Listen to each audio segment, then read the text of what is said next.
You are now tuned into Then Radio. If you enjoy our videos, we ask that you consider joining our Patreon to support our channel. Don't forget to like and subscribe so that you never miss a new video. We hope you enjoyed today's episode, and as always, thank you for watching.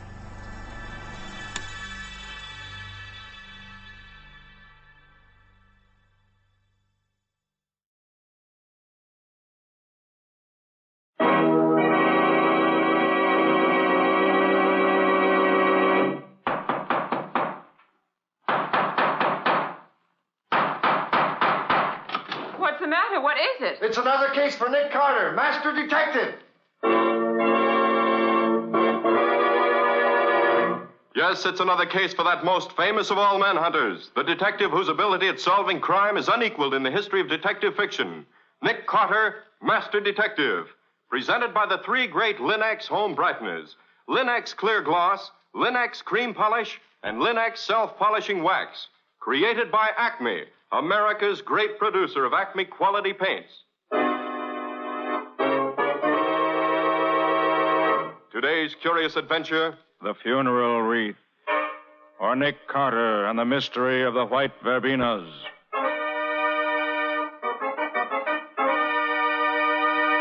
In just a moment, we'll hear how Nick Carter made a funeral wreath give him the answer to a cold-blooded murder. But first, a word of advice. As a homemaker, you know what a job it is to keep a home attractive. That's why you've appreciated the new beauty which Chemtone, the miracle wall finish, has brought to your walls. And that's why you'll appreciate Linx Cream Polish, which restores your furniture's original handsomeness in one quick, easy application. Yes, Linx Cream Polish saves one whole step in your housekeeping routine, for it cleans as it polishes without tiresome rubbing. And it removes cloudy dust and polish accumulation, banishes fingerprints, helps to conceal ugly scratches, drying to a hard finish that leaves no oil to attract more dust. So ask for Linx Cream Polish now at your hardware, paint, or department store. Headquarters for all three great Linx home brighteners and Chemtone, the miracle wall finish that covers in one coat. And now for today's mysterious adventure with Nick Carter. As we look in on Nick's office, we find Lieutenant Riley telling Patsy and Nick about a rather unfortunate experience. Well, it's like this, you see, Nick. Tonight, after old man Bramwell gave me the devil this morning about there being 4 robberies on his street in 3 weeks, I picked the best man I got on the force, and I sent him up to Pine Street, where all these robberies been taking place, and I told him to watch like his life depended on it. Mm-hmm. And then, about 1 o'clock this morning, I got to thinking about it, and I decided to go up there and have a look for myself, just to be sure, you know. Sure, I know. The demon of the police force goes on the job himself. Oh, now, look, Nicky, you got to let me tell this or not. Sorry, Riley. Go on with your story. Well, like I said, I went to Pine Street myself, and I found the cop I'd sent up there was right on the job okay, and everything was quiet as far as I could see. So I asked him how he was making out. Nothing stirring so far, Lieutenant. No suspicious characters around at all. You've been right here all the time, eh, Green? Oh, every minute, Lieutenant. Good. You just dropped around to be sure. Lieutenant, have you got a minute to spare? What do you mean, have I got a minute? Well, it's like this. My wife's having a baby tonight, I expect. Oh. She went to the hospital this afternoon, just before I came on duty. And being as how I'm out here where no one could reach me, well, I just kind of thought I'd you like want to call her to see if you're a father yet? Well, yes, sir. And I thought that if you wouldn't mind watching here a minute, I just phoned from the drugstore just around the corner. It'll only take me a minute, sir. Oh, sure. Go ahead and phone. I'll wait until you come back. But don't stand gabbing for a half an hour, man. Oh, I won't, sir. So he went off and left you all alone, huh? Oh, too bad. I say it was too bad. If we'd both been there, we might have got that dirty crook. So what happened then, Lieutenant? Well, I stood there in the shadow of the corner house, you see, watching. Uh-huh. And a moment later, I saw a dark figure come out of old Bramwell's house, which was just 2 doors up the street.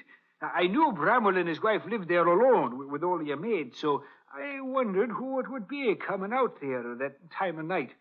And what made me even more suspicious, there was no light on in the hall, like there would be if somebody was saying goodnight to him.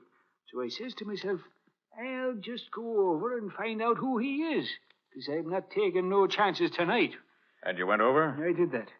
The guy just stood there at the top of the steps. He seemed to be fumbling with something in a bag there. And as soon as I got up to the house, he turned around and hung something right beside the door. But it was too dark to see what it was at first. But as he started down the steps, I saw it was a funeral wreath with a long streamer of purple ribbon on it. How was the man dressed, Riley? Just like an undertaker, Nick. Black gloves and a tall hat and a long black coat. Could you see his face? No, not very well in the dark, Patsy. Well, I wasn't looking for nothing like that. So I asked him who was dead. I regret to inform you that Mr. George Bramwell has just passed away. Bramwell, you say? Old man Bramwell himself? Yes, very suddenly. Almost in his sleep, you might say. Oh, and he was down to see me just this morning. Looking fine, he was. Yes, very sad. Well, if you'll pardon me, I must be going. Allow me to present you with one of my cards, in case you ever have need of a man in my profession. A card? Oh, yeah, thanks. This is J. Atherton Osgood, mortician. Yes. If you should ever need my services, I shall be happy to be of service in any way I can. Atherton Osgood. Osgood? There ain't no undertaker in this town by that. Hey, you, just a minute. There ain't no one. No. So long, Copper. Lieutenant, what happened? That man, the one with the black bag. What? There's nobody on the street, Lieutenant. What happened to you? you? Undertaker. He knocked me down. What's that? Hey, that came from Bramwell's house. Come on. Come on. Are you all right, sir? Can you walk? Of course I can walk. Let's get going here. All right. What's the matter here, lady? What are you screaming about? Look there. Bramwell, with his head all smashed in. Oh, gosh, Lieutenant, no wonder you're worried. I'm afraid to read what the newspapers will say. I can see him now. Lieutenant Riley of the Metropolitan Police talks to murderer on steps of murder's man's home and then is tricked into letting him go. Oh, 'tis a sorry day for me. Well, Riley, feeling sorry for yourself isn't going to get you anywhere. This man interests me. Huh? He goes to commit a murder and takes a funeral wreath along to hang on the door of his victim's home. That's a new one on me. Nick, why don't you give Riley a hand? See if you can't find this crook for him. I think I will, Patsy. That is, if Riley wants me to. Wants you to? What do you think I've been telling you this for? Just to pass the time of day? Very well, Riley, very well. Since you beg me so politely, I'll be only too happy to put my talents at your disposal. Where do we begin, Nick? Now, you say the murderer wore gloves, so you must have left no fingerprints behind him. Yeah, that's right, Nick. And I went all through the rogues gallery this morning. And there's nothing there that looks like him. Which leaves us, if I'm not mistaken, with two clues. The funeral wreath and the card he gave you. Neither one of them is worth the tinker's dam. No? Why not? Well, that's the same kind of wreath they tack on anybody's door when there's a death in the family. And you certainly don't think that guy forked over his own card, do you? You're wrong on both counts, Riley. Now, how do you figure that, Nick? Well, take the card first. May not be, probably isn't his own. But it's somebody's card. Look at it, Patsy. It's not printed, it's engraved. You're right. If it was a phony, chances are it would just be a printed one. Good morning, folks. Beautiful morning, lovely morning, isn't it? Get A out nice of hot here, noon. you reporter. Hiya, Johnny. Come on in. Oh, morning, Johnny. You're just in time. Now, look here, Johnny Winters. If you dare to print a word of this in that yellow rag you work for, I'll... Now, hold on, Lieutenant. It's not a yellow rag, and I don't work for it. I'm a feature writer, and not a reporter. So just keep your shirt on, huh? Whatever it is, it's getting you all hot and bothered. Riley's in the spot, Johnny. And the very thought of publicity makes him squirm. Oh, fear not, lovely policeman. Your secret shall be locked forever within the four walls of my heart. Lovely policeman. Hey, Nick, what's this all about? It's a long story. I'll give you the details later. But right now, I've got a job for you, if you have time to do it. Huh? Always at your service, Nicholas. And the beautiful Patsy. Speak on. I want you to get hold of someone who can let you into the public library. At this hour of the day? I don't care if it is early in the morning, and I don't care how sore they get about letting you in. But dig up somebody who can find you a copy of the Mortician's Annual. The Mortician's Annual? Yes, you know. It's the Undertaker's trade publication. See if you can find an undertaker named J. Atherton Osgood. J. Atherton Osgood, huh? All right, then what? Come back here and let me know what it says about him. And make it a rush order. This can't wait. Huh? Consider it done, Nicholas. I'm on my way. Toodaloo. Nick, are you batty? Did you mean to tell me you think that guy's name really was J. Atherton Osgood? Not at all, Riley. But since it's a genuine business card, he must have picked it up somewhere along his travels. This man Osgood may help us get a line on him. It's too much for me, Nick. You want me for anything more here? No, not just now, Riley. I'll let you know if I do. Oh, what are you going to do? I'd rather be shot than do what I have to do, Nick. What's that, Lieutenant? Go down to headquarters and explain to the reporters how it happened that crook got away from me last night. Oh, well, good luck to you. And you better put a shamrock over your left ear for luck. Okay, Nick, okay. Have your fun. But you're laughing at a sick man. So long. So long, Lieutenant. I don't envy Riley when the reporters get after him. Well, Patsy, we've got something to do ourselves. Get me the latest city directory. It's right here, Nick. I was using it. What do you want to know? I want a list of all the florists in the city. What on earth for? We're going to call on them and see which of them made this funeral wreath and for whom. So get busy.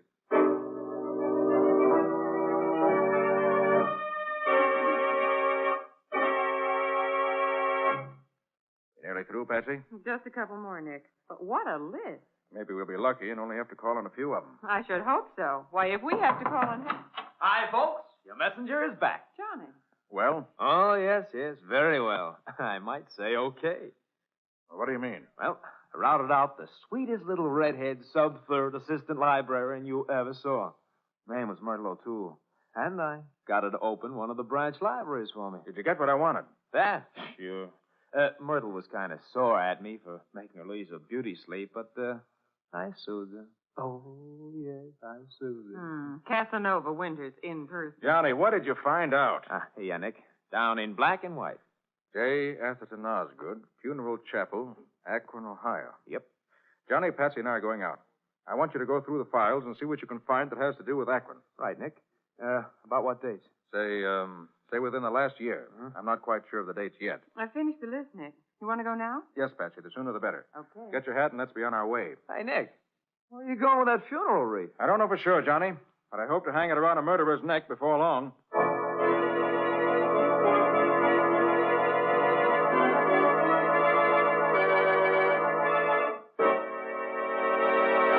So Nick believes the funeral wreath, which the killer hung on his victim's door, will lead him to the killer himself.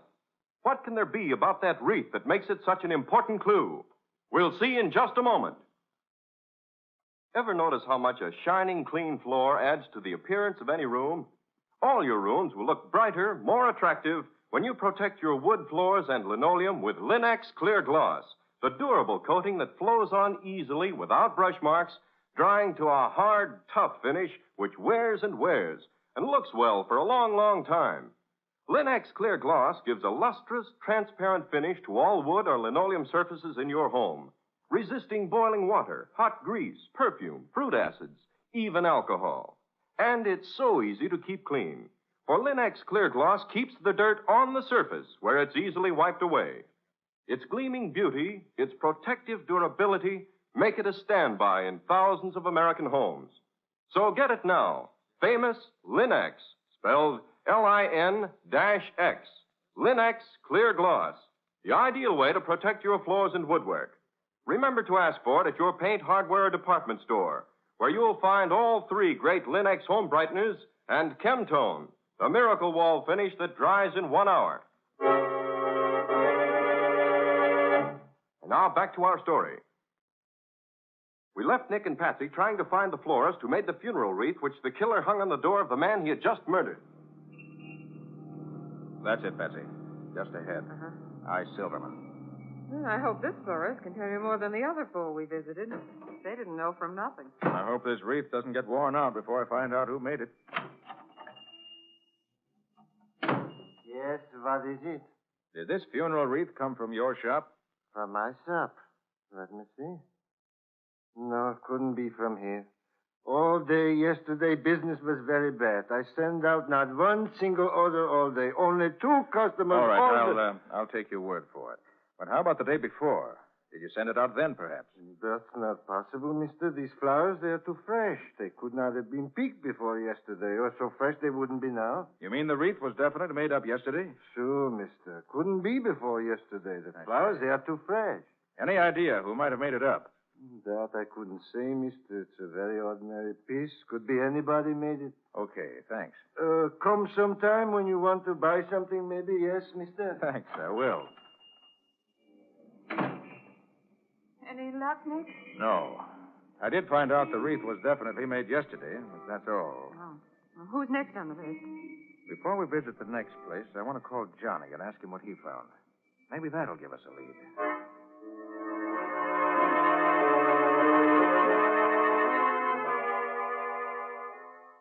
Yeah, I found 3 notices from the Akron police, Nick. Any of them the man we want, Johnny? Well, I can't tell. Descriptions are so general, they don't mean much. What are the dates on them? Well, one is dated almost a year ago. One is dated about 3 months ago, and the other is 2 months ago. I see. Well, not much help there, I'm afraid. And, wait a minute. 2 of the men are wanted for murder and robbery, and the other for robbery alone. Okay, Johnny, sit tight. I may need you again. So long. So long, Nick. I gather he didn't find anything that will help us. No, not without some additional evidence. Too bad. Well, I better call in the next florist on our list. That's the only lead we have that's any good.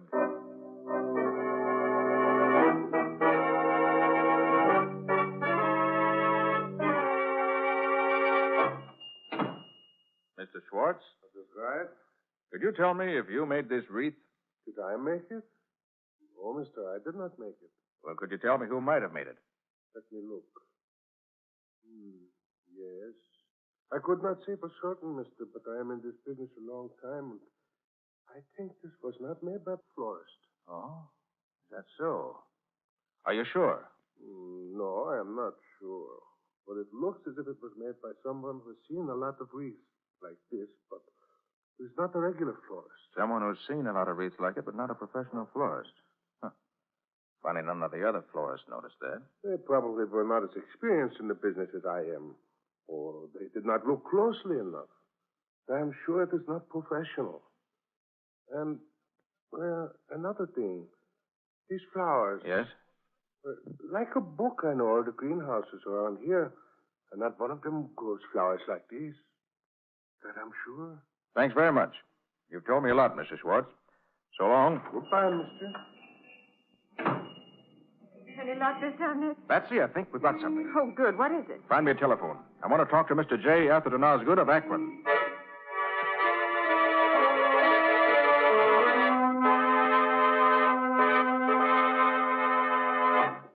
Thin, sallow-looking man, thin cheeks, looked like a cartoon of Old Man Gloom. I see, Mr. Osgood. And you say he left your employ very suddenly? Yes, it was about 3 months ago. He went home one night and he never showed up again. No word from him at all. That's the man, all right. Thanks very much, Mr. Osgood.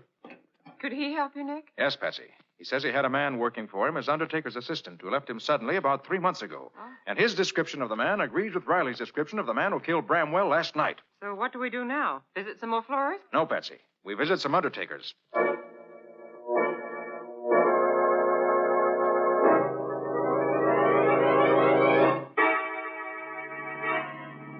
But why are you so sure the killer works for an undertaker, Nick? It's logical, Patsy. He apparently came to town about 3 months ago. But he started these robberies, as far as we know, only 3 weeks ago. Mm-hmm. Now, what could be more natural than for him to get a job at the trade he knew, undertaker's assistant? That would give him time to look over the town and decide where he wanted to pull his jobs. And it would also legalize his being in town in case anything came up to question it. Well, we've tried 7 undertakers, and none of them had any nice, fresh assistants. Hope we have better luck at this next one.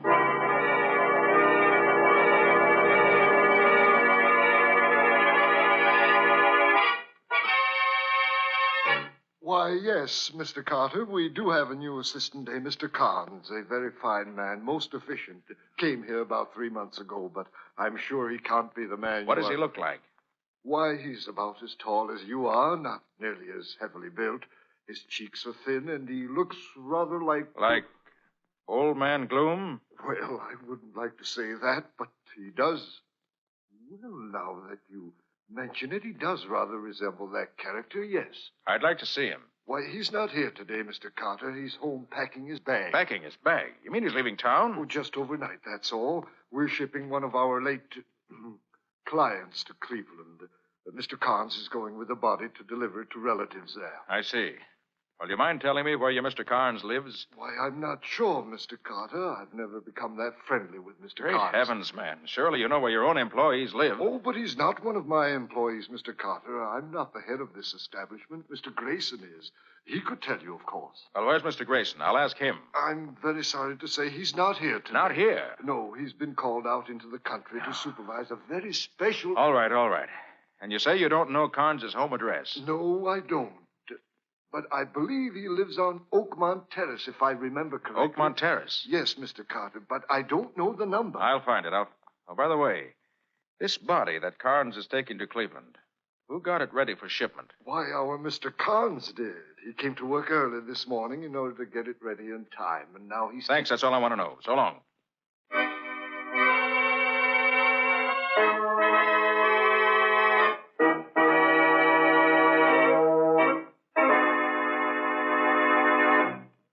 You mean you really got a lead on the killer, Nick? I mean just that, Riley.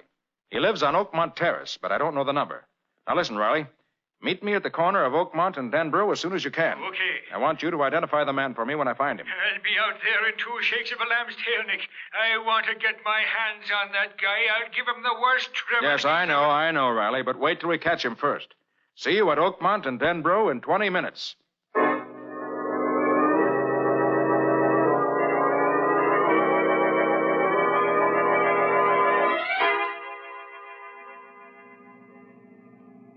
Just drive slowly along the street, Patsy. I want to see if I can get any clue to which is Carnes' house. You don't expect to find him sitting on his doorstep, do you, Nick? Hardly, Patsy. But one of the florists I visited gave me an idea. An idea about what? About the flowers and that wreath. He said that... there. That's the house. My hunch was right. You mean the house where Carnes lives? Yes, I'm sure of it. Why, Nick, how can you tell? By the garden in front of the house. But what can... Oh, there's Riley putting around the corner up there. Shall we go meet him? Yes. I want to get this over with as soon as I can. Right.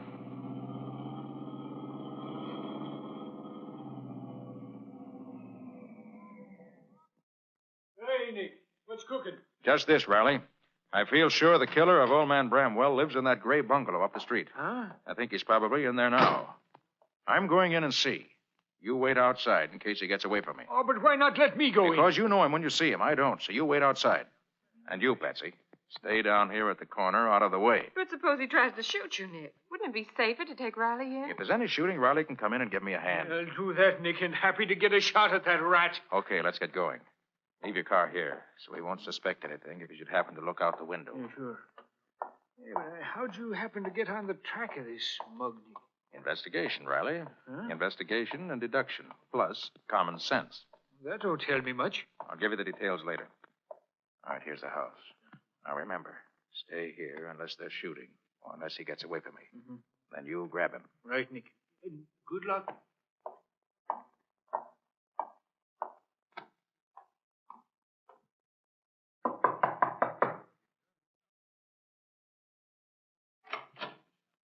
Well? Mr. Carnes here?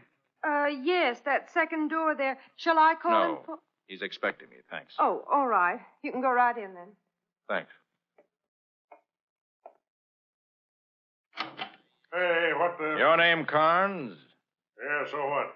I want to talk to you. Is that any reason for busting into a guy's... I mean, is that any reason why you should enter my room without knocking? Why, yes.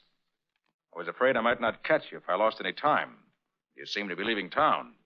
I don't know what you have in your mind, but I'm sure I'm not the one you want to see. I don't believe I know you. Well, I know you. You work for Grayson the Undertaker, don't you? And you're leaving town to chaperone a dead body to Cleveland. That's quite correct. I know a lot more, too. I know you killed George Bramwell last night in cold blood and took $3,000 in cash and $10,000 in jewels from his safe. It was a pretty slick stunt to impersonate a departing Undertaker and leave the wreath in the door. Go on, you interest me. But that was where you made your mistake, Carnes. Because a florist told me that wreath wasn't made by a real florist, but by someone who's seen lots of them. So I figured that the killer who might have worked for an undertaker at some time was you. So you picked me out as the culprit. There's another mistake to use that card you picked up in Akron. Gave us a good line on you. Of course, going into the undertaking business here was an excellent idea. From your point of view, gave you a splendid chance to find out where the rich homes were located without attracting attention. Is that all? Not quite.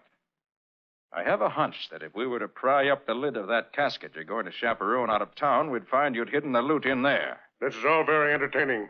But so far, you haven't shown any proof that connects this wild story up to me. So I must ask you How to... about this, then? That homemade funeral wreath was made of white verbenas, a very uncommon flower around here. And there's a fine bed of verbenas growing in front of this house, the only white verbenas anywhere around here. So put on your hat, Carnes, and we'll go out and let Lieutenant Riley identify you as the man who slugged him last night. You can go to... Oh! Should take better aims, Carnes. You really hope to shoot your way out. You got nothing on me.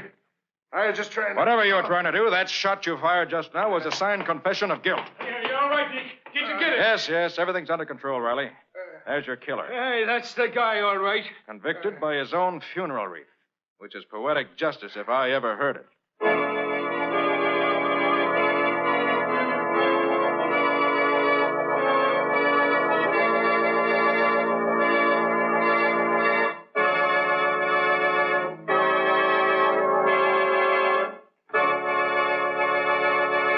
In just a moment, Nick and Patsy will bring you a preview of next week's exciting case. Here's a suggestion. Give your floors a handsome surface in a jiffy with Linex self-polishing wax. The liquid wax you simply wipe on without rubbing or polishing. Linex self-polishing wax keeps all your floors, wood, tile, and linoleum, looking their shining best. Yet it's so quick to use, and it dries to an elastic, satiny finish that wears amazingly and is unusually resistant to dirt and water. It contains the greatest possible amount of genuine carnauba wax, with no gum, shellac, or resin to chip or crumble. So get it now, Linex self-polishing wax, to keep your floors beautiful the easy way. If your dealer hasn't yet received his supply of the 3 great Linex home brighteners, he'll probably have them soon. Ask him to save one or all of them for you. Acme will see that he gets them, and you get them, as quickly as possible. And now let's hear from Nick Carter himself. How about it, Nick? Have you got something new and exciting for us next week? I think so, Ken.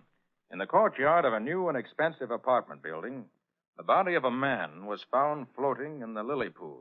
With a large knife in his back. There was practically nothing to tell us who did it or why. But when I got started on the investigation, I found a very confusing trail that took me all over town in unexpected directions. And led right to the murderer, thanks to a costly mink coat, which unfortunately did not belong to me. But, Patsy, you made a nice little sum of money out of that coat, even if it wasn't yours. True enough. That was some compensation for what I went through. Well, it sounds interesting, Nick. What do you call the story? I call it Death in the Pool. Or the mystery of the mink coat. And that's all until next week.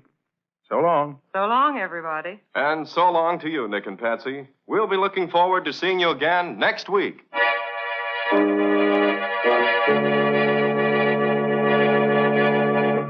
Next week at the same time, listen to another curious experience of Nick Carter, Master Detective, entitled Death in the Pool.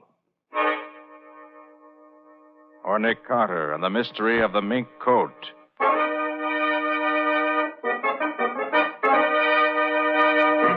Nick Carter, Master Detective, is a copyright feature of Street and Smith Publications, Incorporated. It is presented at this same time and over these same stations by the 3 great Linex home brighteners. Linex Clear Gloss, Linex Cream Polish, and Linex Self-Polishing Wax. Created by Acme, America's great producer of Acme quality paints. In the Nick Carter Adventures, Lon Clark is starred as Nick. Helen Choate is featured as Patsy. Lieutenant Riley is played by Humphrey Davis. Original music is played by Lou White. The programs are written and directed by Jock McGregor. This is Ken Powell speaking for the thousands of Linex dealers all over America and saying so long until next week. This is Mutual.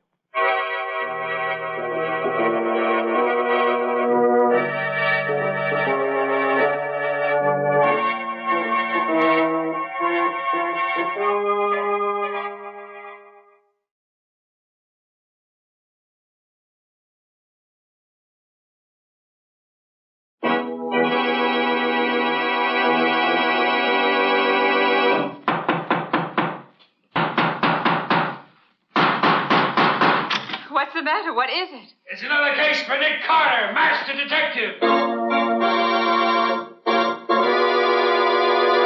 Yes, it's another case for that most famous of all manhunters, the detective whose ability at solving crime is unequaled in the history of detective fiction, Nick Carter, Master Detective.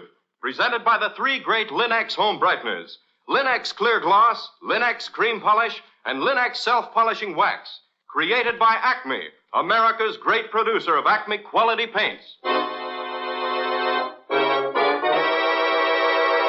Today's curious adventure, Death in the Pool, or Nick Carter and the Mystery of the Mink Coat. In just a moment, we'll hear how an expensive mink coat helped Nick Carter solve the mystery of the dead man found floating in the lily pool. But first, here's something you'll want to remember. A home is a place to enjoy. That's why you keep it as lovely as you can. Thousands of American homemakers have discovered that Chemtone, the miracle wall finish, is the way to new wall beauty. Now, renewing the beauty of your floors, Linex Self-Polishing Wax gives a satiny luster without tiresome rubbing. And it resists wear, water, and dirt amazingly, for it contains real carnauba wax. You can actually clean with a damp cloth or mild suds. What's more, Linex Self-Polishing Wax, the non-skid floor finish, resists slip even when water is spilled on it. Get Linex Self-Polishing Wax at your paint, hardware, or department store. Headquarters for all three great Linex home brighteners and Chemtone, the miracle wall finish. And now for today's mysterious adventure with Nick Carter. As our story opens, Nick and Patsy, his assistant, are driving home a girl who is not feeling well. Where does she live, Patsy? In the Gray Bar Apartments, Nick. It's the one with the big lily pool in the court. Oh, that one. She would live in a place like that. All show, nothing else, just like Sally. I wish you wouldn't talk that way about her, Nick. She used to be one of my best friends years ago. Well, she's no friend of mine. I've no use for girls that drink the way she does. She's had a lot of trouble recently, Nick, and she just drinks to make herself forget. Her husband divorced her about a year ago just because she went out on a few parties he didn't approve of. She's been alone ever since. Funny, you standing up for her, Patsy. Usually you'd be the first to condemn anyone who plays around the way I understand she does. All right, Nick, think what you like. Just as long as we get her home to her apartment so I can put her to bed. Who's going to bed? Evelyn's young yet. Let's go somewhere. The only place you're going, young lady, is home to bed. Well, who's that? I don't know him. Oh, yes, you do, Sally. That's Nick Carter, the man I work with. Never heard of him. This the place? Just ahead, Patsy? Yeah, stop at this first entrance. She lives on this side. Okay. Come on now, Sally. This is where you live. I'll get out first and give you a hand. Get out myself. Don't need a hand. Can take care of myself. Want me to go up with you? No, Nick, you wait here. She'll be all right. All right. But don't let her keep you up there all night. I won't. I better go after her. She'll fall in the lily pool if she's not careful. Yeah. She's getting pretty close to the edge of it. You're better. What in heaven's name? She sounds terrified. Come on. What's the matter, Sally? What is it? Man in the pool. A man. He's dead. Dead!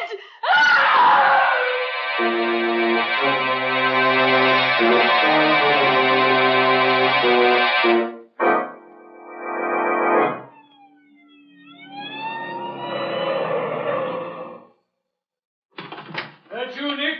Yes, Riley, over here, by the edge of the pool. Patsy phoned me that you found a man's body in the pool. Drowned, was he? Flash your lights this way, Riley. Okay. Holy smokes, Nick. Look in his back. Yes, a knife. Right between the shoulder blades. Did you find the body, Nick? Not exactly. It was Patsy's girlfriend who found it, really. What's her name? Sally Reeves. Oh, that one. Where is she now? Oh, Patsy's putting her to bed. She lives in this house. She's, well, slightly under the weather. How'd she happen to find him? Oh, Patsy and I were at a small friendly gathering, having a quiet evening, and then she walked in. Got well lit up and wrecked the party. Patsy wanted to bring her home, so we did. As she went by the pool, she started screaming. I came over here and found this. Let's have a look at him. Nick, that's Arthur Reeves. What? That's Sally Reeves' ex-husband. And you say she found him? That's right. Very interesting. Maybe she found him because she knew just where to look for him.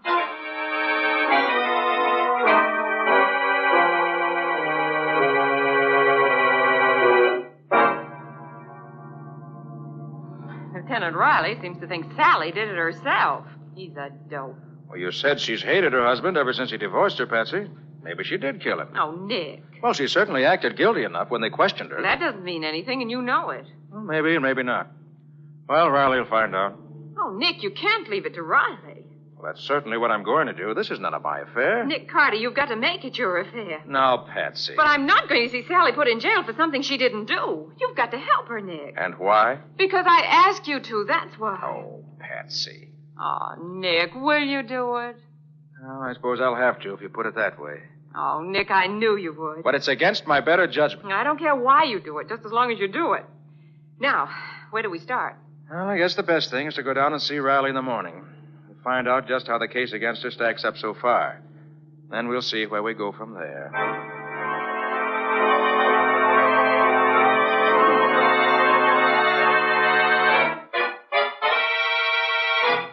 Well, good morning, Nick and Patsy.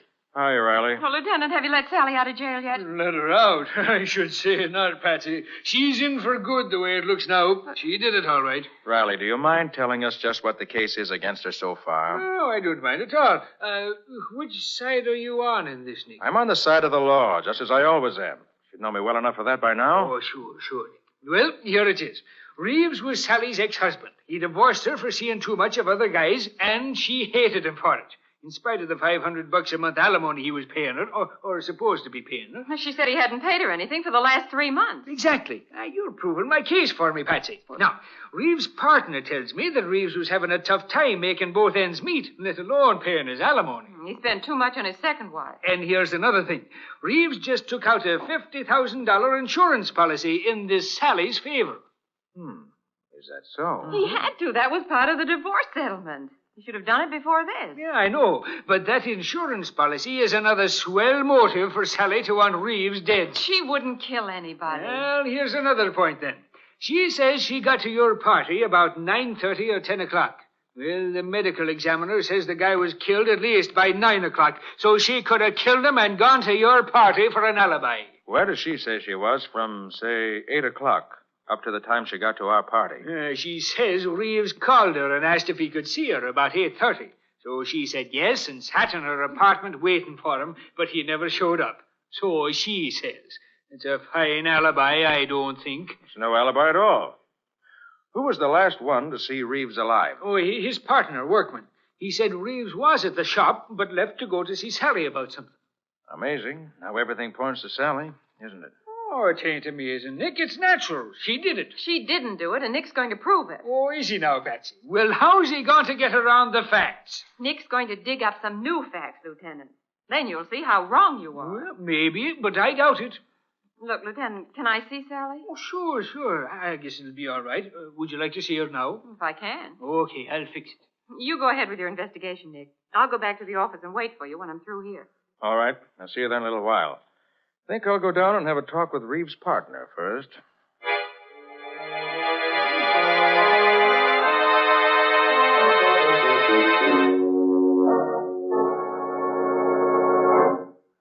Now, Mr. Workman, you say Reeves was here in the store last night after dinner? Yes, Mr. Carter. He was checking stock with me. Then he left to see Sally. That was about 8:30. He said he'd be right back to help me finish checking. Did he say why he wanted to see her? He said he was going to ask her to let him out of some of the alimony he owed her. I see. But he didn't come back. No. I stayed here by myself until about 1 o'clock. Mm-hmm. I should judge by the type of furs you carry here, Mr. Workman, that you must do a pretty good business. That's right, Mr. Carter. Then how do you account for Mr. Reeves having such a hard time keeping up his alimony payments? Well, Mr. Reeves is a heavy spender. He spent money freely himself, and his second wife was extravagant. Did Reeves have any insurance of the partnership? The kind, I mean, that leaves you any money if he dies. Oh, no, Mr. Carter. We talked about it, but decided it wasn't necessary.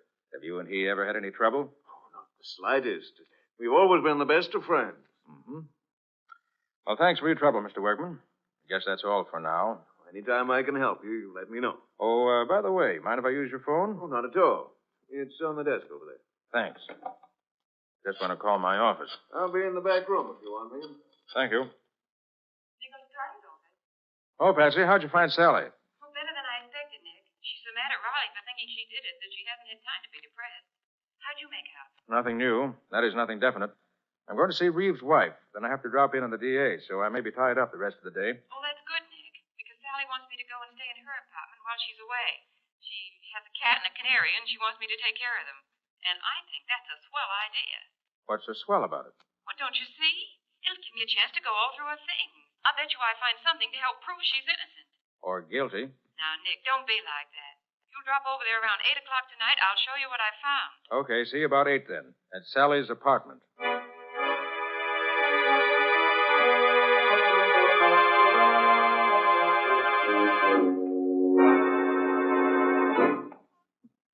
No wonder Sally couldn't afford to let any of the alimony installments be missed. Cost her plenty to live in this place. Patsy!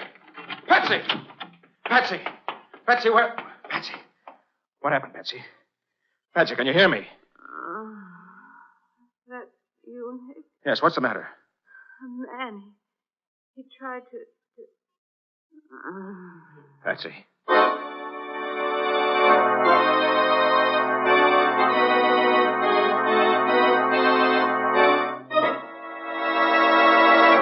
Well, what started out to be, for Nick at least, a routine investigation has suddenly taken a strange turn. What's happened to Patsy? And what does this have to do with Nick's attempts to find out who really killed Arthur Reeves? We'll see in just a moment. If you have furniture you treasure, you want to keep it handsome. And Linex Cream Polish will protect its beauty effectively. For Linex Cream Polish is designed to restore your furniture's original beauty in one quick, easy application. Yes, Linex Cream Polish actually cleans as it polishes, removing the cloudy accumulation of dust and polish, banishing messy fingerprints, helping conceal ugly scratches. And it dries to a hard, lustrous finish that leaves no oily film to attract more dust. This makes less work for you. Linex Cream Polish, the creamy white preparation that saves you one whole step in your furniture upkeep, is truly the modern way to protect the things in your home. Depend on it to give you added leisure, to give your furniture added loveliness. Ask for it by name. Linex. Lin-X. Linex Cream Polish. One of the 3 great Linex home brighteners. Get it now at your nearest paint, department, or hardware store, where you'll find it together with Linex self-polishing wax, Linex clear gloss, and Chemtone, the miracle wall finish that covers in one quick coat and dries in 1 hour. And now, back to our story. We left Nick trying to revive an unconscious Patsy so he could find out what had happened to her in Sally Reeves' apartment. Feeling better now, Patsy? Yes, Nick, I'm all right. Except for that crack on my head. Well, what happened? Can you tell me? I don't quite know, Nick. I was standing here in front of the bedroom mirror trying on Sally's new fur coat. Oh, Nick, isn't it heavenly? Yes, it's certainly a valuable piece of fur. But what happened, Patsy? Well, as I was trying on the coat, a man came through the door. He was wearing a mask. He told me to take off the coat and give it to him, or he'd kill me. I told him I wouldn't do it. Did he have a gun? Oh, I didn't see one. How'd he talk? Why, it was sort of funny, as if he were trying to disguise his voice. Sounded as if he might have had something in his mouth. Probably did. It's an old trick. Without your best friend wouldn't recognize you. Then what? He tried to jerk the coat off me, so I scratched his face for him. Good for you. Not so good, Nick. Look at my fingernails. They're all broken. Oh, they'll grow in again. Then what happened? Well, he hit me and knocked me down just as you rang the buzzer. You must have gone out the back door as you came in the front. And I must have gone out cold. You were certainly completely out when I found you. What does all this mean, Nick? Where did Sally get this coat? You know? Oh, yes, her ex-hubby gave it to her instead of some back alimony that he owed her. He took it out of the stock at the store about 2 weeks ago and brought it to her. Took it out of the stock at the store, huh? Well, does that mean something to you? I don't know, Patsy. But either this coat is tied up with a murder, or it's an extraordinary coincidence. Well, how can you find out? Get the history of the coat, first of all. Well, how do you do that, for heaven's sake? I know a man who can tell me. Come on.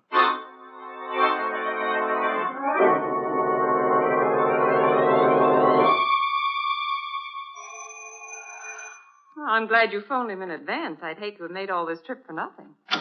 Hello, Mo. Nick, how are you? Come in, come in. This is Patsy Bowen, my assistant, Mo. How do you do? Hello, glad to see you. And now, what is this puzzle you say you got for me, eh? Here's a fur coat, Mo. Have a look at it. Why, it's Beautiful, Nick. Beautiful. What can you tell me about it?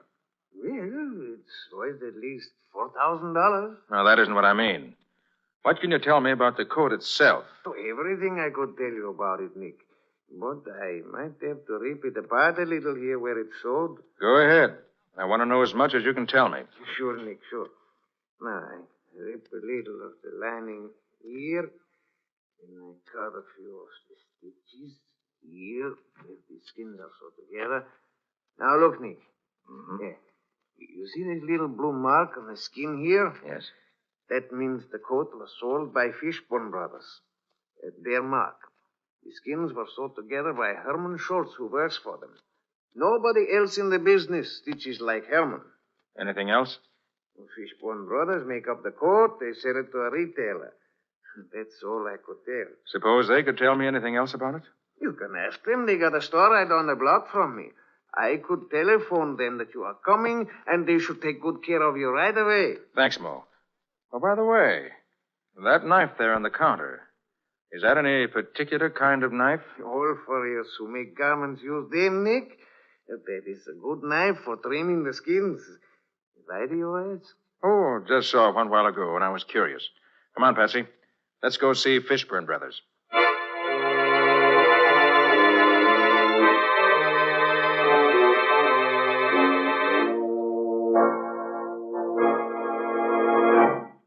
I'm sorry to keep you waiting, Mr. Carter, but I wanted to be sure of the facts. This coat was sold by us to Perilon. And Perilon sold the coat to a Mrs. Jackson Moody, who lives in Boston. But 3 months ago, she reported it stolen and offered $500 reward for its return. $500? Oh, Nick, we can claim that reward. We found the coat. You found it, Patsy. The reward's yours if you want it. Is that what you wanted to know, Mr. Carter? Yes, thanks. That's exactly what I wanted to know. Oh, Patsy, call Riley and tell him to meet us at Reeves and Workman's place. Well, what are we going back there for? I want to see if Workman can add anything to what we already know about this stolen coat. Goodbye. Oh, goodbye.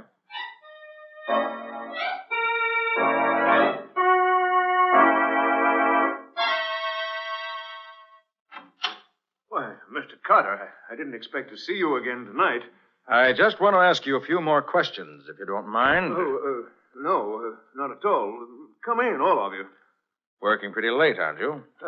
Yes, I am. You see, without Mr. Reeves, there's so much more for me to do. Pretty dark in here for you to be working, isn't it? Oh, no, I can see plenty well in this light. Well, Lieutenant Riley has to make some notes, so... Make notes? On what, Nick? Why, in Mr. Workman's answers to my questions, naturally. Sure you won't mind if I turn on another light, will you, Mr. Workman? Oh, now, really, Mr. Carter, I don't Nick, think... look. His face is scratched right across the cheek. Yes, there was a cat sleeping on a pile of furs a little while ago. I didn't see him, and when I tried to move the furs, he jumped at me and scratched me. What an alibi. Now, what was it you wanted to ask me? Well, first, Mr. Workman, I'd like your permission to look around your shop a bit. Oh, now, see here, Mr. Carter, I don't see what right you have Riley. to come in here and... See that Mr. Workman stays where he is while I take a look around the place. Now, look here, you can't come in here and do sit where this. you are, Workman. Nick knows what he's doing. But I don't understand Just sit tight. Nick will tell you when he's ready. Well, this is an interesting package, Workman. Addressed to some firm out in San Francisco. Seems to be full of pieces of fur coats, some odd neck pieces, and other odd pieces of fur. All expensive fur, too, if I'm not mistaken. That's just some pieces I had left over. I don't think so, Workman. What do you think they are, Nick? I think Workman is a receiver of stolen furs. Ridiculous. He cuts them up and ships them to the West Coast. His accomplice out there ships his stuff east. Then they put them together and mix the furs up so they can't be identified. You're crazy. I wouldn't get mixed up in anything like that. Riley?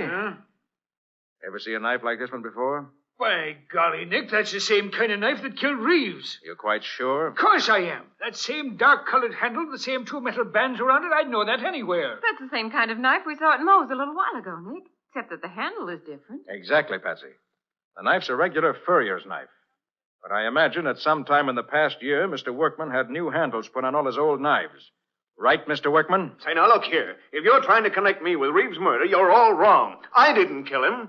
Ever see this fur coat before?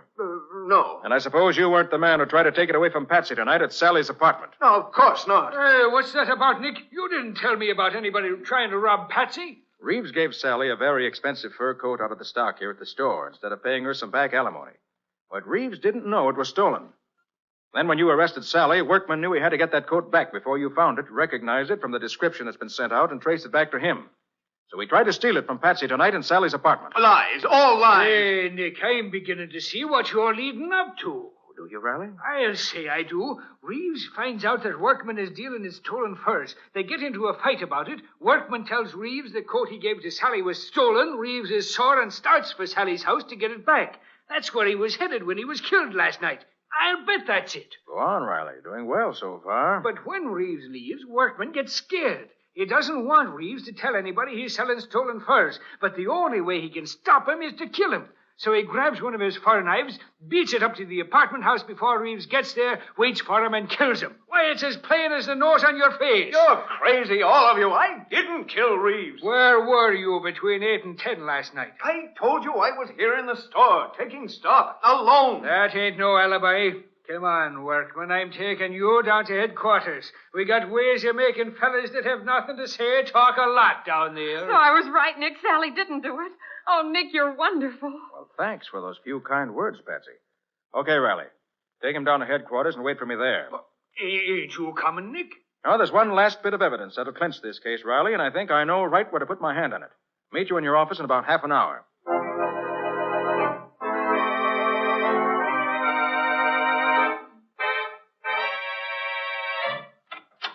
Oh, there you are, Nick. Well, glad to see the four of you gathered here to welcome me. Riley, Patsy, Sally, and Mr. Workman. Now let's sit down and be real cozy. What's all this about, Mr. Carter? They won't tell me anything except that you've got some news for me. Okay, Nick. Okay, Riley, go right ahead. Well, Sally, it's like this. Mr. Workman here is the man who killed your ex-husband, Arthur Reeves. That's a lie, Riley. Oh, no, it ain't.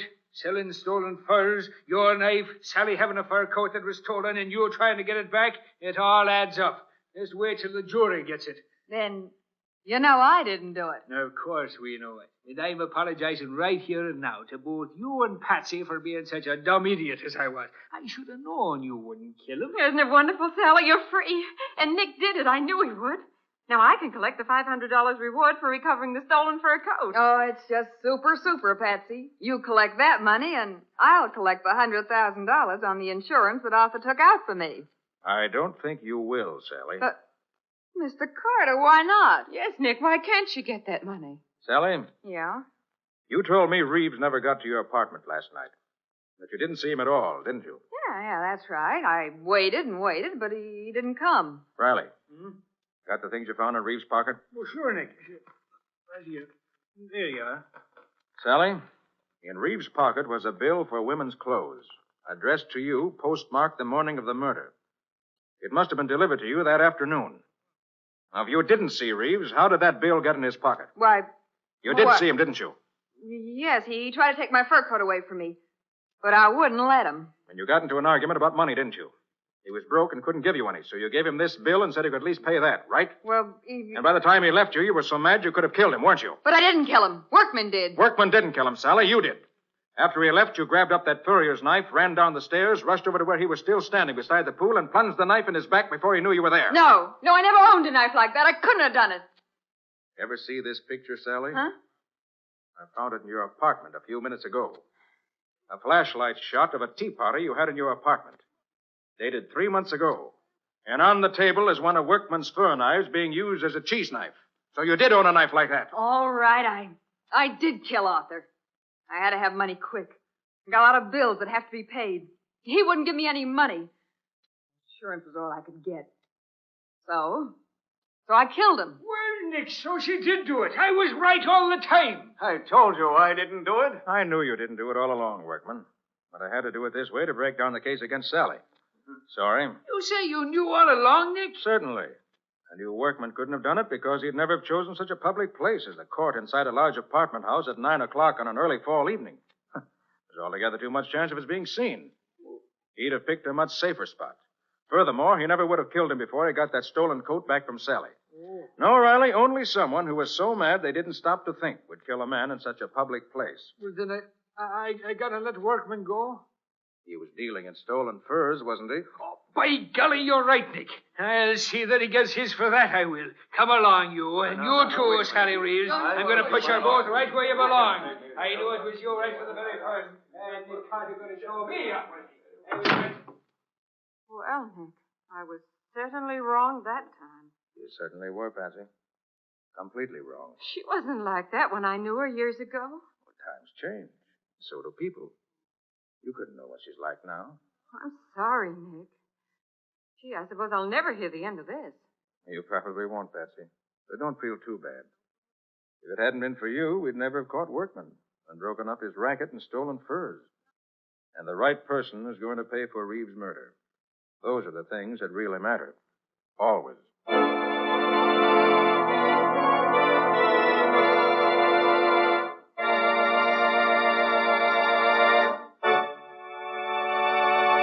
In just a moment, Nick and Patsy will bring you a preview of next week's exciting case. But before they do, a word to the wise. When you use Lin-X clear gloss on your floors, linoleum, furniture, and woodwork, they look as though you'd spent hours polishing them. And yet Lin-X clear gloss is so easy to apply, so easy to keep clean. Lin-X clear gloss is a durable, protective coating which is brushed on easily, drying without brush marks to a tough, transparent surface that sturdily resists alcohol, perfume, fruit acids, boiling water, and hot grease. The brilliant beauty of Lin-X clear gloss is a constant source of satisfaction to every homemaker, for it wears and wears, keeping its good looks for a long, long time. Lin-X clear gloss keeps dirt on the surface, too, where it's easily wiped away. So protect and beautify every wood and linoleum surface in your home with Lin-X clear gloss. It'll add sparkle to your home and save you hours of housework. Thousands of American homemakers have already learned what a time-saving, labor-saving product Lin-X clear gloss is. Learn for yourself what a household help it can be. Ask for it by name. Famous Lin-X clear gloss. Available at your paint, hardware, or department store. If your dealer hasn't received his supply of the three great Lin-X home brighteners, he'll have them soon. Ask him to save one or all of them for you. Acme will see that he gets them, and you get them, as quickly as possible. And now let's hear from Nick Carter himself. What exciting story have you got for us next week, Nick? Can you tell us a little about that? Well, Ken, next week I'm going to tell you about a murder in a little country town. Patsy and I had gone there for our vacation. But for that one day, we got very little vacation. A friend of the sheriff's was shot to death in his home in the early morning, and the sheriff made Nick take over. The sheriff found one big clue that satisfied him, but Nick found a number of small clues that really solved the murder. What do you call the story, Nick? I call it Murder in the Night. Or the mystery of the milkman's discovery. So long for now. So long, everybody. And so long to you, Nick and Patsy. We'll be looking forward to seeing you again next week.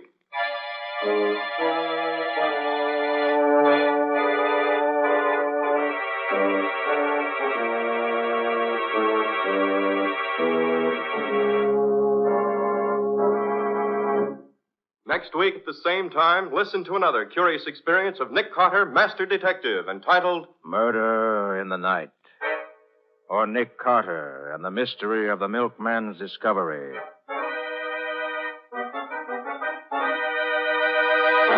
Nick Carter, Master Detective, is a copyright feature of Street and Smith Publications, Incorporated.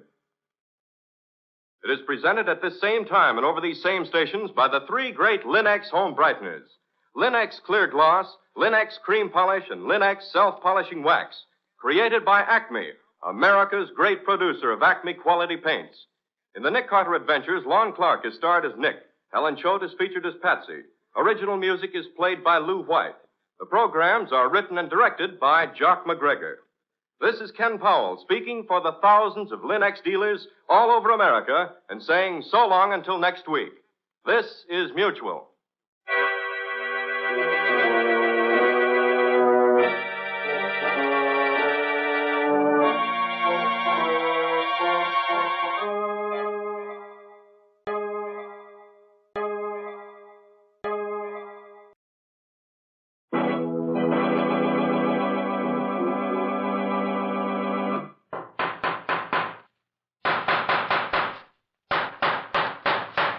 What's the matter? What is it? It's another case for Nick Carter, Master Detective.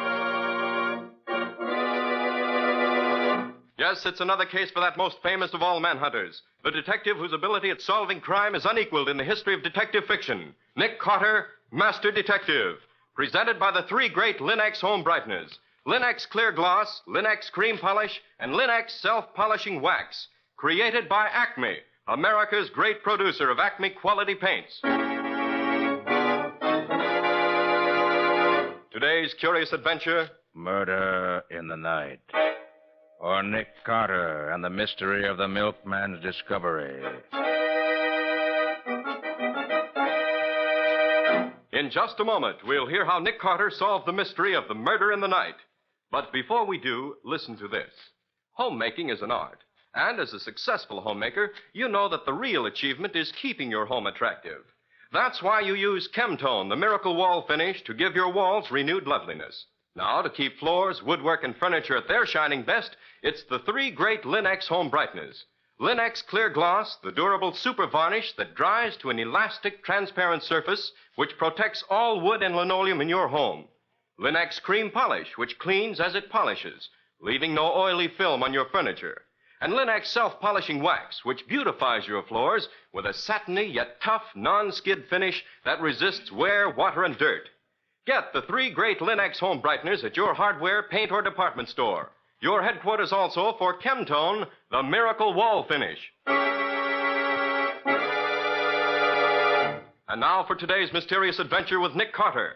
Nick and Patsy are spending a short vacation at the home of Walter Summers, sheriff of a small county in upper New York State. Peace reigns supreme over the Summers household as our story opens. A peace which, unfortunately, is rudely shattered by...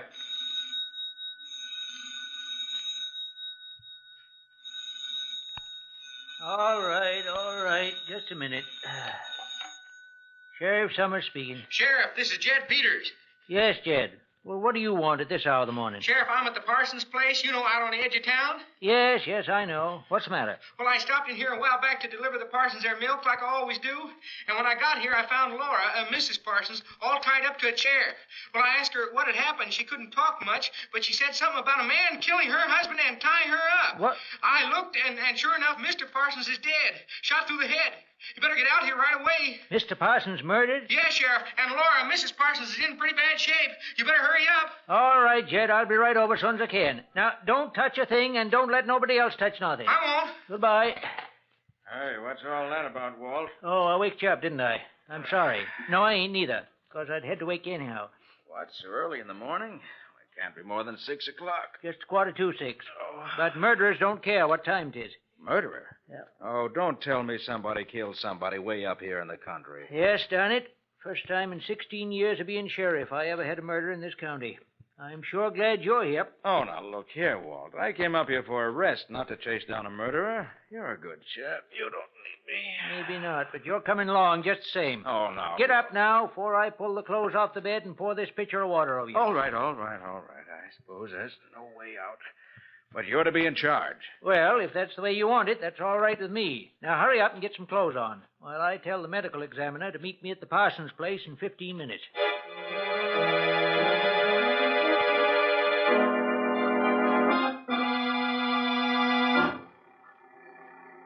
I'm surprised Patsy didn't want to get up and come along. Well, when I asked her, she just said she'd see us later. Said she wanted to get all the beauty sleep she could first. Looks as if she was going to get the vacation, not you. Don't fool yourself. I'm going to see that this killing is solved in record time. If I have to prove I did it myself. Anything for peace and quiet. You know, it's funny about the Parsonses. Young Henry Parsons and his wife, a right pretty little girl she is, too. They come to town about 2 years ago. Stayed at the hotel till they found a house that they liked. It's a little bungalow, built right smack on the edge of the cliff overlooking the river. The fellow that owns the bungalow, he sort of took a liking to Henry and got him a job in the lumber mill. He's been there ever since. Good, steady worker, they tell me. Did they have any enemies? Oh, not so far as I know. They never went out much, but everybody liked him. He was a real nice fellow. And if ever I saw two people in love with each other, it was them two. Yeah, they was more lovers than married folks. Leastways, more than most married folks that I've seen. This is going to be pretty bad for her, then. Losing the man she loved. Yes, you're right. There, that's the house. The gray one with the smoke coming out of the chimney. Oh, I tell you, it's going to be terrible, Nick. I'm dreading having to ask her any questions about it. You wouldn't want to... Oh, no, not much I wouldn't. I'm just a private in the rear rank today. I thought you wouldn't. Well, this is it. Might as well get it over with as soon as I can. Come on, let's go in. Door's probably open. Yes, it is. Doc Winslow ought to be here in just a few minutes now. He only lives a few miles further from here than I do. Morning, Sheriff. What? Doc, you here already? You must have flew over. Well, I left soon as I got your message. Well, good for you. Meet Mr. Nick Carter, a friend of mine. Hello, Mr. Carter. Morning, Doctor. Parsons is dead, all right. Shot right through the head. He's there in the dining room. Miss Parsons taking it pretty hard, is she? Terrible hard, Sheriff.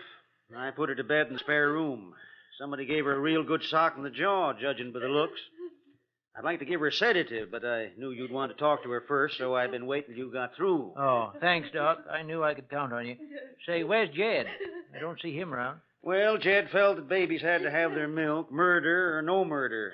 So I told him to go ahead, but to come back soon as he could, and I told him not to tell a soul what happened here. Well, that's something anyway. I hope he minds what you told him. Now, look, Sheriff, you going to question Mrs. Parsons now, or ain't you? Yes, right now, Doc. Come on, then. Come on, Nick. Right with you, Walt. Morning, Miss Parsons. I'm terrible sorry to hear about Henry. Now, can you tell me what happened? I'll do my best, Sheriff. Good girl. Now, suppose you start right at the beginning and just tell us whatever you can. Well, I was asleep when I heard a loud noise. It woke me up. What kind of a noise? I don't know, just a loud noise. Like an explosion. Like... All right. We know what you mean. And then what? I woke up. I found that Henry wasn't in bed beside me. That scared me, so I called him. He didn't answer, and I started to get out of bed. And I saw... Yes, Miss Parsons. What was it you saw? Henry on the floor, dead. All right, steady now. Take it easy. And what did you do then? I screamed. A man hit me on the chin, that's all. Mrs. Parsons, did you get a look at this man who hit you? Could you tell us what he looked like?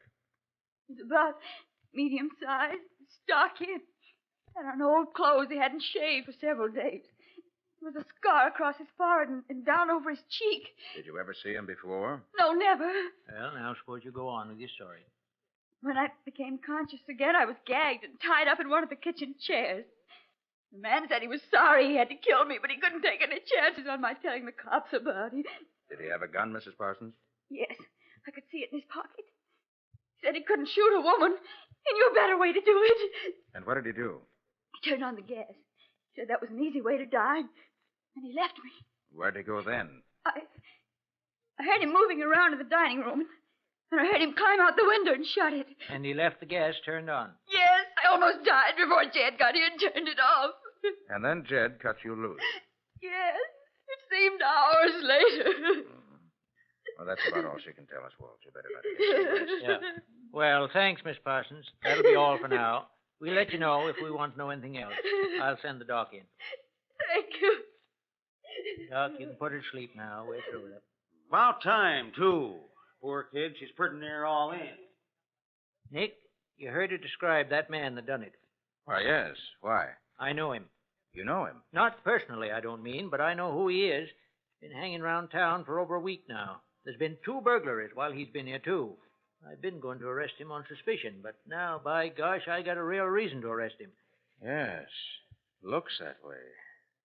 Well, let's take a look at the body. Yeah, Doc said it was here in the dining room. Oh, yes, there it is. Mm-hmm.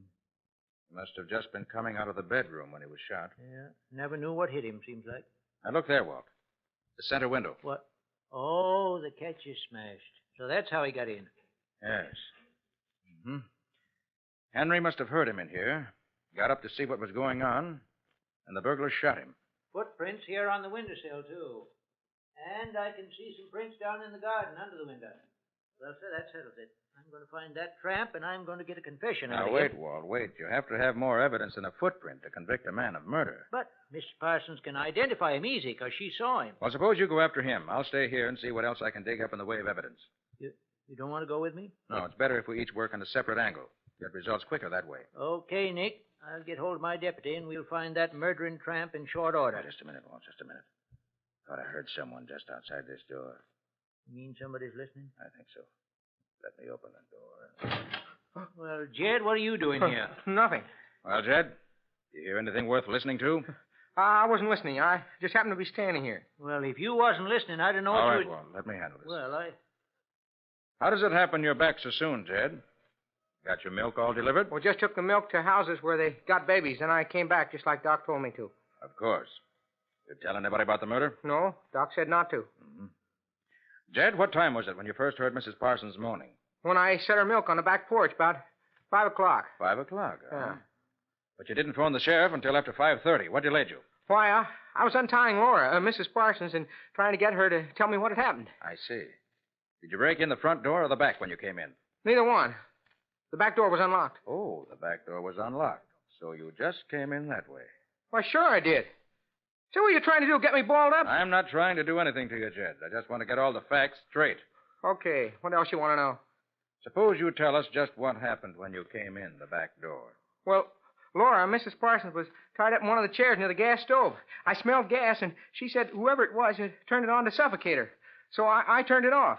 Gosh, she was almost out. Then I cut the ropes that were holding her, and I let her loose. What else did she say? She didn't say nothing much. She was just about unconscious when I found her. She talked about a man coming in and killing her husband and some other stuff I didn't get. I see. And what did you do then? Why, I took her into the spare room, and I put her on the bed. Then I called the sheriff. That's all. Jed, I notice you're pretty friendly with Mrs. Parsons. What do you mean by that? Why, the way you call her Laura, that's all. Oh. Well, you see, she's been giving me grammar lessons for about an hour every day after my milk's delivered, so I got to know her kind of well. Mrs. Parsons is very pretty, isn't she? You're darn right she is. Swellest looker on the whole route. You like her very much, don't you? Sure I do. She's been awful good to me, and I just like her. You in love with her, Jed? In love with her? Of course not. She's married. You weren't so much in love with her that you'd be jealous of her husband, want him out of the way, perhaps? Hey, look here, you. If you're trying to say that I killed Mr. Parsons, you can darn... Shut up, Jed. Nick's doing the talking here. You're just answering questions. Well, he didn't think he'd come around here making cracks like that. I don't know if I'd call that a crack. There's been considerable talk around town about how much time you've been spending with Miss Parsons. I never took no stock in it before, but now... I tell you, there's nothing to it, Sheriff. We was just good friends, that's all. All right, Jed. That's all for now. But don't go anywhere. But I ain't finished delivering my milk yet. Listen, if Nick says wait, you wait. I'll tell you when you can go. Murder's a serious thing. Of all the thick-headed dumb clucks I ever saw. You think Jed really had anything to do with it, Nick? He certainly had the motive and the opportunity. Can't afford to overlook any angle until we're sure. For the present, I suspect everyone. What in heaven's name is that? That's Mrs. Parsons. There may be more trouble. Come on, come on.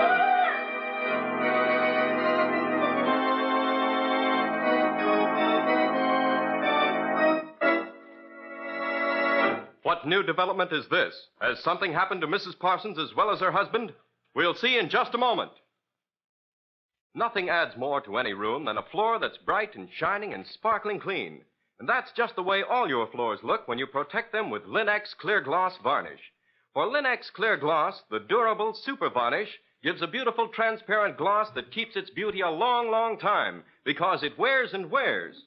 Linex Clear Gloss is easy to apply, drying without brush marks. And it protects your floors, protects every wood and linoleum surface in your home against damage by hot grease, boiling water, perfume, fruit acid, even alcohol. What's more, Linex Clear Gloss is easy to keep clean, for it keeps dirt on the surface where you can wipe it away in a jiffy. Yes, Linex Clear Gloss is the finest protective finish you can use to keep your home looking lovely. That's why thousands of American homemakers depend on it. Ask for it by name. Linex, Lin-X, Linex Clear Gloss Varnish. You'll find all three great Linex home brighteners and Chemtone, the Miracle Wall Finish, at paint, hardware, and department stores everywhere. We left Nick and the sheriff racing down the hall toward the room where Mrs. Parsons had been sleeping in the effort to find out why she was screaming. Bad, Nick. Please, Mrs. Parsons, take this. You must. What's the trouble, Doc? She's having hysterics. I didn't give her a big enough dose before, I guess. Now she won't take nothing. Here, let me hold her. All right, now put the glass to her lips. Maybe she'll take it. Yeah.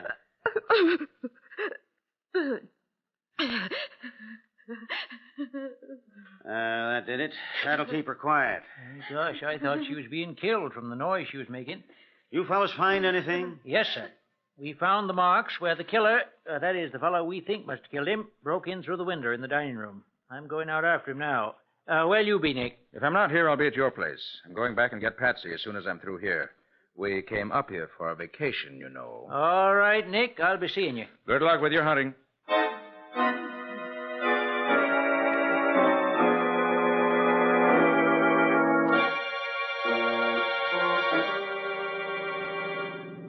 Well, Nick, how does it look so far?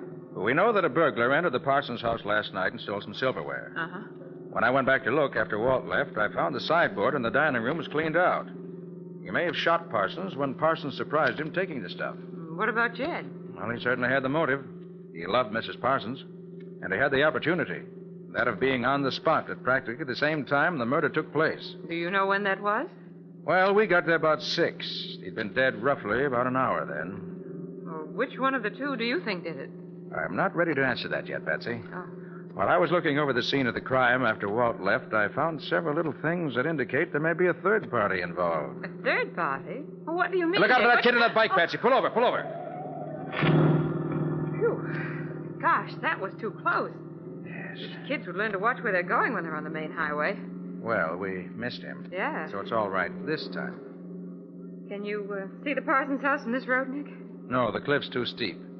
How are you going to know where to look, then? Before I left the house, I hung one of my handkerchiefs on the clothesline right at the edge of the cliff. Oh, that's good. I think we can see it from here. Should be just ahead. I'll watch for it. Ah, yes, there it is. Slow down a little. Okay. Now stop. Right here. Right.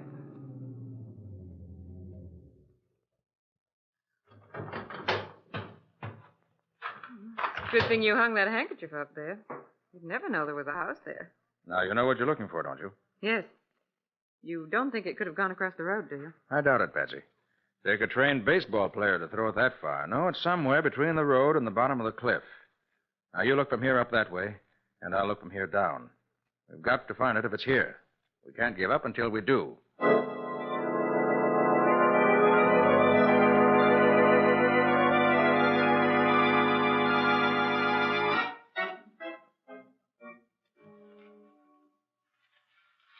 Careful, Pete.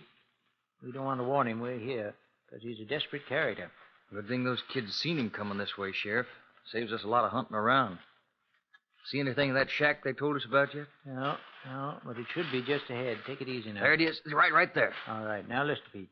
You stay out here in front. Keep behind that big tree and fire your gun over the shack once in a while to keep his attention on you. I'm going round back and creep up on him from that side. Then I'll get him before he knows I'm there, see? But keep hid. I don't want to lose deputy. Okay, Sheriff, I'll watch him. Want me to start firing now? No, let me get a head start so he won't see me. And then start firing. I'll signal you when. Okay, good luck.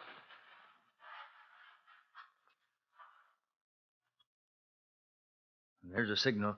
Here goes. Get your hands up. We got you surrounded. You can't get away. Got him, Sheriff. You got him? Dog nabbit. There ain't nobody here. Has he been living there, Sheriff? Yeah, he's been here all right. But he must have cleared out right after the murder. Must have got scared and run for it. Well, look, Sheriff. Huh? Here's a fork under this old piece of carpet. Got a big initial P on it. Uh-huh. One of Parsons is likely. Oh, this our man, all right. What now, Sheriff? We're going back to the office and send out an alarm for him. He won't get fur before he's nabbed. I'll see to that.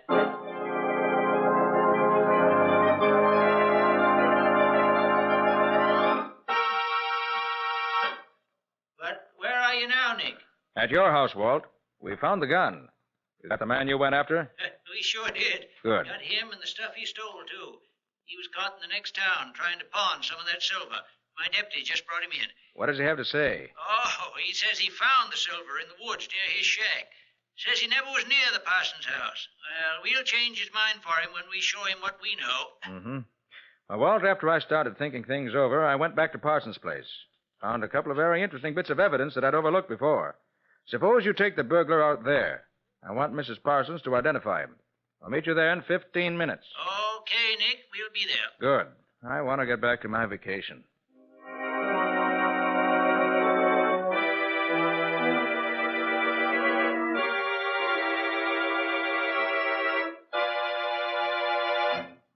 Well, now that we're all here, Doc, will you ask Mrs. Parsons to join us? I want her to identify this man.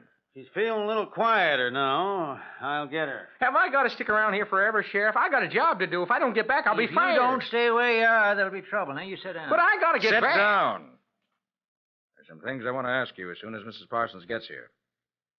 Oh, Walt, take your prisoner over to the other side of the room so she won't see him when she first comes in. All right, Nick. Come on, you. Come on. All right, quit shoving. I'm coming. Mr.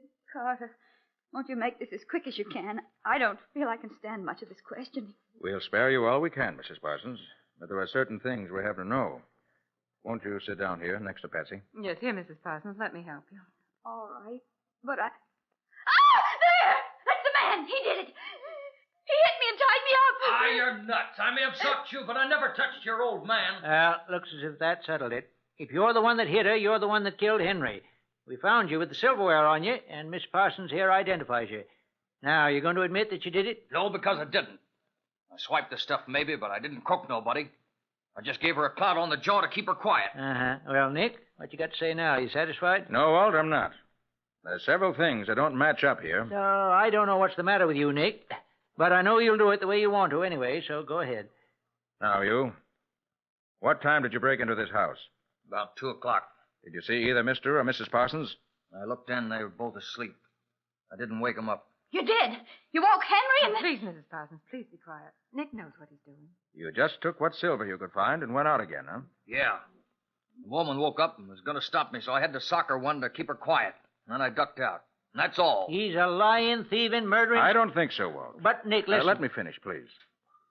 Jed, what was Mrs. Parsons wearing when you found her this morning? Why, she had a pink sort of housecoat, lots of lace on it. Yes. Did she look pretty in it? She sure did. But that don't mean I had... Just answer my questions, please. Mrs. Parsons, did you ever see this gun before? No, I never saw it before. You sleep on 2 pillows, don't you? Why, yes. And you never saw this gun before? No. No, I didn't. That's peculiar. When I lifted the top pillow off your bed this morning, I found a little hollow on the top of the bottom one, and this gun just fits it. That's a lie. Mrs. Parsons, you like Jed. He's a nice boy, but You liked your husband better. Of course. I loved Henry. Yes. You loved him so much you couldn't bear to have him leave you. Isn't that true? I don't... What are you getting at, Nick? I don't get this. Walt, Mrs. Parsons killed her husband. I didn't. I didn't. It was that man. Ah, you're nuts. Are you crazy, Nick? What makes you think she did it, Nick? Think? I know she did it. As I see it, she woke up and heard the burglar in the dining room. She'd already decided to kill Henry, but hadn't decided how to do it. And now the thought came to her that she could kill Henry and blame it on the burglar. She'd undoubtedly seen the man around town and knew exactly what he looked like. Remember that very excellent description she gave us, Walt? Well, sure, but Well, she never saw him that clearly by flashlight. You're lying. You can't prove any of About this. 5 o'clock, she got up, took a gun from under her pillow, went into the dining room, and called Henry very excitedly. When he rushed out of bed to see what was the matter, she waited for him at the dining room door and shot him as he came through. Then she took off her nightdress and put on the pink housecoat. I found the nightdress with some spots of blood on it under the mattress on her bed. You're lying. I wore that housecoat to bed last night. I was cold. Jed. Was that housecoat rumpled up when you saw it this morning? Why... Well, gosh, it looked like new to me. I thought so. Mrs. Parsons, you went to the kitchen. Waited until a few minutes before you knew Jed was due to arrive. Then you turned on the gas, tied yourself in the chair as best you could, and waited for Jed. You knew there was no danger of your suffocating before Jed arrived, and you knew that Jed was half in love with you already, and that when he found you in that very feminine and attractive garment, he'd never noticed that the knots which bound you were tied very clumsily and not very secure. Well, that's a lie. She was all tied up good and tight. That's what she wanted you to think. Well, why should she do it, Nick? Yes, Nick. What earthly reason would she have to do it? I didn't do it. I didn't do it. Walt. Huh? Remember when we approached the house this morning, we saw smoke coming out of the chimney? Well, yes. Well, and I remembered that smoke a little while ago. I went down to have a look at the furnace. I was curious where there should be a fire going on a warm day like this. And I found this. A letter from Henry's real wife in the city, saying that she was happy he had at last decided to return to her and his son, from whom he'd run away when he came here with Laura. And there was the motive, plain enough. Laura couldn't bear the thought of his leaving her. It was a blow to her pride that he was tired of her. So she killed him. Her fingerprints are on this gun we found, if you want definite proof. All right, I killed him. And I'm glad. He couldn't treat me that way. But I'll never go to the chair. I'll kill myself first. Better take her away, Walt. And keep your eye on her. Murder demands that the murderer pay the penalty for his crime. Gosh, Nick, I still can't believe it. She was such a darn nice little girl. Why, Nick, if she hadn't tried to burn that letter, she might have gotten away with it. Yes, Patsy. That was what first led me to think she did it. Until I found that letter, I could find no motive for her killing him. And without the motive, nothing made sense. But the furnace was so choked with the ashes that the papers she tried to burn just smoldered. And where there's smoke, you know. Yes, I know. Where there's smoke, Nick Carter solves the case with it.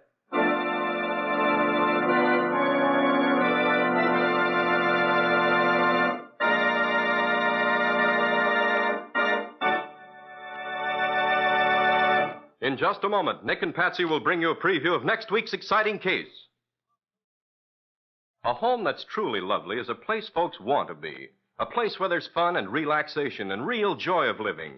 Your whole family takes pride in your home when you keep it looking attractive with the three great Linex home brighteners.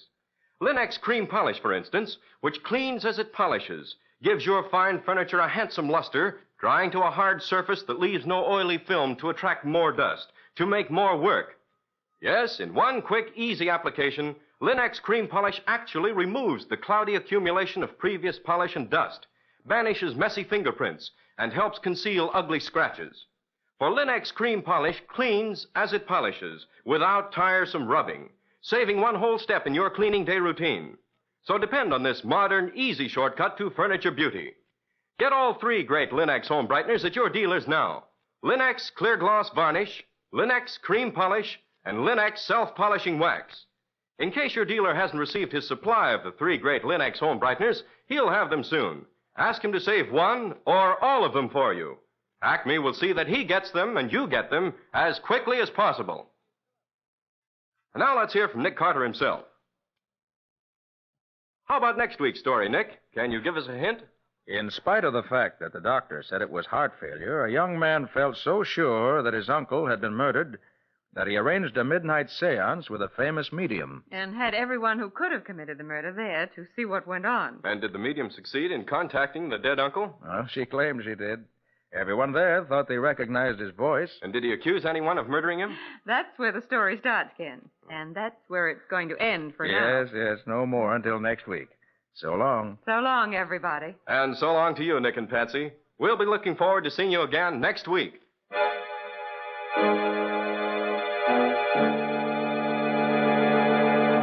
Next week at this time, listen to another curious experience of Nick Carter, Master Detective, entitled Unexpected Death. For Nick Carter and the Mystery of the Seance Murderer.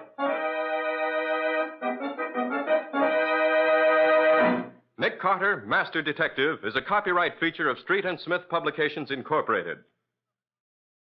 It is presented at this same time and over these same stations by the three great Linex home brighteners. Linex Clear Gloss, Linex Cream Polish, and Linex Self-Polishing Wax. Created by Acme, America's great producer of Acme quality paints. In the Nick Carter Adventures, Lon Clark is starred as Nick. Helen Choate is featured as Patsy. Original music is played by Lou White. The programs are written and directed by Jock McGregor. This is Ken Powell speaking for the thousands of Linex dealers all over America and saying so long until next week. This is Mutual.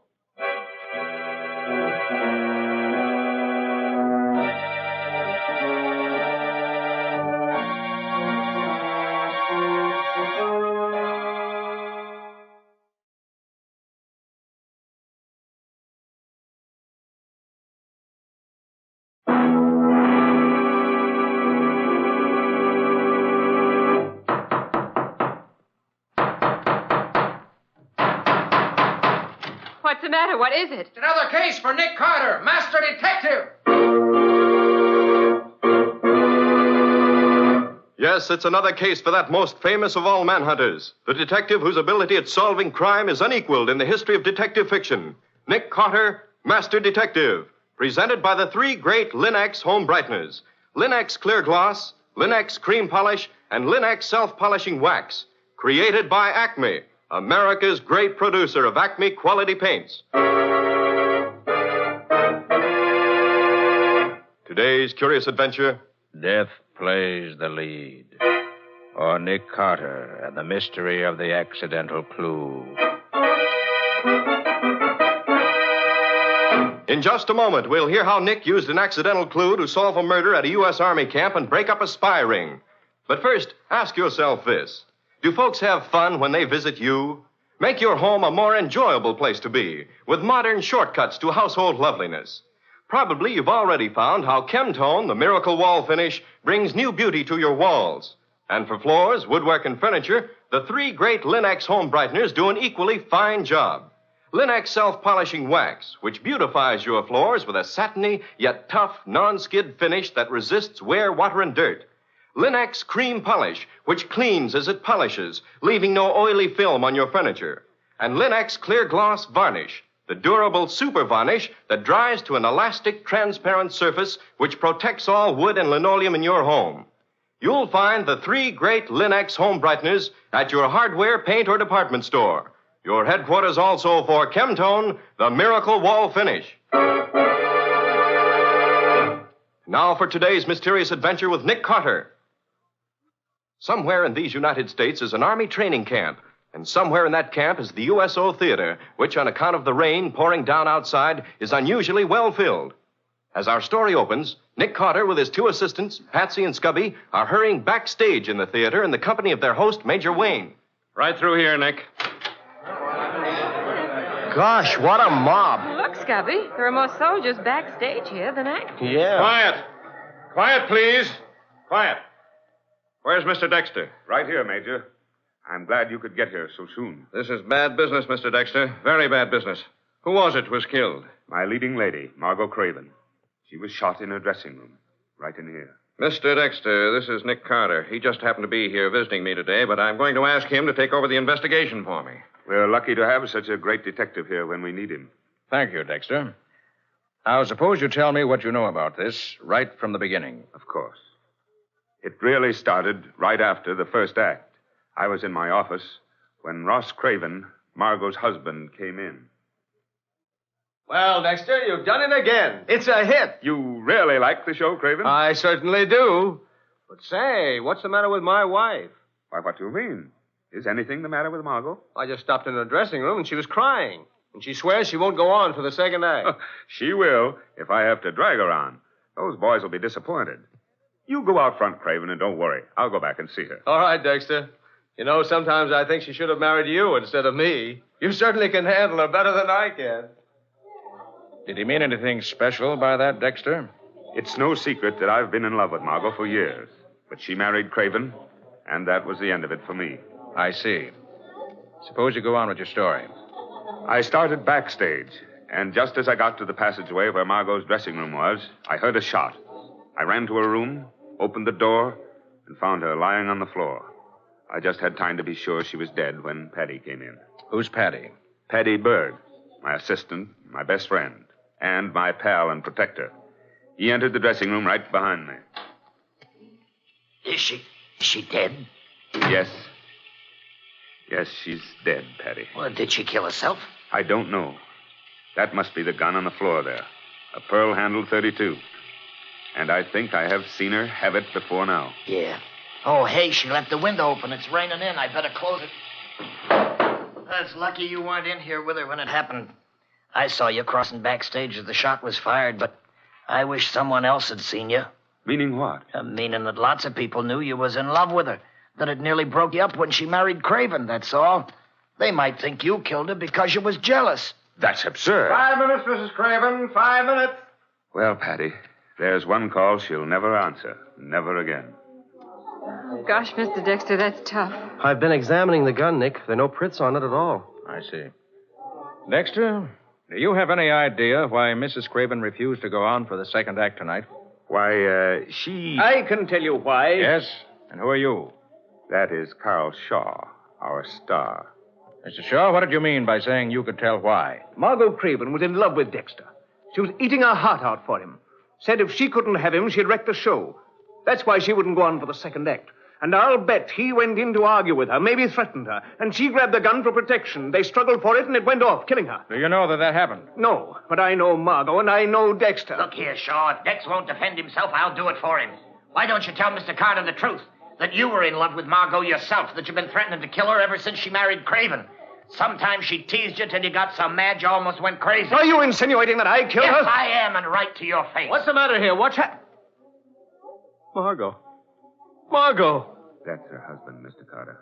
Your wife's dead, Mr. Craven. Dead? You didn't kill her, did you, Dexter? We don't know who killed her yet. We aren't even certain she didn't kill herself. I was afraid Dexter might have done it. He has such a rotten temper. And it would have been my fault because I asked him to come back here and argue with her. Mr. Craven, do you know anyone who might have had reason to kill her? Yes. Carl Shaw. What? He had a filthy temper, and Margot was always teasing him. You lie. Maybe you killed Margot yourself. Why do you say that, Mr. Shaw? Craven didn't love his wife. He wanted to be rid of her. You told me that's a lie, and you know it. Mr. Craven, where have you been since you talked to Dexter before? You certainly didn't get as soaked as you are now, sitting in the theater. Well, no, I went out and walked around to cool off.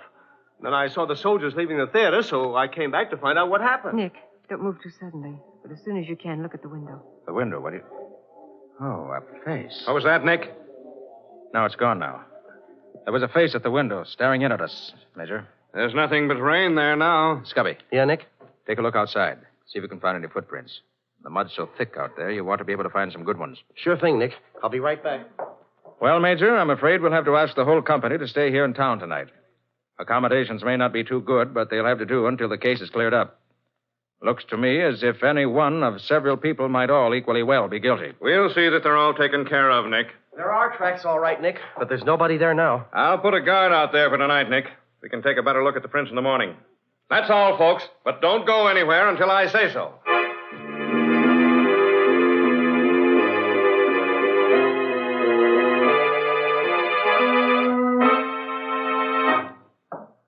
Room 211, the clerk said. Let's see, it should be right about... Ah, here. Come in.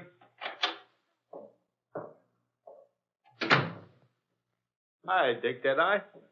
Come in, have a drink. Thanks, Craven. I don't drink. I don't ever want to be sober again. When I'm sober, I remember all the rotten little things I did to Margot. She should have married Dexter. He's always been the kind of man that I wanted to be and never was. But I beat him just once, when I married Margot. That rather evens things up, doesn't it? So that's why you married her. Because Dexter loved her and you wanted to beat him at something. Yeah.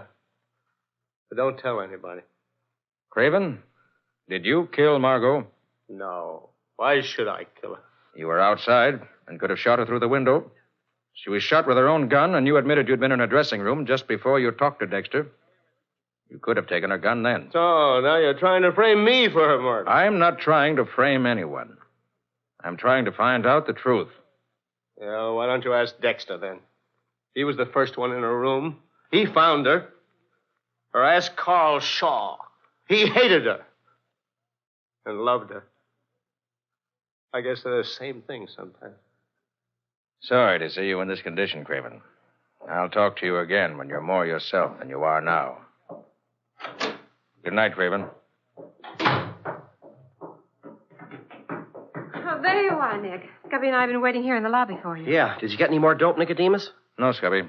Too many suspects and too few clues. Can we do anything for you, Nick? No, not just now, Patsy. It's getting late. I think I'll turn in. Well, I'll toddle off to my room then, if nobody minds. Okay, Patsy. See you bright and early in the morning. Good night, Patsy, old kid. Got lots of nice, pretty beauty sleep. Wouldn't do you any harm to get some of that beauty sleep you're talking about. You need it more than I do. Oh, that's what you think. I got eyes. Oh, well, brother. I guess I'll put my car in the garage. I left it standing outside when I drove down from the theater. Hey, Nick, I've got something important to tell you. How about going to your room where we can talk? Why, sure thing, Scubby. Just as soon as I get the car put away for the night. I'll be right with you then. Won't take me but a couple of minutes. Right, Nick. I'll wait for you here in the lobby.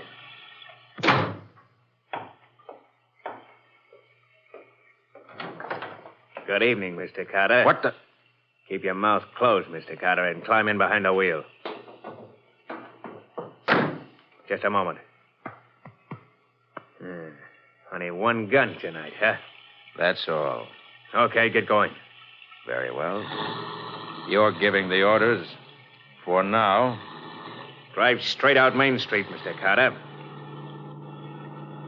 Oh, so it's you. You know me?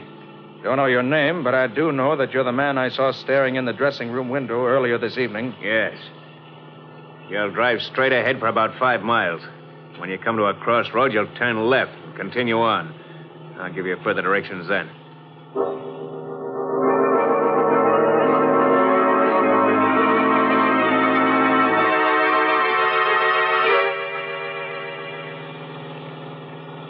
Pull up behind that car just ahead on the left.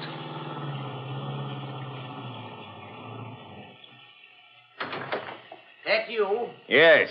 I haven't had time to search him yet, but he must have him. The MPs didn't get him. We know that. If you'd only tell me what this is all about, maybe I could help you. Step out of your car, please. It's very simple. Margot Craven got some papers which didn't belong to her. Got them by accident. They belong to us, and we want them. Papers? What papers? Oh, nothing that concerns you. We're sorry we have to drag you into this. I admire your work greatly, but we think you may have those documents, and we must have them. Hey, wait a minute. Is that why she was killed? Because she had them? No, Mr. Carter. They had nothing to do with her murder, nothing at all. Come on, search him and be done with it. I don't enjoy standing out here in the rain. Of course. Permit me to be sure you have no papers on you, Mr. Carter. Go ahead. Craven's been taken care of. I searched Carter's car while I waited for him. So if he doesn't have them on him, I don't know where they are. Well, they're not on him. Mr. Carter, on your word of honor, you know nothing about our papers? I do not. How much does that mean? Oh, with Mr. Carter, it means a great deal. Well, thank you. That's a bit unexpected, but very welcome. If we find later that you've lied, we shall, of course, kill you. Now you may get back in your car. Watch out. We're still covering you with our guns. That's better. Now what? Now I take over. We're going to drive away and leave you here. I'm sure you won't try to follow us. And why not? Because you're going to sleep right now.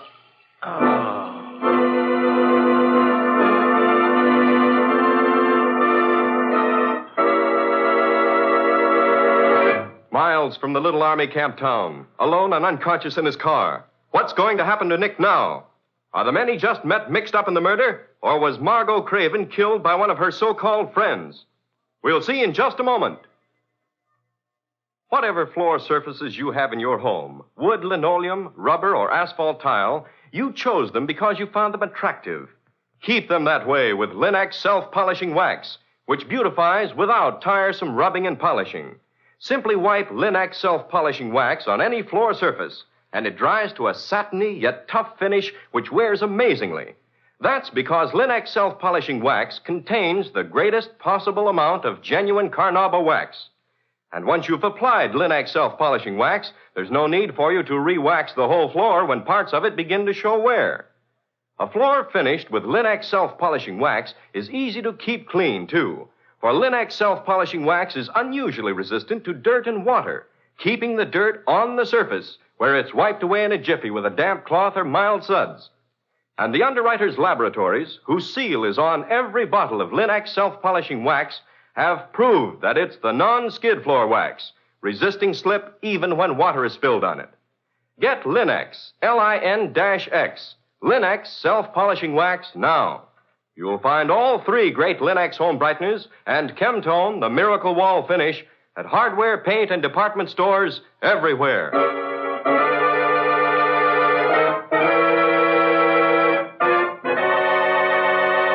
And now back to our story. Slugged unconscious by a pair of desperate men, Nick lay slumped over the wheel of his car for several long minutes. Then, when the sharp stabs of pain which accompanied his return to consciousness had died down slightly, he slowly drove back to the hotel, where Scubby was waiting for him. Taking Scubby to his room, he told him what had happened.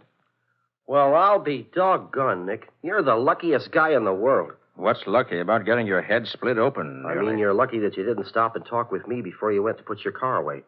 Here. Oh, what's this? If I'm not mistaken, those are the papers your friends wanted. Where'd you get them, Scubby? I found them behind the dressing table in Margot's room. You did? When was that? While you were busy talking to Dexter, I was looking around, and, well, I ran into these. Well, why didn't you say something about it then? I thought you might like to go through them before we turned them over to the police. This is the first time since then that I've had a chance to give them to you alone. Yeah. What are they, Nick? Scubby, these are in code. I rather think they should be turned over to Major Wayne at the camp. Well, why give them to him? Use your head, Scubby. They're in code, I said, and Margot got them at an army camp. These were given to her by mistake. And that can mean only one thing, as I see it. Spies. Gosh, Nick. Do you really think so? I do. Come on. I'll get my car out of the garage and take them out to camp right now and turn them over to Major Wayne. Maybe these papers will help us catch the killer of Margot Craven.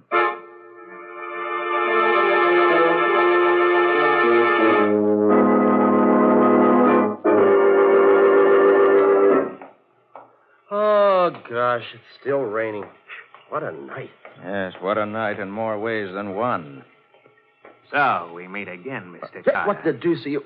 You again. If I were you, I would be very quiet. I won't hesitate to shoot you both if I have to. Keep your hands in plain sight and walk over to the little door at the far end of the barroom. Move carefully and slowly. Shall we walk, Nick, slowly and carefully, as the gentleman says? I guess we'd better, Scubby.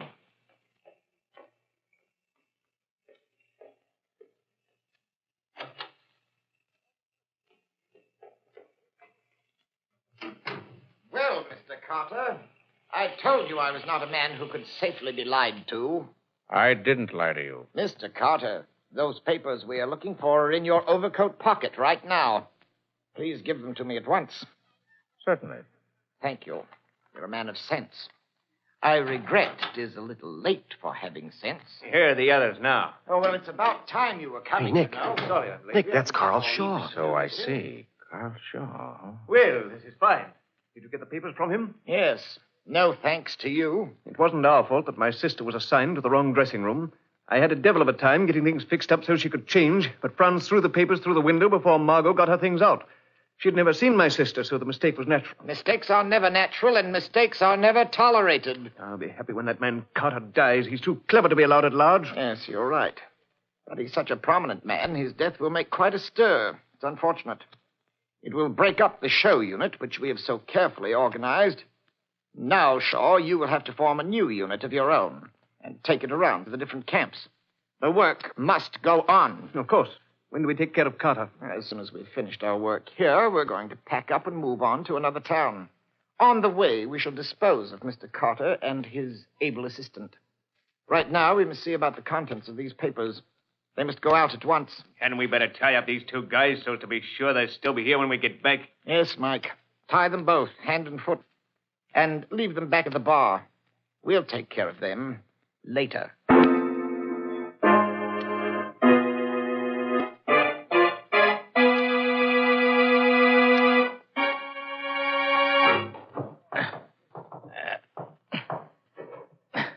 Hey, what are you doing, Nick? You've been wriggling around like that for the last half hour. I'm getting these ropes off my wrists, Scubby. I hope. Yeah? Well, how are you coming? I'll have my hands loose in another few minutes.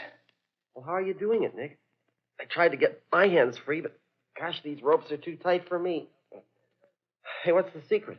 The secret's very simple, Scubby. When the ropes were put on us, they were damp. I enlarged my wrist muscles as much as I could, but he tied the rope too tight for me to get out of it. But I found a hot water pipe under the bar here, and I've been drying the ropes out against that. As it dries, the rope is stretching just enough to let me get loose. But I've had to keep wriggling around so as to keep the wet parts of the rope against the hot pipe. Nice work, Nick, old boy. We'll fool these thugs yet. If they only leave us alone just a couple of minutes longer, we'll be out of here.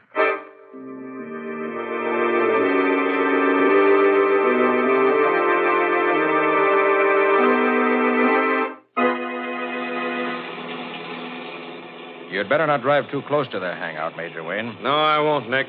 I'll stop a couple of blocks away, and we'll sneak up on them from there. Sorry, I couldn't arrest them myself and save you the trouble. But I have no official standing in cases of espionage, naturally. Quite so, Nick. But I'm glad you're going to give me a hand to capture them. Don't forget, Patty and I are here, too, Major. Of course, Dexter. I'm only too glad that you and Patty happened to be with me when Nick brought me the news. Now, we'd better work out a plan of action before we get there. You know the layout, Nick. What do you suggest? I think it'd be a good idea for one of us to knock on the door of the place.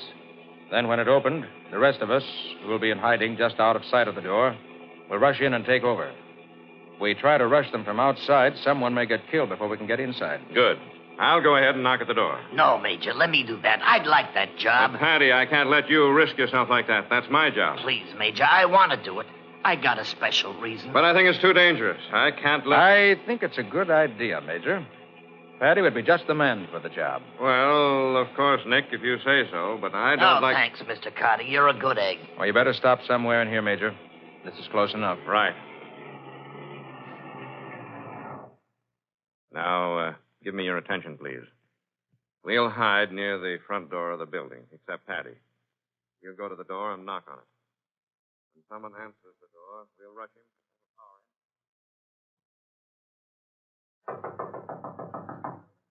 I hope nothing happens to Patty. I can't understand your wanting him to do that job. I'll explain later, Major. Oh, there, the door's opening. Well, what do you want? Get your hands up. Come on, Nick. Keep your mouth shut. So, that's it. Drop that gun before I... The rest of you come out with your hands up. The building is surrounded. We're coming. Don't shoot. We get up. Stop shooting. We're coming out. Nick! Patty's badly hurt. See what you can do for Patty, Nick. I'll take care of these enemy spies. All right, Major. How bad is it, Patty? Curtains, Nick. Last curtain for me. We shouldn't have let you do this, Patty. But I wanted to, Dex. I wanted to. But why, Patty? Why? I think I can answer that, Dexter. Yeah. Nick can tell you. He knows. What's he talking about, Nick? What do you know? Patty, you killed Margot Craven, didn't you? Yeah, I killed her. And now I'm dying just like I hoped I could. You killed Margot? But why, Patty? Why? Because Patty was afraid that she'd wreck your business and your life, Dexter. She was the kind of a woman who had to rule everybody with whom she came in contact. And she could have ruled you in the end because you loved her. Unless I'm mistaken, Patty tried to argue her out of a sit-down strike. There was a fight, and she was killed. Accidentally, perhaps. And then Patty jumped out the window, ran outside, and came back in just as you went into the dressing room from backstage. Right, Patty? Yeah. I don't know how you knew it, but I felt you did. Thanks for letting me go first. Oh. Patty. You've put me in your debt forever. But, Nick, how did you know that he killed the Craven woman? I thought it would have been Shaw or her husband or, well, maybe even Dexter. Well, Scubby, for one thing, there were those footprints in the garden outside her window. You found where a man had stood on tiptoes to look in. Yeah? But you didn't notice that there were also definite marks of where someone had jumped out the window. And Patty was the only one in the dressing room when we got there who had on his shoes the black dirt that was used in making those flower gardens. Oh, I see. Also, I could see he'd just come in out of the rain. And then, too, Scubby, you remember that Dexter said that the first thing Patty did when he followed Dexter into the dressing room was to rush over and close the window? Yeah. Well, Dexter hadn't even noticed it was open. But Patty was more interested in getting it closed than examining the body of the woman, because he already knew she was dead. Yeah, I see. Well, it's simple when you explain it. And another thing. You recall those papers you gave me? The ones in code? Yeah, sure. Well, as soon as you gave them to me, I knew that I had seen them in Patty's pocket when we first entered the dressing room. Yeah?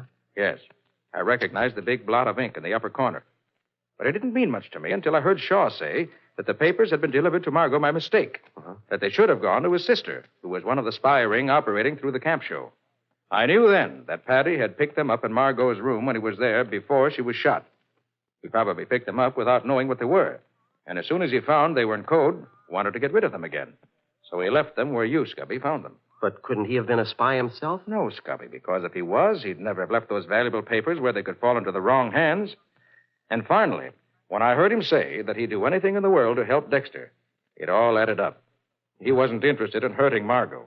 He just wanted to keep her from hurting his friend and his god, Dexter. And if that meant her death, that's what it had to be. He loved Dexter more than he loved his own life. Well, you sound almost as if you condoned this murder, Nick. I never condone murder, Scubby. You know that. But I understand it. And sometimes I feel sorry for the murderer. And in this case, I'm happy that the murderer won't have to stand trial before an earthly judge. The courts above may treat him more leniently than our earthly courts would.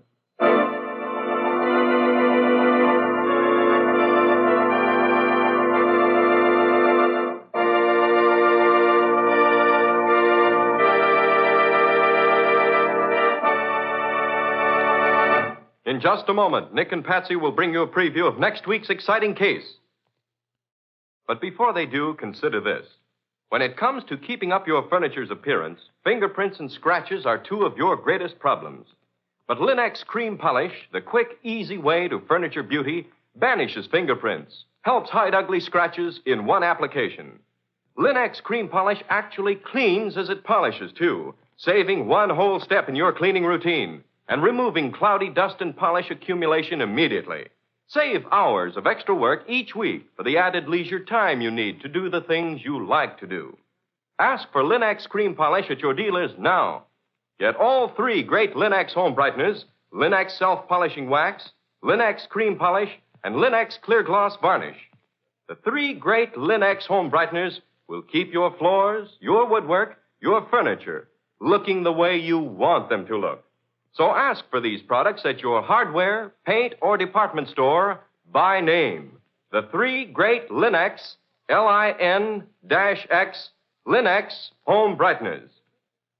Another outstanding investment, the world's safest investment, in fact, is United States war bonds. And every bond you buy brings victory nearer, makes America safer. Let's go for the knockout blow. Now let's hear from Nick Carter himself. Well, Nick, would you care to give us a hint as to your next week's story? Yes, Ken. I'll give you just a hint or two, and that's all. A gangster dead on the beach of an exclusive Long Island estate. A dope peddler shot to keep him from talking. Hindu servant who knew too much and not enough. A movie star in the making. And plenty of trouble for Nick on the way. On the way where? To the solution, naturally. Nick never goes anywhere else once he gets started on a case. Okay, I'll be waiting for that solution he digs up in this one. What do you call it, Nick? Murder by suicide. Or the mystery of the death on the beach. And no more until next week. So long. So long, everybody. And so long to both of you. We'll be looking forward to seeing you again next week.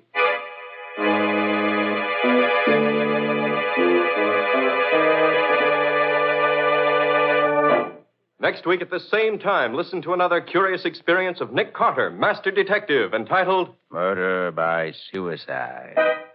Or Nick Carter and the Mystery of the Death on the Beach.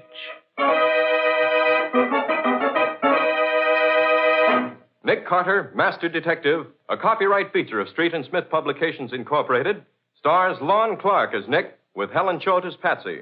Original music is played by Lou White, and the programs are written and directed by Jock McGregor.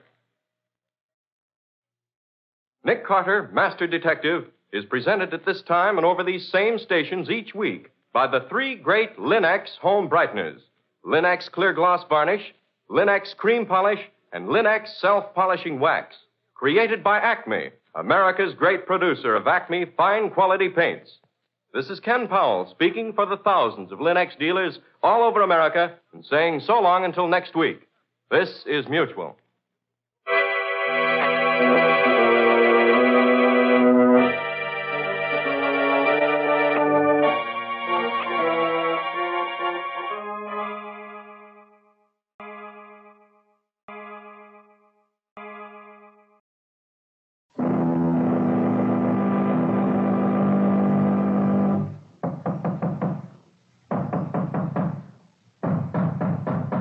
What's the matter? What is it? Another case for Nick Carter, Master Detective. Yes, it's another case for that most famous of all manhunters, the detective whose ability at solving crime is unequaled in the history of detective fiction. Nick Carter, Master Detective. Today's curious adventure, Strands of Murder. Or Nick Carter and the Mystery of the Grecian Daggers.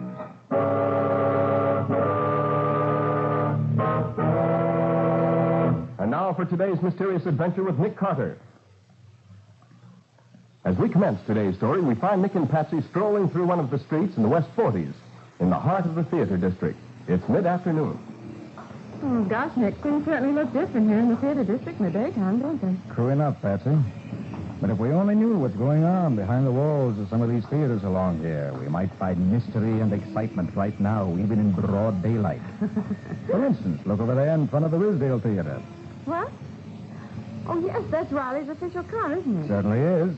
There's one of his men on guard at the front door of the theater. Oh, come on, Nick. Let's see what's doing. Yeah, that's the theater where Risdale's rehearsing his new super colossal spectacle play, The Sacrifice, if I remember correctly. Oh, that's right, Nick. Leo Frame's playing the lead. There are 3 leading women. Myra Dobre, Lita Lindman, and Bella Clare. Gosh, I'll bet there's going to be a super-duper when it opens. Easy, Patsy. See if I know this man on guard here. No, I don't. You can get inside, Nick. Just tell him who you are. Maybe Riley doesn't want us inside. Oh? Then we better play it safe. I have an idea. You wait here a second. Okay. Good luck to you. This'll be easy. We'll be saying hello to Riley in just a minute. Say, fella, is that your car out there? Yeah. So what? You mind if the kids let air out of the tires? What? Say, if those kids are playing around with them... Come on, Patsy. Let's stroll in and see what Riley's doing here. Right with you, Nick. Oh, gosh, Nick, isn't this the swankiest theater you ever saw? Yeah. And the decorations cost Risdale plenty. Oh, they must have. He built the theater, you know, to house his super terrific productions. Well, let's see what's inside. Gosh, I'll say there's excitement in here. Come on, let's find Riley and see what goes on. It's a wonderful scene you're directing here, Riley. Is this part of a new show? Carter, what the devil are you doing here? Patsy, quiet those women down, will you? Oh, sure, I'll take care of it. Will you tell me, Nick, how you got in here? I gave orders. I got in by the simple laws of cause and effect, Riley. Cause and effect? I don't get it. Very simple. I caused your man at the door to leave his post, and then I effected an entrance. Somebody ought to teach you not to stick your nose in what it ain't wanted. But now that it is stuck in... Well, all right. But mind you now, this is my case, and I don't want no interference and no meddling. I don't want that place. Ah, I take it there's been a murder. Who, what, and where? Yes, the deceased is Leo Frame, America's sweetheart and fortune's gift to women. And the party who bumped him off... Lita Lindman did it. Miss Claire. Lied to her about Leo running around with her ease. Come on now, come on. You'll be all right. Well, Risdale, did Frayne act so badly you had to kill him to teach him a lesson? Oh, this is awful, Mr. Carter. I'm ruined. This will finish me as a producer. Everything I have in the world is sunk in this play. I lose my theater, too. Oh, it's the end of everything for me. Oh, come on, pull yourself together, man. If rumor can be believed, you won't lose as much as all that. Haven't I heard that you had your stars insured against such things? Oh, sure, the big stars, yes. Frayne's appearance in the show is insured for $50,000. So is Myra Dobre's. I've already put a lot more than $50,000 into this thing. Tough, but you'll get over it. I think what I'll lose in the play alone, that would have grossed $1 million with Frayne in the lead. The part was written for him. You can't go on without him. I hope it's not as bad as all that. Now, tell me what happened. Okay. Leo Frayne was stabbed half an hour ago. There were only 7 people in the theater. 3 women, Della Clare, Myra Dobre, Lita Lindman. 4 men, Frayne, my stage manager, the doorman, and myself. Frayne was on the way to my office when he was killed. It's just at the foot of the stairs leading to my office. It's backstage there. Any idea who would have been interested in seeing him killed? I think Frayne has fought with everyone here at some time or another this afternoon. Lindman fought with him, Myra fought with him, Della and he had a big argument. He even had an argument with the stage manager. How about you? You fight with him, too? Well, I would have liked nothing better, but I didn't. Actors are hard enough to handle anyway without fighting with them. Well, how about showing me the victim, Risdale? Very well. Come on this way. Hey, Sergeant, keep order here while we're gone. Don't let anybody leave the stage till we get back. Now, show Nick the body, Risdale. Well, Riley, I never expected to find you in a murder case without all those so-called experts you have down at headquarters. With 3 bump-offs in the Bronx and 2 in Brooklyn, everybody's busy. Anyway, I don't need them. Here we are. This little alcove at the foot of the stairs. I'll hold the curtain back so you can see in. Leo Frayne has certainly taken his last bow. Very pretty speech, Mr. Carter, but not very helpful. Thought I wasn't supposed to be helpful. Well, you don't have to stand around doing nothing now that you're here. Well, here's the way it looks to me. I was in my office, and had sent word to Frayne to meet me there. He was just about to go up the stairs when he met somebody and stopped to talk with him. Probably one of the women, I should say. Why'd you say that? Because I doubt if Frayne would have stopped to talk to a man. But he always had time for a woman. Also, a woman could have been holding a dagger in her hand, and he'd never noticed it, because it was part of all the women's costumes in this act. While he was talking to her, she stabbed him, and he fell back into that chair where he is now. Then she pulled the curtain across the alcove and went back to her dressing room. You say the dagger that was used on Franny is part of the costume? Yes. All the women wore them in their hair for the big sacrifice scene. Oh, so there are a lot of them all alike, eh? All identically the same. How many there be altogether? Let's see. 3, 6, 8, 9. 9 in all. Rizdale, you said you thought a woman killed Frame. This would certainly prove your statement. What? Look. What are them, Nick? 2 long black hairs caught in the handle of this dagger in Frame's chest. Then it was a woman did it. A woman with black hair. That lets Lita Lindman out. She's a blonde. Yeah, sure she's out. Hey, give me them hairs, Nick. They're evidence. Thanks. Yes, sir. We'll find which of the women has black hair and a jealous disposition, and we got the killer. Now, let's check up on those daggers first. Rizdale, where are the dressing rooms? Down here, Lieutenant. Wasn't Delaclare's dagger in her hair when I saw her on the stage a few minutes ago? Yes, she's still in costume. The other daggers ought to be here. This is Lindman's dressing room. There's her dagger on the dressing table there, which leaves Myra Debray's dagger not accounted for. Well, Debray's dressing room's over here. And there on the table, Lieutenant, is another pretty silver dagger. Oh, well, what do you know? Oh, Just this, Riley. If one of those 3 women did it, she didn't use her own dagger. yeah, but where did the extra dagger come from? It could have been one of the chorus daggers. Or the killer could have used her own dagger and then borrowed one from the chorus to replace hers. Sure, Nick, that's it. Let's see if one of the chorus daggers is missing. Over here, Lieutenant. They're all there on the dressing table. Let's see. 5, 7, 8. No, 7. You said there should be 9, Rizdale. That leaves 2 missing. Yeah. Well, get the stage manager. He'll know. Can you call him from here? No, but the other end of this corridor leads right out into the orchestra pit. I'll get him at once. Hey, wait a minute, Rizdale. Yes? You say you can get from here directly to the orchestra pit? Well, yes. Why? When you were telling me the story earlier, you said that you sent your stage manager, McIntosh, out front to get your script just before Frayne was killed, didn't you? Well, yes, but... And McIntosh knew that you were expecting Frayne to come up to your office. I believe I mentioned it, yes. Oh, McIntosh was where he could get to this part of the theater where Frayne was killed and back outside again quickly without being seen. Yes, but so what? He had a quarrel with Frayne. He knew Frayne would be here in the corridor just about then. And he knew all about them None of daggers, that too. proves anything, Riley. Let's get on with our investigation. Well, I wish we had a technician with a microscope here. That would tell who belongs to them hairs fast enough. Quite true, Riley.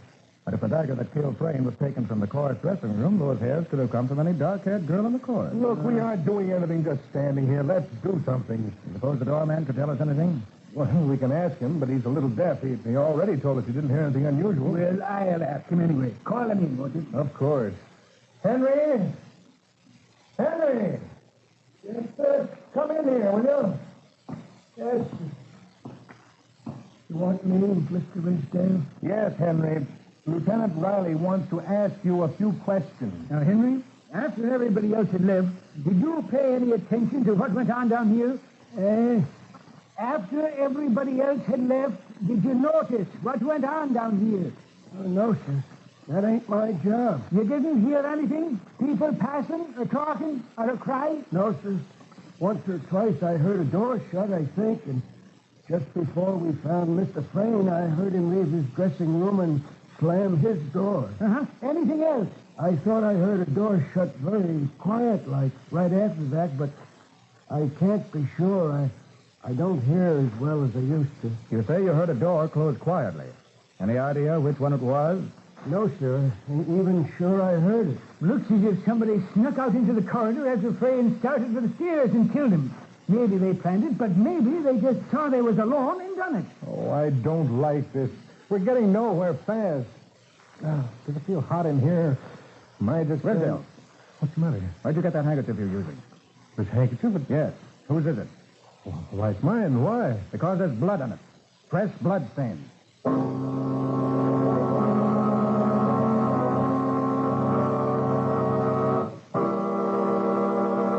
Is it possible that Rizdale himself is the killer of Leo Frayne? Or is this some new and unexpected twist of the chase? We'll see in just a moment.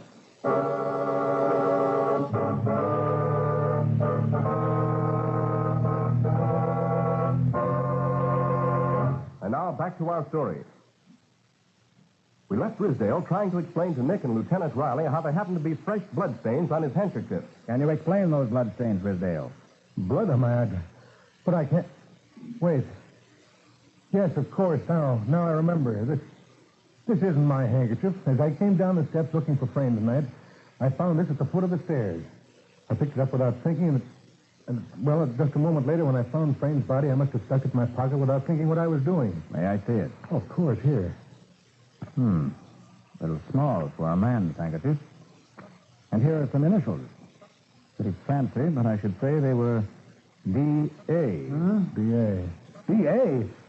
Debray. Has Miss Debray got black hair, Rizdale? Yes, she has. That settles it. She wrapped this around the handle of the dagger to keep the blood off her hand and to keep her fingerprints off the handle. Well, this handkerchief and them black hairs we found on the dagger will send her right to the chair. If the hairs are hers, Riley. And don't forget how easy it'll be for anyone to pick up a lost handkerchief and use it for a false clue. Now, look here, Nick Carter. Will you stop trying to tell me how to run my own business? I'm just trying to point out to you, Riley, that if those hairs didn't come from Miss Debray's head, you're right back where you started, handkerchief and all. Oh, all right. Then what do we do now? Well, it isn't any of my business, but I have an idea that might work. Well, let's have it by all means. Suppose whoever left this handkerchief near the body didn't do it intentionally. Huh? Suppose they just dropped it without noticing it. Now, nobody but us knows it's been found, but whoever lost it is bound to think about it when the excitement dies down a little. Then she'll get scared and maybe look for it. Suppose we give her the chance to find it. How do you mean, give her a chance? Well, like this. We put the handkerchief right back where I found it, only hidden a little more. Then we'll send the three women back to their dressing room. Then we give them a chance to sneak out. Should be an interesting experiment, Riley, even if it doesn't prove anything. Well, okay, we'll try it. But where can we hide somebody to watch? There's a vacant men's dressing room just down the hallway. Suppose I put Henry here on guard in there. There's a phone there. He can phone us as soon as he sees anybody come out. We'll be in my office. Okay. You got that, Henry? Yeah, sure. Sure, I can do it. Now, Henry, you can sit right here. We'll leave the door open a crack, and as soon as you see one of them leaving her dressing room, call me at once. Yeah, I got it, Mr. Rizdale. I'll watch real good. Now, let's get those women down here.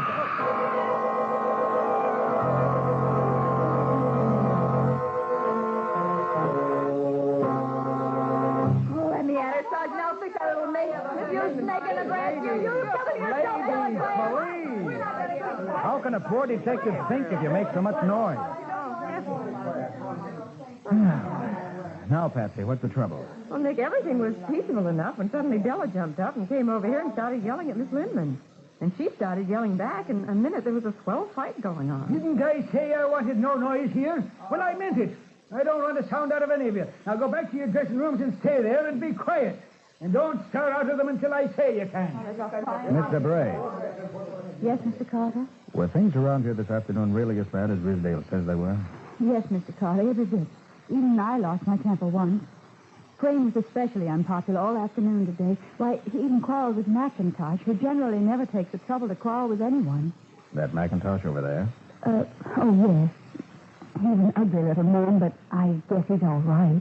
How did Frame take all the argument that was going on? Well, it was making him jumpy. He was talking of quitting the show, and Rizdale had to lay down the law to all the rest of us to soothe him. But I'd better go on back to my dressing room before the lieutenant gets mad. Well, before you go, Mr. Bray, may I borrow your handkerchief just a moment? Well, I don't seem to have it. I must have left it in my dressing room. I'm sorry. Come on, let's get up to Rizdale's office and see what happens. If anything. We don't expect this will produce much in the way of results. Well, come on anyway. Even you could be wrong, you know.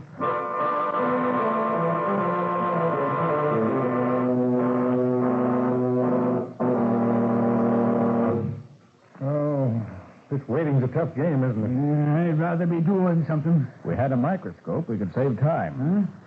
Let me have those hairs we found, will you, Riley? What do you want them for now? Just to match them up with these hairs. What did you suppose? They're specimens of Claire's hair and Debray's. I have a pocket magnifying glass here. Thought I'd see if they could be matched up, roughly. Oh, sure, here you are. Yes. Debray's hair is finer than Claire's. And it has a faint ripple that Claire's doesn't have. Yes, Riley, there's almost no question but what the hairs found on the dagger matched Debray's hairs, near as I can tell. Oh, look, I'm going crazy sitting here. I can't think. My nerves are like a jackrabbit. I see the one you got an aspirin. Aspirin? Not me. Sorry, Rizdale, I don't carry them either. Oh, my head is splitting. I think my secretary keeps some in her desk in the next office. If she doesn't, I'll fire her. Oh, by the way, the ring for this office is 2 short ones. All the office phones are on the same line. Now, if you hear two short rings, it'll probably be Henry. So you better answer fast. I'll be right back. Rizdale seems to have the heebie-jeebies. So would you, Nick. If you was losing $100,000, even if it wasn't all your own money. Well, look, what about them hairs? I feel sure the hairs are Debray's, all right. But I'm not yet positive just what they prove. Oh, that's Henry. Yeah, Lieutenant Riley speaking. They just came out. I can't be sure who it is, but it is a woman. She's just picking up the handkerchief now. Huh? Now she's starting back to her... Henry, what is it? What's happened? What is it, Riley? Something's happened to Henry. Happened to Henry? Yeah, let's go.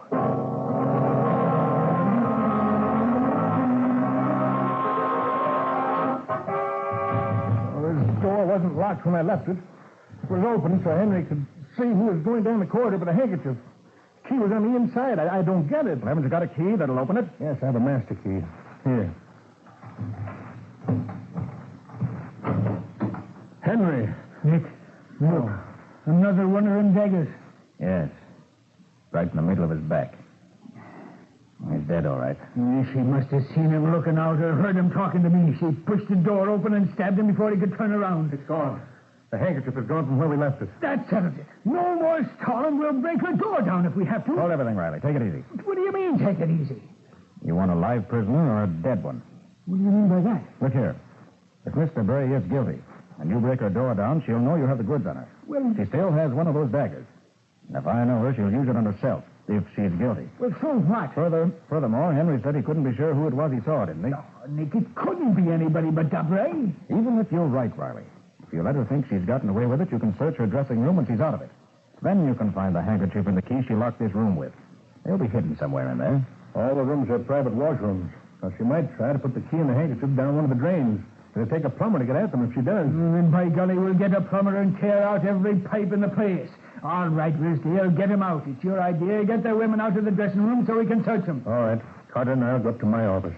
I'll call them from there and then ask them to come up. Okay. Get going.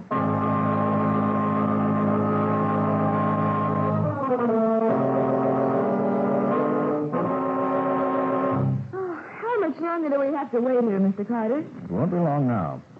We just wanted to get all three of you out of the way while Lieutenant Riley digs up the evidence that'll send somebody to the electric chair. The chair? Did you know that human hair can be identified just the same as fingerprints can? And just as exactly? Well, I didn't. Nor I.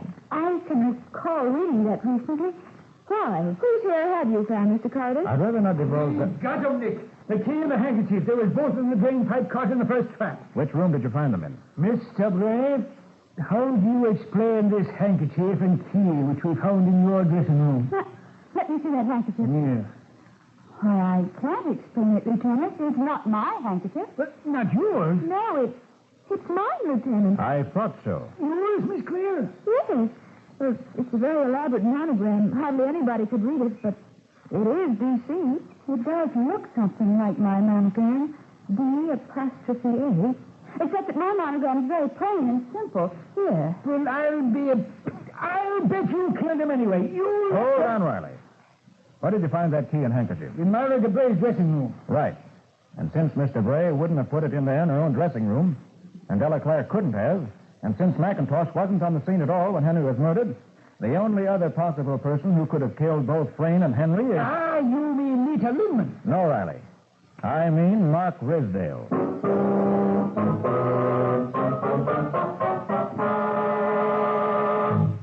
Oh, gosh, Nick, I don't see how you figured that all out as fast as you did. There were too many clues, Patsy. The black hairs on the dagger was a clue. The handkerchief with the Bray's initials on it was a clue.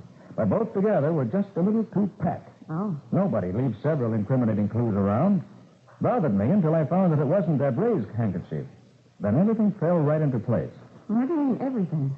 Well, Rizdale had a flop on his hands, and he knew it. Uh-huh. He was broke. He was going to lose his theater. But the appearance of Frayne and Debray was insured for $50,000 each. That is, Rizdale got $50,000 if either Frayne or Debray did not appear in the show for any reason except voluntary withdrawal. So, if he could kill Frayne and hang the killing on Myra Debray, he could collect $100,000 cash.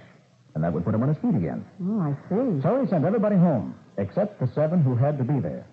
Then he went to his office, sent for Frayne, and then laid in wait for him at the foot of the stairs, having arranged that no one else should be around at the time. And after killing him, he went back to his office and waited until the body was found. And he planted the handkerchief there, thinking it was Mary Debray. That's it. It was easy enough for him to plant the hairs on the dagger. But how did he kill Henry? You were all there together, weren't you? And he was clever enough to make it look so. He planted Henry in the vacant dressing room, and we all started upstairs. He'd probably have invented some excuse to stay behind, but Lindman started screaming just then, and we all rushed up on stage. That's right. Well, that gave Risdale a couple of minutes to slip back into the corridor, stab old Henry, lock the door, plant the key and handkerchief in the drain in Debray's room, and then join us in the office. But, Nick, you heard old Henry speaking when Riley answered the phone, didn't you? No, Patsy, I didn't. I heard Risdale impersonating Henry. Oh, I get You it. recall he slipped into the next office to get some aspirin? Well, he used the house phone in there, called his own office, impersonated Henry. Remember, he used to be an actor years ago, and then faked the blow in the fall.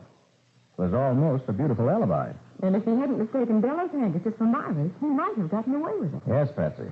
And that was a fatal error. Either the handkerchief or the hairs of the dagger would have been excellent proof. But he was so anxious to be sure Debray was the ghost that he planted too much. He wove too many strands to his web, and one of them tripped him up.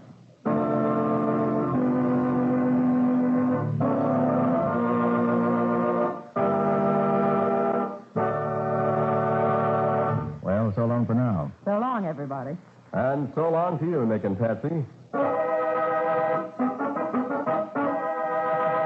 Nick Carter, Master Detective, is featured in Street and Smith magazines. Lon Clark is starred as Nick, with Helen Choate as Patsy. Original music is played by Lou White, and the programs are written and directed by Jock McGregor. Nick Carter, Master Detective, is presented at this time and over these same stations each week by the three great Linux home brighteners. This is Mutual.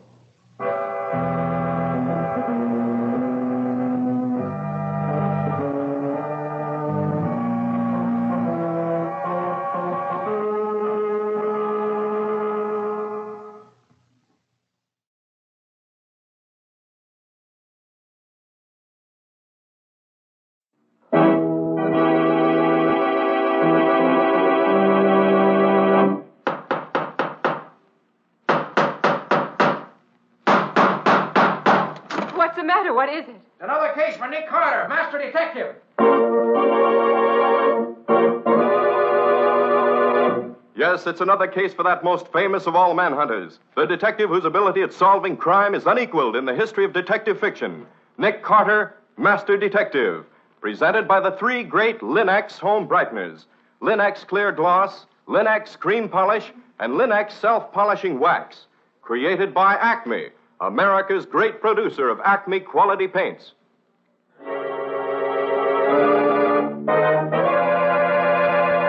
Today's curious adventure: Murder Goes to College, or Nick Carter and the Mystery at Spring Lake.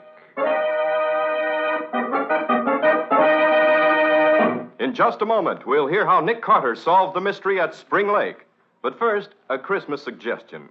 There's nothing that adds more to hospitable cheer than a bright, well-kept home. American homemakers have learned how much surroundings can mean. That's why they've come to depend on Chemtone, the miracle wall finish, to beautify their walls. And for your floors, woodwork, and furniture, it's those three great Linux home brighteners. Linux Clear Gloss Varnish, the durable super varnish that dries to an elastic, transparent surface which protects all wood and linoleum in your home. Linux Cream Polish, which cleans as it polishes, leaving no oily film on your furniture. And Linux Self-Polishing Wax, which beautifies your floors with a satiny yet tough non-skid finish that resists wear, water, and dirt. Get the three great Linux home brighteners at your hardware, paint, or department store.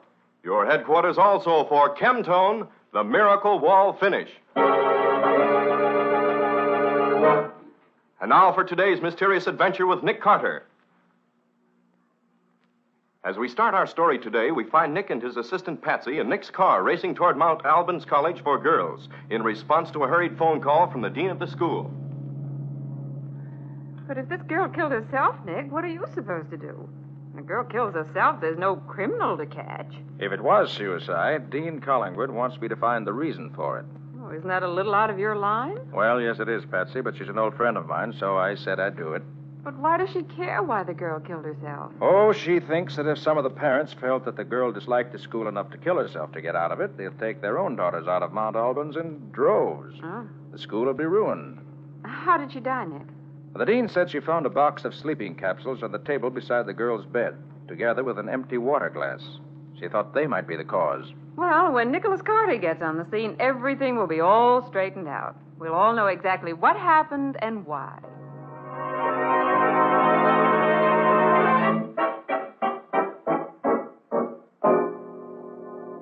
And this, Margaret, is my assistant and severest critic, Patsy Bowen. Patsy, Dean Collingwood, head of Mount Albans. How do you do, Miss Bowen? Fine, thank you. Have you notified the police yet, Margaret?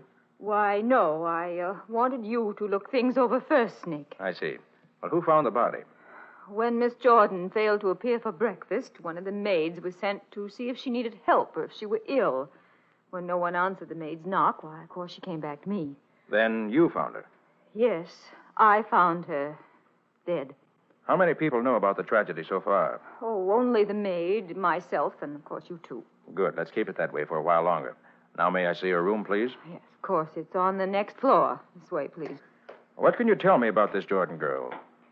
She was an only child. Her mother is a widow. Did she have any close friends? Yes. She and 3 other girls were together quite a lot. They were Miss O'Hearn, Miss Grinnell, and Miss Brown. They all interested in the same things? My 3 friends were interested primarily in young men and good times. But Miss Jordan's hobby was amateur photography. Did she have money? Yes, she did. Her mother gave her everything she wanted. This is her room, Nick. I'll say she had money, Nick. You don't get rugs like these with cigar coupons. Are these the sleeping capsules, Margaret? Yes. You can't buy these in this state without a prescription. She had a prescription, the number of it, and the physician's name on the box. So I see. And I'll check with him later. Well, Patsy, suppose you look over the things on that side of the room while I go through her desk here. See if you can find anything that might help us learn what's happened. Right, Nick. Any letters, bills, notes, and so on, you know. But I know. Oh, you really shouldn't read her letters, Nick. They're private. Well, if any reporters happen to get hold of them, they'll be as public as Central Park. Reporters? What have they to do with this? Everything. You can't hide suicide or murder. Nick, please, this mustn't be murder. Well, I hope not, Margaret, for your sake. Oh, this is interesting. Letter to her mother. Started, but never finished. Darling Mother, I hope you will remember always how close we have been and how much happiness we've had together. You've been so good to me. And that's as far as she got. I wonder why she didn't finish it. That sounds like a farewell letter. It was a farewell note, of course. Well, why wasn't it finished then? Well, she was probably overcome with emotion. I don't think so. She hadn't been crying. Her eyelids aren't red or swollen. Good girl, Patsy. Oh, Margaret, will you ask your chemistry professor to analyze one of these sleeping capsules? Very well, Nick. Although I still think that this is all nonsense. Also, I'd like to use your study. I want to talk to this Jordan girl's 3 friends, one at a time. Very well. But don't tell them anything about the Jordan girls being dead. All right, Nick. I'll send the first girl in to you in a few minutes.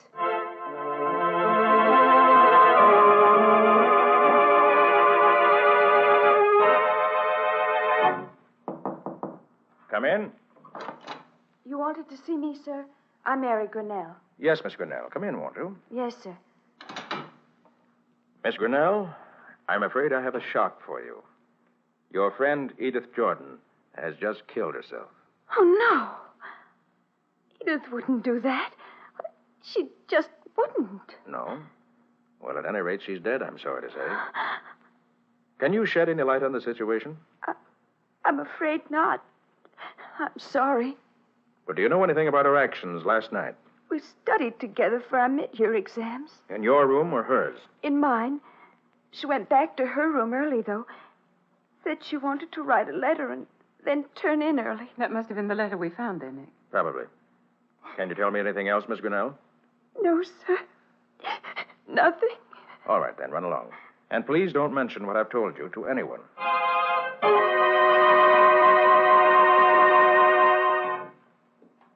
Miss O'Hearn, I'm sure you'll be sorry to learn that your friend Edith Jordan has killed herself.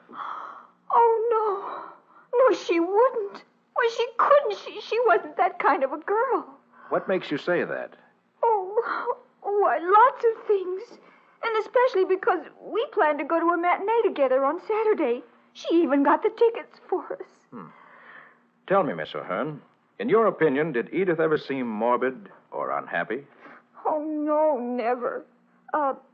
Except, Except what? well, when Edith first came here, she was very gay. Lately, she's been very quiet. I don't know why, though. Well, thanks very much, Miss O'Hearn. Ask Miss Brown to come in, will you? Yes, sir. You can go in now, Alice. All right.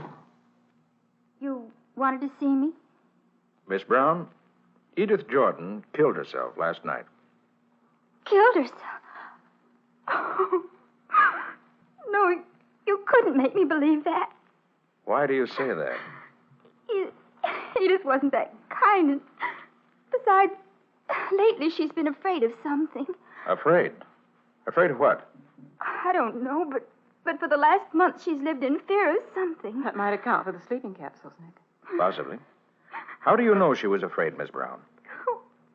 Well, we girls never lock our doors here in the dormitory, but she did. Perhaps she was just timid. She wasn't timid when she first came here. No?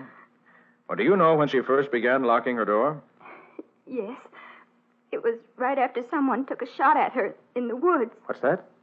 Someone shot at her. Are you sure? Edith said she knew it was true, but she asked me not to mention it to anyone. Was she alone when this happened? Why, yes. She often went into the woods alone with her camera. And did she go into the woods after this someone took a shot at her? Oh, no, after that, she used her car and took pictures from the highway. Oh, she had her own car? Yes, sir. Well, do you happen to know whether Miss Jordan was taking a sleeping remedy lately? I don't think she was.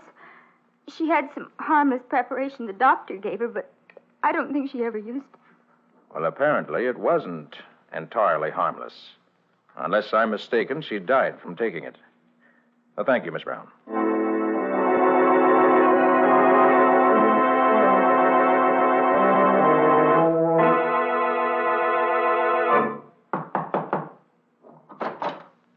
Yes? Mr. Carter, Dean Collingwood asked me to let you know what I found out when I analyzed the sleeping capsule she gave me. Oh, yes. What was it? No, I found nothing unusual about it.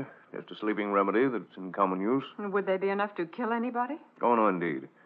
Not unless they were accompanied by something far more deadly. Well, thank you, Professor. Thank you very much. It's quite all right, Mr. Carter. Oh, hello, Margaret. Come in. Well, Nick, have you learned anything yet? Only that I'm sure Miss Jordan didn't kill herself. But, Nick, that's the one thing I don't want to find out. Yes, I know, Margaret, but I can't help facts being facts. Well, what now? I think I'll take a run into town and talk with a physician who prescribed the capsules for her. Will you do something for me, Nick? Certainly. Will you take the bus into town and come back in Miss Jordan's car? It's being repaired there, and the garage phoned a short time ago that it's ready. I promised to send someone in for it. Of course. Nick. Patsy, while I'm gone, I want you to go over Edith Jordan's room with a fine-tooth comb. Notice every little thing. Looking for anything special, Nick? No, Patsy, just looking. You've heard what these girls have told us. See if you can find anything to explain the Jordan girls' actions during the past few weeks. I'll see you when I get back from town.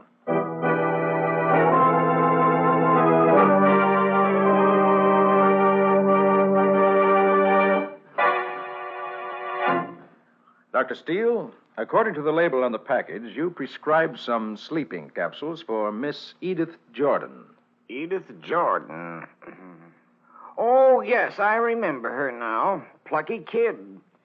Not a whimper out of her when I set her collarbone. Even refused an anesthetic. Did you say she broke her collarbone? Why, yes, it was, about 2 months ago, I should say, but there were no complications, and the injury healed rapidly. Do you remember how it happened? Oh, yes, an automobile accident. That was when I prescribed the sleeping remedy for her, just as a precaution. I don't suppose she needed a very strong dose. No, it was a very small one. 1 3/4 grain capsule, and, a second one an hour later, if required.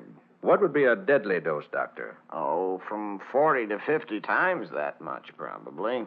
Did you give her the prescription? No.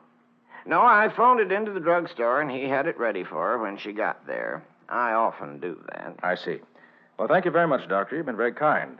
Now, if you'll tell me which way the drugstore is, I won't bother you any longer.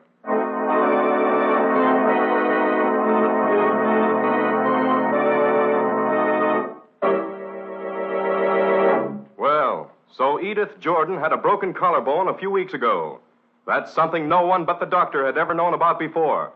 What else is Nick going to uncover in his search for the real reason why Edith Jordan was found dead in her bed in exclusive Mount Albans College? We'll see in just a moment.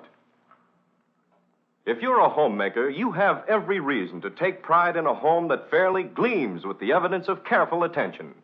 And every wood and linoleum surface in your home will gleam when you use Linex Clear Gloss Varnish. Because Linex Clear Gloss lends a lustrous finish that keeps its beauty a long, long time.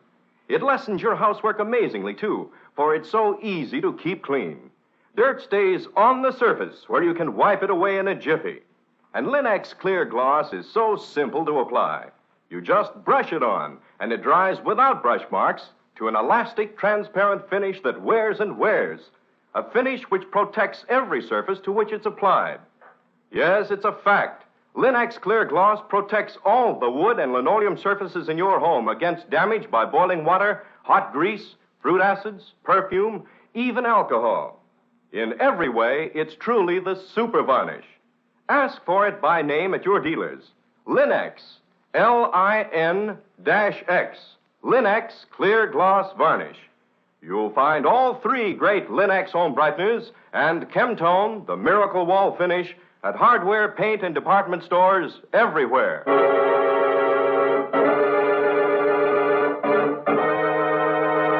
And now back to our story. As we left Nick, he was learning things about the dead girl, Edith Jordan, that not even Dean Collinwood, dean of exclusive Mount Albans College for Girls, knew. Did she commit suicide or was it murder? Let's pick up Nick as he calls at the drugstore where the sleeping capsules the doctor prescribed for Edith Jordan were made up. Yes, sir? I'm sorry to bother you, but would you be good enough to allow me to see the prescription for a sleeping remedy prescribed for Miss Edith Jordan by Dr. Steele about 2 months ago? I'm sorry, sir, but our records are available only to the police or the doctor. But I can assure you that the prescription was filled exactly as ordered. Very well, I understand. I thought you would. Sad case, isn't it? Yes, very. Oh, did you fill the prescription yourself? I believe I did. I remember thinking that college girls these days use far too many sleeping preparations. Yes, of course. Thank you.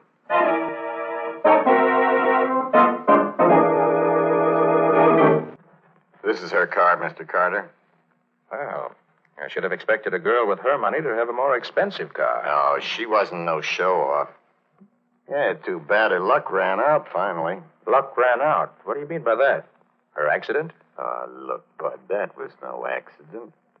How do you mean? Why, someone sawed the gadget on the steering wheel almost through. First time the car went around a sharp curve at high speed, it gave way. Only, as luck would have it, instead of going over the embankment, the car just turned into a hill of dirt along the road and buried its nose in the dirt.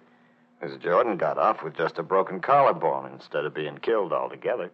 Did you tell Miss Jordan what you just told me? You bet I did. It didn't worry her at all. I'd have told the cops, too, only the boss said it was none of our business if she didn't want to report it. I see. Well, thanks very much. Be seeing you.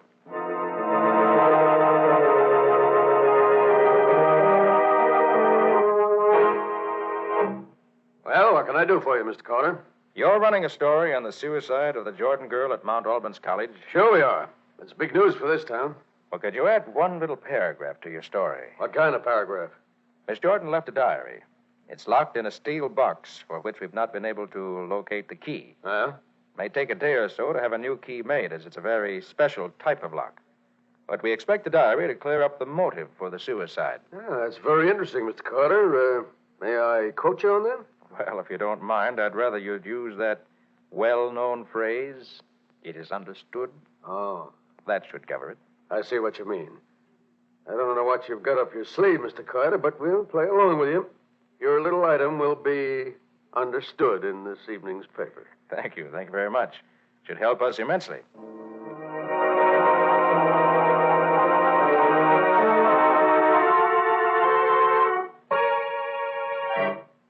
Patsy? Find anything in Edith Jordan's room? I don't expect it amounts to much, Nick, but here it is.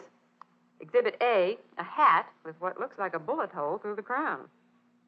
Yes. So Miss Brown was right. Someone did shoot at her. Anything else? The only other thing I found was this, Exhibit B, the picture that Edith Jordan took just before she was shot at. What? She didn't have any enlarging apparatus, so she gave it to Alice Brown, who does have an enlarger. She wanted it blown up. But why? Look, Nick, it's a picture of Spring Lake that's just north of here. Here in the center of the background's a figure. Neither Edith nor Alice knew who or what it was, so Alice made an enlargement of it to see if they could recognize it. But beyond the fact that it seems to be the figure of a man, it doesn't mean much. You can't see who he is. Patsy, where did you get this? Alice Brown gave it to me. She had it in her room. She and Edith thought there might be some connection between the shooting and this picture, but they couldn't seem to find any. Doesn't mean much, does it? Mm-mm. And yet... Did you find out anything in town? Well, yes and no. The way things look now, this is the situation. Edith Jordan, perhaps unknown to herself, knew something that placed her life in danger. What? She was shot at, and she was in a phony auto accident in which she got a broken collarbone. I don't think she ever used the sleeping capsule she got from Dr. Steele until very recently. No? She'd probably been getting more and more nervous about things until at last she felt she had to have something to put her to sleep. So last night, she took one or more of the capsules, and they killed her. And yet the physician who prescribed them is a reputable man. And the drugstore where they were made up also has a good reputation. So far, that's as far as... Hey, mind if I come in and bother you a few minutes, Mr. Carter? Of course not, Sheriff. Come right on in. Thank you. Howdy, ma'am. Hello. Hey, look, Mr. Carter, you got some theory about this kid committing suicide? Only one theory, Sheriff. She didn't kill herself. Can you prove that? Expect to be able to. When? In the next 24 hours. 24 hours, huh? Will you give me that long without interfering? Yeah. Yep, you got it. You know, that picture of Spring Lake there in your desk reminds me we came across a murder out there at the lake just yesterday. What was the murder? Why do you ask?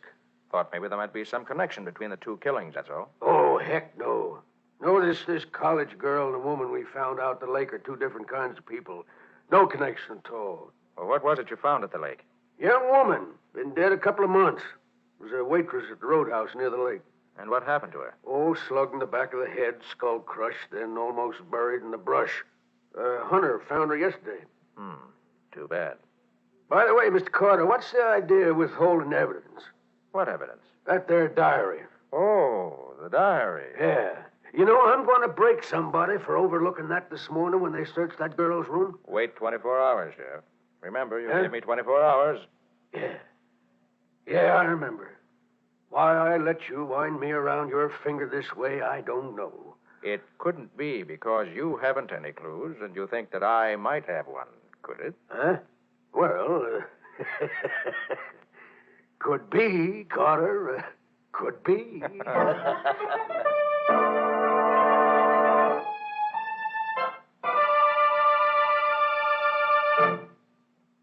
Did I understand you correctly, Nick? You want to spend the night in the girls' dormitory? That's what I said, Margaret. I want your permission to spend the night in Edith Jordan's room. Nick, that would be most irregular. Margaret, murder is most irregular, too. You're sure it is murder? Absolutely positive. And I hope to solve it by spending the night in her room. But if it was murder, how was it done? Probably the contents of one of the sleeping capsules was changed to a deadly poison. But, Nick, that means... That means that no stone must be left unturned to catch the murderer.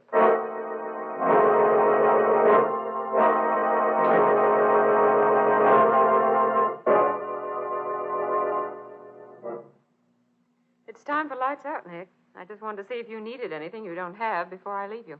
No, Patsy, I'm all set. Well, what are you going to do, Nick? Just sit here and wait? That's it exactly. Just wait.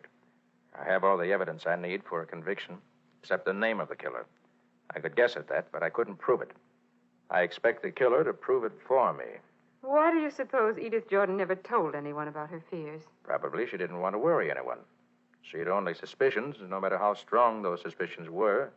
And if I guess correctly the kind of girl she was, she wouldn't want to burden anyone else with her troubles. It's too bad, isn't it? She might have been alive now if she'd only told somebody. True enough, Patsy. And hindsight is always better than foresight. Well, Nick, I'll say good night. Happy hunting to you. Thanks, Patsy. I'll just sit here in the dark and wait.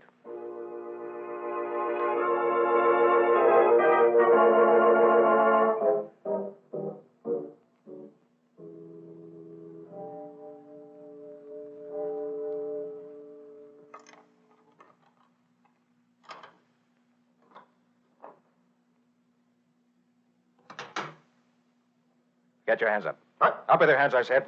I can see you plain enough. That's better. Now for some light. Well, so it's you, the mechanic from the garage. What's all this about, anyway? You came here to get the diary, didn't you? Oh, did I? I thought so. That was your picture Miss Jordan got on her snapshot of Spring Lake, wasn't it? Oh, was it? Prove it. I can do that, too. In the picture, the cap on the head of the little figure has 2 white dots on it. In the same place where you wear your 2 white union buttons. You can't call that proof. Anybody could have those. You must have taken that picture at the time you were burying that girl you killed, the waitress. You were afraid she'd identify you as the one in the picture, so you took a shot at her. But you missed. Then you tried another stunt. You worked late at the garage one night and weakened the steering gear of her car. When that failed to kill her, you were very careful to be the first to point out to her that the steering gear had been tampered with. In that way, she'd never think to blame you for it. Which was very clever, my friend. But then you were stumped until you found out that her doctor had given her that sleeping prescription. So being a morphine addict yourself... How do you know that? I saw your arms the other day, and I recognized the scars of the needle. Okay. Okay, you got it on me. You win. So as I said, being a morphine addict yourself, you broke into her room just as you did tonight and filled one of the capsules in the top row with morphine, which would kill her instantly. Yeah. I knew she couldn't take that much of a dose. By the way, how did you find out about that prescription? She told me about it herself when we were talking one time. But if you knew all this stuff before, why didn't you pull me in down to the garage instead of laying in wait for me like this? I could prove it all to myself, but I couldn't prove it to a jury. However, now I can, because by your coming here, you've confessed. It's a shame, killing her like that. Because she never had the slightest suspicion you were the Spring Lake murderer. Don't try to kid me. She knew right enough. That's why I had to get that diary. The whole story would have been in that. Mabel, that girl I killed. She was in love with me. She wanted me to marry her. She said if I didn't, she'd tell the cops where I bought my dope. Made such a fuss, I finally had to hit her over the head. And you were burying her by the lake when the Jordan girl came along and took that picture. Yeah. Then I knew that when the body was discovered, like it would be someday, this dame would remember seeing me out there, so I had to get that diary before the cops got it. Well, as you go to the electric chair, I want you to remember one thing, my friend. There is no diary. Huh? I invented it to smoke you out in the open. You've convicted yourself. A man's own conscience is a better detective than the greatest detective on earth. Always.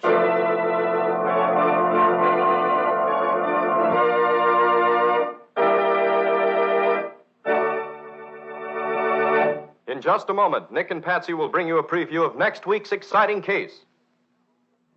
But now, a thought for this holiday season. Holiday time is hospitality time, and nothing reflects more clearly your hospitable feeling than the sparkling holiday look of your home. The look it has when you depend on the 3 great Linx home brighteners. Take Linx cream polish, for instance. In one easy application, it gives your fine furniture a lovely luster, leaving no oily film to attract more dust and make more work. And Linx cream polish is so quick to use, for it cleans as it polishes, cutting out one whole step in your cleaning day routine. You see, Linx cream polish removes the cloudy accumulation of previous dust and polish, banishes messy fingerprints, and helps conceal ugly scratches all at once. Here is your real shortcut to furniture beauty. Get Linx cream polish now at your dealers. Get all 3 great Linx home brighteners: Linx clear gloss varnish, Linx cream polish, and Linx self-polishing wax. Remember, Linx is spelled L-I-N-X, Linx. So ask for these fine homemaking products now at your hardware, paint, or department store.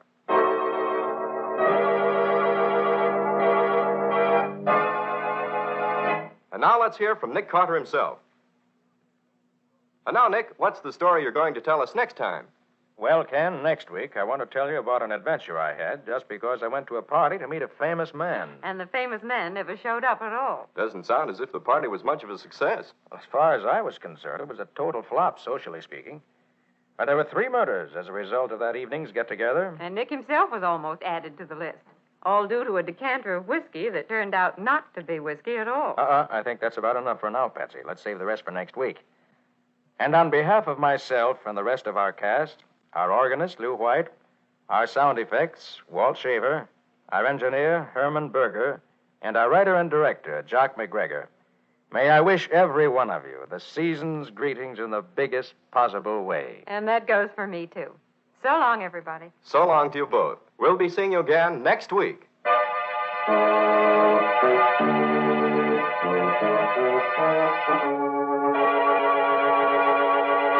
Next week at the same time, listen to another curious experience of Nick Carter, Master Detective, entitled Death in a Decanter.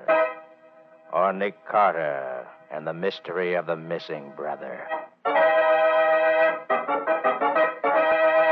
Nick Carter, Master Detective, is featured in Street and Smith magazines. Lon Clark is starred as Nick, with Helen Choate as Patsy. Original music is played by Lou White, and the programs are written and directed by Jock McGregor. And now Acme, creator of the 3 great Linex home brighteners, Linex Clear Gloss Varnish, Linex Cream Polish, and Linex Self-Polishing Wax, wishes you the heartiest greetings of the holiday season and invites you to be listening next week when Acme will again present Nick Carter, Master Detective, over these same stations. Ken Powell speaking. This is Mutual. Is Mutual. Is Mutual. Is Mutual.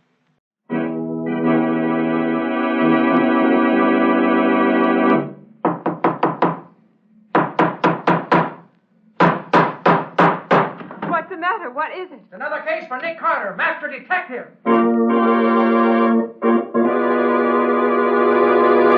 Yes, it's another case for that most famous of all manhunters, the detective whose ability at solving crime is unequaled in the history of detective fiction. Nick Carter, Master Detective, presented by the 3 great Linex home brighteners, Linex Clear Gloss, Linex Cream Polish, and Linex Self-Polishing Wax, created by Acme, America's great producer of Acme quality paints.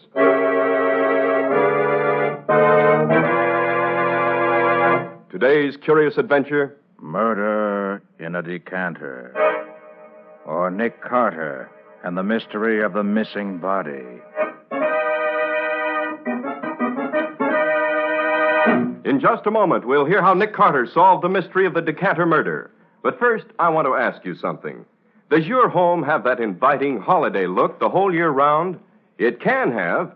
Yes, just as Chemtone, the miracle wall finish, has brought new beauty to your walls, so the 3 great Linex home brighteners will bring added loveliness to your floors, woodwork, and furniture. Linex Self-Polishing Wax, which beautifies your floors with a satiny yet tough non-skid finish that resists wear, water, and dirt. Linex Cream Polish, which cleans as it polishes, leaving no oily film on your furniture. And Linex Clear Gloss Varnish, the durable super varnish that dries to an elastic, transparent surface which protects all wood and linoleum in your home. You'll find the 3 great Linex home brighteners at your hardware, paint, or department store. Your headquarters also for Chemtone, the miracle wall finish.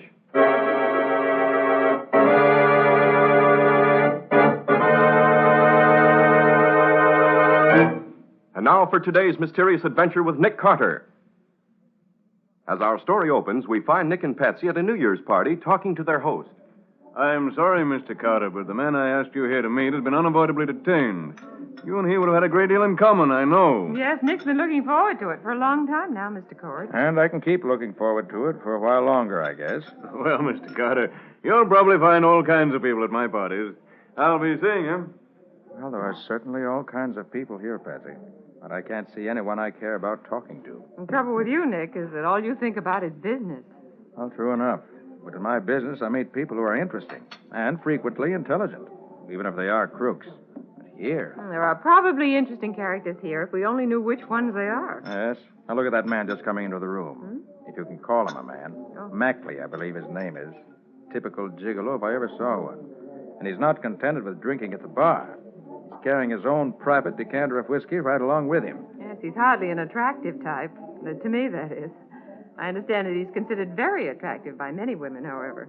Do you know him? No, but I know something about him. For one thing, I understand that he and our hostess are pretty thick, and that he... Uh-oh, he's coming over here. I hope he doesn't want to stick around. Having fun, Carter? Great party, isn't it? Yes, if you like it. Well, I've just been giving a bit of extra attention to our lovely hostess. She's almost out. Shouldn't drink so much, you know. The lovely Cynthia just can't take it, I'm afraid. Is she all right, Mr. Mackley? Oh, yes. Practically speaking. I just left her on the divan in a small den upstairs. Gave her a little snifter and left her there to sleep it off. The small den? Yes, her upstairs library where she keeps her account books and whatever. Nice private little place to get rid of that too much, too fast feeling, you know. Yes, I see. That's why that whiskey decanter you're carrying around, I suppose, Mr. Mackley. Oh, yes. I can now put it back on the shelf behind the bar where it belongs. Cheerio. What an unpleasant creature. Yes. If Cynthia wants to two-time her husband for a thing like that, I certainly don't admire her taste. Well, I've had enough of this anytime you have, Nick. Shall we leave here? You're Mr. Carter, the detective, aren't you? Why, yes, I am. It must be thrilling to be a detective. Well, I suppose that's all in the point of view, Miss... Bentham, Carla Bentham. My brother's Wallace Bentham, Mr. Cord's private secretary. Oh, yes. Mr. Carter, Yes, Miss Bentham. will you please help me find my brother? Find your brother? Why, what do you mean? I'm sure he's here in the house somewhere, but I can't find him. I'm really terribly worried. But why? He was to have taken me home an hour and a half ago, Mr. Carter, at 11 o'clock. We both work, and he knows I have to get up early for my job. But isn't it just possible he's simply forgotten it? He may be sitting in a corner somewhere with some Wallace fair young... isn't like that, Mr. Carter. I know he'd have met me unless something serious was detaining him. Quite frankly, Miss Bentham, I can't get very worried about your brother. He'll turn up, I'm sure. Mr. Carter, I've searched all over the house. He simply isn't around. You mean you've looked in every room in the house? Every room but one, literally. But the door of the small den on the second floor is locked. I couldn't get in there. So I don't know if he's there or not. Did you knock? Yes, and nobody answered. Nick, that's the room where Mr. Mackley said he left our hostess. Probably, Betsy. Well, she's practically out on her feet. It's funny the door should be locked, isn't it? Oh, I don't know. Mr. Carter, will you come up with me? I'm afraid. I don't know why. I just am. Well, go ahead, Nick. It won't take but just a few minutes. All right, Miss Bentham. It'll make you happier. Lead on, and we'll follow along.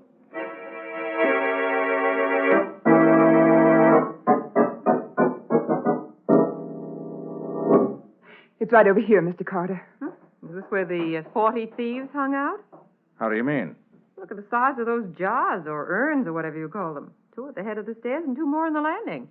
Boy. They're Oriental, I believe. Brought back by one of Mr. Cord's ancestors. This is the room. Here. The door's locked, all right. Well, let's try knocking. You see? No answer. Well, the detective's supposed to look through keyholes, so I might as well live up to my reputation. Yes, I think I will have a look in there after all. Well, something is wrong, Nick. Mr. Carter, what is it? You'll see in just a moment. And it won't be pleasant, I warn you. And let me get this door open. There. Nick, that's Mrs. Cord. That was Mrs. Cord. Oh, the whole top of her skull is smashed in. Oh, Nick. Wallace? Wallace? There's obviously no one in this room but the body. But Wallace, where's Wallace? This is the only place where he could be, and he isn't here. He isn't. Please, Miss Bentham. This is a matter for the police. I hope Lieutenant Riley doesn't mind being hauled out of bed in the middle of the night.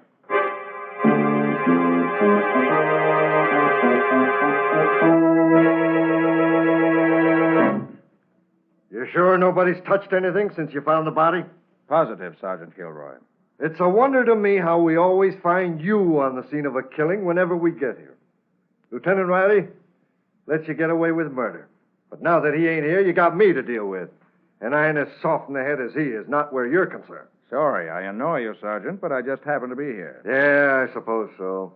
Well, suppose you just happen to tell me what you found out so far. Always glad to help the police, Sergeant, when they need it, which is often enough generally. Now, look here. The body was just where you see it now, on the floor there. I could see it through the keyhole, which is why I opened the door in the first place. On the desk, you see 2 glasses and an empty bottle of Burgundy. And that's all. Where's the murder weapon? That you'll have to answer for yourself. I haven't found it anywhere. Got any suspects?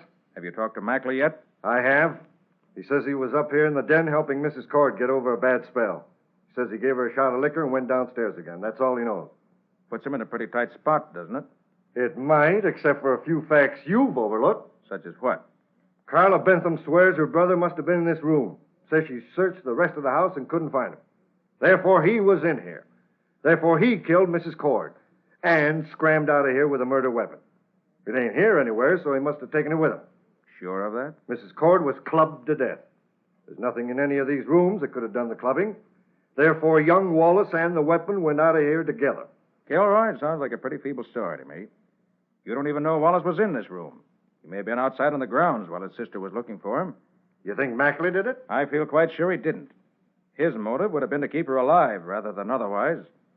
He could get money and gifts out of her only as long as she was alive and healthy. No, I haven't found the murderer yet, and neither have you, Kilroy. Yeah? Well, how about this? Wallace Bentham ain't here now, is he? Apparently not. Then how did he get out of this place? He ain't in the house. He ain't anywhere on the grounds. My men know that now. And there's a wall around this place with only one gate. And the man at the gate says he ain't left here since he came in last night. Which means he sneaked away by somehow climbing over the wall. If that don't mean he's guilty, I'm a herring's uncle. You got any theory about what happened here? I got just one theory, and it's the right one. The servants told us there's been something going on between young Bentham and Mrs. Cord. Tonight, young Bentham found Mrs. Cord and Mackley having a drink in here. There's the 2 glasses and the empty burgundy bottle. He was jealous, waited until Mackley had gone out, and clubbed her over the head in a jealous rage. Very simple when you put it that way.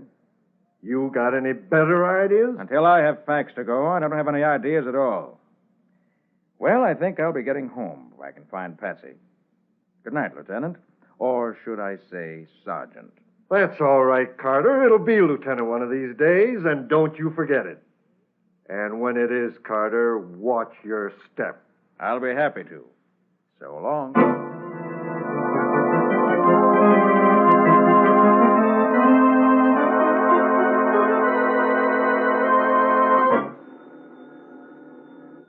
All right. Nick Carter's office. Mr. Carter, this is you-know-who. Don't mention my name. Oh, yes, I recognize your voice.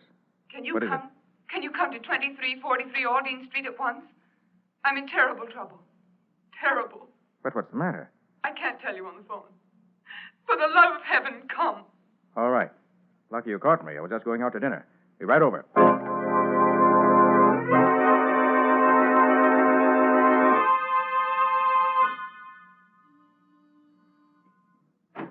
Come in quick. Look, there. Why, that's Mackley. With the top of his head crushed in, too. Yes, there's what did it. Heavy glass bookend. I found him like that when I came home. You just got in when you phoned me? Yes. I opened my door, and there he was. Been dead less than an hour, I should say. Oh, what will the police say? And after what happened to Mrs. Cord last night. Yes, Sergeant Kilroy will undoubtedly have plenty to say. How do you suppose Mackley got in here? He may have picked the lock. Or Or what? my brother Wallace had the only other key to my apartment. If he were here and opened the door to find Mackley there instead of you, you might have swung with a bookend. I wonder. Miss Bentham, how well do you know Mr. Mackley? I only met him once before last night. If he's almost a stranger, why should he come here to see you? I don't know. And that's the truth. Let's see what he has in his pockets. Maybe that'll tell us something. Usual junk man carries around. Pencils, pen, receipted bill, check for his car in a parking lot around the corner. Oh, see here. This is addressed to you. What is it? Says, Dear Miss Bentham, I phoned all day to try to get in touch with you. Finally, I came in person as I could wait no longer. I must see you. I have something to tell you about last night and your brother. Also, I want your help. I want you to keep... And that's all. That's a funny way for a note to end, Mr. Carter. Yes. That and the ragged way the note is folded makes it obvious. He was scribbling this note to you here at your table when something startled him and he crammed it in his pocket. And then he was killed. But who killed him and how did they get in here? Let's see what's outside this window. Ah, here's the answer. Marks of shoe nails in the windowsill. The flat roof only 6 feet below your window here. Looks as if somebody got out here. Probably the killer. May have heard your key in the lock and dashed out this way. Maybe I'm lucky he didn't wait and kill me, too. Miss Bentham, does your brother drink wine? You're thinking of the empty bottle and the 2 glasses in Mrs. Cord's room last night, I suppose. Yes. Yes, Wallace drinks only wine, nothing else. But what does that... Open up in the name of the law. The police. Open up, Carter. I know you're there, and the girl, too. Quiet. Let me handle this. Just a second. So, another killing, eh? And you are in on this, Carter.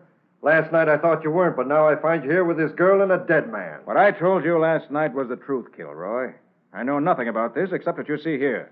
Miss Bentham came home tonight and found Mackley dead. Sure, I know. Hold out your hands, Carter. What are you figuring on, Sergeant? What do you think? You're in this thing up to your neck. I'm taking you in and locking you up.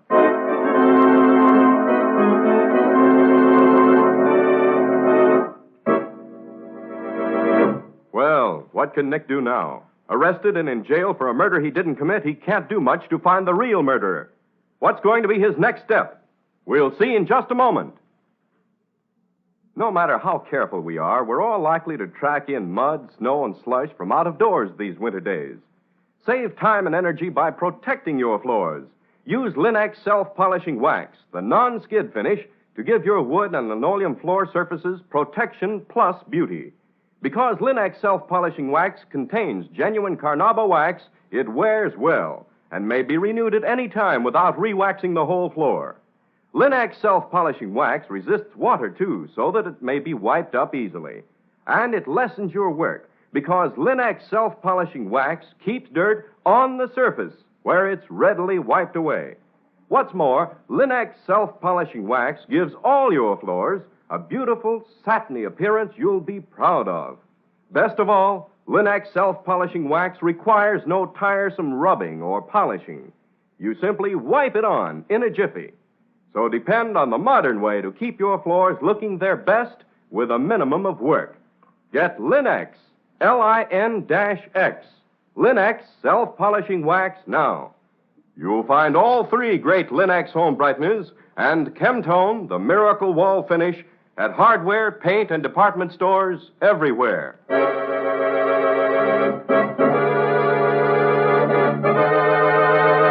And now back to our story. We left Nick trying to talk Sergeant Kilroy out of arresting him for murder, but without much success. You're in this thing up to your neck, and I'm taking you in and locking you up. Well, that's absurd, Kilroy. I had nothing to do with it. Put your hands out, Carter. Kilroy, you're a fool. Why, you interfere.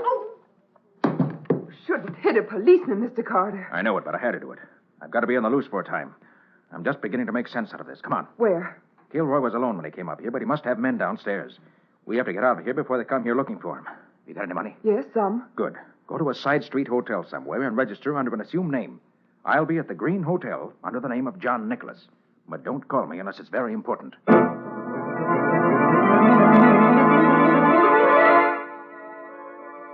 Casey's parking lot. Yes, this is the one. Will you get this car for me, please? Here's the check.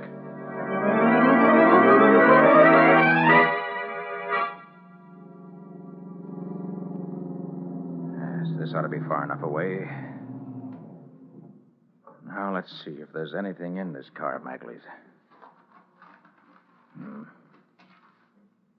Nothing inside here. Well, maybe he had something in the rear compartment. Now, which one of these keys unlocks this? There. Ah, hat box, huh? But that's a whole lot heavier than any hat box I ever... Uh-oh. I'll have to postpone this investigation for now. I better get out of here.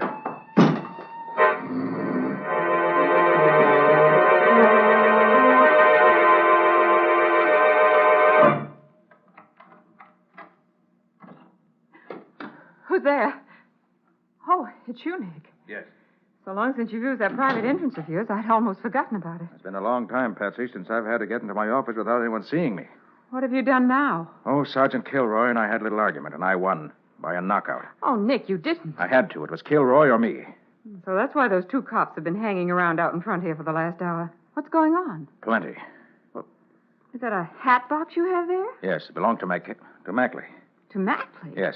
He was murdered in Carla Bentham's apartment earlier this evening. Oh? I'll tell you all about it later. Right now, I want to find out why a hat box should be so heavy. Give me those scissors. Here you are. Oh, snip here, Snip there. The string is off. We lift the lid, and we find... lots of tissue paper. Oh, hurry up, Nick. And under the tissue paper, we find a whiskey decanter. Oh, but that can't be whiskey in it. It's too red. You're right there. No, don't touch it, Patsy. Maybe fingerprints on it. Oh. Here, let me use my handkerchief. I'll take it out where I can see it better. Oh, that's a beautiful thing, Nick. Why, it's cut glass. Yes, but what's that in it? Smells like wine. Yes, it is wine. A sparkling burgundy, I should say, with no more sparkle left in it. That's a funny thing to do, put wine in a whiskey decanter. Yes, and I have a feeling I've seen this decanter before. Of course, Nick. Mackley had it at the Cord's party last night. Right, Patsy. He brought it downstairs and set it on the shelf of that little private bar. Brought it downstairs from the den where Mrs. Cord was murdered. Now, let me look at it again. Of course. That's why the wine was put in it. This was what killed Mrs. Cord, Patsy. What? Yes, see the blood right on the corner here? What? You can't see it with a decanter full of wine unless you look for it. And there are fingerprints on it, too. I can see them. Patsy, that's the answer. I don't get it, Nick. You will later. Right now, I've got to get over to the Green Hotel, where I'm supposed to be registered as John Nicholas. I'll see you later. And take good care of that decanter.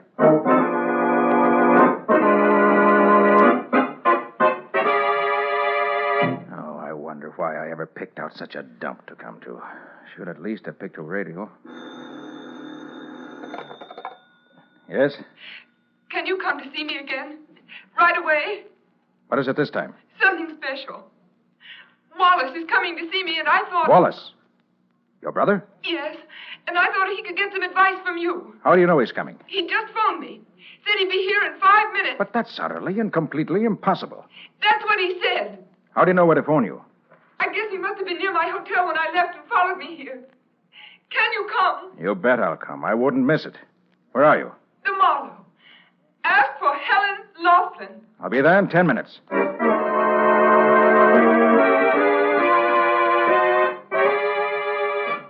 Oh, clerk. Yes, sir? Miss Helen Laughlin's room. Number 211, right at the head of the stairs. Is she expecting you? No, she's not expecting me. And I don't want to phone up to her. I want to surprise her, see? Oh, sorry, sir. Rules are that all visitors have to be announced. Is that so? Well, here's a $5 bill. See it? Yes, sir. Now tear it in half. So. Here's half for you and half for me. You get the other half if you don't phone on ahead that I'm coming. If you do phone ahead, I've got something else here in my hip pocket that you'll get when I come down. And I know how to handle it, too. You get me? Yes, sir, I get you. You can go right on up. Nobody will announce you. Okay. See you later.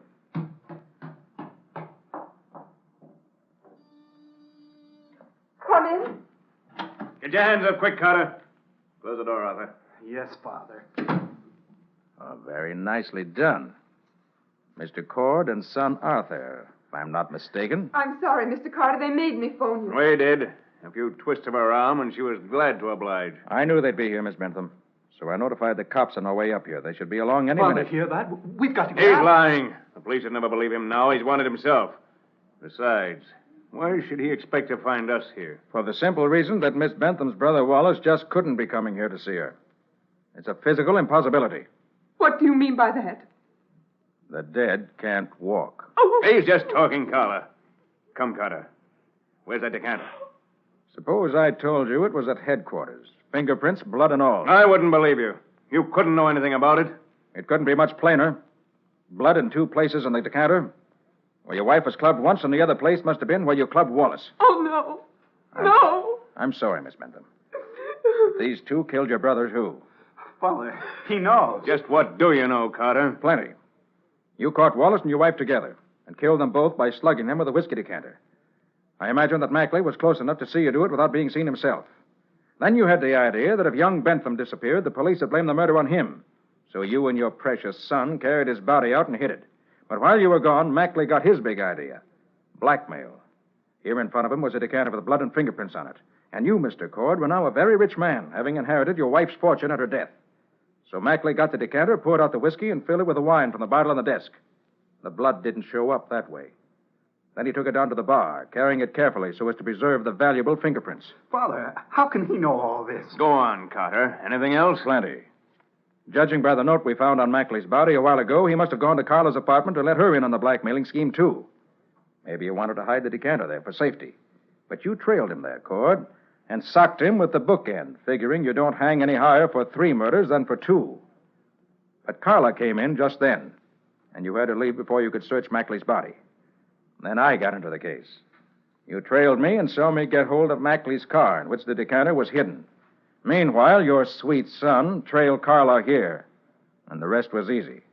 Force her to call me, and then force me to produce the incriminating decanter. You're a fool. Why should I kill my own wife? Because she had money and because you were broke.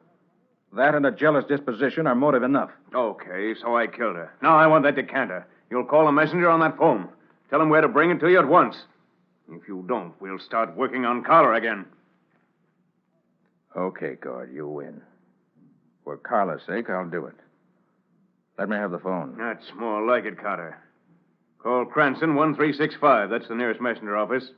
Here, take the receiver. I'll dial it for you. Very well.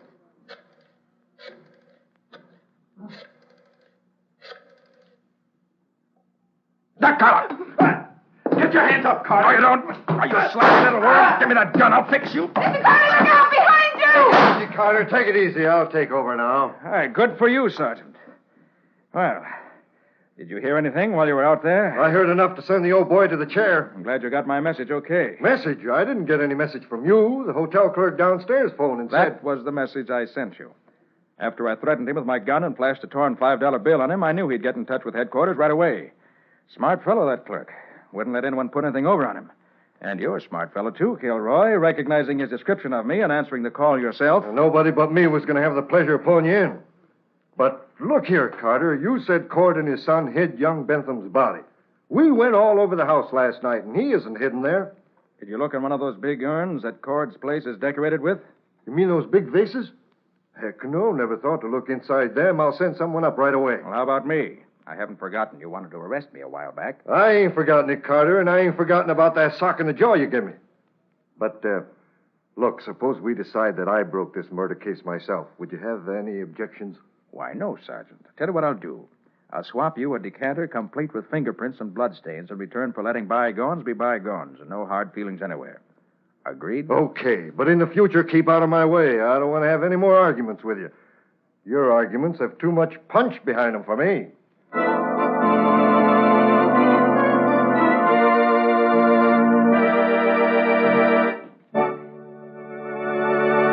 In just a moment, Nick and Patsy will return with a preview of next week's exciting case. But before they do, here's a New Year's resolution for you, one you'll find it easy to keep. The resolution that this year you'll make your home a more pleasant, more inviting place to be.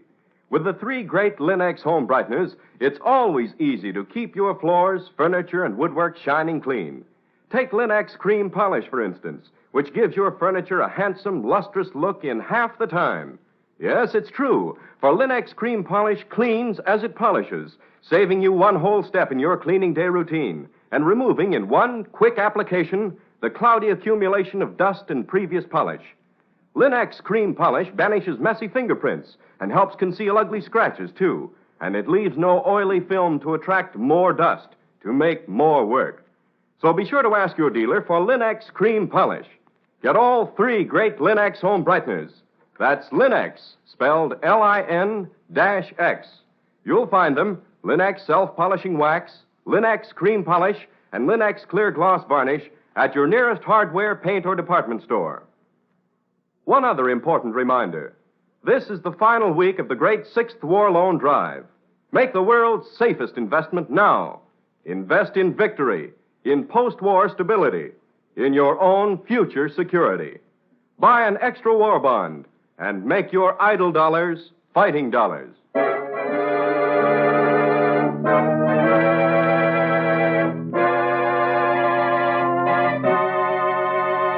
And now let's hear from Nick Carter himself. How are you going to start the new year off, Nick? Have you got a good story for us? Well, I think so, Ken. A friend of mine, a college professor, was shot in his own home just a few minutes before I got there to see him. The motive was not robbery, But we couldn't find any other motive either. And as Nick didn't take me with him on that trip, he didn't have the advantage of my experience and training as a super detective. Which was a great mistake, Patsy, as Nick undoubtedly found out. Another murder followed on the heels of the first, and a third victim was nearly added to the list. The said third victim being Nick himself. Yes, I came near the end that time than at any other in my life. What do you call it, Nick? I've called it Monkey Sees Murder. Or the mystery of the Peruvian red mark. Well, listen next week for further details. So long for now. I think you'd be interested to hear Nick Carter as the guest detective on the Quick as a Flash program this evening at 6 o'clock over most of these stations. Why not tune in? And now, so long. And so long to you both, Nick and Patsy. Be seeing you again next week.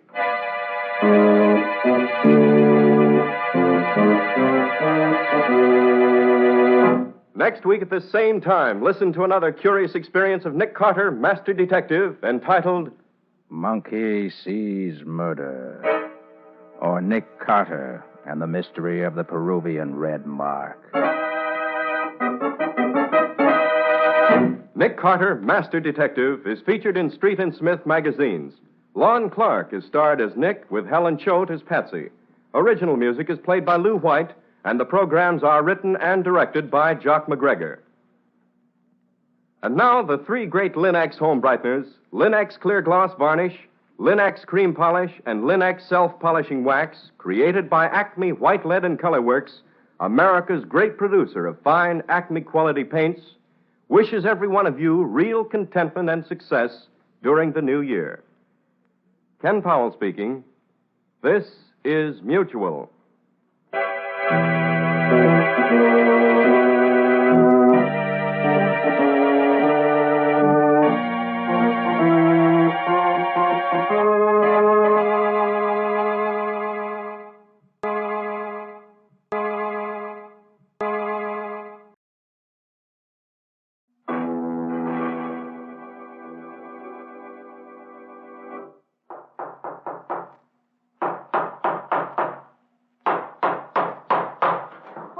What is it? It's another case for Nick Carter, Master Detective.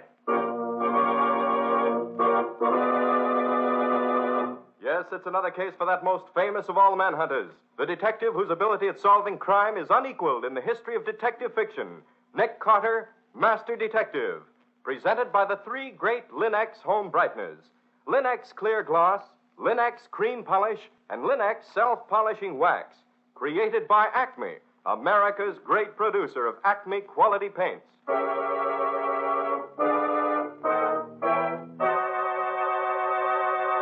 Today's curious adventure, Monkey Sees Murder, or Nick Carter and the Mystery of the Peruvian Red Mark.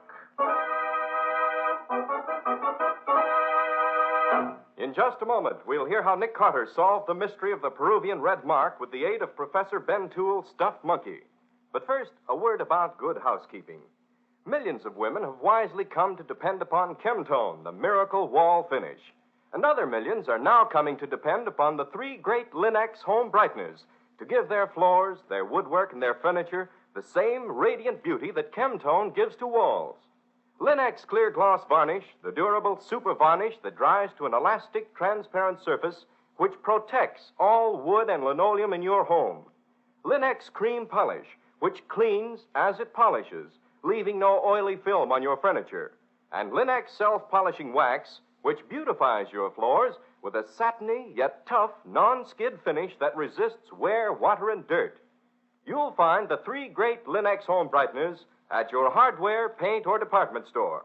Your headquarters also for Chemtone, the miracle wall finish. And now for today's mysterious adventure with Nick Carter. As we pick up our story for today, we find Nick packing his bag in preparation for a trip to Boston. Patsy is supervising the job. But do you think you ought to go to Boston with that cold, Nick? Well, I'd much rather stay home, Patsy, but I feel that Professor Coleman really needs my help. How do you happen to know this Professor Coleman? Well, some years ago, before you came to work with me, a friend of my father's took me on an expedition into the wilds of Peru. Professor Coleman was one of the men in charge. We've been close friends ever since. Where's that letter you got from him? Right here. Thanks. Dear Carter, is there a chance of your getting up this way?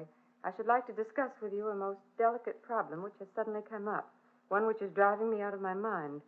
I've tried to write it, but without success. With exams coming up, I can't get away. Please come. I need you desperately. Charlie Coleman.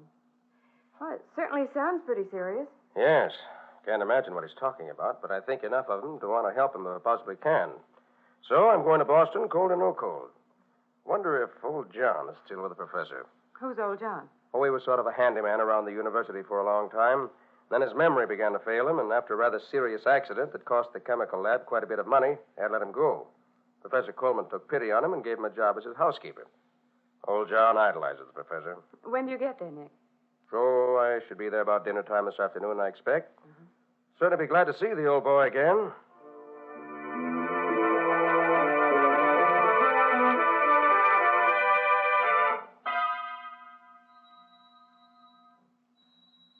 Suppose I should have phoned before coming. Stupid of me. Door's open. Not even latched. That's odd. Anyone home? You here, Professor? Hello? Well, guess I might as well go in and wait for him. Professor! What on earth? Shot. Right through the head. Not long ago. John! John! Well, obviously, it's a case for the police. Operator. Police headquarters, please. Police headquarters. Yes, sir. Who's there? Oh, it's you, John. Yes, sir.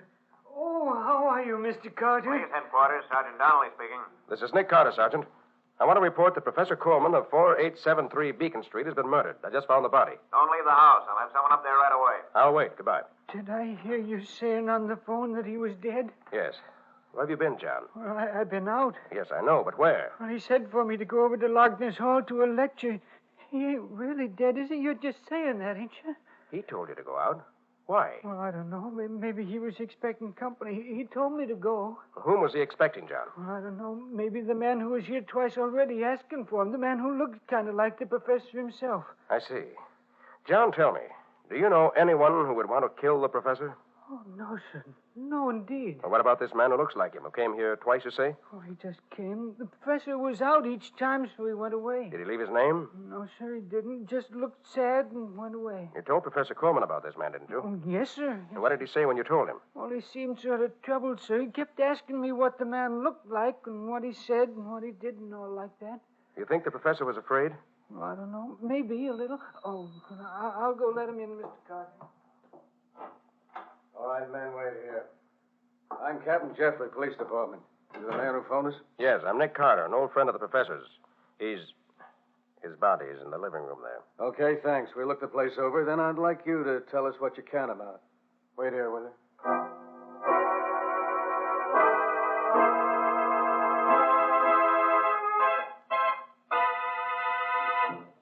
And you say you've known Coleman for years? Yes, ever since we went on that Peruvian expedition together. I only stayed there a few months, but Benjamin Toole, the head of the expedition, and most of the others stayed on until their work was finished. Well, Mr. Carter, if there's nothing else you can tell us, we'll be getting back to headquarters.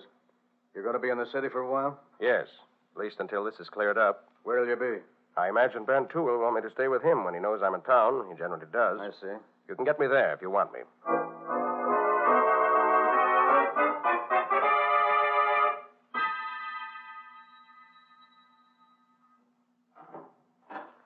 Hello, Ben. Carter. Nick Carter. Well, this is a surprise.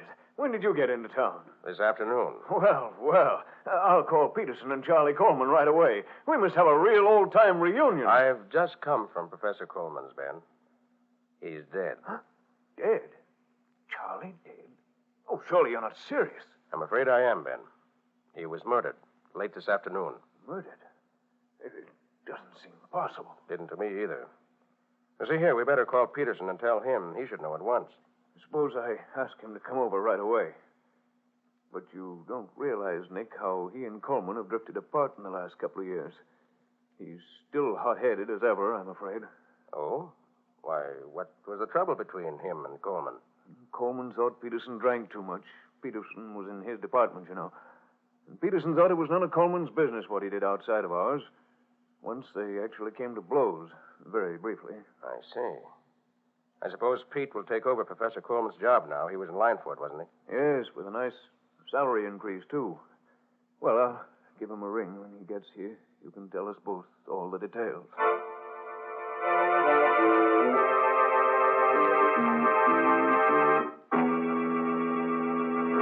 And that's all I can tell you. I don't suppose, Peterson, that you have any more idea than Ben does what the problem was that Coleman wanted to discuss with me. Not the slightest, Carter.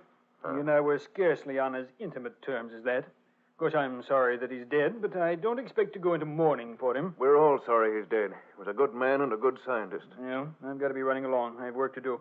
Nice to have seen you, Carter. Now, wait a minute, Peterson. Let's drink a toast to Coleman's memory before you go. No, thanks. I've stopped drinking. Since when? The stuff was beginning to get me.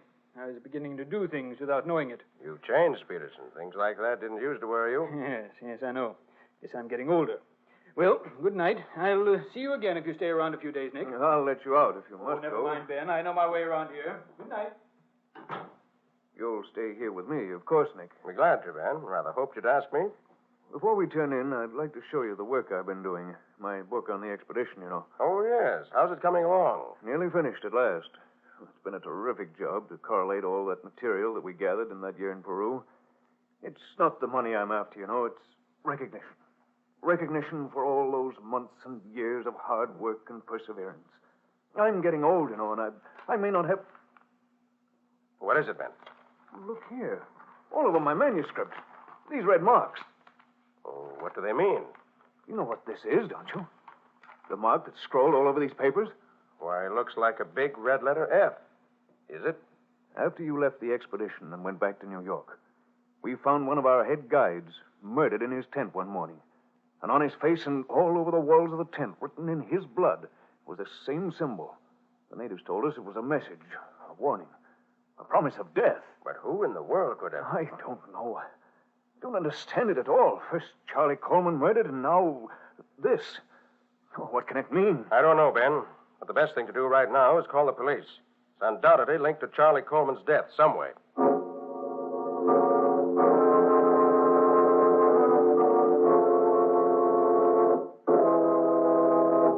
It's been 2 days now, Nick, since Charlie was killed and my manuscript was mutilated. The police gone to sleep entirely. I talked to Captain Jeffrey yesterday, Ben, but he hadn't learned much that was of any help. Pardon me, Nick. I'll see who's there. Good afternoon, Professor Toole. Hello, Captain Jeffrey. Have you got some news? Well, yes and no. Oh, hello, Mr. Carter. Captain? Glad you're here. See what you two can make out of this.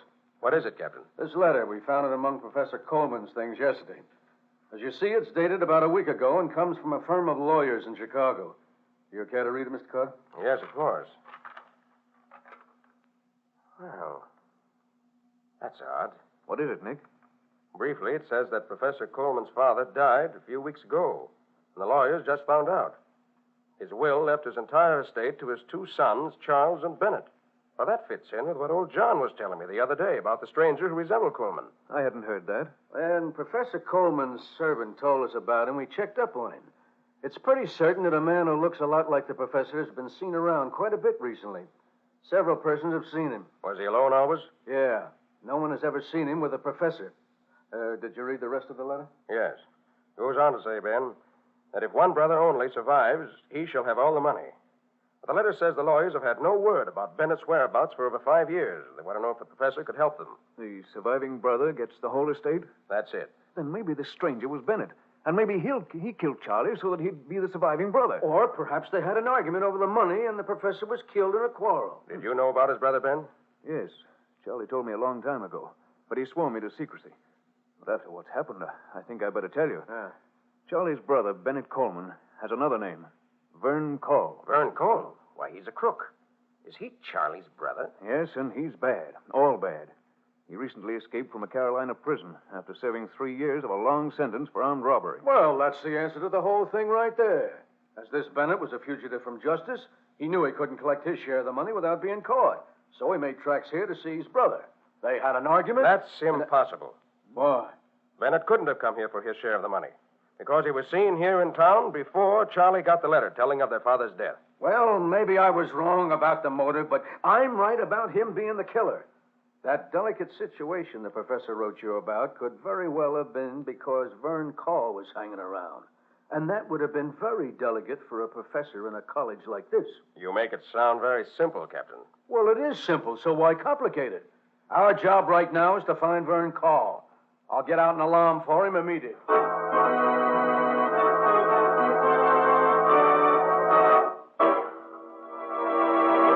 So Professor Coleman has a brother who's an escaped convict. He's been seen near the scene of the crime. That seems to be the obvious answer. But is Nick himself satisfied with the solution, or do his suspicions point in another direction? We'll see in just a moment. These are days when your folks are likely to come tracking into the house with wet boots and galoshes. And those tracks can mean a great deal of work for you homemakers. Not only do you have to wipe up the floors, but it's quite likely that moisture may impair the floor finish. So here's the wise thing to do. Protect the floor surfaces in your home with Linex Clear Gloss Varnish. It's easy to brush on, and it leaves your floors and linoleum with a lustrous finish that keeps its beauty a long, long time. For Linex Clear Gloss provides an elastic, transparent finish that really wears. It actually resists damage by hot grease, boiling water, fruit acids, perfume, even alcohol. And it lessens your housework amazingly, for it keeps dirt on the surface where you can wipe it away easily with a damp cloth. Depend on Linex Clear Gloss, the super varnish. Thousands of wise homemakers have found it the finest household protective finish in their experience. So ask for it at your dealers. Linex, L-I-N-X. Linex Clear Gloss Varnish. You'll find all three great Linex home brighteners and Chemtone, the miracle wall finish, at hardware, paint, and department stores everywhere.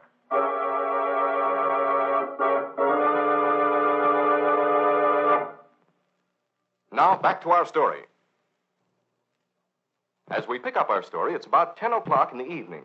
Nick and Professor Ben Toole are sitting in the professor's study. I think I'll turn in, Ben, if you don't mind. Nick, do you think Captain Jeffrey was right this afternoon? No, I doubt it.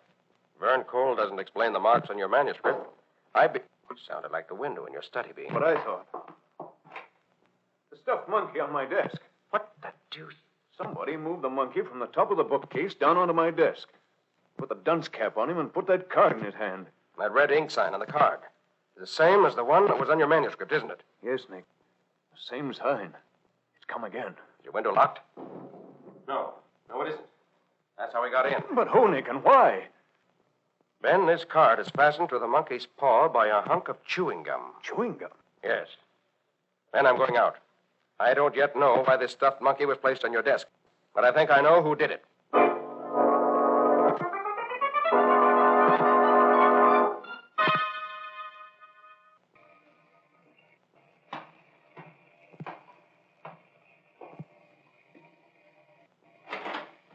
I've been waiting for you, Nick. Come in quick. You're soaking wet. Peterson was here. Just left a few moments ago. I phoned him to come over after you went out. Ben, old John Dyson was murdered tonight. Old John? Murdered? Yes, shot. Same as the professor was. I knew it. I could feel it in the air. How did you happen to go there? Chewing gum that fastened that card to the monkey's paw was scented with clove. And old John chews clove-flavored gum all the time. You're soaked through, Nick. You already have a bad cold. Would you like some coffee? Peterson and I had some. There's a little left. It's still quite hot. Yes, I think I would, Ben. I feel pretty down just now. Let me hang my coat up. But, Nick, what's back of all this? Vern Cole surely wouldn't have any reason to kill old John, too. I wish I could answer that, Ben. I have a general idea of what's going on, but I can't make it sound sensible. Second cup of coffee was just what I needed. I think if you don't mind, Nick, I'll go to bed. I'm all in. Certainly, Ben. Run along. I'll sit here for a while and finish my coffee and try to think things out.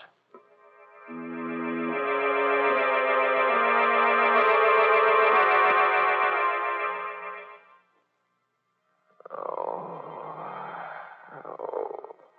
my stomach. Something I ate. Or drank. My coffee. That poisoned coffee. I gotta find something and get rid of it. Get my stomach emptied out. hard to get rid of it.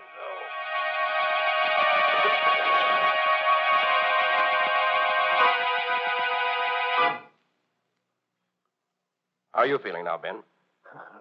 A little better. We nearly died, Nick. Don't I know it?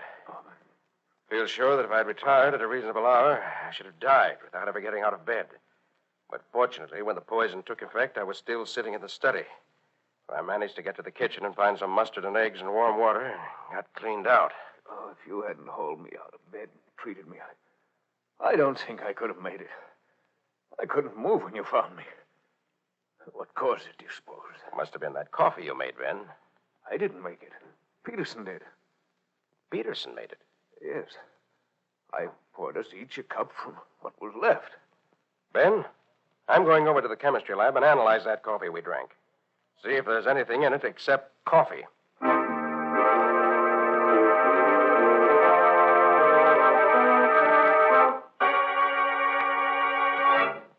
You found there was arsenic in the coffee left in your cup, Connor? Unquestionably, Captain. Enough to have killed us both many times over. And Toole says Peterson made the coffee. Yes. Say, Peterson was with you on that Peruvian expedition, wasn't he? Well, yes, he was, but there's no motive, Captain. Yeah. Oh, by the way, the alarm I sent out for Vern Call, or Bennett Coleman, if you prefer, has brought results. He's been in a hospital in Alabama for the past month with a broken back. Victim of a hit-and-run driver. I was right then. I thought it was funny he and Charlie were never seen together. Huh? Then who was the stranger who looked so much like Professor Coleman? Hey, maybe Peterson can tell us something about that. He's got a lot to explain before he's in the clear.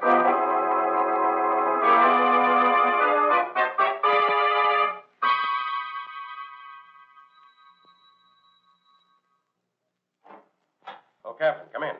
I just got here myself. What's this all about, Carter? Why did you want me to meet you here at Professor Coleman's residence? A hunch, Captain Jeffrey. Yeah? See, it's like this. After I left you this morning, I got to thinking. And suddenly things began to fall into place. That was when I called you and asked you to meet me here. I need one more piece of evidence, and I hope we'll find it here. What are you going to do, Carter? I want to go through old John Dyson's things. May take time, but I feel sure it'll be worth it.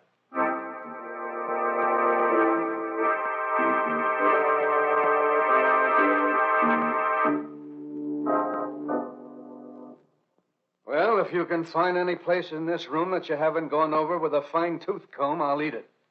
The only place you've missed is that old tobacco jar over there. That's right. And old John didn't smoke. Here, I'll dump it out here on the table. Candy, chewing gum, a few buttons, and, a sheet of paper. Well, is that what you want, Connor? I'll say it is. Come on. Let's show this letter to Ben Toole and see what he thinks of it. Then you can make your arrest.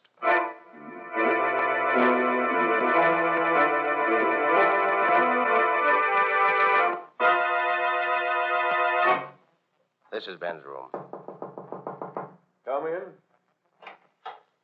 Oh, hello, Nick. Captain Jeffrey. Have you found something? Yes, Ben. We found this. Here. I see. Where did you find it? In old John's room. In the tobacco jar. Tobacco jar? I didn't look there. I thought I looked everywhere. Even at murder, I was a failure. Like everything else. Yes, Ben, you've made a mess of your whole life, I'm afraid. You know what I did? Yes, I know everything. Well, I guess it's time for me to take over here. I'm sorry, Professor Toole, but you're under arrest for the murder of Professor Coleman and old John Dyson. The attempted murder of Nick Carter. I'm sorry, Nick. I've always liked you. But I couldn't stand the thought of being known as a failure in my chosen profession. I hope you understand. Yes, Ben, I do. And I'm sorry for you. But murder is never the answer. It can't be. Although most murderers find it out too late.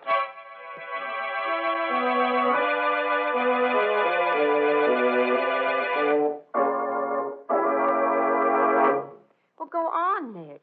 You gave Professor Toole a letter to read. What did it say? It was a letter from Professor Coleman to me. One he wrote to me, but never sent. But what did it say? It was that he, Professor Coleman, had suddenly learned that the whole affair of the expedition to Peru was a colossal fake. What? Engineered by men who made a small fortune by selling us supplies and renting us the Indians we used as guides and porters. It was a gigantic frame-up, with fossils and other relics planted for us to find. Gee. It was done by men who knew the subject well enough to fool everyone at the time. And Coleman says it was only very recently that he accidentally discovered it. Oh. He investigated further and found that it was true. Ben Toole was writing his life's work on the basis of a fake lot of evidence. Ben must have known it, of course, but must have decided to go through with it rather than admit the truth. Gosh, what a terrible thing it would be to find that the biggest thing in your life was phony. Exactly, Patsy. So terrible that when Ben found Coleman knew, he resolved to kill him before he could tell anyone. So he made himself up to look like Coleman and hoped to be taken for his brother. But they were never seen together. That was my first clue. Oh? Then, having set the stage that way, and knowing that the brother, being an escaped convict, could not appear to defend himself, he killed Coleman. But, Nick, what about that red Indian sign on Professor Toole's manuscript? They weren't Indian marks at all, Patsy. They were plain, everyday F's. F? Ben never flunked a student except for cheating. And then always put a big red F on the paper. Oh? Well, old John found the letter Coleman wrote to me and didn't send, realized what it was, and kept it to torment Ben with. He hated Ben because Ben was one of those who had old John fired from the college after the accident in the chem lab. And he marked the manuscript himself to show he knew Ben was cheating. Oh, he must have hated him to do a thing like that. He did. And putting the dunce cap on the stuffed monkey and putting the card in his paw with the big red F on it was his way of rubbing it in. But he gave himself away with the clove-scented gum he used. And when I left Ben's house to go see old John, Ben knew where I was going and beat me to it. And, of course, poisoning the coffee was the really fatal mistake. You mean because you didn't die? No. Because he put a lot of poison in my cup, and only enough in his own to make him slightly ill. He drank a whole cup and was only barely sick, while I drank only a little of mine and nearly died. Oh, I see. So the poison couldn't have been in the coffee. It was put in the cups themselves while I went to put my coat away. And what was that delicate problem that Professor Coleman wanted to put up to you? Oh, Patsy, don't you see that yet? Well, I'm afraid not. Should I know? Well, I think so. Coleman simply wanted to consult with me as to whether he should tell the truth about Ben and his expedition, or let Ben get away with it. If he hadn't learned the truth about the expedition, he'd still be alive, and so would old John. And Professor Toole wouldn't be waiting for his execution. Very true, Patsy. Sometimes the things we learn by accident are the most important things in our lives.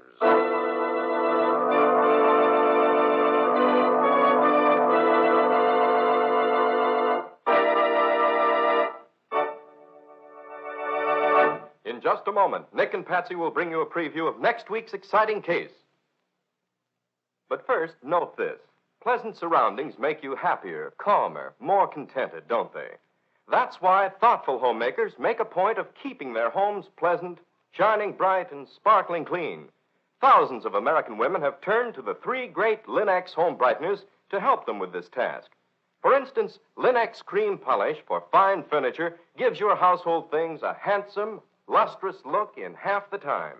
That's because Linex cream polish cleans as it polishes, saving one whole step in your cleaning day routine. Only one quick application is needed to remove that cloudy accumulation of dust and previous polish.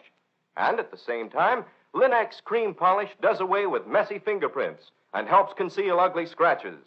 And it leaves no oily film to attract more dust, to make more work. There's no doubt about it. Linex cream polish is a really worthwhile shortcut to furniture upkeep. It's the modern way to protect your fine belongings. So make a point of asking your dealer for Linex cream polish.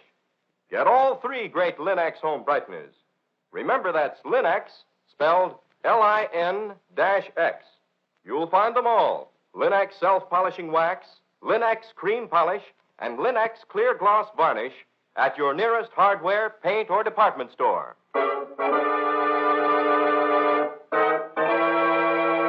And now let's hear from Nick Carter himself. What's the subject of your story for next week, Nick? It's about a fire, Ken. A fire that started mysteriously in a button factory in the dead of night. But what interested Nick was that a girl was found, bound and gagged and burned to death on the top floor of the factory. Yes, Ken, it was not only first-degree arson. It was first-degree murder. Sounds good. What's the title of the story? I call it Murder by Fire. Or The Mystery of the Midnight Alarm. No more for now. Join us again next week for one of the most exciting stories in a long time. So long. So long, everybody. And so long to you both. We'll be looking forward to seeing you again next week.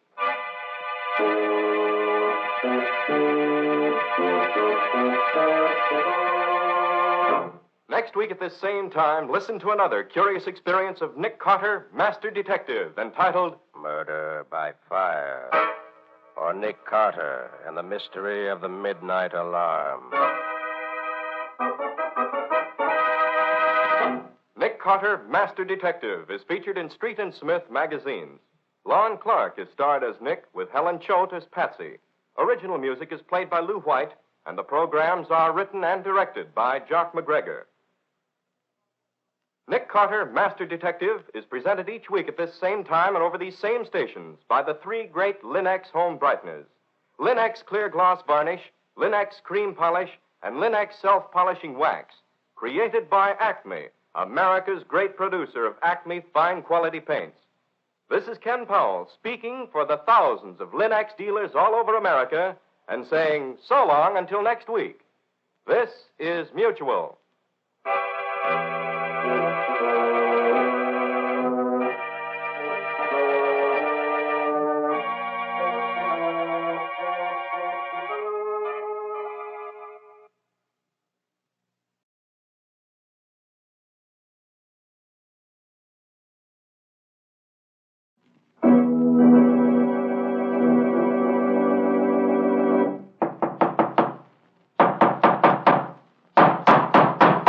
What's the matter? What is it? It's another case for Nick Carter, Master Detective!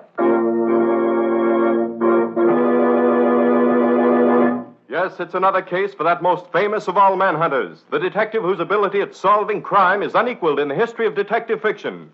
Nick Carter, Master Detective. Presented by the three great Linex home brighteners. Linex Clear Gloss Varnish, Linex Cream Polish, and Linex Self-Polishing Wax. Created by Acme, America's great producer of fine Acme quality paints.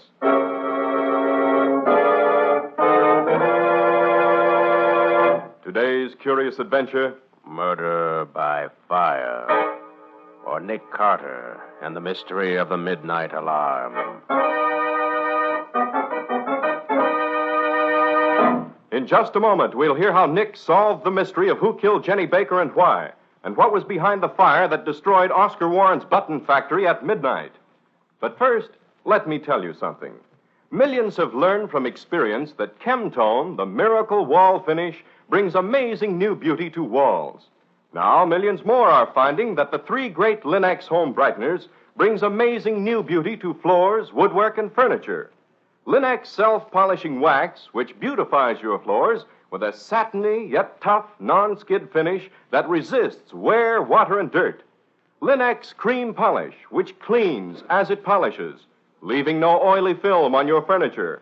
And Linex Clear Gloss Varnish, the durable super varnish that dries to an elastic, transparent surface which protects all wood and linoleum in your home.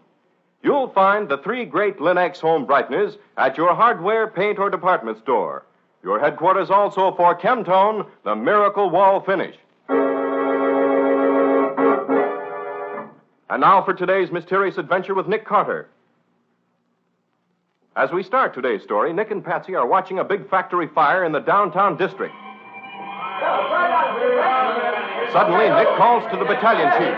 Chief, there's a woman trapped up there on the top floor. You're crazy, Carter. The boys reported all clear several minutes ago. I don't care what they reported. There's a girl up there. I just heard her scream. I'm going up and get her. You're a fool to go in there. But if you do, be sure to get that gas mask of yours on tight, or you won't come out again. These button factory fires are full of poison gas from the celluloid and peroxide. Makes no difference. I've got to find out about that girl, Chief. So long. Hey, Bill. Get one of those 2-inch nozzles over here. Rush it up the big ladder, up to the top floor. Cover Carter while he's inside there. He's a fool, but he's a brave man.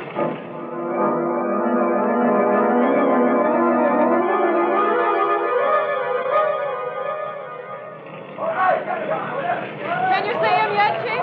No, he's been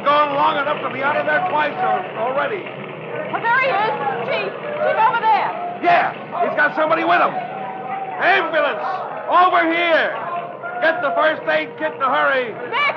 Nick, are you all right? Yes, Betsy, I'm all right. Here, let me get your gas mask off. There. There you Thanks, are. Betsy. I'm okay. Nick, the ambulance is coming. It's no use, Chief. She died in my arms on the way down. Oh, Nick. The poor kid. Yes, Chief, it's not only first-degree arson, it's first-degree murder as well. Murder? Yes, Betsy, just as sure as I'm standing here. What's going on here? Who's that you got there, Nick? I don't know, Riley. Just found her on the top floor of the building. Huh? Tied up and burning to death. You mean somebody deliberately left her there to burn to death? I do. She was bound and gagged and shot up in a closet. But, Nick, why didn't somebody hear her before she got burned so badly? Look here, Patsy. See these ugly red burns on each side of the dead girl's mouth? Yes, what are they? She was gagged. That's why she didn't cry out sooner. She couldn't. Not until the gag burned away. Oh, Nick, she must have suffered agony up there. Somebody hurt? Yeah, somebody's hurt. Who are you? I'm Oscar Warren. This factory was mine. Oh, so it was yours, was it? Yes. Did you ever see this girl here before? Let me see. Oh, yes. That's Jenny. Jenny Baker. And who is Jenny Baker? Our bookkeeper. What happened to her? The same thing has happened to your building, Mr. Warren. Burned to death? Right. But I don't understand. What was she doing here at this time of night? We weren't working overtime or taking inventory or anything. Why was she here? That's only one of the things we don't know, Mr. Warren. Warren, how did you happen to know there was a fire here? I didn't know. And what are you doing here? I've been to the movies. On my way home, I stopped to pick up a bundle I left at my office this afternoon. And where's your home? Up in Washington Heights. And where did you go to the movies tonight? In Union Square. So you come all the way from your home in Washington Heights to go to see a movie in Union Square. Oh, yes, huh? but I... And on the way home, you stop at your office, which is a couple of miles out of your way, to pick up a bundle. It's a fine story. Look, if I left the bundle in my office, where else could I go to pick it up? Did you start this fire here tonight? Why should I start a fire in my own factory? Answer yes or no. Did you start this fire, and why? No, I didn't. Why should I? Same reason any other firebug has. To make money out of the insurance company. But I Your tell firm you... been making money this year? No. Business isn't so good this year. Yeah, but now that you can get your insurance money, everything's okay, I suppose. Look, why should you accuse me of things like that? Listen, Warren. A factory has been burned down, and a girl has been killed, and someone is responsible, and we're going to find out who.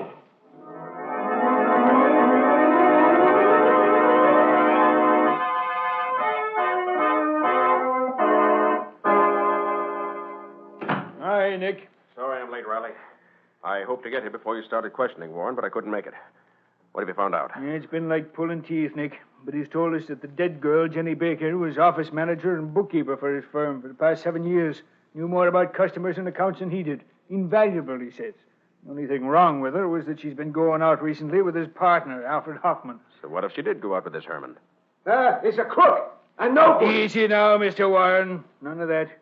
Now, you see, Nick, Warren and Herman just didn't get along so good. Couldn't agree on how the business was to be run. Mr. Carter, a couple of months ago, a lot of funny business started. Some shipments were made that hadn't been ordered. Then money was borrowed on the shipments. Other things, too. Yeah, they had arguments, too. Lots of them, Nick. About a week ago, they finally had a fist fight. Yeah, and I licked him, too, the crook.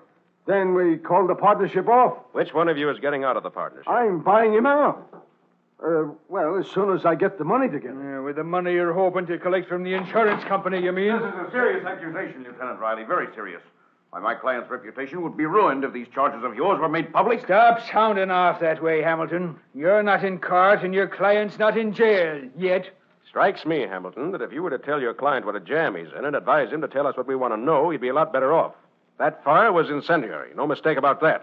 And his bookkeeper died in it. Yeah, and his alibi ain't even good for a laugh. Absurd, ridiculous. Mr. Warren's spotless reputation over a long period of years. Forget your speech for a minute, Hamilton. See if it can help your client explain a couple of points here. See here, Lieutenant. I don't need any instruction from you as to my duties as a lawyer. Though perhaps I could instruct you in your duties as a public official. Why, what do you mean by that crack? It's plain enough who set the factory on fire if it was set. Oh, and who do you think did it? Alfred Herman. He threatened to do it a week ago and threatened to kill my client, too, if he got the chance. Huh? You say he threatened that a week ago? Yeah. Mr. Hamilton's telling the truth, Mr. Carter. Herman said I'd live only just long enough to be sorry I'd kicked him out of the firm, which I didn't do, really. We agreed I should buy him out. But you say you haven't paid him yet? No, I haven't had the money yet.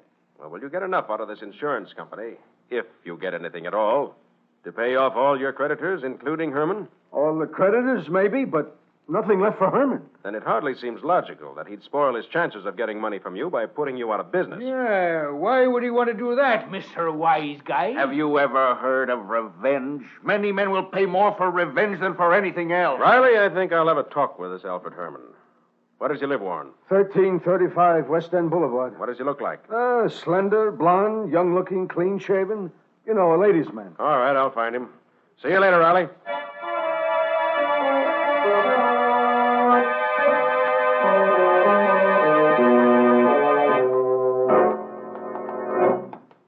Apartment 3D, you said, didn't you, Nick? Yes, this is it.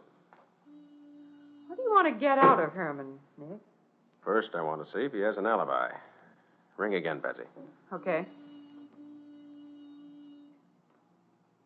Well, guess he's not in. Oh, I'm afraid you're... Huh. Well, what is it? I smell gas. Gas? And it's leaking around the door to Herman's apartment. You think there's something wrong? I'm going to find out. Where's my pick lock? Oh, here it is. This is easy. Oh, good. There. Yes, there is gas in here. Stay outside, Betsy, while I take a look in the kitchen. All right, Nick, but be careful. I'll be all right. Yes, it's coming out of the kitchen here, all right. Phew. Have to get the window open first. There. That'll let some fresh air in here. Well, trying to kill yourself, are you? Well, not this time, my friend. Come on over to the window. There. I got you just in time, didn't I? Well, you'll be all right. You okay, Nick? Yes, Patsy. But don't come in till the gas clears out some. All right. Is it Alfred Herman you found? Looks like him from the description I got. He's coming around now. All right, breathe deep. Get some fresh air into your lungs in place of all that gas. Oh, why didn't you let me finish it? Stop being sorry for yourself. Breathe deep. Oh, why should I want to live? Money stolen, business taken away. Now my girl is dead. You know how she died? What agony she went through? Yes. I saw her when he took her away. How'd you happen to be there? I went to the plant to meet her. She asked me to. What was she doing there so late? Checking over the books to find out how much old Oscar Warren had stolen from me these past months. That's all she was staying with the old crook for. As soon as she got the goods on him, she was going to leave. And we were going to get married. You like to prove that to a jury? I don't care what happens now. Jenny's dead. True. But would you like to be convicted of her murder? Murder? You mean the fire was set? It was. Here, let me help you up. Yes, it was set by someone who knew enough about the button business to gather up all the shavings of celluloid and put them where they'd start burning the best. When was it set? Around 9:30 to 10 o'clock, as near as we can figure. You have an alibi for that time? Well, yes, I spent the whole evening with Dottie Baker, Jenny's sister. Where? At their apartment on Royal Avenue. You fond of Dottie? Yes, I am. Maybe you'd rather marry Dottie than her sister. Why, if you weren't a cop, I'd kill you for saying I'm not that. a cop. I'm a private detective. And if this You've killing... got no right to say that. Jenny's the only girl in the world for me. You sure? Am I sure? Here, look at this. What is it? Here in my hand. Why, Ouch, my eyes! Here's something else for you. Oh. Nick, what are you doing? Here's one for you.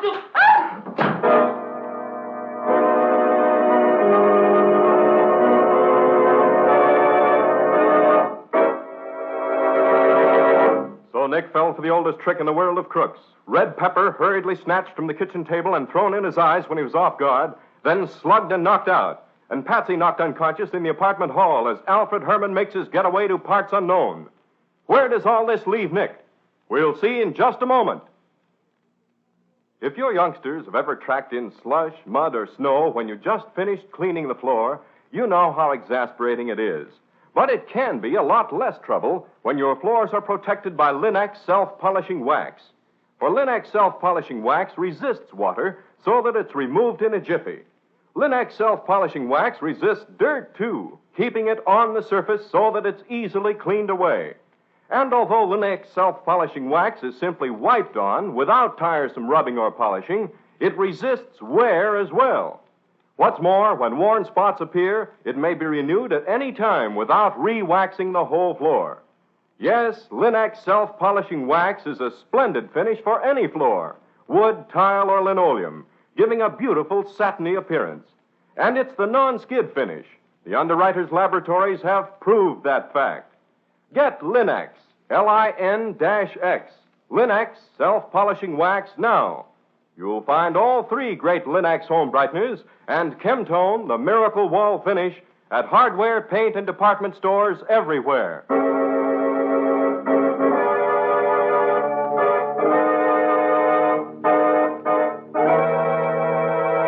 And now, back to our story. We left both Nick and Patsy unconscious in the apartment of Alfred Herman, partner in the button factory in which Jenny Baker was burned to death. Herman has vanished. As we pick them up, they're on their way downtown in Nick's car. It's early evening. Feeling better now, Patsy? Yes, thanks, Nick. That cup of coffee made a new woman out of me. I feel more normal myself than I did a while back. What a sap that Herman made out of me. You ain't kidding. Where do you suppose he is now? Somewhere miles away from here, no doubt. Your trip to his place didn't accomplish much, did it? No. Except for saving his life, it accomplished absolutely nothing. That's right. I went through everything in the apartment. Found nothing that interested me in the least. Not a clue in a carload. Net results of the trip. One bump on the head for you where he hit you with the iron skillet. One sore jaw for me where he punched me. Ouch. Well, I hope I have better luck where I'm going now. Where's that? I want to have another look at the burned factory now that the fire's died down enough so I can get in the place. Oh, is it safe? Framework of the building is still standing. Only the contents were burned. Not all of them. Well, there's a hot fire and a short one. That's it, just ahead there, isn't it? Yes. Now, Patsy, I'm going in. But I want you to wait in the car. Oh, but Nick, I have a now... hunch something's wrong in there. I want you out here so I can have a friend on the outside. I'll wait here for an hour. If I don't come out by then, call Riley. You mean you think there's still someone in I there? don't know what I think, Patsy. I'm just playing a hunch coming down here at all. And my hunch says be careful. You stay here and watch. All right, Nick, but do take care of yourself. Don't worry, Patsy. I like me well enough to do that very vigorously. Be seeing you.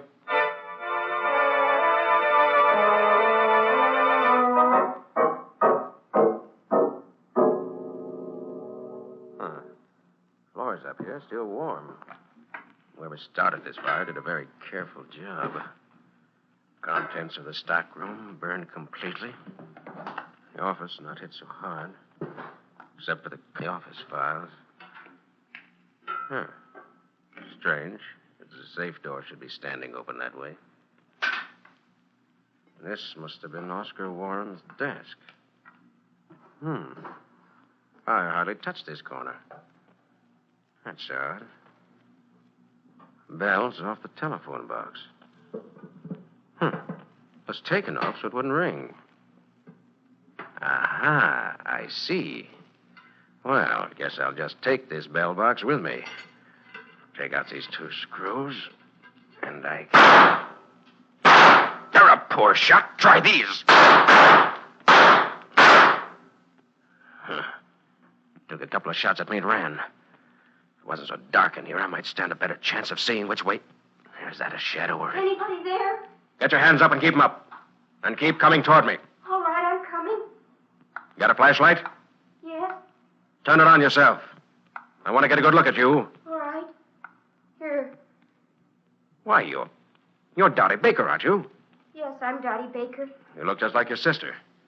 You tried to kill me just now? I didn't try to kill anybody. You have a gun? No. I wouldn't even know how to fire one. Did you hear the shooting? Yes, that's what scared me so. What are you doing up here? I came to look for evidence that my sister was murdered. And what makes you think Jenny was murdered? She was afraid someone was going to kill her. She wouldn't tell me who, but she knew someone had been juggling the stockroom inventories and the shipping records.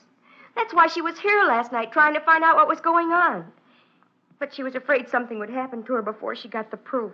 And it did. But I've got the proof. What? Look here.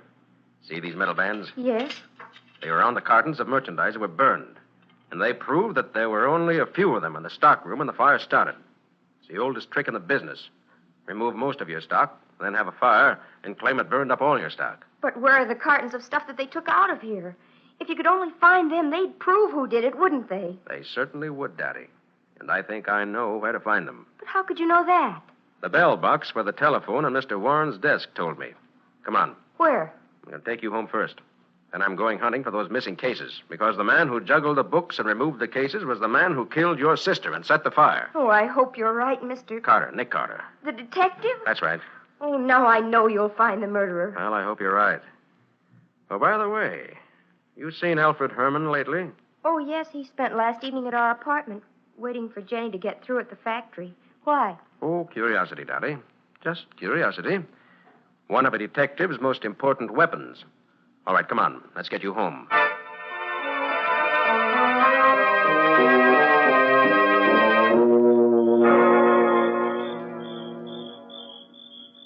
Now, listen carefully, Betsy. Judging from the light on the second floor there, although Mr. Oscar Warren should be in bed, he's still up. Which makes it more dangerous for you. Yes. But I'm going to have a look in his basement just the same. I'm sure I'll find the missing cartons there. And if I do, the case is over. So I'm going to let myself in while you keep a lookout here. I can't tell you what to look for, so just keep your eyes open. Okay. Now, listen, Patsy, we're up against something very dangerous in this case. So take care of yourself while I'm gone.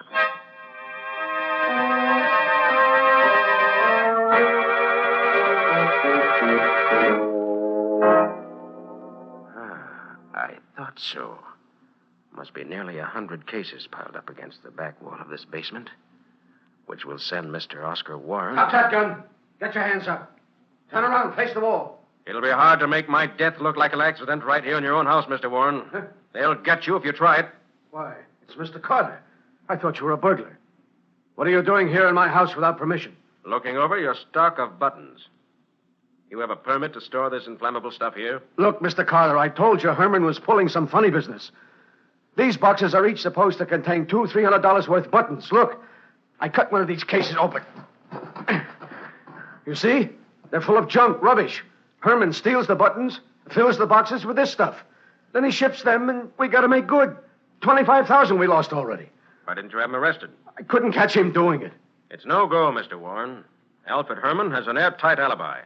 Have you? I was at the movies. All right, Mr. Warren, you and I...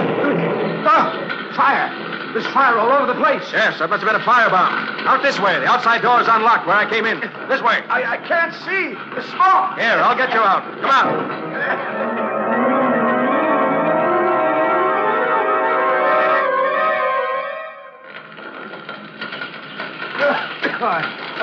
I thought I was a goner, Mr. Carter. If it hadn't been for Nick, you would have been. Are you all right, Nick? I think so. Lost a little hair, but that's all. Nick, there's still someone in there caught in the fire. Warren, I thought you said the house was empty. It was. I can't understand. I'll see who it is. But, Nick, this house won't be standing more than a few minutes longer. You'll be caught. I'll make it. I got to.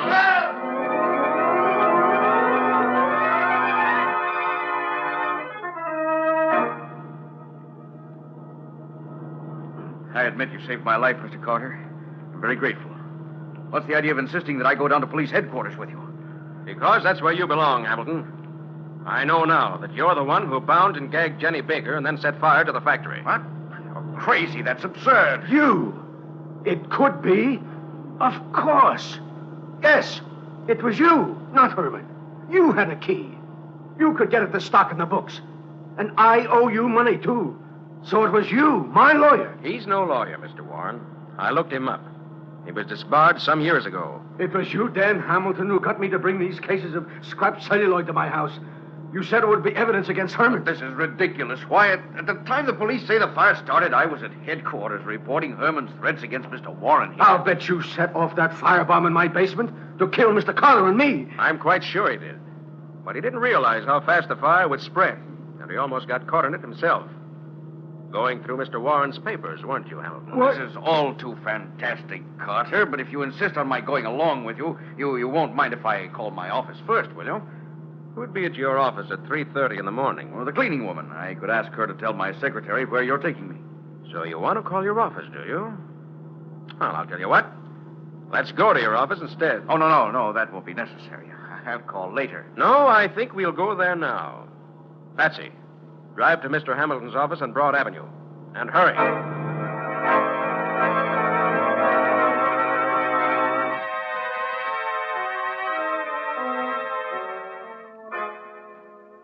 All right, Hamilton.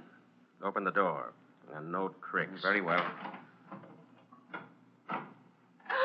Nick, look. Alfred Herman. Yes, Herman. There he dead. Bullet hole right through the heart. And a gun in his hand. Suicide. But why in my office? No, Hamilton. Not suicide, but murder. Murder number 2 for you. But you can see that he... No right-handed man could shoot himself so straight in the heart. And there were no marks of powder on his hand, as there would be if he'd fired the gun.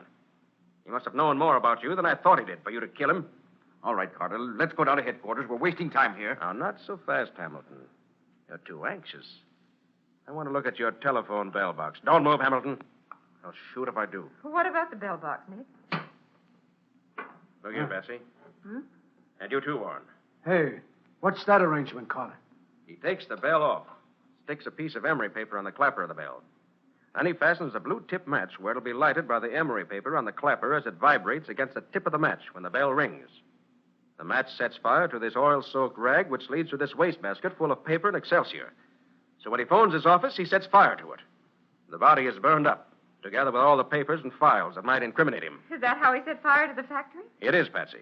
I have in my car the bell box from Warren's desk at the factory for proof. Hamilton probably called the factory from the police station, which would give him an ironclad alibi. Mr. Carter, so far you haven't found one bit of proof to connect me with this thing in any way. Now, come on, let's get out of here. Why the rush, Hamilton? Have I missed something? Well, then, let's take a good look around. Behind the desk. Under...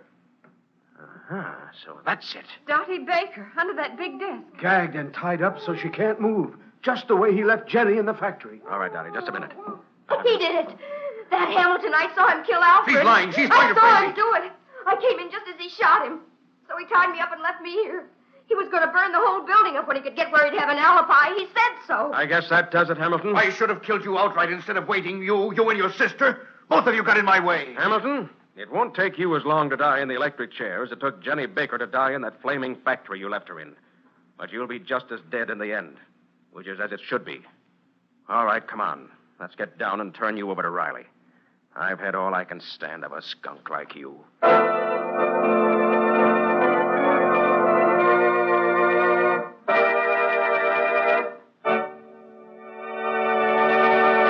In just a moment, Nick and Patsy will bring you a preview of next week's exciting case. But now, a tip on relaxing. Everybody enjoys relaxation. And you know yourself how much easier it is to relax in surroundings that are pleasant. Your home can be more pleasant every day in the year when you rely on the 3 great Linex home brighteners to keep it inviting. That's the way to keep your home sparkling with cleanliness and beauty. Your fine furniture, for example, always looks its gleaming best when you use Linex cream polish, the furniture aid that gives a handsome luster in half the time. You see, Linex cream polish removes the cloudy accumulation of dust and previous polish in one quick application. Actually cleans as it polishes, giving your furniture new beauty and saving you one whole step in your cleaning day routine. Linex cream polish does away with messy fingerprints and helps conceal ugly scratches, too. And no oily film remains on your furniture to attract additional dust to make additional work. So be sure to ask your dealer for Linex cream polish for fine furniture. You'll find all 3 great Linex home brighteners, Linex self-polishing wax, Linex cream polish, and Linex clear gloss varnish at your nearest hardware, paint, or department store. Remember to ask for them by name, Linex. It's spelled L-I-N-X. Linex. Ask for it now. Now let's hear from Nick Carter himself. Well, Nick, what do you think next week's story will be exciting? I know it'll be exciting, Cal. It's a simple little story to start with, but it gets into a mad tangle of murder before we're through with it. Usually it's Nick who gets himself in danger of his life. But this time it was yours truly who got in the way of the killer and nearly added to the total score. An old lady, rich and eccentric, was dying without leaving a will. And there were 6 claimants for the $3 million she was leaving. Some of them extremely money-hungry. And extremely ruthless, too. Well, what do you call it, Nick? Death by Ricochet. Oh, the mystery of the abandoned gravel pit. For full details of an exciting few hours, join us next week. So long. So long, everybody. And so long to both of you. See you next week at the same time.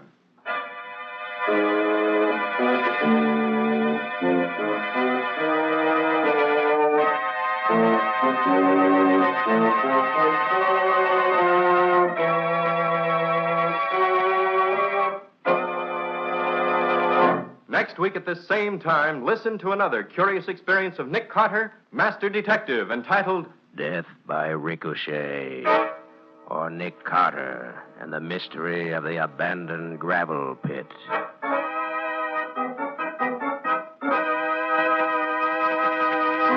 Nick Carter, Master Detective, is featured in Street and Smith magazines.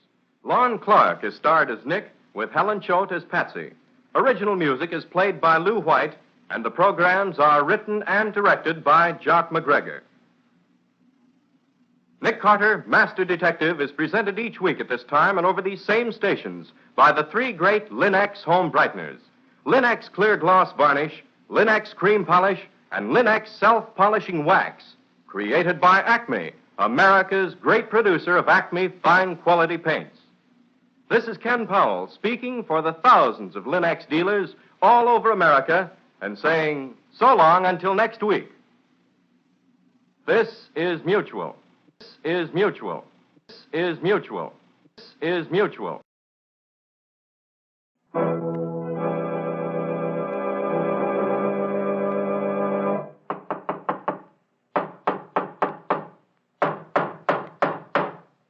What's the matter? What is it?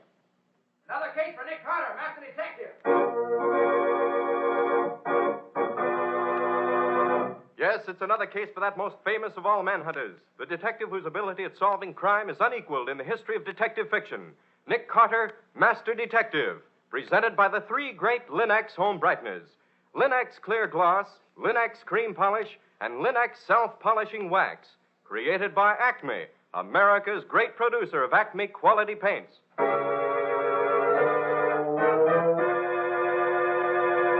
Today's curious adventure: Death by Ricochet, or Nick Carter and the Mystery of the Abandoned Gravel Pit.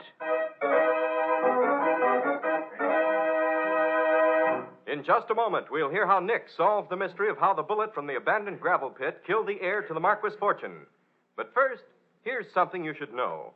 Millions have found what wonders Chemtone, the miracle wall finish, can do for walls. Now, millions more are learning what amazing new beauty the three great Linex home brighteners bring to floors, woodwork, and furniture. Linex Clear Gloss Varnish, the durable super varnish that dries to an elastic, transparent surface which protects all wood and linoleum in your home. Linex Cream Polish, which cleans as it polishes, leaving no oily film on your furniture. And Linex Self-Polishing Wax, which beautifies your floors with a satiny yet tough, non-skid finish that resists wear, water, and dirt. You'll find the three great Linex home brighteners at your hardware, paint, or department store. Your headquarters also for Chemtone, the miracle wall finish.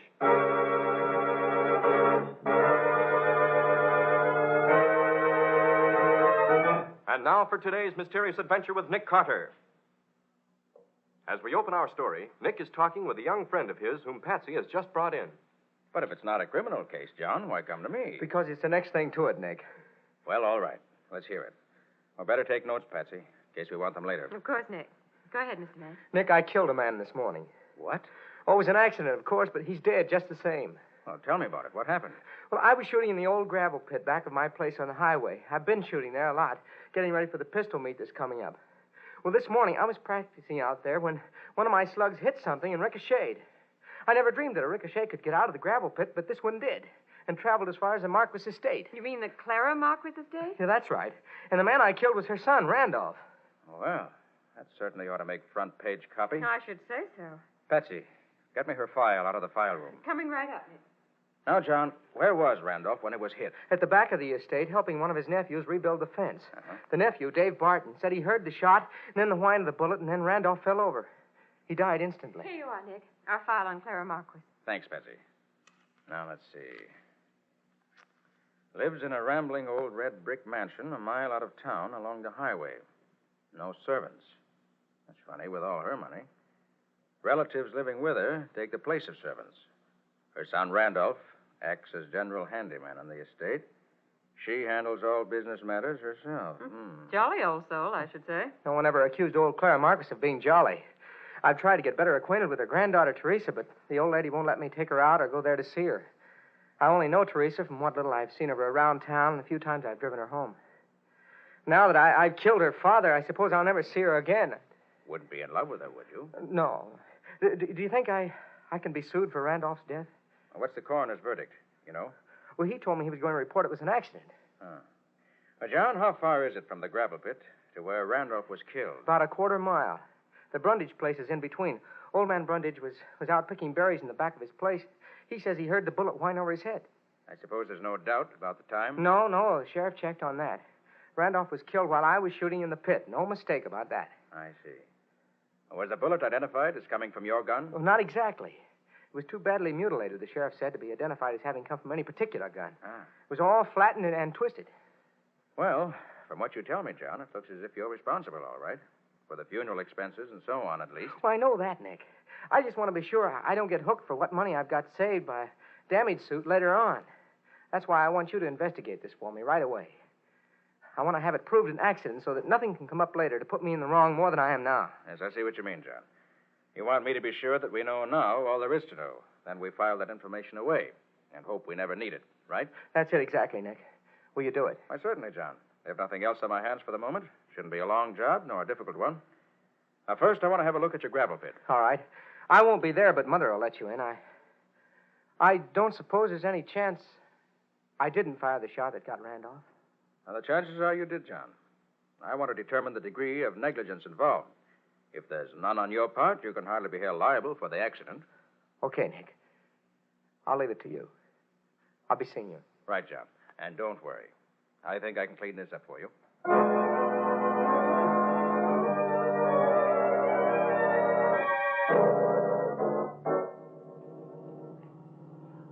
It doesn't seem possible that a .45 bullet could get out of that gravel pit. And especially not going fast enough to travel a quarter of a mile afterwards. Strange things happen with bullets sometimes, Betsy. I suppose. You heard what Mr. Brundage said. Yes, according to him, about as many bullets come out of the gravel pit as stay in. Said he's heard them whizzing over his head many a time. Well, he was probably exaggerating. But there's no question but what he heard the one that killed Randolph Marquis this morning. Said it went only about a foot or so over his head. Is that possible, Nick? Oh, yes, indeed. Perfectly possible. And from the way John May's target is set up in the pit, a bullet that did get loose might very well come right across Brundage's berry patch. Well, I certainly hope you find some way to prove Mr. May didn't do it. He's such a nice fellow. I don't expect to prove that, Patsy.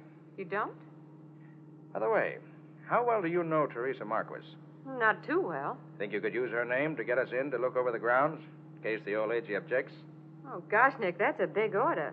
Nobody has any say around there but old Clara herself, so I understand. I'll try it. What can we lose? Atta girl. Let's attack them from all sides at once.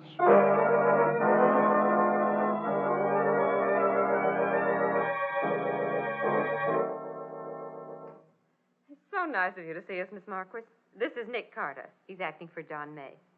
You can tell John, Mr. May, that we won't make him any trouble for the death of my father. I knew you'd feel like that. You can also tell him I never want to see him again. Now, Teresa, I'm afraid you're blaming John May for something he couldn't help. We've just been to look over his gravel pit, and it seems utterly impossible that a bullet could get out of there and travel so far after getting out. I'm sure... If you're trying to tell her what happened wasn't May's fault, you can get going. And right now. How do you do? I'm merely trying to find out just how it did happen. Mr. Carter, this is my cousin, Dave Barton. He was with my father when he was killed. If you're in charge here, Mr. Barton, I'd like your permission to examine the grounds around where Randolph was killed. Nobody's got the right to say who can snoop around here but Clara Marquis herself. Surely she could have no objection to... You'll have to get out. Dave, if you won't show Mr. Carter around, I will. I know Grandmother wouldn't mind. You're a fool, Teresa. But, well, come on. If I can do anything else for you, let me know.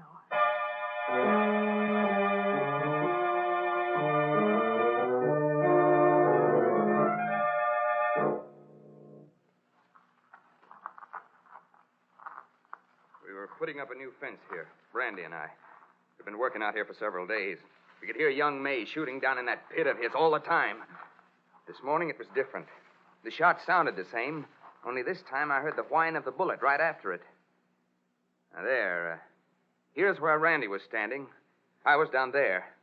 The time I got to him was deader than a doornail. If I could get my hands on that young May... Mr. Barton, is that fence over there about 30 feet? The edge of your property? Yes. The bushes there on Brundage's side. He was picking berries out there somewhere this morning when Randy was killed. Nick, would you hear the shot before you heard the whine of the bullet going by? Certainly, Patsy. You would with an Army 45, which John was using. Because of the size of the bullet, its velocity is slower than that of sound. So you'll hear the report before you hear the bullet. Somewhat. Mr. Carter, Grandmother's very ill. We sent for the doctor, but she heard that you were here and for some strange reason wants to see you right now. Mrs. Marquis wants to see me? You sure? Very sure, Mr. Carter. She insisted. Can you come right away, please?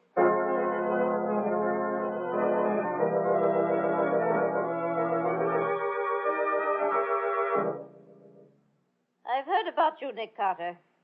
I never thought I'd have any reason to hire you, but it's a strange world.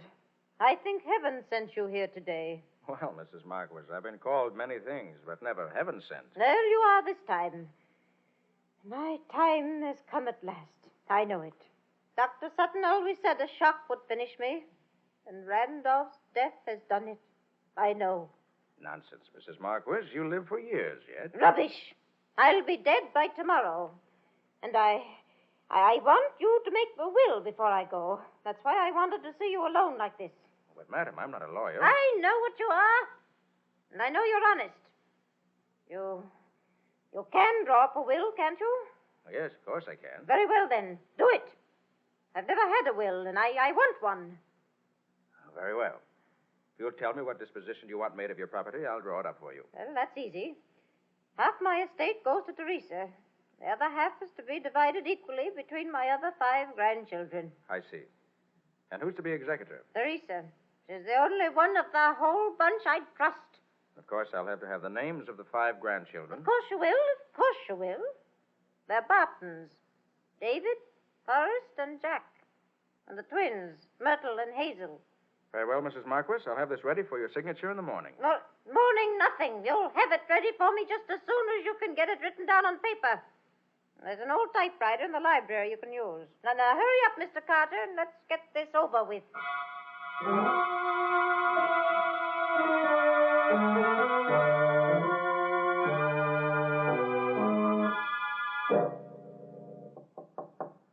Yes? May I come in, Nick? Oh, yes, Patsy. I've finished what I'm doing. You've been writing out the old lady's will? Ah, what makes you think that? I can't think of any other reason why you should lock yourself up in this musty old library and spend an hour pounding on a typewriter. You're quite right, Patsy. But keep it to yourself. Does she take good care of Teresa? None of your business, my inquisitive young assistant. All right, suit yourself. I came to tell you the doctor's here. He says you'll have to wait before you can see Clara. She's lapsed into a coma. What? Says she may come out and she may not. But if she does, her mind will be clear enough to sign the will, in case that was what you wanted. Oh, what a bunch of mind readers around here. Okay, I'll wait. Oh, by the way, Nick, we're invited to dine with the Bartons tonight. Oh, good. I'm getting hungry. You haven't seen the rest of them yet. Maybe you won't be so happy about it when you do. Why? You seen them? I'll say I have. Besides Dave Barton, the man we met when we first got here, there's Forrest. He's sort of a dope, apparently. And there's Jack, a rather good-looking kid of about 20. And, last but not least, there are the twins, Myrtle and Hazel. They cute? Cute. They're 30 if they're a day. They look 40 and act 50. Are a pair, no mistake. And incidentally, we're eating in the kitchen, if it interests you. Where we eat is secondary, Patsy. It's the eating part of it that really interests me. That kitchen is something, too. I just saw it. It's the most home-like part of the whole house. Cozy and comfortable. I don't think it's a bit bigger than Madison Square Garden. And with a shotgun behind the door to add just the right touch. Patsy, I want you to take care of this will I've drawn up. The moment old Clara comes to, have her sign it. And if you're fond of Teresa, pray that the old lady does come to before she dies. All right, Nick, I'll take care of it. Good. Now I'm going to call John May and tell him to come here to the Marquis estate about 8 o'clock. Well, why do that, Nick? You may start something. Maybe, but I think it's the wise thing to do. I want you to find Teresa and persuade her to go and meet him in the drive when he blows his horn twice. Now, that's important. Okay, Nick. She's to meet him in the drive when he blows his horn twice.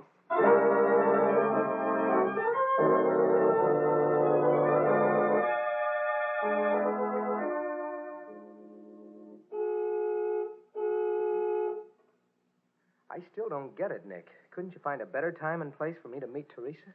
A better time, perhaps, but not a better place. John, I want you to take Teresa away from here. At once. Are you kidding? I am not. The odds are that you'll be saving her life. Before morning, she may be in deadly peril. Believe me. Okay, Nick. I'll take her. If she comes. Oh, John. John. Teresa. Oh, darling. John. Which is my cue to...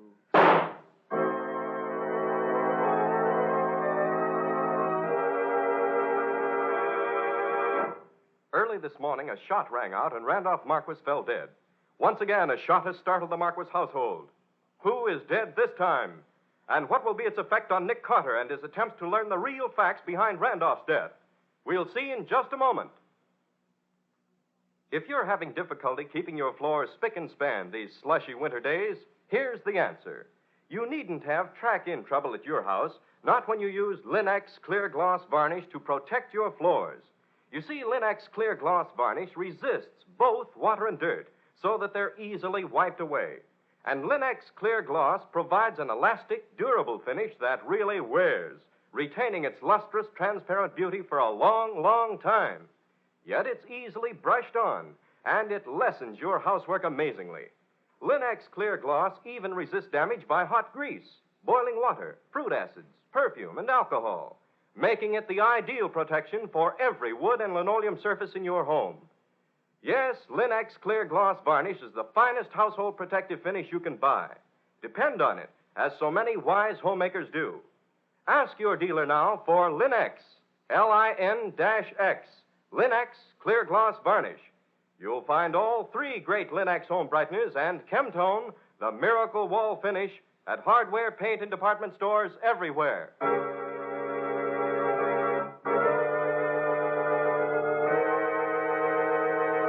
And now, back to our story. The report of the shotgun, which startled Nick and the rest of the Marquis household, seemed to come from the room where Clara Marquis lay dying. Nick and Patsy raced to the door of the room, only to find the twins, Myrtle and Hazel, standing in the doorway, staring fascinatedly at the old lady's bed. What's happened? What was... Don't look at her, Patsy. Oh. Oh, it's ghastly. Face has been blown away. Why, she's... Why, Dr. Sutton. Dr. Sutton. What's happened to him, Nick? Why, he's out cold, Patsy. Oh. A blow in the back of the head, I should say. Dr. Sutton. What's happened to you, Doctor? I don't know. I was alone here with a patient. Something hit me. That's all I know. I don't even know where whoever hit me came from. Well, whoever hit you did for the old lady, all right. Did either of you girls see anything? No. Where are your brothers? Where were they when this happened? Oh, come on. You might as well tell me if you know. Oh, all right. I'm going to call the sheriff's office. Do you suppose you two could sort of stay here with the body until someone gets here? We'll stay. Well, there's nothing more I can do for her now. I think I'll get some fresh air. Want to step outside with me, Mr. Carter? Why, of course. I'll be right with you. Oh, Patsy. Mm-hmm. Will you pack up the doctor's things and bring them out to the car? Surely, Nick. All right, Doctor. Let's get out of here. Terrible thing, Mr. Carter. Terrible. Yes, it is. Poor old lady. She wouldn't have lasted the night anyway. What I wanted to tell you was this. Patsy said it was very important to Teresa to get that will signed. So I gave the old lady an injection which revived her long enough to read the will. Then she signed it, and Patsy and I witnessed it. Was that right? Perfect, Doctor. Perfect. You have the will now? No, I gave it to Patsy. What? Well, you trusted her with it, so I did. Clara's murderer finds Patsy, has it? Patsy will be the next victim. Oh. Come on. I wonder if she's still in Clara's room where we left her. I didn't know. I should have. Patsy. Patsy. She's not here. Do either of you twins know where she went? No, she left. We thought she was with you, didn't we, Myrtle? Yes. We thought she was with you. Oh, come on, Doctor. We've got to search the house. There's no time to lose.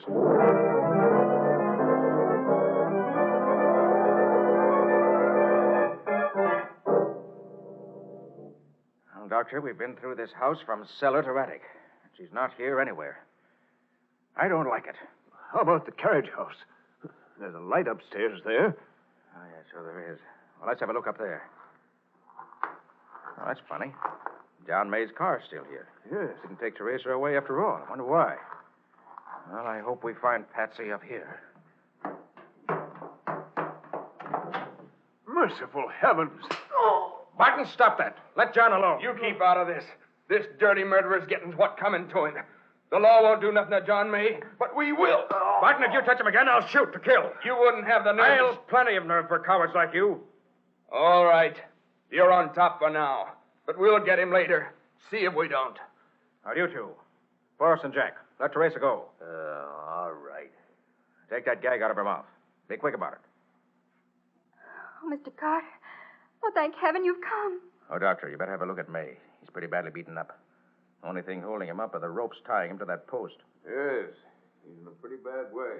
Dave must have hit John at least 20 times. What happened, Teresa? Well, they got John right after you left and made me come with them. They brought us up here and tied John to the post so that he couldn't defend himself. Then they gagged me. Hold on. You mean that all three of them, Forrest, Jake, and Dave, have been with you since right after I left you with John? Why, yes. Why? Has anything happened? I'll say there has. Take care of things, Doctor. I've got a job to do.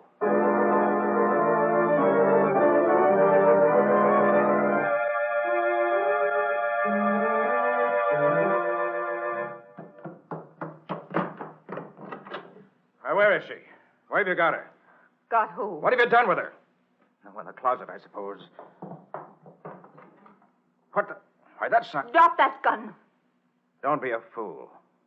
Take that shotgun out of the middle of my back. You're the fool. Drop that gun. Very well. Here. Since the body in the closet is that of old Clara, I suppose you must have Patsy under that sheet on the bed. Yes. What have you done with her? Not much. We had to twist her arm a little to make her tell us where she put the will, that's all. Isn't it, Myrtle? Yes. We have it now. It's torn in little pieces. All right. So you've got what you wanted. Now let us go. No. We got us a lawyer, too. We know you and your girl could go to court and tell what the will was, and that would be as good as a will. Yes. We aim to take care of you both. You can't get away with this. I warn you. Yes, we can. Easy. We'll say Teresa did it. Yes, we will. You didn't suspect us, neither will anyone else. We'll blame Teresa. Well, Patsy, I've heard about enough, haven't you? Oh, you don't? Sorry to hit a woman, but... All right, Patsy. That takes care of the twins for now. Now, let's see what you look like under that sheet. Wait a minute. Wait till I get this gag out of your mouth. There. Oh, Nick, I thought you'd never get here. How'd you ever get away from that gun she was holding in your back? I've studied commando tactics, Patsy. One thing I learned was that if someone is holding a gun at your back, you can twist away from the gun faster than if someone can pull the trigger. Oh. Try it sometime. Thanks. I'll take your word for it, gladly. So, with Hazel, or Myrtle, knocked cold from the recoil of that 10-gauge shotgun, and Myrtle, or Hazel, out cold from the sock on the jaw I was supposed to give her, we have peace. Temporarily. Peace. Blessed peace. Even temporary peace. I hope the sheriff gets here pretty soon now. I'd like to get rid of these two vipers. Viperesses, Nick. Viperesses. Before they try biting someone else.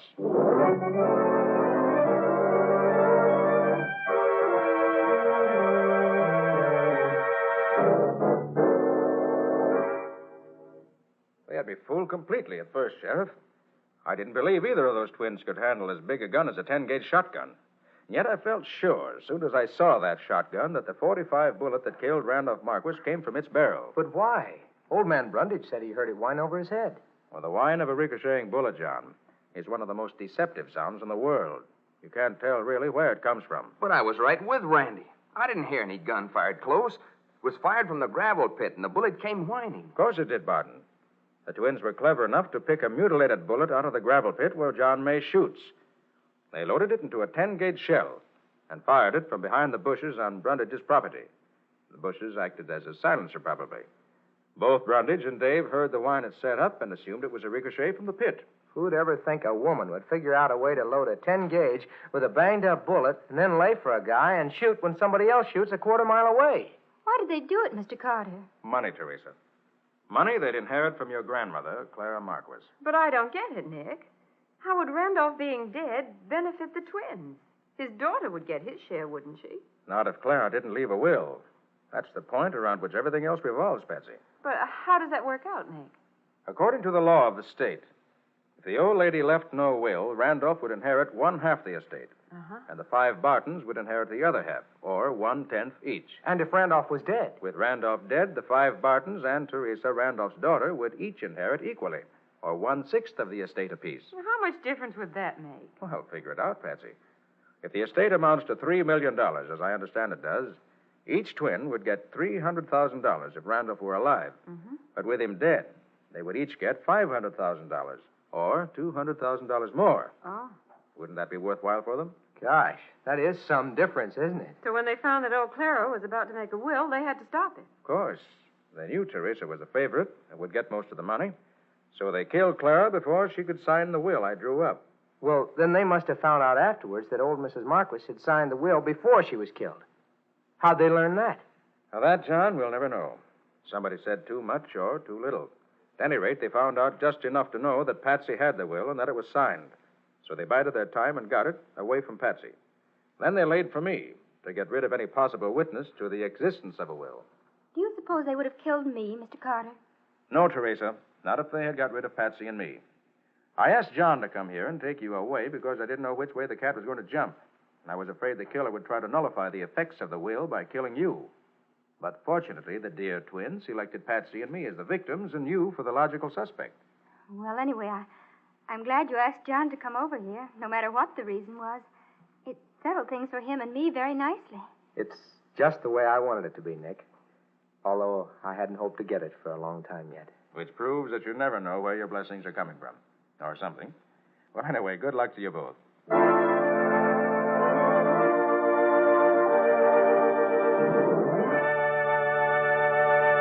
In just a moment, Nick and Patsy will bring you a preview of next week's exciting case. But first, here's a suggestion. On a winter night, as the family gathers cozily at home for an evening of fun together, every moment is more enjoyable when home looks its inviting best. And it always does when you depend on the 3 great Linex home brighteners to keep woodwork, floors, and furniture sparkling. Your furniture, for example, regains its original gleaming beauty when you use Linex Cream Polish. For Linex Cream Polish cleans as it polishes, removing in one quick application all the cloudy accumulation of dust in previous polish. Yes, you save one whole step in your cleaning day routine when you use Linex Cream Polish on your furniture. It's truly the modern shortcut to furniture upkeep, taking only half the time. You'll find that Linex Cream Polish banishes messy fingerprints from your furniture, helps to hide ugly scratches, too. And there's no oily film on your furniture to attract more dust, to make more work. So do ask your dealer for Linex Cream Polish.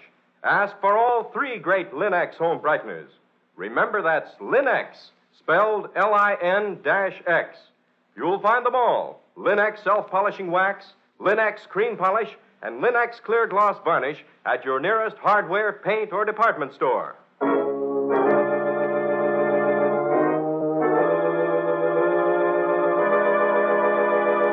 And now let's hear from Nick Carter himself. What about it, Nick? Have you an exciting story for next week? Well, next week, Ken, I want to tell you what happened when I stopped off in a little town upstate to tell a rookie cop's family how sorry we were that he'd been killed in line of duty. Well, that doesn't sound very exciting to me. It was what happened after Nick stopped off there that makes the story. He found a household ruled by fear and hate. With a mad old woman at the head of it who was convinced that she had been divinely appointed to set the world right. Oh, that's very different, Nick. Well, where did you come into it? Nick stopped a well-laid plan to commit wholesale murder and save the daughter of the house a fortune running into the millions. Just because the killer forgot to quote the right Bible verse at the right time. What do you call it? An eye for an eye. Or the mystery of the upstate murders. And that's all for now. So long. So long, everybody. So long to you both, Nick and Patsy. We'll be seeing you again next week.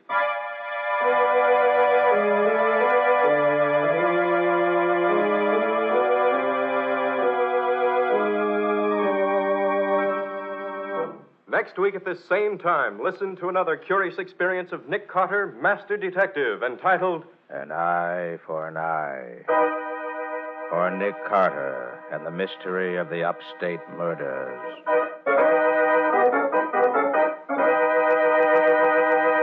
Nick Carter, Master Detective, is featured in Street and Smith magazines. Lon Clark is starred as Nick with Helen Choate as Patsy. Original music is played by Lou White, and the programs are written and directed by Jock McGregor. Nick Carter, Master Detective, is presented each week at this time and over these same stations by the three great Linex home brighteners: Linex Clear Gloss Varnish, Linex Cream Polish, and Linex Self-Polishing Wax, created by Acme, America's great producer of Acme fine quality paints. This is Ken Powell speaking for the thousands of Linex dealers all over America and saying so long until next week. This is Mutual.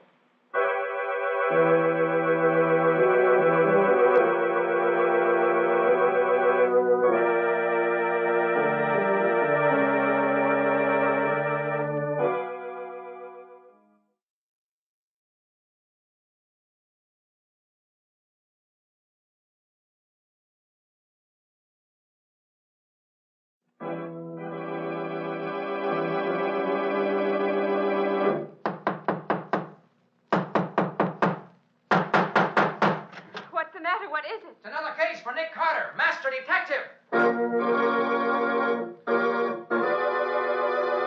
Yes, it's another case for that most famous of all manhunters, the detective whose ability at solving crime is unequaled in the history of detective fiction.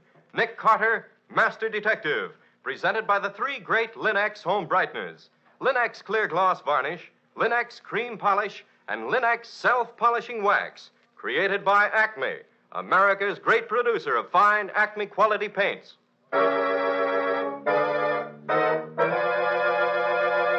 Today's curious adventure: An eye for an eye. For Nick Carter and the mystery of the upstate murders. In just a moment, we'll hear how Nick Carter solved the mystery of the upstate murders and saved Sharon Fraser a fortune by doing so. But first, here's a tip on homemaking. Millions of American homemakers have learned to care for their walls with Chemtone, the miracle wall finish that brings amazing new beauty.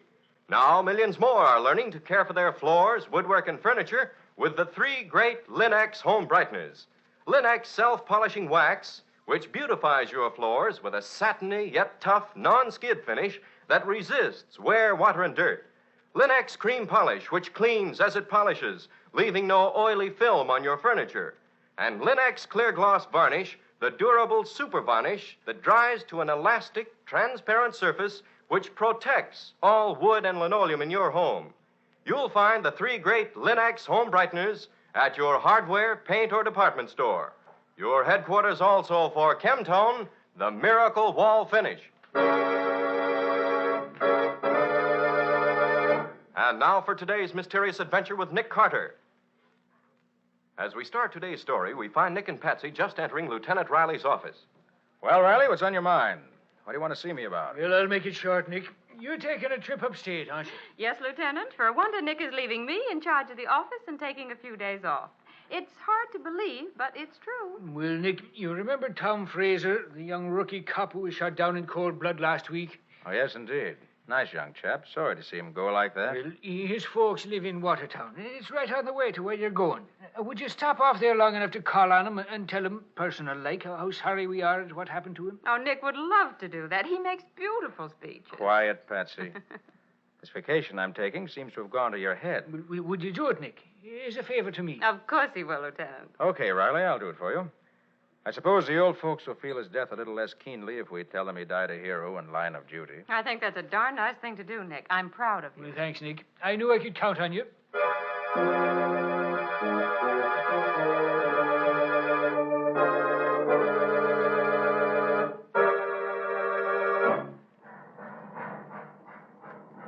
Can you take me to the Fraser place on Upper Main Street? I sure can, mister. Get in and I'll get going.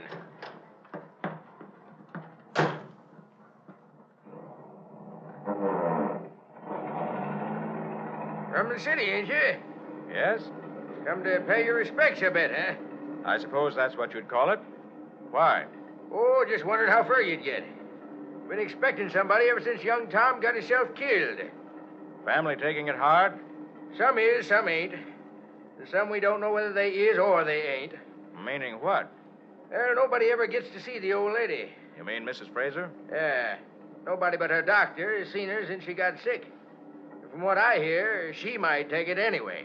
Oh, a little peculiar? A little. They told Sharon, her own daughter, she was wild and wicked, and she'd be better off dead. Same for the boy Don. That's the house just ahead there. Well, nice-looking old place, isn't it? Looks don't mean much. Outside of a package don't tell what's inside.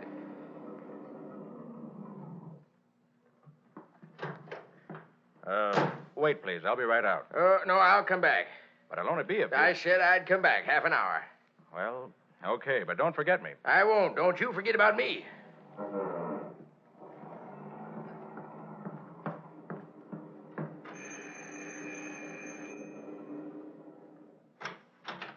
Nobody's home. No? Who are you? I'm Uncle Roy. Who are you? I'm a policeman. Policeman Goody. Hey, steady there, steady. You're not so drunk you can't stand up. Hey, he's out cold. And I'll lay him down on... You ought to be ashamed bringing him home in that condition. I'm not bringing him home. I'm Oh, just... taking him out, that's worse. Look here, I'm Nick Carter, and I came I'm here... Sharon Fraser. What do you want? I have a message from Mrs. Fraser from Lieutenant Riley of the Metropolitan Police. Oh, well, we've been expecting somebody. Come on, I'll take you to her room.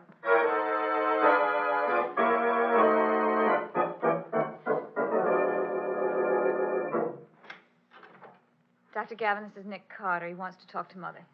Nothing exciting, I hope, Mr. Carter. Just the condolences of the Metropolitan Police Department on the recent death of her son, Tom. Tom. Mrs. Fraser, Lieutenant Riley thought the world of your son, and he wanted me to tell you that Tom died in service to the people. You may well be proud of him. Proud of him. And the Lord said, Take now thy son whom thou lovest, and offer him for a burnt offering upon one of the mountains which I shall tell thee of. Proud of him. Well, maybe you don't understand, Mrs. Fraser. Lieutenant Riley... Mr. Carter, suppose you come outside with me. Well, all right. Mrs. Fraser is not fully conscious of what goes on around her. You've done all you could. What was all that she was quoting from the Bible? In cases of this kind, it's not unusual for the patient to lean heavily on the Bible as a refuge from reality. But her son... Yes, I know, Mr. Carter. There's nothing to be done about it. All right, Doctor, whatever you say.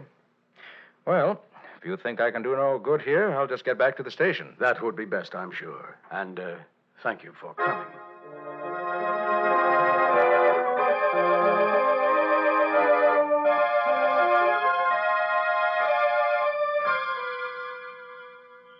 That taxi driver's long overdue. Wonder if he ever intended to come back. You waiting for somebody? Oh, yes. Say, what goes with the taxi service in this town? I'd like to get that train to Albany. It's already gone. You'll have to stay here tonight. No, thanks. I don't care for the atmosphere here. You feel it, too? I do. It's the most unpleasant feeling of hatred. Hatred that's monstrous and unnatural. Yeah, I know.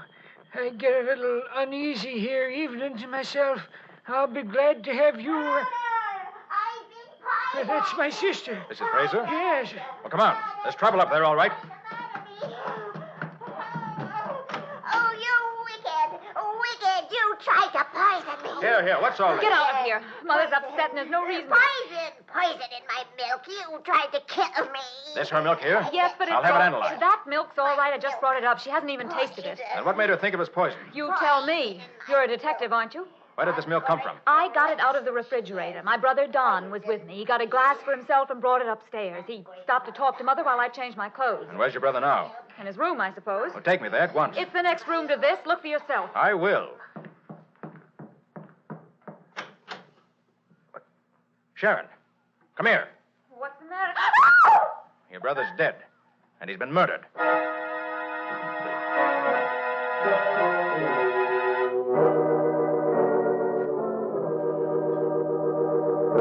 Mr. Carter, this is Mr. Welch, our county sheriff. How are you, Sheriff? Dr. Gavin says you don't think young Don Fraser died of heart failure. He died of heart failure, all right. Heart failure brought on by a generous dose of poison. I'm afraid Mr. Carter, being from the city, is used to dealing with the sensational. Probably. But since he makes the accusation, I'll have the coroner analyze the boy's glass of milk. That ain't necessary. It was murder, all right, and you know who did it? Sharon did it. You're crazy, Uncle Roy. No, I ain't. You're scared Alec Lord won't fall for you if you ain't rich and you want money so bad you're willing to kill for it. Well, you drunken old bum. You dare to say that to me. You probably killed him yourself. If we were all dead, you'd be the one to Stop it, both of you. We don't even know Don was killed. It's just that Mr. Carter here is... Oh, Alec, I'm so glad you've come. It's all right, dear. You, Alex Lord? That's right. Thought I'd better drop in before you city cops carted the whole household off to jail. I have nothing to do with this. This is off my beat. Don't let me slow you up, Carter. Don't worry, Sheriff, I wouldn't. But I'm getting out of here. Killer or no killer, I'd like to be getting to Albany. Where's the phone? It's in the downstairs entrance hall. You'll see it right at the foot of the stairs. Thanks. I'll close the door. Then I won't disturb anyone. Oh, don't mind us. We're leaving now anyway. Good night.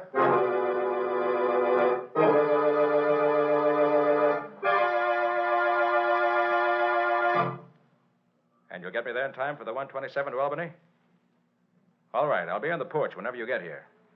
And don't fail me now. I've had too much trouble finding someone to get me out of here to want you to slip up, too. Okay, goodbye. I don't know why I feel as if Good Lord. That was close. I don't hear a soul. But an urn that big never fell off that upper landing without being pushed. I'd better see who's up there.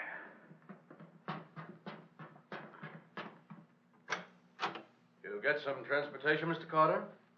Doctor, come here. Yes? I want to show you something. What is it? Something wrong? Look over the railing. See that big urn all smashed up at the foot of the stairs? Oh, yes. Why? That just missed me by inches a moment ago. You think somebody was trying to kill you? I'm sure of it. Did you hear anyone up here? Well, yes. Yes, I did think I heard someone out here a minute ago. So there really is a killer in the house. I hadn't believed it before. You fellas hear anything? Why, no. Did you? I thought I heard a crash. Well, you did. Someone tried to kill me. Golly, then I did hear somebody tiptoe past my door a bit back. You know who it was? No, it sounded like they went down the back stairs to the kitchen. Let's see who's down there. If anyone is, which I doubt. Come on.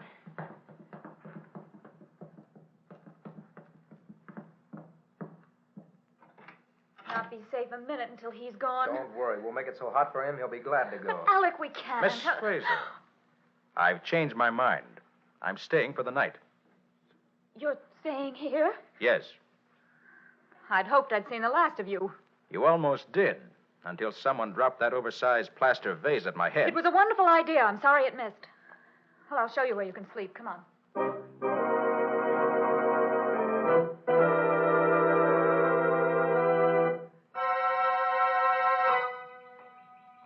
That sun feels good. Damp inside that old house. Well, 8 o'clock. Wonder what time they serve breakfast around here. Starting your snooping early, aren't you? Why, yes. Lovely morning for it. Out for a walk in the sunshine? Just out to get the mail, if you must know. I'll let you know if there's anything for you in the box. Thanks, but I'm not expecting anything. Oh, I'm happy to say nobody else thinks any more of you than I do. There's no mail. Down, Sharon. Drop to the ground.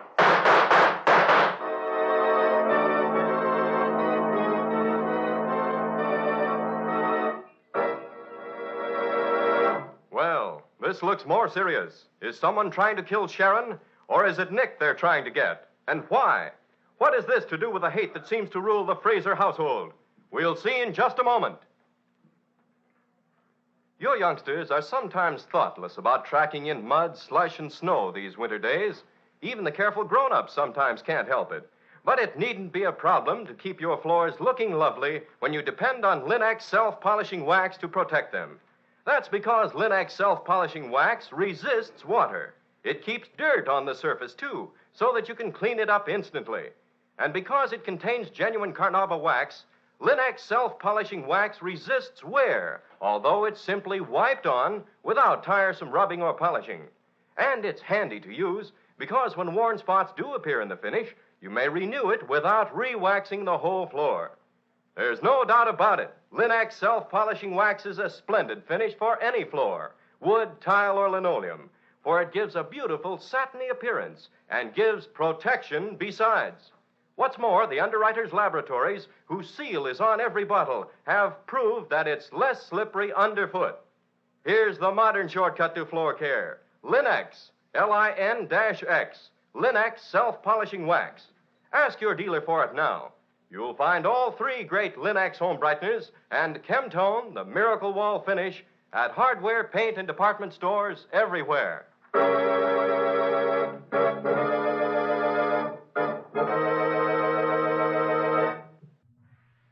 And now, back to our story. We left Nick and Sharon as they were being shot at by an unknown killer who seemed to be hiding in the nearby brush. Down, Sharon. Drop to the ground.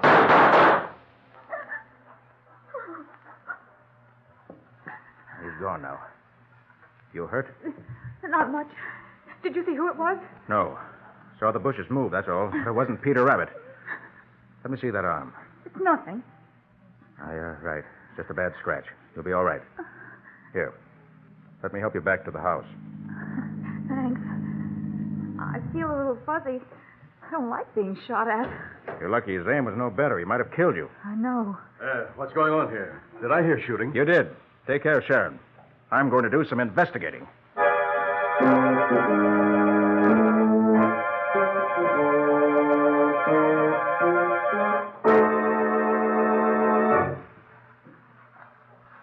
Hello there. Looking for something? Yes. Looking for a killer. A killer? Yes. And the man I'm looking for has my mark on him. I found blood in the bushes from which he did his shooting. Well, maybe that's the man I saw. What do you mean? Well, I was driving up the back road and I saw somebody in here. I was curious, so I stopped and I came in. But I must have missed whoever it was. Well, there's no one here now, that's sure. So if your car is here, you can drive me back to the house. Well, of course. Car's right over there behind the tree. Oh, yes, I see it. Did the killer get anybody? No, he was a poor shot. But he intended murder, all right. Mm-hmm. Here we are. Climb in, Mr. Carter. I see you have a rifle in the car here. Why, yes. Mind if I look at it? Not at all. Nice little gun. Haven't had time to clean it, have you? I know. I was doing a bit of hunting this morning on the way out. I see. Let's be getting back, shall we?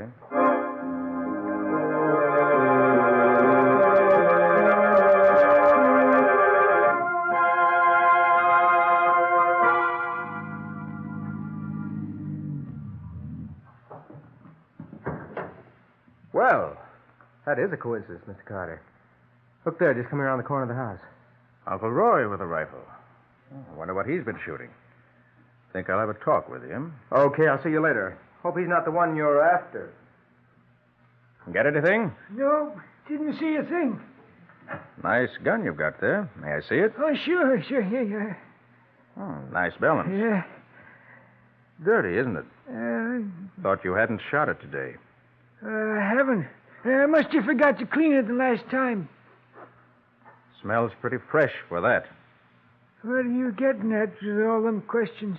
Somebody shot Sharon a little while ago. Sharon? She hurt bad? No, but that's only because the killer missed. You know anything about it? Me? Why, Mr. Carter, I loved that girl as if she was my own daughter. And why'd you accuse her last night of killing her brother? That was for her own protection, Mr. Carter. I hoped you'd take her away someplace and lock her up where she'd be safe. Isn't she safe here? No, sirree. If she stays around here, she'll be murdered, too. I know what's going on around here. And who'd want to kill her? Why, there's... I'm sorry to interrupt, but Mrs. Frazier's very low. Maybe you better come up, Roy. Sure, Doc. Where's Sharon? In her room, resting. How is she, Doc? She'll be all right. Excitement and shock were too much for her. If Mrs. Fraser is really worse, maybe I better get her. Get who? Me? Yes, Sharon, your mother's pretty bad. Oh. Quiet now.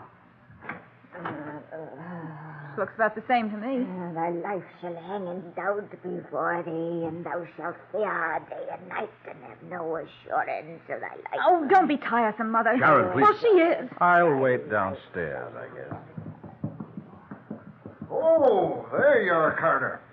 Thought you might like to see the results of the analysis of the milk you say killed Don Fraser. Yes, I'd like to. You have it? Sure have. According to this, Don's glass of milk contained calcium, phosphorus, lactic acid, water, and 5% butterfat. In other words, Mr. Carter, just plain milk. Here. How about the other sample I gave you? The milk from Mrs. Fraser's glass. That? Didn't even look at the report on that. She wasn't killed, was she? No, but she claims she was being poisoned. What does that analysis show? Let's see. What's hyacinth? A slow-acting poison. Well, I'll be darned. Says here there was enough hyacinth in Mrs. Fraser's milk to have poisoned half the county. I thought so. Then why was it Don who got poisoned instead of the old lady? Sheriff, this is all part of a well-thought-out plan. The plan to commit wholesale murder, unless we can stop it. Carter, you're crazy. You carry any guns? Why, of course I do. One. Better let me have it. Be safer that way. Why should I turn my gun over to you? As sheriff of this district, it's my duty to see that nobody carries a gun he ain't got a permit for. And I don't trust you. You see things don't exist. Okay, Sheriff. I know I have no rights in this part of the state. Just a minute. There you are, Sheriff. Look, what's the idea of taking out the cartridges before you turn the gun over to me? I don't trust you any more than you do me. I'd hate to be shot with my own gun. Why? All right. Give it back to you when you're ready to leave. I hope it'll be soon. Just as soon as I find out a few answers I don't know yet. Oh, hello, Sheriff. Found out anything yet? Nothing that helps much. Sharon, if you children didn't get your mother's money when she dies, to whom would it go? Well, Uncle Roy would get it. And if Uncle Roy didn't get it? It goes to some charity, I think. What are you getting at? Does your mother take small doses of hyacinth as a sedative? Yes, and it's darned expensive. Could anybody get at it? Probably. It's not locked up. What is all this? I wonder just how sick your mother really is. You coward. Trying to drag a sick woman's name into this mess. I'm dragging nobody, and I'm just Not trying... too loud, please. Mrs. Fraser's feeling better now. Where's Uncle Roy? I left him with Mrs. Fraser. You what? Great grief! Get out of my way! Why, Mr. Carter, what's the name of... I was afraid of that. Vengeance is mine. Vengeance is mine. I will repay, saith the Lord. Vengeance is mine. Carter, what's happening? Sheriff! Uncle Roy. Yes, Uncle Roy. Dead. So she killed Uncle Roy. Stabbed him in the back. Yes. Must have made him lean over the bed and then drove the knife in his back. Vengeance is mine. I should have warned you, Mr. Vengeance Carter. is mine. I've known for a long time that she was dangerously insane, but I never dreamed she would go this far. First Don, now Uncle Roy. Mr. Carter, do you mean that Mrs. Fraser had anything to do with Don's death? That's ridiculous. How could she have killed Don? It was really very easy, Sharon. Just as soon as I found the analysis showed hyacinth in her milk, I knew the answer. She coaxed Don to try it. And there was so much poison in it that even the sip he took was fatal. The poison made him sleepy, and he went to his own room to lie down. But why? Why should she want to do it? I'll get to that in a minute. Well, old Mrs. Fraser certainly wasn't the one who fired at Sharon this morning. Naturally not. But if you'd got there a little sooner, Alex, you would have caught the murderer red-handed. He stopped his car by the road, ran into the brush, shot at Sharon, missed her because he was in a hurry, and then got back in his car and drove on. Do you know who it was who did the shooting, Mr. Carter? I do. It was the same one who was responsible for Don's death and for Uncle Roy's. But you said Mother killed them. You notice I said the one who was responsible. Your mother isn't responsible. She's just the instrument the murderer used to accomplish his ends. But who is it then? Sharon, whose leather jacket is that on the chair behind you? Leather jacket? What? Yes. That's Dr. Gavin's. I remember he wore it when he helped me into the house this morning. Look at the right sleeve. Right sleeve? Oh, I see. There's blood on it. It must have come from where I was shot when I leaned on him. That isn't your blood, Sharon.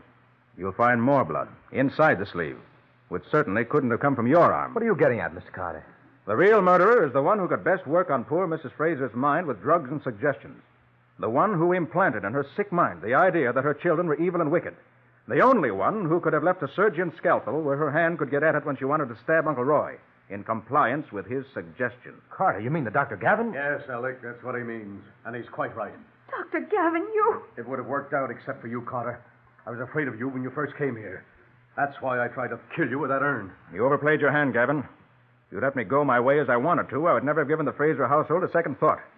But you made me mad, and that was your mistake. I didn't dare let you go. But you wished you had this morning when my shots winged you in the arm as you tried to kill Sharon. I'll get even for that right now. Dr. Gavin, a gun! You can't... Oh, yes, he can, Sharon. Right, Mr. Carter.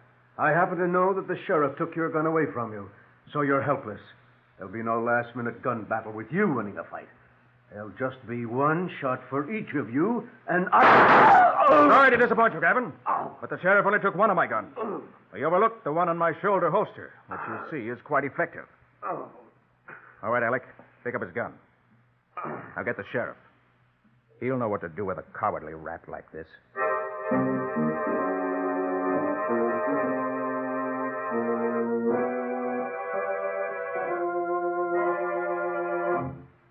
I don't understand why Dr. Gavin wanted to get them all killed off. What did he hope to get out of it, Nick?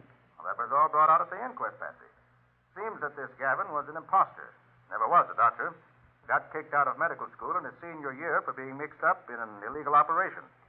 He met old Mrs. Fraser a few years ago, and in some way convinced her that he was a great doctor. As far as I know, he had no other patients.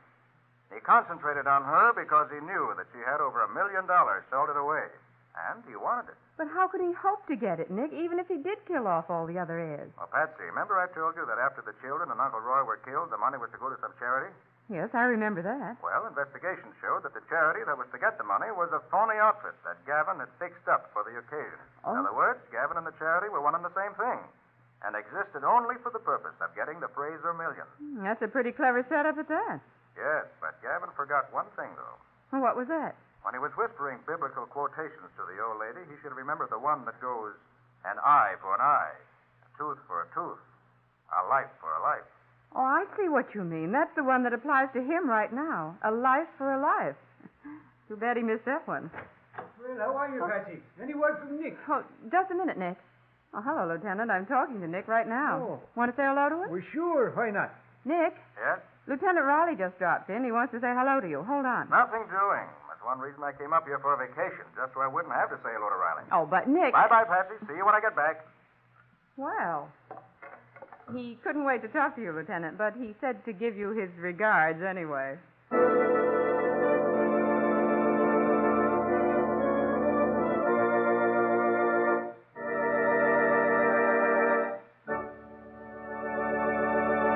In just a moment, Nick and Patsy will give you a preview of next week's exciting case. But before they do, here's a hint to every good hostess. When you invite guests these days, it's so brisk outside, there's an added warmth of hospitality inside a home that's beautifully cared for. And your home has that look when you care for your floors, your woodwork, your furniture, with the 3 great Linux home brighteners. You'll notice, for instance, that your furniture takes on new loveliness when you've used Linux cream polish to remove that cloudy accumulation of dust and previous polish. For Linux cream polish cleans as it polishes your furniture. Yes, it's true. In one quick, easy application, you banish messy fingerprints and dirt from your furniture, leaving a gleaming luster without that oily film which attracts more dust, makes more work. Linux cream polish saves one whole step in your cleaning day routine. And you'll like the way it helps conceal ugly scratches, too. Get it at your dealers now. Linux cream polish, spelled Lin-X. Get all 3 great Linux home brighteners, Linux self-polishing wax, Linux cream polish, and Linux clear gloss varnish at your nearest hardware, paint, or department store.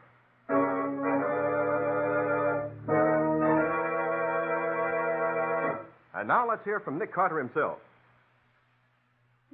Well, Nick, what can you tell us about your next thriller? A young friend of mine fell heir to a large and prosperous farm. But the 3 members of the family who had owned the farm before him had all 3 died within a period of 4 years. Their deaths were also natural and so perfectly open and above board that he got suspicious.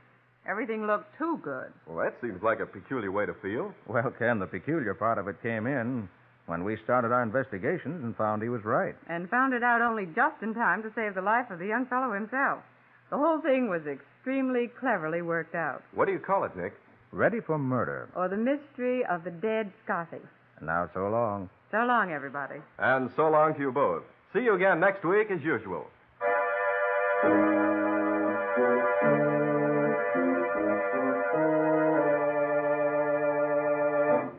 Next week at this same time, listen to another curious experience of Nick Carter, Master Detective, entitled Ready for Murder. Or Nick Carter and the Mystery of the Dead Scotty.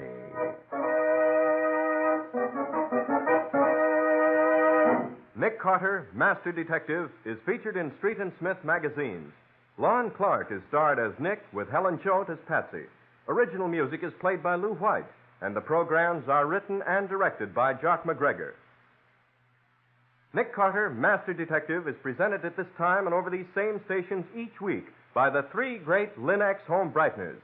Linux clear gloss varnish, Linux cream polish, and Linux self-polishing wax, created by Acme, America's great producer of Acme fine quality paints. This is Ken Powell speaking for the thousands of Linux dealers all over America and saying so long until next week. This is Mutual.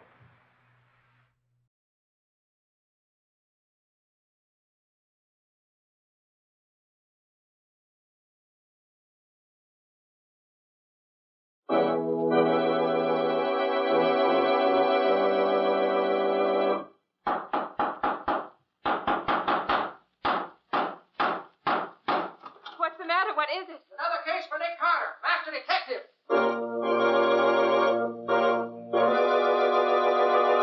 Yes, it's another case for that most famous of all manhunters, the detective whose ability at solving crime is unequaled in the history of detective fiction. Nick Carter, Master Detective. Presented by the three great Linux home brighteners.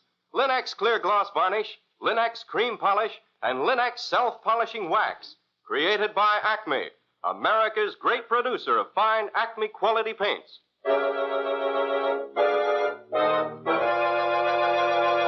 Today's curious adventure. Ready for murder. Or Nick Carter and the mystery of the dead Scotty.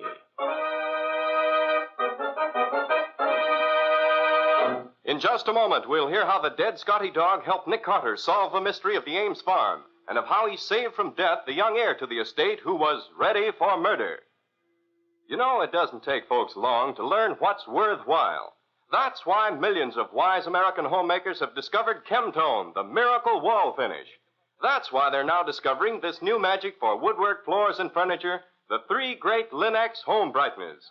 Linux Clear Gloss Varnish to give lustrous, longer-lasting protection to every wood and linoleum surface. Linux Cream Polish to renew the sleek, gleaming beauty of fine furniture. And Linux Self-Polishing Wax to lend rich, satiny loveliness to any floor, wood, linoleum, or tile. Take the modern shortcut to new home beauty with the three great Linux home brighteners. You'll find them all at your hardware, paint, or department store. Your headquarters also for Chemtone, the miracle wall finish.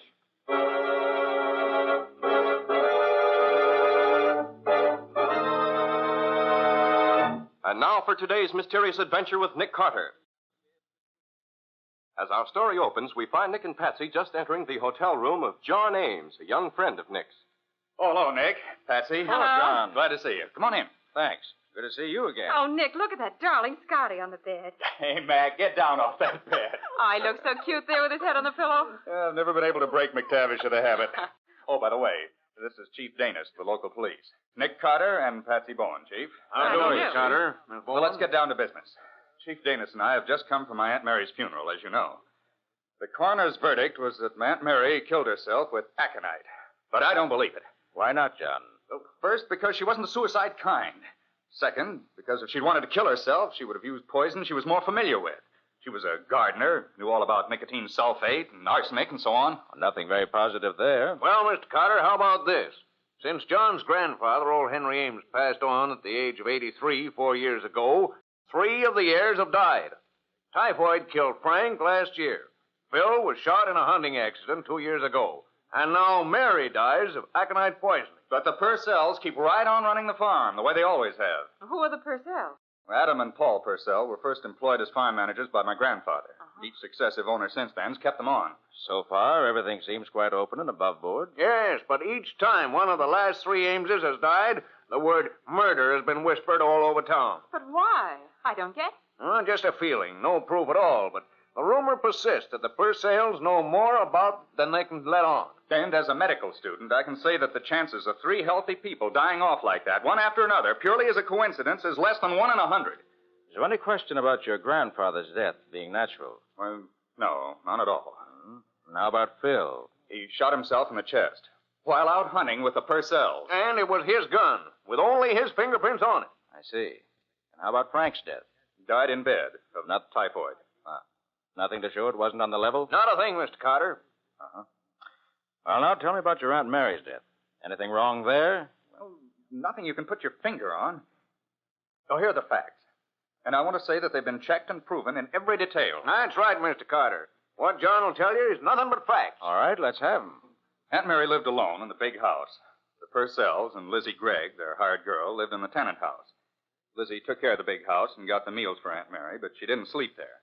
Well, this particular morning, Lizzie walked over to the big house at 7 in the morning, called my aunt, got no answer, and investigated. My aunt was in bed, dead. And it snowed that night before all night. And the tracks we found when we got there proved, mind you, that no one was in the house that night with his aunt.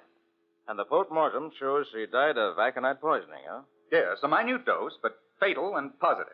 Just enough to kill her. Where'd she get this aconite? Now, Lizzie used it for a heart condition for years.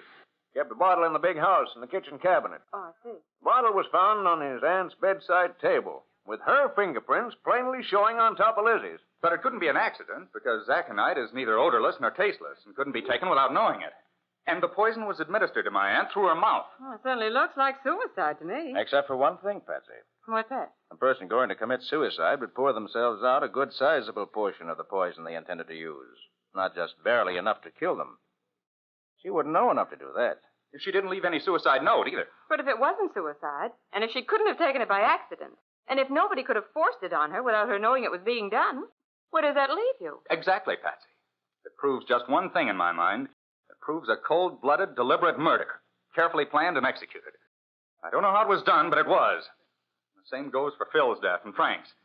And I'll bet the Purcells are the murderers or the accomplices. They stand to gain a nice income from the farm, which goes to them if the last heir dies.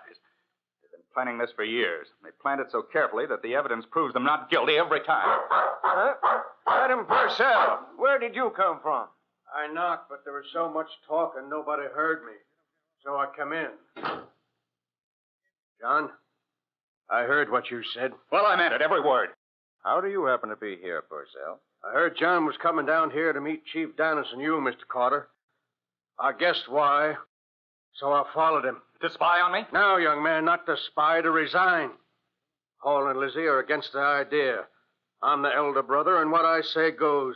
You mean you'll all move off the farm? Just that, and right now. Mr. Purcell, I meant every word I said just now, and I'm not taking back a word of it. But you can't resign, and I can't let you go. No. Why not? Because if they go now, it means either they're quitting under fire, or I'm afraid to live in the farm with them. Besides, I need farm managers, and the Purcells are the best managers I know. I think you're right, John. Well, how do you feel about it, Mr. Purcell? I don't know. But I guess I can stand it if he can. All right. We'll put the food on your table, clean your house, run your farm.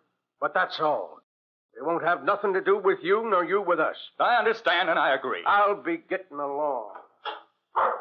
Hey, quiet, Mac, and get down off my bed. Come on, get down. You going back to the farm tonight, Mr. Ames? Yes, especially in view of what just happened. You still think Purcell's guilty? Yes, I do. Adam wanted to resign either because he was afraid or because he wanted to establish an alibi. Because if I should be killed while the Purcells weren't living on the farm, they'd be cleared of all the deaths. No. I'm going back there and prove that the Purcells actually did what I think they did.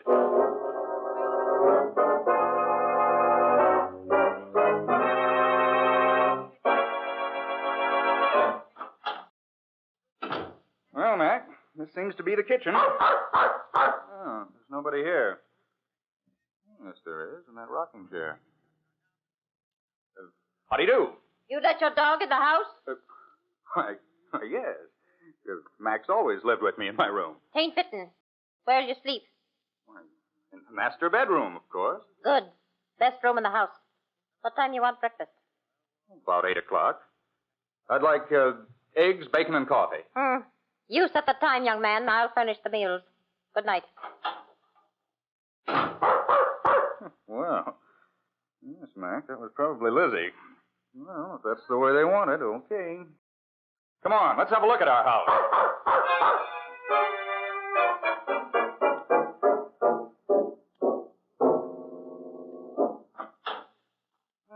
So this is the master bedroom. Gosh, Mac, so furniture's beautiful. Hey, get down off that bed, Mac. You've got to turn over a new leaf in this house. Lizzie won't have you sleeping on beds, I know. Oh, all right. Stay there for now.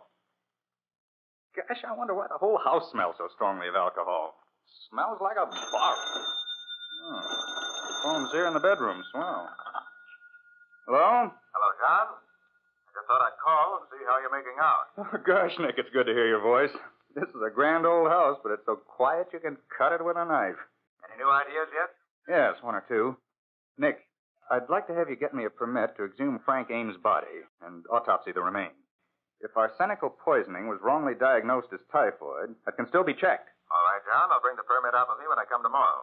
Oh, by the way, if the Purcells were to inherit the farm, where would Lizzie come in? She wouldn't. She has no interest in it at all. She wouldn't get to touch a dollar of it. Why? Oh, just wondered. I understand Lizzie and Paul were talking of getting married about 5 years ago, but nothing came of it. I see. All right, John. I'll see you about 11 in the morning. Good night. Good night, Nick. Well, come on, Mac. You'll have to get off the bed now because I'm getting in it myself.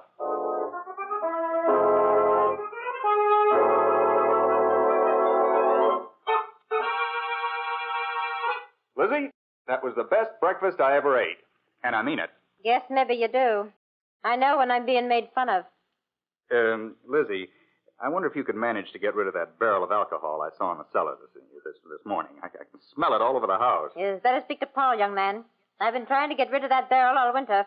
It leaks. Yes, it certainly does. You'll have to get Paul to get rid of it. And he's real stubborn. Hey, where is Paul now? Plowing, of course. Where else this time of year? Well, thanks, Lizzie. See if I can find him.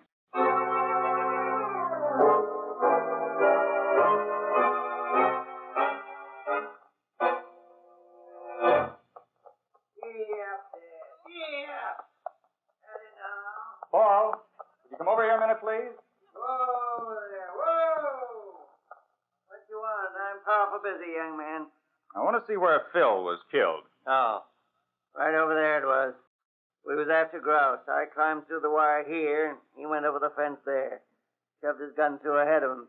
Stock hit that rock, and bang, got him in the chest. I see. Thanks.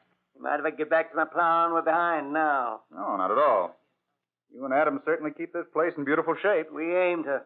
All run down when Adam and me was hired, but now everything's up to snuff. And no Ames ever put his hand to it yet. I think I'll roam around and see what there is to see. Haven't been here since I was a kid. Come on, Mac.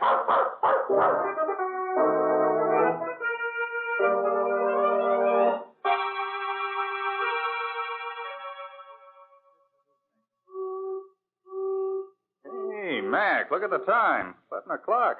Must be Nick blowing for us. Come on. We'll go back through the cattle lane. Ought to be the quickest way to the house. Gosh, this cattle lane's a beautiful job.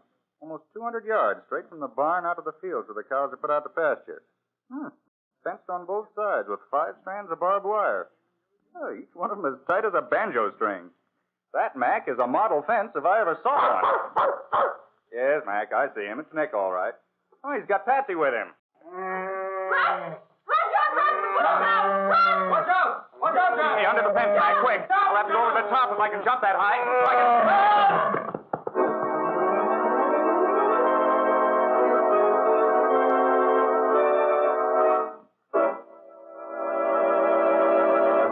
So, the series of accidents is continuing.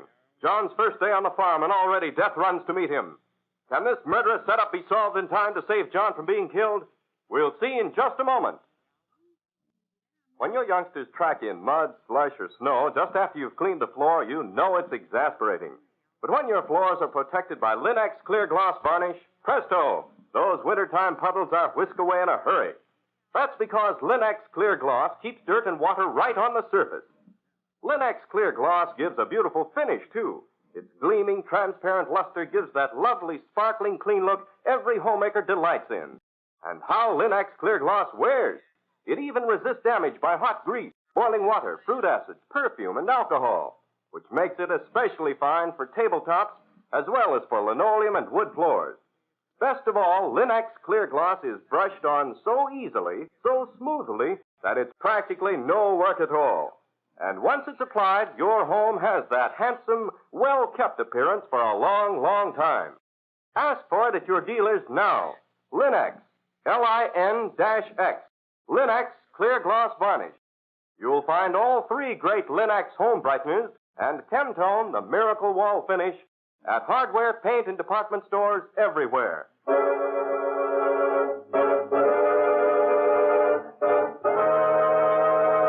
And now back to our story. As we left John, he was in a narrow lane, hemmed in on both sides with high barbed wire, trying to escape the mad rush of a bull charging down on him from the farm. It is now a few minutes later. The bull get you, John? No, I'm all right. I never saw such a pretty bit of vaulting as you did over the top of that fence. I can't understand it. The bull couldn't break out of his pen. Somebody must have left the gate to the pen unlatched. Well, it doesn't matter now. No damage was done. I told you that bull would get away someday. Told you to padlock the pen. But no, you men knew it all. What are you doing here, Lizzie? Get back to the house where you belong. Come down here to tell the young man he's got company. I see he's found out for himself. Yes, I found him. Well, John, shall we go somewhere and talk?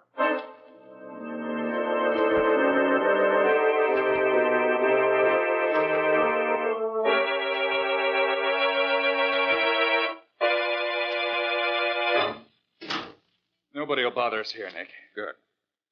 Well, first, John, I got the permit to exhume your uncle's body. I brought the undertaker along to dig it up and take it back to town. Good. Second, I got hold of your Uncle Phil's shotgun, the one that killed him.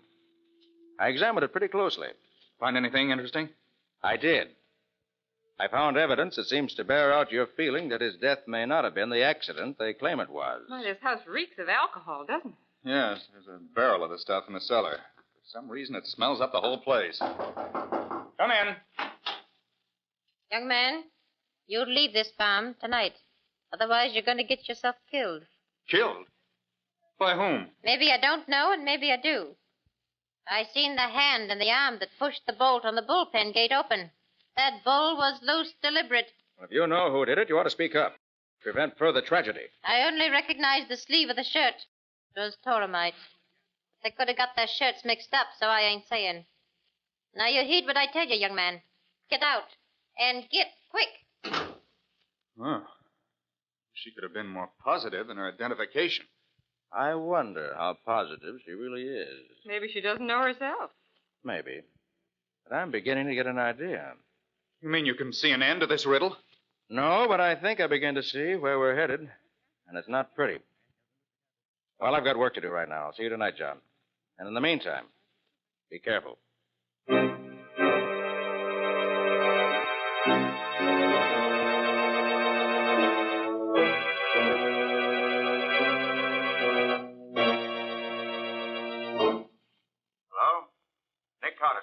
Hello, Nick. I know I'm going to see you tonight, but since you've been gone, something's happened I think you ought to know. What's that, John? Both Adam and Paul have come to me secretly at different times, and each one has told me that he saw his brother unlatch the gate to the bull's pen. You mean they each accuse the other? Yes, Nick. Well, very interesting. Oh, by the way, John, an autopsy on your Uncle Frank's body shows arsenical poison in fatal quantities. No question but what it was murder. But who did it, Nick? Who did it? Suppose you get all three of the first cells in the big house at 10 in the morning. I'll need until then to clean up the details. Tell them I found out something conclusive. But don't tell them what. May make one of them come through with a confession, maybe. All right, Nick. 10 in the morning. Right, John. And watch yourself tonight.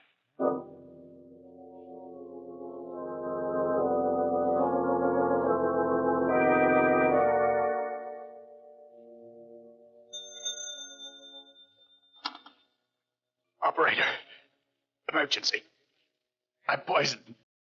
Get me a doctor quick. And then get Nick Carter at the hotel. You got that?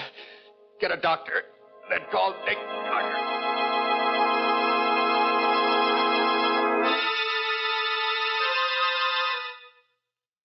Seems as if you and Nick got here awful fast, Patsy. When Nick's in a hurry, he doesn't waste any time getting places. You know what you were poisoned with, John? Yes, it was aconite, all right. I know that. I can't figure out how I got it. Your pulse is very low. We've got to make it pick up. Do you know how? Of course she does. Patsy's practically a full-fledged nurse. Oh, it's lucky. There's nobody here on the farm I can trust. Here, drink this, John. It'll stimulate your heart. And you better walk up and down. I just heard on the extension phone that John was poisoned. Is that true? It's true, all right. You only know what you heard on the phone? Why, sure. What else? How is he? We don't know yet. Oh, I'd rather taken the poison in my own stomach than he should get it. I never dreamed of any killing or knowed any was being done. Nick, will you get me... Adam, come quick. It's Paul. What? He's took poison, too. He's hardly breathing. Adam. Paul, too? Paul poisoned? Adam, Paul's dying. you could let me have some of that stuff you're using for John, ma'am, I'll go tend to Paul. Why, of course. Here you are. Come in, Lizzie. Come in. Paul must have poisoned you and himself, John. That's the only answer. And that means Paul did all those other things, too. But I took nothing since dinner. It was much too long ago to have waited all this time to take effect. It's impossible. I've eaten nothing and drunk nothing since 7 o'clock. It's 2:40 in the morning now. Then what in the world could... If that's the doctor, Patsy, rushing to Paul. Okay. Paul must talk before he dies. He's got to clear this thing up. John, did you say you'd had nothing to eat or drink for the last 7 or 8 hours? That's right, Nick.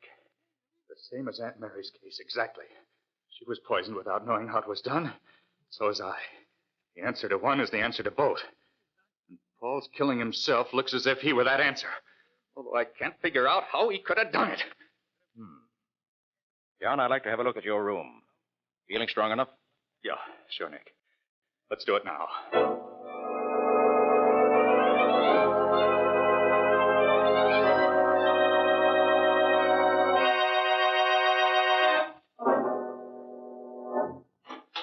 Nick, do you think that... Hey, Mac, get off that bed. Hey, Mac, come on. Mac! That's funny. He usually... Nick! He's dead. Don't touch him. Why not? Look, John. His head's on the pillow in the same place yours would be if you were in bed. Yes, Nick, but so what? You slept on that pillow and almost died. Mac sleeps there and does die. Doesn't that mean anything to you? No, I'm afraid not. What should it mean? Aconite was poured on the pillowcase before you went to bed. What? Remember, aconite is so powerful it can be absorbed through the skin, particularly the thin, damp mucous membrane of the lips. That's right, Nick. The person sleeping on that pillow with aconite spilled on it had poisoned himself in a couple of hours. Because you were restless, you got up before the dose was fatal. But Mac, with his very bad habit of sleeping on your pillow and sleeping very soundly, slept there once too often. But, Nick, why didn't I smell it? What does aconite smell like? Well, alcohol. Right. Oh, of course, the house reeks of alcohol. Naturally, I'd never smell it. That alcohol smell is part of the plot, John. Who, Nick? Who? Let's get everybody together and talk it over. Maybe that way we'll get along faster.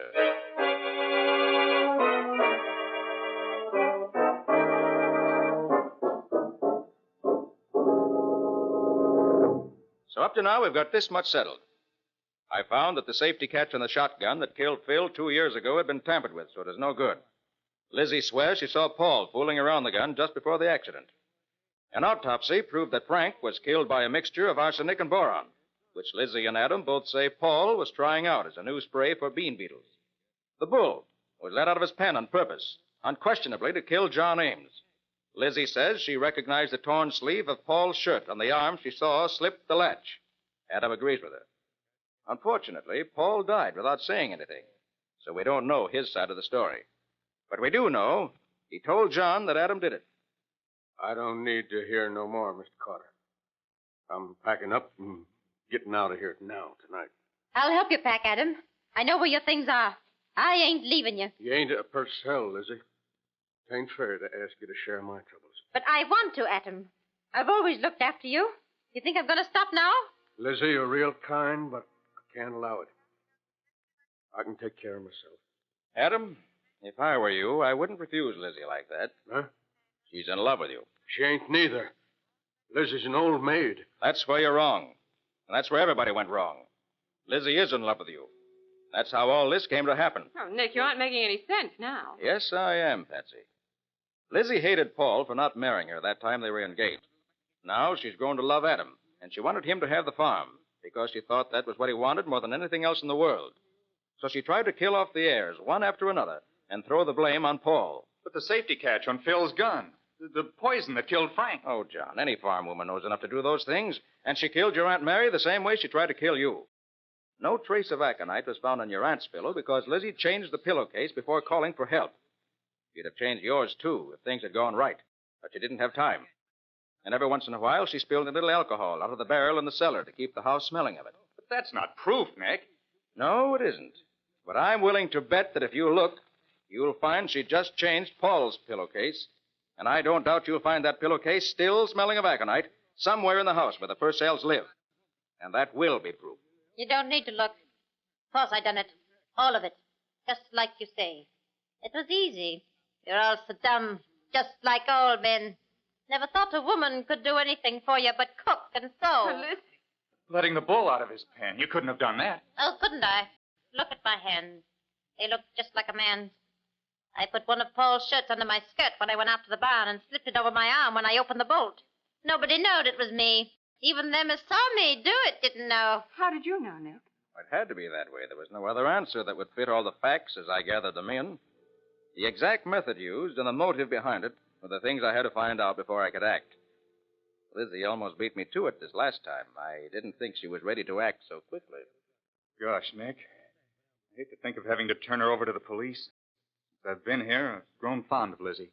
You won't have to feel sorry for me, young man. I do things instead of talking about 'em. When Joel was John, I took the rest of the aconite in the bottle. Now just leave me be. I'll die without no help from any of you.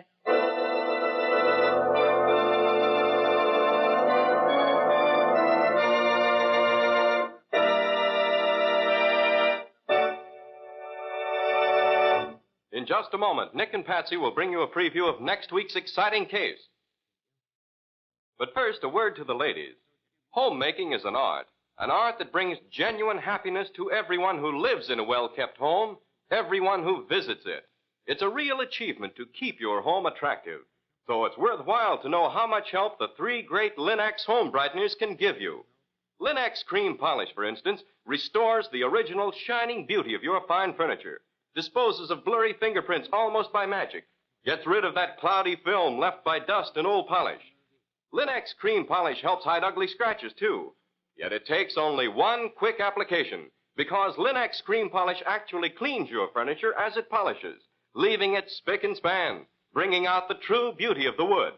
What's more, Lin-X Cream Polish dries to a hard surface without oiliness to attract more dust. Ask your dealer for the modern furniture polish which cleans as it polishes, saving one whole step in your cleaning routine. Ask him for Lin-X Cream Polish for fine furniture. You'll find all three great Lin-X home brighteners, Lin-X self-polishing wax, Lin-X clear gloss varnish, and Lin-X Cream Polish at your nearest hardware, paint, or department store.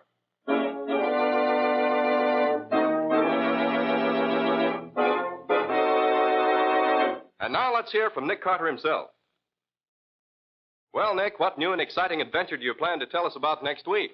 A scientist and inventor whose home was on the coast was found in his laboratory one morning with a bullet hole through his forehead. Much to my regret, because we were supposed to be vacationing up there, not capturing murderers. Well, I suppose murderers have to be captured no matter what happens. Yes, Ken. And this time I was intrigued by the killing, because the only clue that had any value was a piece of rope. A kind of rope that none of us had ever seen before. And there was a thunder shower at midnight, too, which helped to put the finger on the killer. Sounds interesting. Yes, I'll listen. What's the title of your story? I call it Crime at Cold Harbor. Or The Mystery of the Murdered Scientist. And that's all for now. Details next week.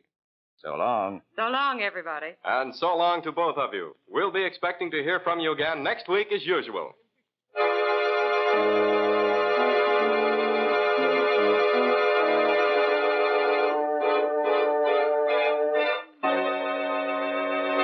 Next week at this same time, listen to another curious experience of Nick Carter, Master Detective, entitled Crime at Cold Harbor, or Nick Carter and the Mystery of the Murdered Scientist.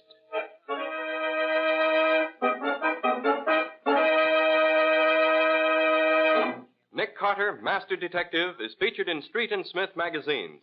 Lon Clark is starred as Nick with Helen Choate as Patsy. Original music is played by Lou White, and the programs are written and directed by Jock McGregor. Nick Carter, Master Detective, is presented at this time and over these same stations each week by the three great Lin-X home brighteners. Lin-X clear gloss varnish, Lin-X cream polish, and Lin-X self-polishing wax, created by Acme, America's great producer of Acme fine quality paints. This is Ken Powell speaking for the thousands of Lin-X dealers all over America and saying so long until next week. This is Mutual.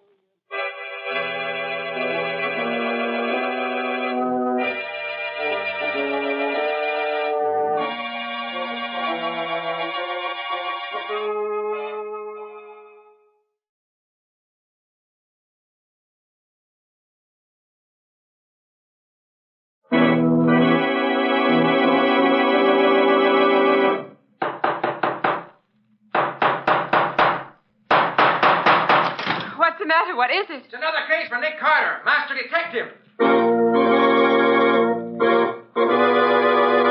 Yes, it's another case for that most famous of all manhunters, the detective whose ability at solving crime is unequaled in the history of detective fiction.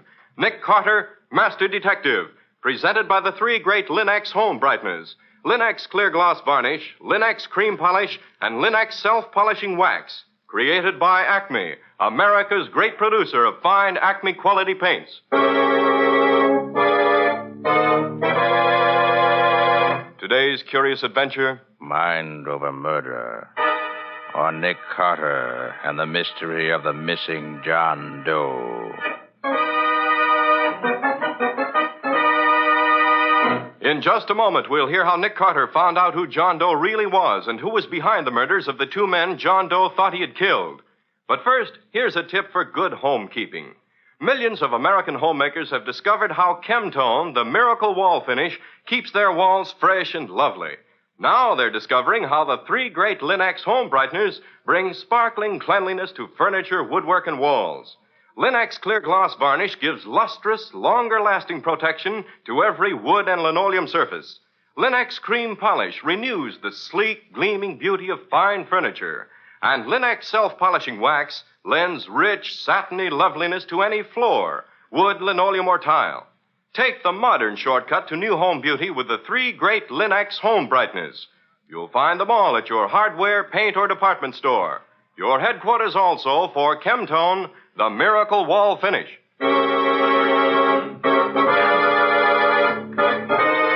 And now for today's mysterious adventure with Nick Carter. Today's story starts in Nick's office as Nick and Patsy are interviewing a stranger, a young man who has just called to consult Nick. Well, how did you happen to come here? Well, I asked a policeman where I could find a good detective, and he gave me your name. Suppose you tell us what's bothering you. Well, 3 mornings ago, I woke up in a strange bed in a strange apartment. Until the young lady whose apartment it was told me, I had no idea where I was. Well, judging by the bandage around your head, you must have had an accident. Was that before or after you woke up in this strange bed? It must have been before. I don't remember anything about it. The girl whose apartment it was told me she found me on the steps of her apartment house last Friday night. Or rather, Saturday morning as she returned from a party. Well, she saw I was injured, so she managed to get me up to her place and called her doctor. Well, he said my injury wasn't serious, but I had to be quiet for a few days. So she let me stay there for the night.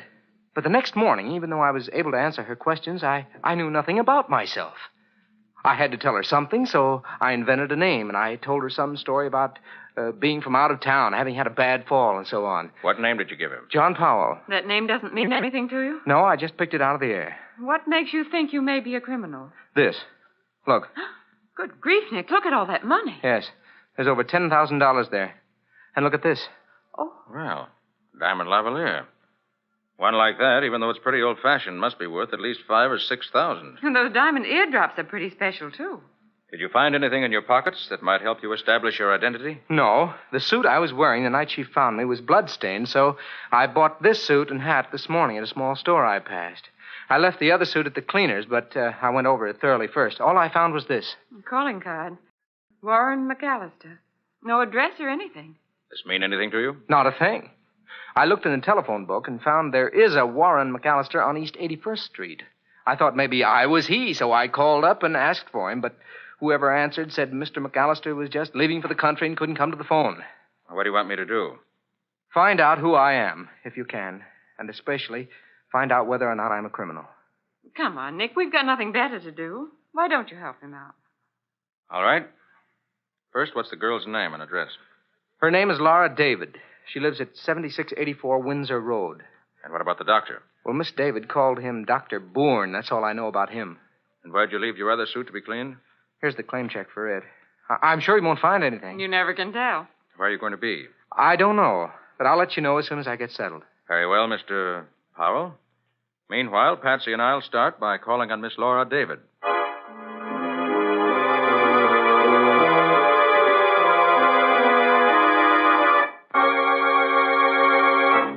Apartment 3D, David.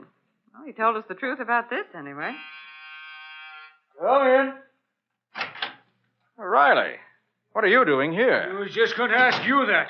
What do you know about her? About who? The dame who rents this apartment, wise guy. We never even heard of her until half an hour ago, Lieutenant. Oh, you don't say. You just dropped in to pass the time of day, I suppose. We came to see her about a client of ours. Hey, look here, Riley. What's this all about?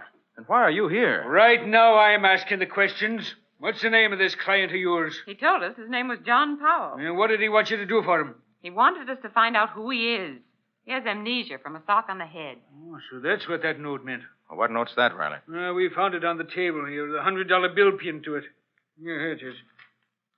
Dear Miss David, thanks for all you've done. I can impose on your hospitality no longer. Please reimburse both the doctor and yourself for any expense you've been put to on my account. Gratefully yours, John Powell. Doesn't say much. The David girl will tell us what it means once we start working on it.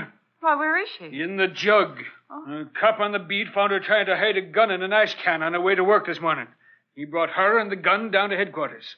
She claims she found it on her steps last Friday night and was trying to get rid of it. Well, maybe she's telling the truth, Riley. People do that, you know.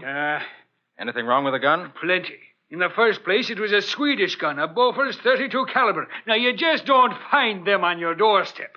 In the second place, we checked it and found it was the gun used to knock off a stiff who was killed near the waterfront last Friday night. Oh, is that so? So you better kick in with what you know about this so-called client of yours. Well, I'd be glad to let you talk with him, Riley, but I don't know where to find him. For the love of... You got a client and you don't know where to find him? Just as soon as he gets in touch with us, we'll let you know. In the meantime, how about letting us talk to the David girl? Sure. Anything I can do for you, Mr. Carter, will be a pleasure. Even though you won't do nothing for me. Come on.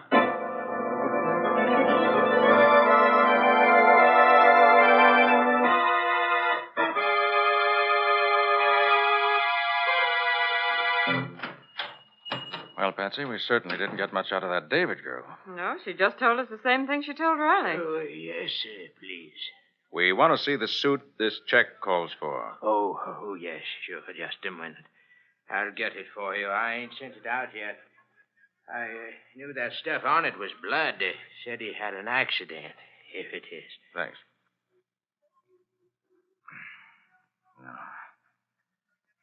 No. Pockets all empty. Just as he said they were. No labels. Oh. Look here, Patsy. A hole right through pocket, lining cloth, and everything. Smells of powder, too, Nick. Yes. He fired the gun right through the pocket. Didn't have time to draw it. Nick, is this part of the lining of the jacket, or is it something in the lining? Let me see. Here. Feels like something in the lining, I should say. Yes. There's a hole in the pocket here. Just a second. Here it is. But what is it, Nick? It's one of these small labels you paste on your baggage showing the ship you sailed on. Oh. This one came from the Abercrombie. Well, does that help? It may. We'll find out later. Well, that's all we can do here. Now let's call on Mr. McAllister.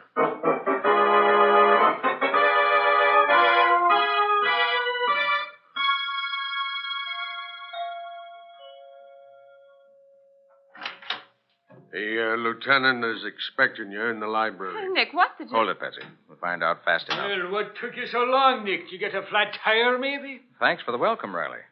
Hey, what's going on here? As if you didn't know. But I don't. Well, Riley, what is it? Uh-oh. Look there, Nick. Is that McAllister? Yes, it's McAllister. And dead as a doornail. And don't tell me you don't know nothing about it, because I wouldn't believe it.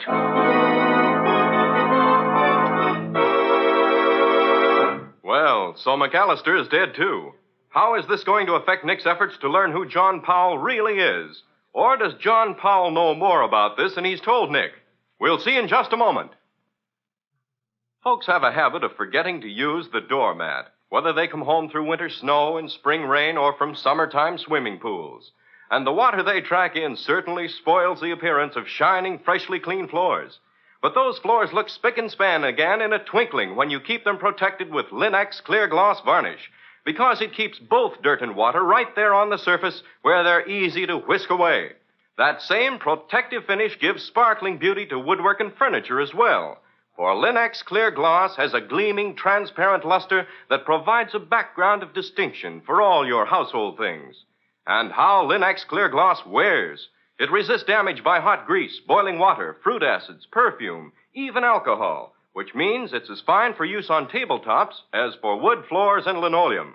What's more, Linex clear gloss varnish is so easy, so smooth to brush on that it's no job at all. And once applied, it gives your home the handsome, well-kept appearance in which you take such pride. So ask your dealer now for Linex, Lin-X, Linex Clear Gloss Varnish. You'll find all three great Linex home brighteners and Chemtone, the miracle wall finish, at hardware, paint, and department stores everywhere.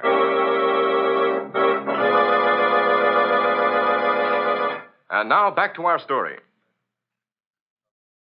We left Nick and Patsy facing an angry Lieutenant Riley, who was accusing them of knowing more about the murder of Mr. McAllister than they pretended. Yes, it's McAllister, and dead as a doornail. And don't tell me you don't know nothing about it, because I wouldn't believe it. But we don't, Lieutenant, honest. Of course we don't. Now, what happened, Riley? He was just about to learn the details when you drove up, so we waited for you to join us. Well, thank you, Riley. I knew I could count on you to do the right thing. What? Why Watch your blood pressure, Lieutenant. I ought to throw you both in the clink for 99 years. All right. Now, how about finding out what happened to McAllister? All right. Now, you, chauffeur. Yes, sir. What's your name? Barry, sir. All right, Barry. Tell us what you know about this, and don't leave nothing out. Well, I was driving Mr. McAllister home from the bank, and I stopped in front of the house, same as always. I was just going to get out and open the door for him when a man came up to me with a gun in his hand. He told me to keep my hands on the wheel and to look straight ahead, not to pay any attention to what I heard. Go on. What happened then? Well, I heard the car door open behind me. Mr. McAllister started to say something, and then I heard a shot. Then I heard a man say, "Come on, Mike," and they ran up the street. I turned around, saw Mr. McAllister slumped down in the back seat and two men running toward a car. Where was this other car? In the middle of the block on the other side of the street. The men got in, and it drove off. You got any idea who them men were, what they was after? Oh, no, sir. All right, Barry. That's all for you for now. But don't go away. We may want you again in a few minutes. Oh, sure, Lieutenant. I'll stick around. Now, you. What's your name? What do you know about this? The name is Stover, Lieutenant. I was Mr. McAllister's butler, sir. Oh, just a moment. Stover, did a man named John Powell call here today? Yes, sir, he did. Just as Mr. McAllister was leaving, sir. But Mr. McAllister said he didn't know anyone by that name, so he didn't speak to him. Did you recognize the voice? No, sir. But I'm almost sure it was the same person who called about an hour ago and asked if Mr. McAllister had returned yet. I told him I expected him in about half an hour. I asked him his name, sir, but he hung up. So, Mr. Detective Carter, this guy Powell didn't just happen to call you two up and tell you he knocked off this guy, too, now, did he? He couldn't have called us, Lieutenant. We haven't been back to the office since we left you. Then how did you happen to show up here just when you did then? We found McAllister's card in Powell's wallet. That's right, Lieutenant. Powell asked us to see if McAllister knew anything about him, who he might really be. I'd sure like to get a look at this client of yours. He seems to have a finger in every murder that goes on around here. You wouldn't let me just take a little peek at him, would you, Nicky? Just for the sake of our long and lovely friendship? Riley, I mean it. I haven't the Hey, what's going on? Nick, there goes McAllister's chauffeur. I told that guy to stick around here. He'll be right back, sir. He's just taking the car round to the garage on the next avenue, the same as he always does when it's not being used. But we got to go over that car for fingerprints as soon as my men get here. I'll go get him. I'll have him back here before you can say John Joseph Michael Riley. Stover, what do you know about that chauffeur, Barry? Why, not much, sir. He came to work here about 3 months ago. Mr. McAllister hired him himself. Did you see any part of what happened when Mr. McAllister was shot? Just the end, sir. I heard the car drive up, and I went to open the door. Just as I did, I heard a shot and saw the two men start toward the other car. And Barry was sitting in the front seat, the way he said? Yes, sir. He was sitting there with his hands on the wheel. As soon as the men started running, he called me, and I went to see how badly Mr. McAllister was hurt. I see. Oh, by the way, Stover, do you happen to know where the chauffeur Barry lives? I think he has a room over in the next avenue, sir. Number 7612, I believe it is. It's over a bakery. Thank you. Well, Patsy, I think that's all for us here. Where to now, Nick? I think we'll take a trip down to the waterfront. I want to call on the purser of the Abercrombie. Did you say the Abercrombie, sir? Why, yes. Why? It's probably only a coincidence, sir. But Mr. McAllister was very much worried last Friday night because a man he was expecting on the Abercrombie failed to show up. That's so. Who was this chap who didn't show up? I don't know, sir. Mr. McAllister was looking forward to seeing him. He was bringing him something important, I believe. He sent his car down to the pier to meet him, but Barry reported that he wasn't on the boat. Was Mr. McAllister interested in anything besides his bank? Oh, yes, sir. He was the head of several committees which were acting against enemy propaganda in this country. Combating enemy propaganda, huh? Oh, this thing is beginning to make sense, Patsy. Now I'm more anxious than ever to talk to the purser of the Abercrombie.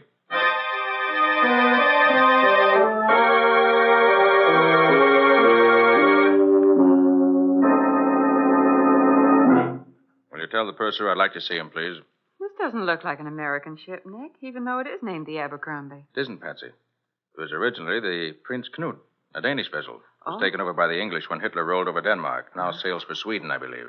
You think that the label we found in John Powell's clothes may mean that he came in on this boat? I hope so, Patsy. And there's another thing makes me think that may be true. The gun that Miss David found, the one that Powell must have dropped on the steps of her apartment house, was a Swedish gun, remember? Yes. A Bofors 32? Mr. Carter, you want to talk to me, yes? Yes. Was there a passenger on your boat this last trip by the name of John Powell? Jan Powell? No, we have only 3 young gentlemen traveling alone. I remember well.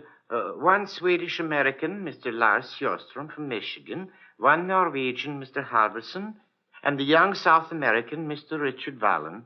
Richard Vallon, huh? Doesn't sound much like Powell, Nick. You are from the police, maybe? Well, yes, in a way. Why? Then I think maybe this Mr. Vallon could be the one you are looking for. We had trouble with him on the way. What kind of trouble? Oh, it was not serious. Just his room steward reported to me that he was armed, that he had seen pistol on his dresser. So I call on him and ask him to give me pistol for the trip. It is rules, you know. Yes, I understand. But he did not want to give it to me. He talked about it for a long time. Then at last he gave it to me, and I put it in safe. And when we dock, I give it back to him. Very interesting. Did you notice the make of it? Oh, yes. It was Bofors 32 caliber. The Bofors 32. Could you describe this Richard Vallon for me? He was a young man, slender, good-looking, blonde hair, about my size. That's Powell, all right, Nick. Oh, purser, did you happen to notice if a car met him at the dock? But yes, when he leave the boat, he get into big black limousine. They start away, and then about the block from the dock, the car stop again. It was too dark to see what was happening. I think maybe there was trouble with the engine because I hear a backfire, and then the car go on again. But that was same place where police find dead man next morning. Nick, it all adds up, doesn't it? Yes, Patsy, I think it does. Well, thanks for your trouble, purser. Oh, it's no trouble, thank you. Patsy, I think we'll have a look at this room where Mr. McAllister's chauffeur lives.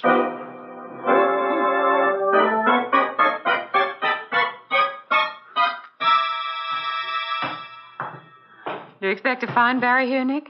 I rather hope not. I'd like to get a look at his room without his knowing it. Oh. Are you looking for someone? Yes. We have an appointment with Barry, Mr. McAllister's chauffeur. He told us to come here and wait for him. Said you'd unlock his door so we could wait inside. I don't unlock no roomers' door for no strangers. Oh, yes, you do. See this? Oh, sure. Sure, I'll open it for you. Don't have to act like that about it, though. Go ahead, open up. Is it on this floor? Yeah, right over here. There you are. Hurry up, will you? Now, sit down inside here where I can see you. Okay. That's it. All right, Patsy, shut the door. Okay. Now, let's see what we can find here.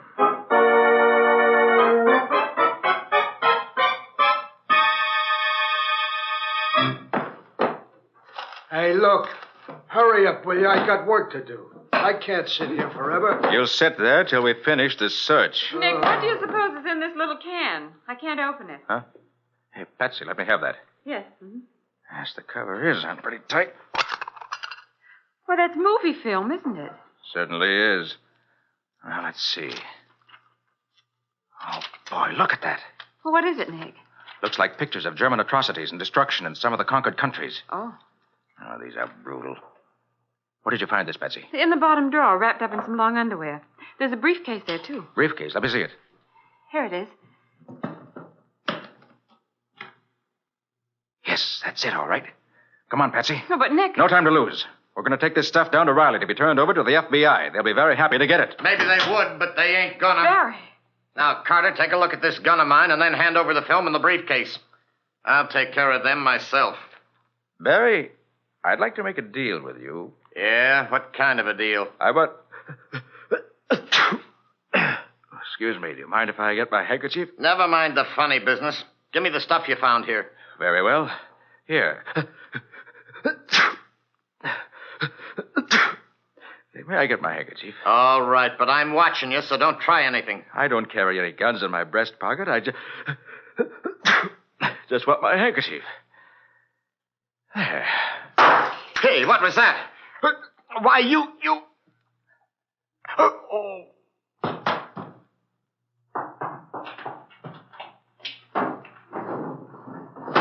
All right, Patsy. You can stop holding your breath now. We get out of here fast. Find a cop and bring him up here quick. Right, Nick. Gee, I'm glad I realized what you were doing in time, so I didn't get knocked out, too. That little flask of quick-acting knockout gas comes in handy sometimes. Now, my unconscious friend, I'll just collect the film and the briefcase and turn them over to Riley to be forwarded to the FBI.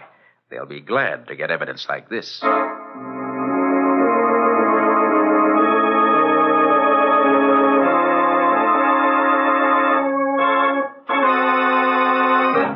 So Barry was only working for McAllister so he could keep an eye on him, huh? Yes, Riley.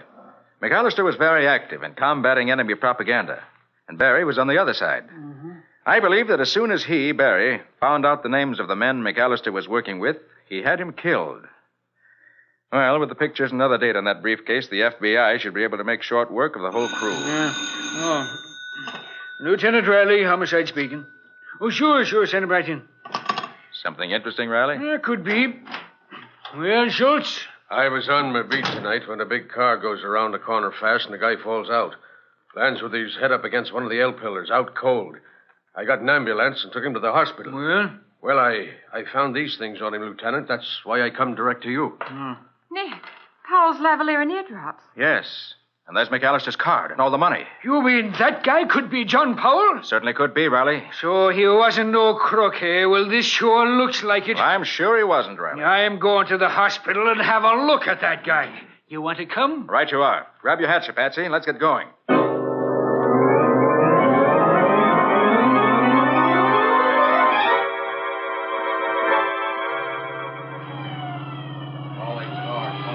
Oh, it's wonderful, Nick. When you ride with the police department, you don't have to watch out for traffic or red lights or anything. That's more. You save gas when you don't use your own car. That's mighty Calling important. Lieutenant Riley. Headquarters calling Lieutenant That Riley. calls for me. Hold everything. Schultz, this is Lieutenant Riley. Go ahead. We just got a call from the guy we took to the hospital last night, Lieutenant.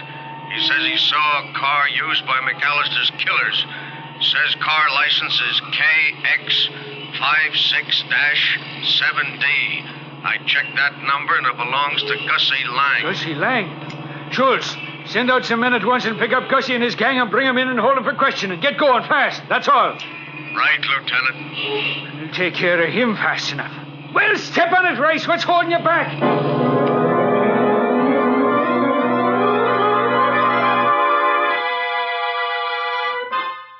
So, Powell, you actually saw McAllister killed last night. Yes, plain as I see you now. I was waiting for him to come home in the hopes that he could identify me. When the killers started off, I jumped on the rear bumper of their car, but when they went around the corner, I got thrown off. Hit something, I guess. You hit your head on an L pillar. Best cure in the world for amnesia. Practically never fails, Mr. Vallon. Vallon? How'd you know my name? I only knew it myself a few minutes ago. We find out things. Now, suppose you tell us what happened when you landed off the Abercrombie last Friday night. That is, if you can remember now. I remember, all right. I got off the boat, and McAllister's chauffeur met me. We drove a block or so from the dock, and he stopped. Two men opened the car door and started to get in. I saw they had guns, so I fired at one of them. Then something hit me on the head, and that's the last I knew. Now, look here, Powell or Vallon or whatever your name is. Where'd you get all that money we found on you? Them sparklers. They don't look honest to me. The jewels belonged to my great-aunt Miriam. I took them across to have them recut in Amsterdam. Then the Germans took Amsterdam, so I had to bring them back. The money belonged to a refugee I met who asked me to deposit it to my account until he could get over here. But I still don't see why those men tried to hold me up.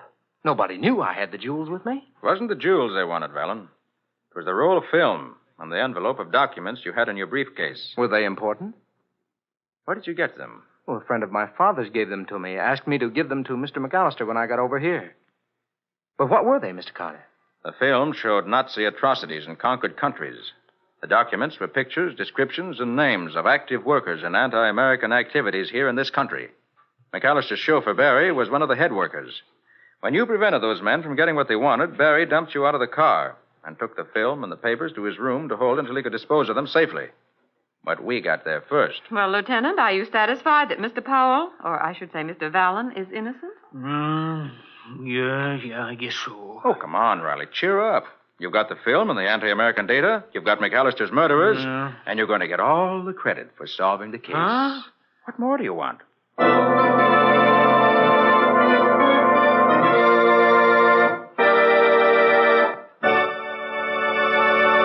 In just a moment, Nick and Patsy will bring you a preview of next week's exciting case. But before they do, think this over. The more home-like the place you live in, the more fun you have inviting folks to share your hospitality. And these days, every home can look its shining best with very little effort when you depend on the three great Linex home brighteners. Take Linex cream polish, for instance. In one quick, easy application, it reveals your fine furniture in all its original gleaming beauty, renews the appearance of the wood, frees it from the dull cloudiness of dust, old polish, and finger marks. You see, Linex cream polish actually cleans as it polishes, cutting your job in half, saving one whole step. And when you're through, you'll find that Linex cream polish has left no oiliness on the surface of your furniture. It dries hard, bright, and dustless. Yes, in every way, Linex cream polish for fine furniture is the modern shortcut to furniture loveliness. Be sure to ask your dealer for it by name. Linex cream polish for fine furniture, which cleans as it polishes. You'll find all three great Linex home brighteners, Linex self-polishing wax, Linex clear gloss varnish, and Linex cream polish at your nearest hardware, paint, or department store.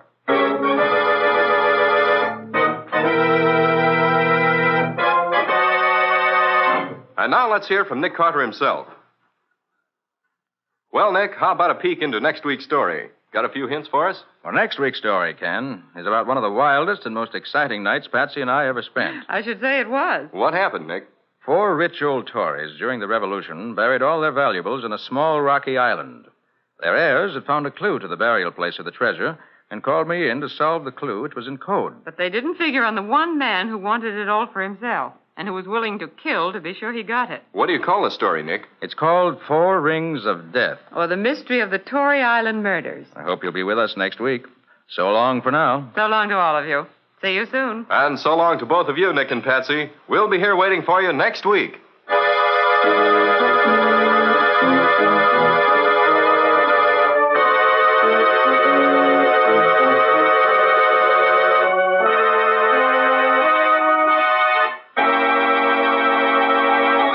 Next week at this same time, listen to another curious experience of Nick Carter, Master Detective, entitled 4 Rings of Death, or Nick Carter and the Mystery of the Tory Island Murders. Nick Carter, Master Detective, is featured in Street and Smith magazines. Lon Clark is starred as Nick with Helen Choate as Patsy. Original music is played by Lou White, and the programs are written and directed by Jock McGregor. Nick Carter, Master Detective, is presented at this time and over these same stations each week by the 3 great Linex home brighteners: Linex clear gloss varnish, Linex cream polish, and Linex self-polishing wax, created by Acme, America's great producer of Acme fine quality paints. This is Ken Powell speaking for the thousands of Linex dealers all over America and saying so long until next week. This is Mutual.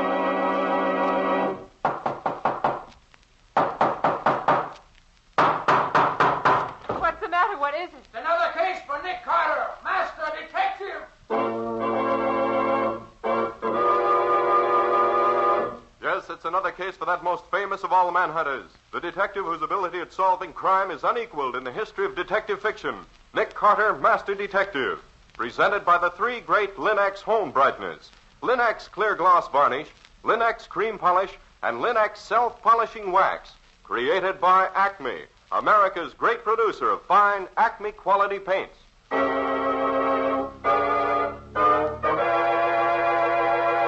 Today's curious adventure: 4 Rings of Death, or Nick Carter and the Mystery of the Tory Islands.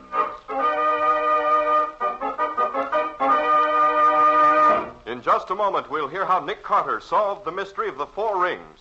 But first, do you realize that millions of homes are now brighter, more beautiful than ever because so many American homemakers have come to depend on Chemtone, the miracle wall finish? Now they're discovering the way to new beauty for woodwork, furniture, and floors with the 3 great Linx home brighteners. Linx Self-Polishing Wax, which beautifies your floors with a satiny yet tough anti-skid finish that resists wear, water, and dirt. Linx Cream Polish, which cleans as it polishes, leaving no oily film on your furniture. And Linx Clear Gloss Varnish, the durable super varnish that dries to an elastic, transparent surface which protects all wood and linoleum in your home.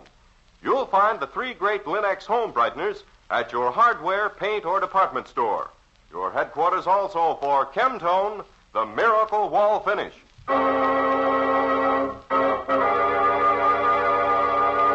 And now for today's mysterious adventure with Nick Carter. As our story opens, we find Nick and Patsy on board a small motorboat headed for Tory Island, a small island just off the Long Island shore.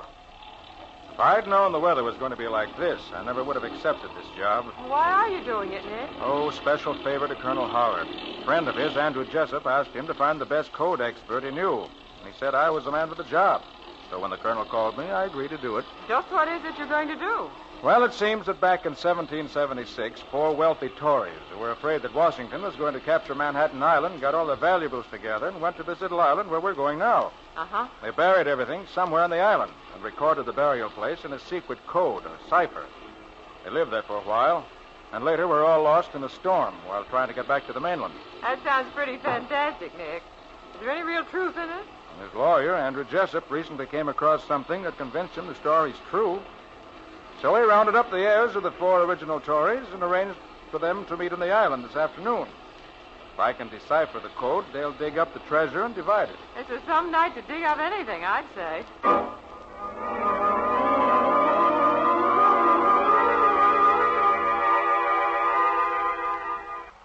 Oh, gosh, Nick, I wish you hadn't let that boat leave us here like this. This is the loneliest looking island I ever saw. Especially on a nasty night like this. It's all right, Betsy. We'll go back with Jessup when he goes. Okay, you're the boss. Ah, that must be the house up there. Oh, might as well Nick, listen. Yes, I hear it. Wait here, Patsy, in the dock. I want to see what's wrong. Hey, you! Stay where you are. Get your hands up. Stop, I said. Oh, got away. Well, here, let me help you. Why, dead. It's murdered. Nick, what is it? I'm okay, Patsy. This man isn't. He stopped a bullet with his head. Who is it, Nick? I don't know. Let's see if he's any identification on him. Ah, here we are. Cyrus J. File. Why, that's one of the heirs, Patsy. I remember the name. One of the heirs? Yes. Nick, what's that shining in the mud at your feet? Where? Right there. Oh, yes. Why, it's a napkin ring. A napkin ring? Out here? What in the world? I don't know, Patsy. But let's get this man's body up to the house. They may know what it's all about.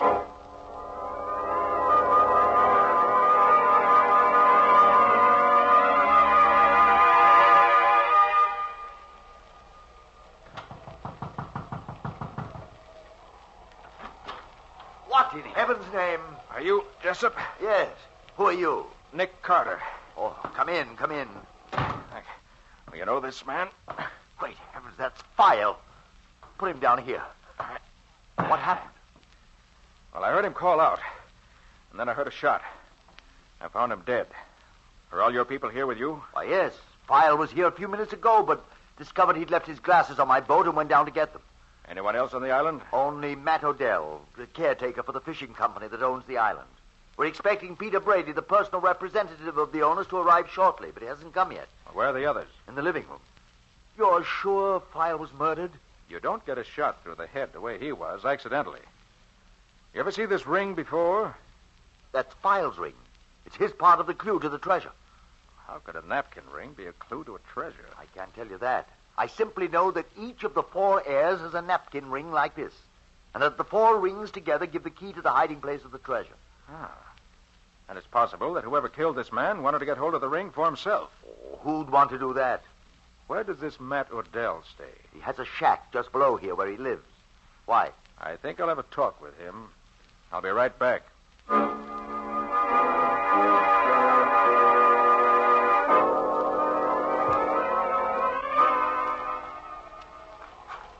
Now, this must be Odell's shack.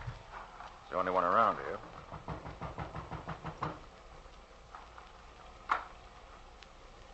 No, not here. You'd think he'd stay home on a night like this. Well, no one's... Who's there? That...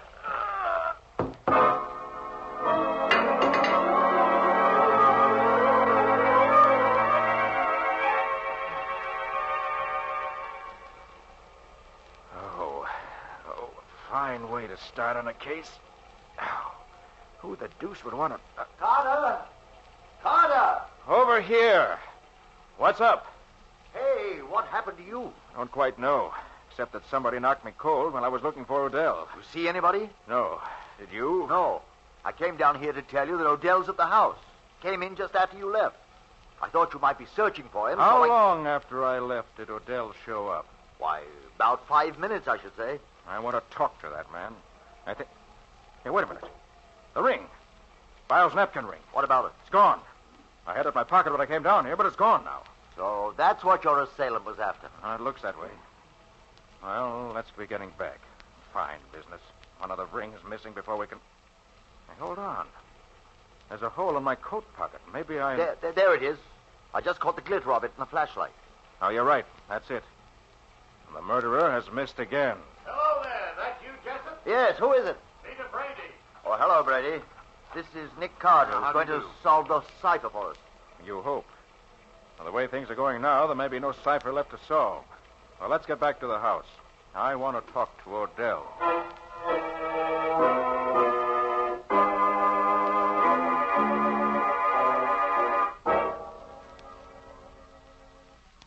Well, Carter, you learn anything from Odell? No. But I'm pretty sure now he had nothing to do with what's been going on here. You mean he wasn't the one who hit you? No.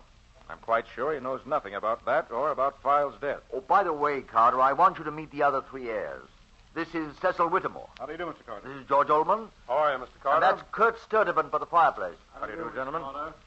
I understand that no one of you men said anything to anybody about the search for the treasure you expected to make here tonight. I didn't, for one. Did Brady know what this is all about, Jessup? Oh, yes. We had to tell the owners of the island what we intended to do here. Did you mention it to anyone, Brady? No, certainly not. That is, except for a chap who used to work here on the island as Odell's assistant. You mean Charlie Vane, Brady? Yes, I thought he might be interested, having worked here. Ah, there's the man, Carter. He worked here on the island up until about 6 months ago. He was a fanatic on the subject of the Tory treasure. Hunted for it every spare moment he had.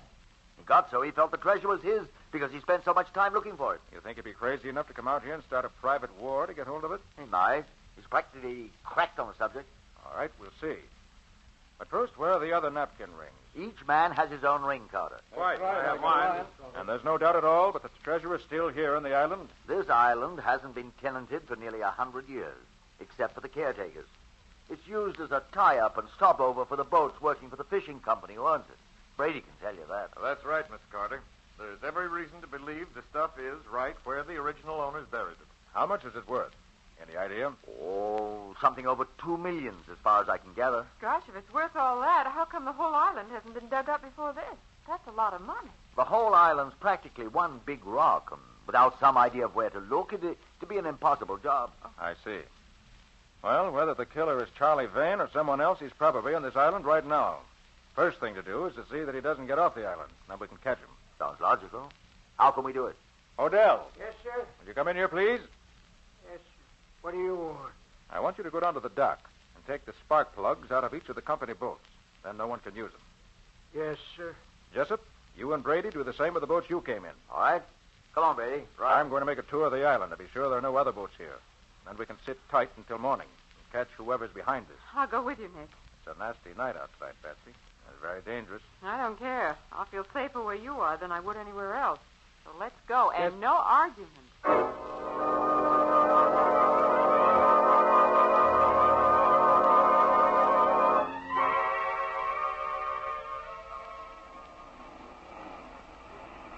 I'm glad that rain stopped. It's a little more comfortable out here. Well, there's the house, Patsy, right up there. Uh-huh. We've been almost round the island, and we haven't found a trace of another boat. Maybe... Wait. Huh? Aha! Look here, Patsy. On this rock. Well, there's been a boat drawn up here recently, Nick. Right. That's the only possible explanation of those scrape marks and the barnacles there. But since there's no boat here now, the killer may have left the island already. I certainly hope so. I've had enough for one night. If he got drowned in the... No!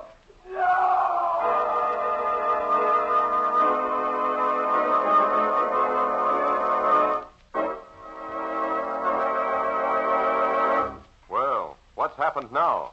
A killer loose on the island on a black, stormy night promised more trouble, and that scream sounded as if the promise has been fulfilled.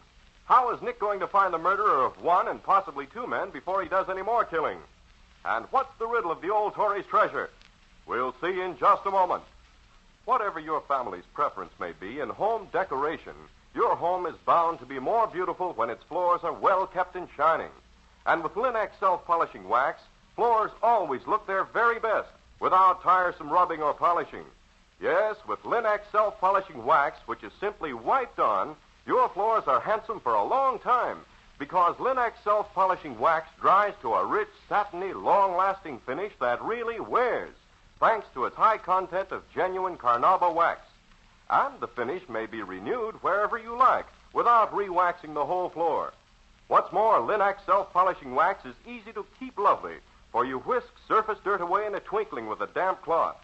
And Linex self-polishing wax is the anti-skid floor finish, for the underwriters' laboratories have proved by test that wood, linoleum, and rubber tile floors are actually less slippery after Linex self-polishing wax has been applied. Be sure to ask for Linex, Lin-X, Linex self-polishing wax. You'll find all three great Linex home brighteners and Chemtone, the miracle wall finish, at hardware, paint, and department stores everywhere.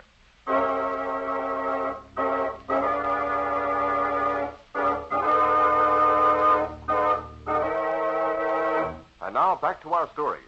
We left Nick and Patsy on the beach near the house hunting for the mysterious killer. Suddenly... No! No! Nick, Come on. That came from the house. That you, Carter? Yes. You hear that scream, Jessup? Yes, I was just leaving my boat and Here, help!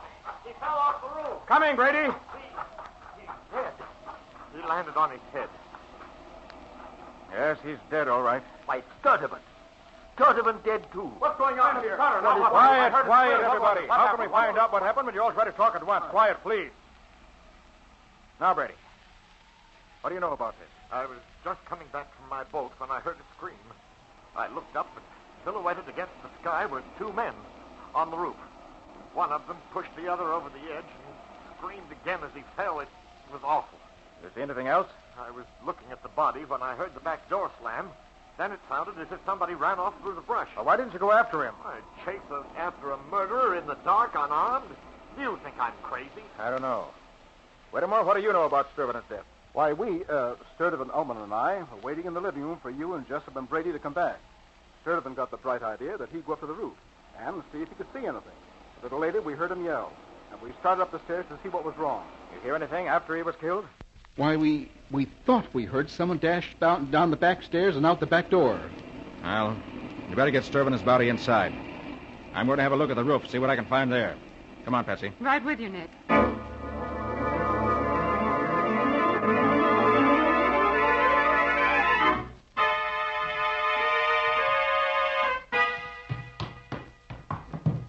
Find anything useful, Carter? No tracks in the ground outside that mean anything. The ground's too cut up. There's a sort of stone platform, though, up there in the roof that the Tories must have used as a lookout platform. The faint marks of two men up there. But still not good enough to help us any. There's no question, though, that Sturtevant was thrown from there. Well, what do we do now? If we had more guns, I'd suggest we all get out and try to find whoever's doing this killing. But with only one gun, mine, it's hopeless. Nick, are you going to try to solve the cipher? I'm afraid we can't, Patsy. Because the killer got away with Sturban's ring. No, he didn't, Carter. Sturtevant gave it to me to keep for him.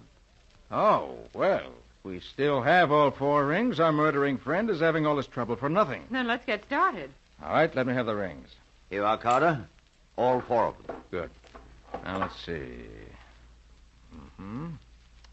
Each of these rings has a different inscription. Excuse me, do you mind if I go back and eat my supper? I ain't had time to eat yet, and I'm getting a mite hungry. No, Adele, go right ahead. We'll let you know if we need you. Thank you.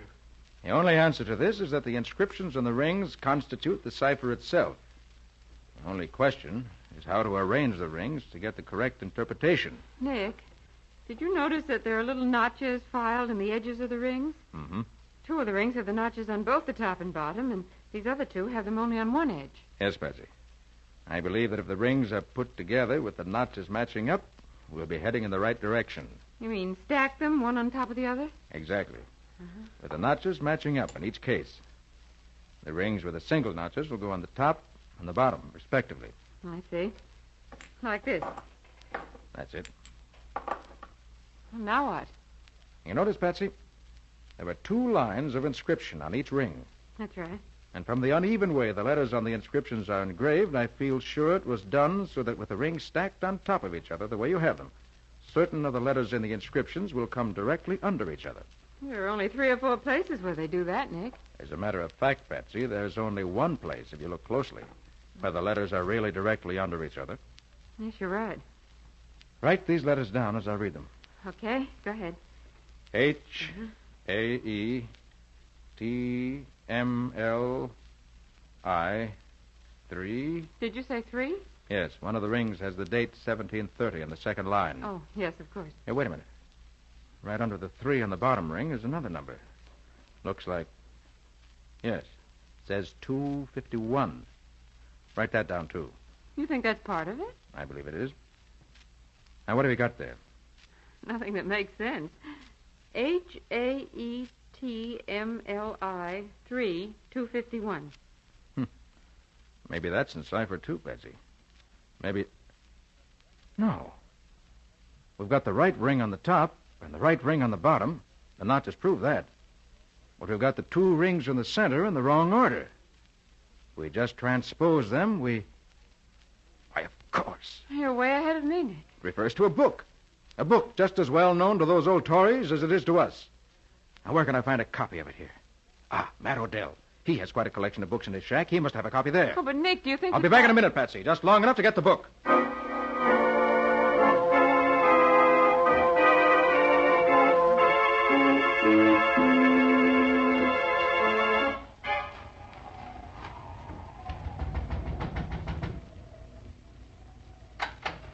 He must be here. His lights... Odell! Odell! Poison. I know those symptoms. Strychnine. Odell! Oh, it's no use. He's too far gone. Yes, Odell, what is it? Who poisoned you? Did you see him, Odell? He's going too fast. Odell, can you tell me who did it? Killed Charlie. Saw him. He did it. Spade. House down in the... Oh, poor fellow. So that's it. I should have known that... Carter! Carter!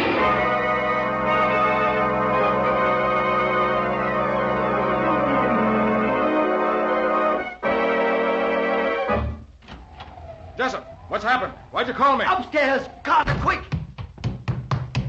In here, Carter. He went out this way. Through the window. Who did? What happened? The killer. Ullman and I surprised him. He came up here. We followed him. Must have waited for us in here. Shot Ullman. As I'll say he did. Must have killed him instantly. Go on. Then he shot me through the arm. Went out the window. Climbed down that big tree outside and ran off into the woods. Carter! Coming here! Hurry! More trouble? I just found her, Carter. In the room where the rings were. The rings were? Oh, Patsy. Patsy. Patsy, are you hurt? Oh, Patsy. my head. Oh, What happened, Patsy? well, I was sitting here waiting for you when suddenly the ceiling fell in on me. Somebody hit you? I guess so. I didn't see anybody or hear them. Oh, Nick, the rings. They're gone. But it makes no difference. I have the notes we made. I took them with me to be sure. I guess whoever hit me wanted the rings for himself. Did I hear some shooting? Yes, you did. Ullman is dead. And Brady shot through the arm. Oh, did you get back in time to catch the murderer? No. Brady says he went out the window and down a tree. I'm going outside to see if I can find anything that might be a clue.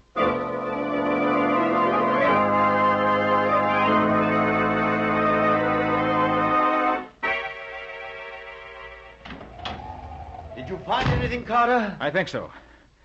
Now tell me what happened here.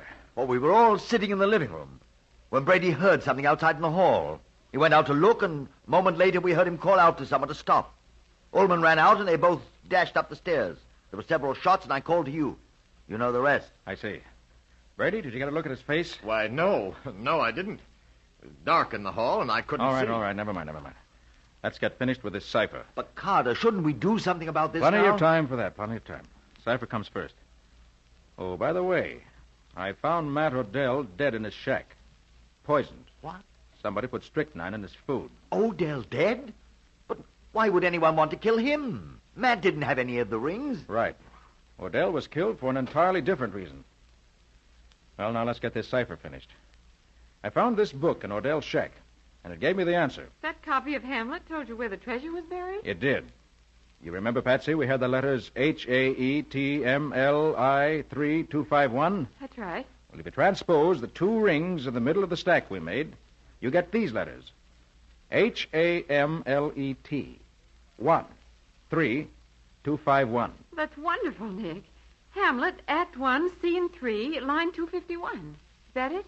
Exactly, Patsy. I looked it up, and the clue gives us this line. Deep in the cellar, seek for our remains. And the treasure's buried in the cellar of this house. Apparently. So let's see what we can find down there.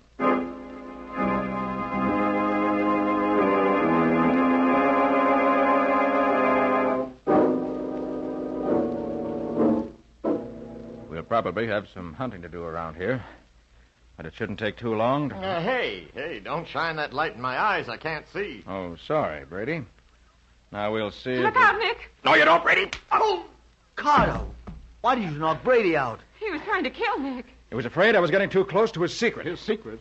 Brady is the murderer we've been looking for. Brady? But what about Charlie Vane? Vane existed only in Brady's imagination. He's been dead 6 months. Vane dead? Yes. And you'll find him buried in that corner over there, where Brady buried him after he killed him. How do you know where he's buried, Nick? When I flashed the light in your faces a moment ago, I saw where Brady was looking. Naturally, he'd looked toward the spot which held his secret. He was afraid I might accidentally stumble on the body if we started digging down here. But how in the world did you know that Vane was dead and buried there? Odell lived long enough to give me a clue to that. And with what I already had figured out, it all made sense. That's why Brady killed Odell, to keep him from talking. Absolutely incredible, Carter. It's like a nightmare. Except that it makes sense. Vane and Brady together found the treasure when they were working here 6 months ago. Brady killed Vane so he could have the treasure for himself. Then when you, Jessup, organized this trip to solve the napkin ring cipher code, he determined to kill you all off so as to prevent your discovering it. Before you knew he was here on the island, he killed File, then went out again and came into dock. It was Brady who threw Sturvenet off the roof, and later knocked Patsy out and killed Ullman. And he also shot himself. The powder marks on his sleeve prove that. Incredible. Absolutely incredible. Well, now let's find the treasure.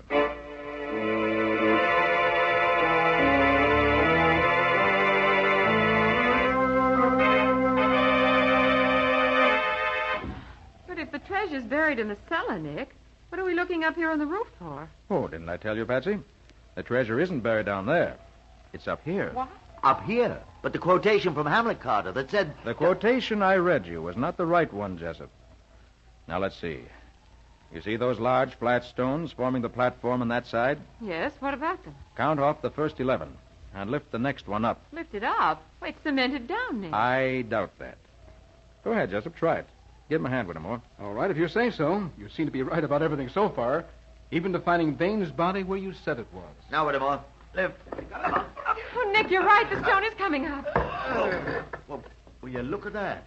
The old Tory's treasure. Nick, look at those gorgeous rings and necklaces and gold coins. Yes, Patsy. If Jessup is right, you're looking at about $2 million worth of gold and jewels. But how did you know it was here, under this particular stone, Carter? Because the quotation from Hamlet, the correct quotation, not the one I made up to fool Brady, reads like this: upon the platform, twixt 11 and 12.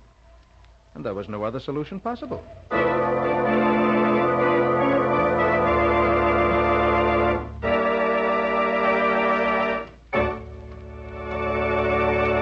In just a moment, Nick and Patsy will bring you a preview of next week's exciting case.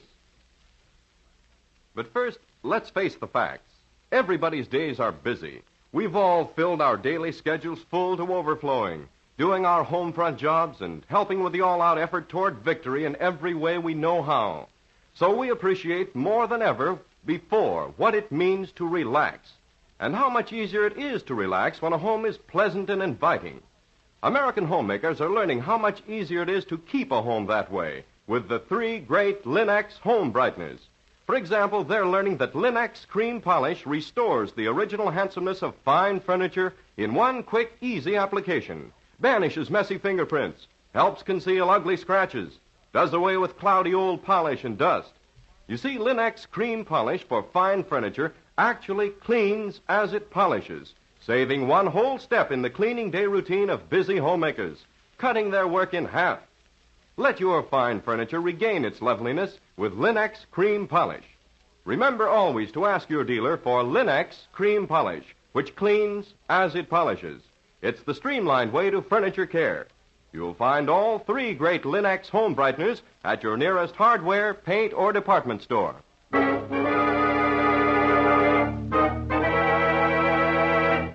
And now let's hear from Nick Carter himself.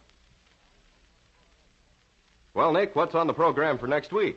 Next week, Ken, I want to tell you about a man who was killed by an unknown poison, and apparently without opportunity or motive. 4 people were gathered for a discussion on Hindu philosophy, and suddenly one of them fell over dead.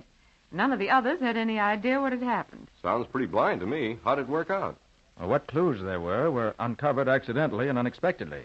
And it wasn't until the second murder that things became clear. And even then, nobody but Nick could figure out what anything meant. But he got the right answer, and the murderer. What's the name of the story, Nick? I call it Poison with a Past. Or the mystery of the Vedanta killings. And that's all about that for now. So long. So long, everybody. And so long to you both, Nick and Patsy. We'll be looking forward to seeing you again next week.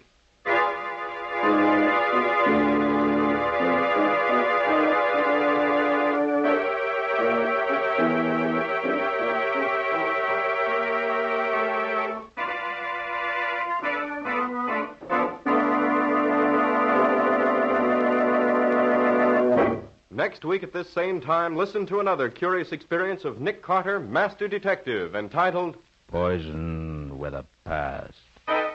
Or Nick Carter and the Mystery of the Vedanta Killing.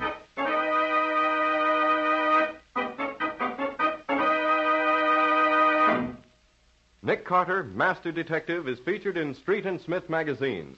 Lon Clark is starred as Nick, with Helen Choate as Patsy. Original music is played by Lou White, and the programs are written and directed by Jock McGregor. Nick Carter, Master Detective, is presented at this time and over these same stations each week by the 3 great Linex home brighteners: Linex Clear Gloss Varnish, Linex Cream Polish, and Linex Self-Polishing Wax, created by Acme, America's great producer of Acme fine quality paints. This is Ken Powell speaking for the thousands of Linex dealers all over America and saying so long until next week. This is Mutual.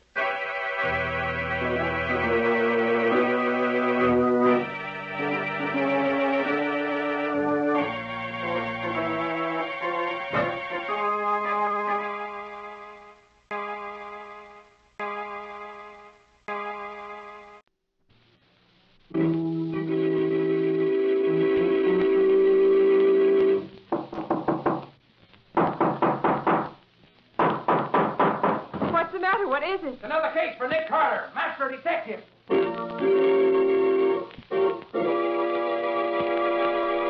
Yes, it's another case for that most famous of all manhunters, the detective whose ability at solving crime is unequaled in the history of detective fiction. Nick Carter, Master Detective. Presented by the three great Linex home brighteners. Linex clear gloss varnish, Linex cream polish, and Linex self-polishing wax. Created by Acme, America's great producer of fine Acme quality paints.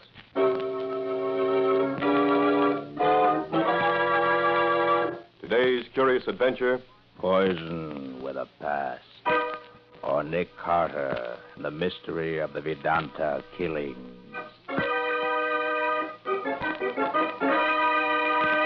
In just a moment, we'll hear how Nick Carter was able to solve the mystery of the Vedanta killings and prevent the strange poison from claiming any more victims. But first, here's a good tip. Millions of American families are happier these days because women who run their homes wisely have learned about Chemtone, the miracle wall finish which makes every home more bright and inviting. Now those same wise homemakers are learning the modern way to new beauty for woodwork, furniture, and floors. The three great Linex home brighteners. Linex clear gloss to give lustrous, longer-lasting protection to every wood and linoleum surface. Linex cream polish to renew the sleek, gleaming beauty of fine furniture. And Linex self-polishing wax to lend rich, satiny loveliness to any floor, wood, linoleum, or tile. Take the modern shortcut to new home beauty with the three great Linex home brighteners. You'll find them all at your hardware, paint, or department store. Your headquarters also for Chemtone, the miracle wall finish. And now for today's mysterious adventure with Nick Carter. As we join Nick and Patsy in Nick Carter's office, we find Nick talking to Riley on the phone. But look here, Riley. I can't drop everything I'm doing and help the police department out every time somebody gets killed. Well, I'm not asking you to, Nick, but this is something special. I think you'll enjoy working on it. Yes, you always say that, Riley. Every time you get stuck, you tell me it's an unusually interesting case. But this time it is, Nick. Honest it is. All right, give me one reason why it's not just a routine murder case. Well, because the guy was killed while a lot of other people was around, and nobody knows what's happened. The medical examiner is here, and he swears it's a poison case, but he's stuck completely. It's some queer stuff he never ran into before. Now, you're an expert on poisons, Nick. You ought to look into this. An unknown poison, huh? Was it given him externally or internally? We don't know. There's not a trace of evidence to show how it was done at all. And you know old Doc Buck is no slouch when it comes to poisons. No, Doc Buck knows his stuff, all right. And he can't figure it out? He's tried every trick he knows, Nick, and nothing seems to work. Look, will you take a run over here and see what you can make of it? Okay, Riley, what's the address? The Hamilton Apartments on Riverside Drive, apartment G4. I'll be right here waiting for you. Be there in 20 minutes, but it better be good. Oh, it is, Nick. You won't be sorry. So long now. So long. So he managed to rope you, did he? I don't know whether he's roped me or not, as you so elegantly put it. It's got me interested enough, so I'm going over and have a look at it. Want to come? Do I want to come? You don't think I want to sit around here when there's a murder case to be solved, do you? I suppose not. Okay, get your hat and let's be on our way.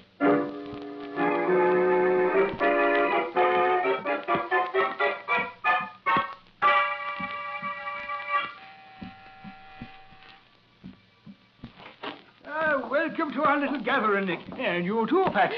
Sure, and it's nice of you to invite us, Miss Boyd. All right. Let's dispense with the preliminaries, Riley. Get down to business right away. Who's dead and where's the body? Oh, it's raring to go you are now, eh? Okay. The corpse is Frederick Shelby, the explorer. Shelby? Well, that fellow's got more lives than a cat. Well, he must have used up all 9 of them if he's dead now. The body's right in here, Nick. In the library. But you look at all the books. Most of them pretty old, too. French, German, Russian. What are these, Nick? That one's Sanskrit, Patsy. Oh. Those there are Hindu. Who lives here, Riley? Is this Shelby's apartment? No, Nick. It belongs to Professor Alexander Travers. Travers. Oh, yes, a specialist on Hindu literature and philosophy. Yeah, that's right. Him and some of his friends was talking about that Hindu stuff when Shelby was killed. Well, here's the body here. Been dead long? Oh, not over an hour, the doc says. And that checks with what the others tell us. We're holding him here for now. Look at the expression on his face, Nick. He must have died in terrible agony. No doubt of that. And there's no doubt of its being poison, either. Not with that look on his face. Doc Buck said the same thing, but not one of his tests showed him what kind of poison was used. He said it could be most anything. Patsy, shift that light over here a little closer, will you? I want to see something.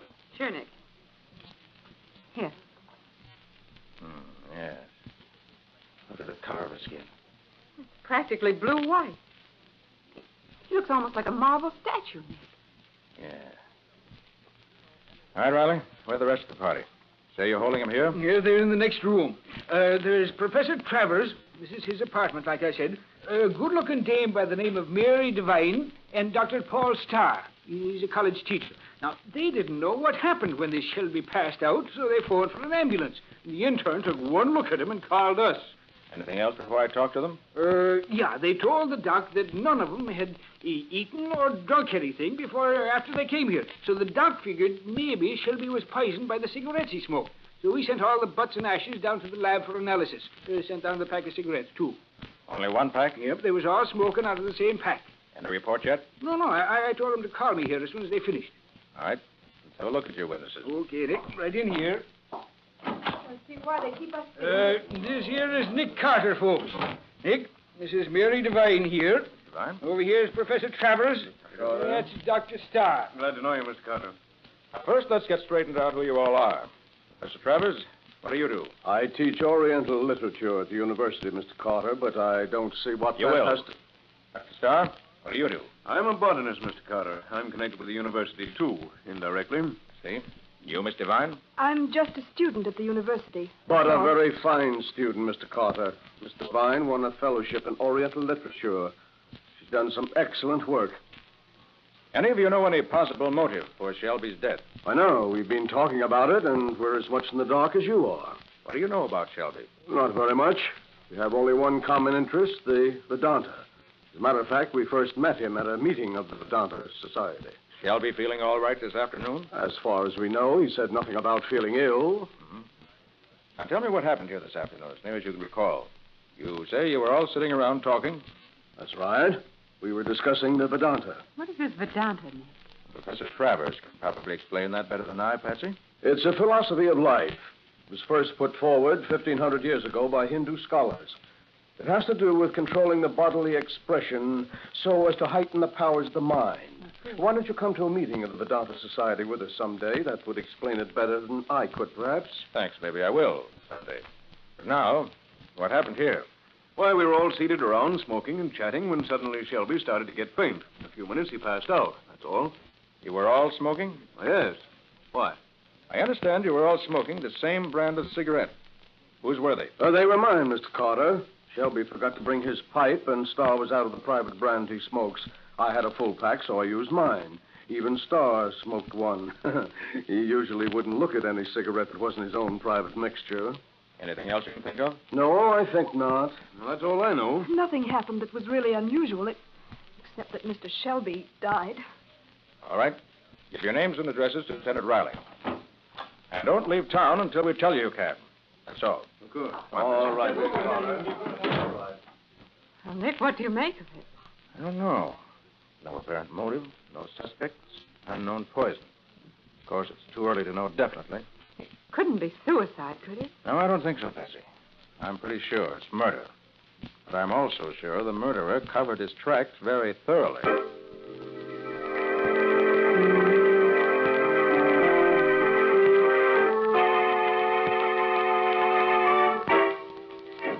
Yes, Lieutenant. Yes, I got it. Of course, I'll tell him. Well, what did you expect? Oh, you. Goodbye.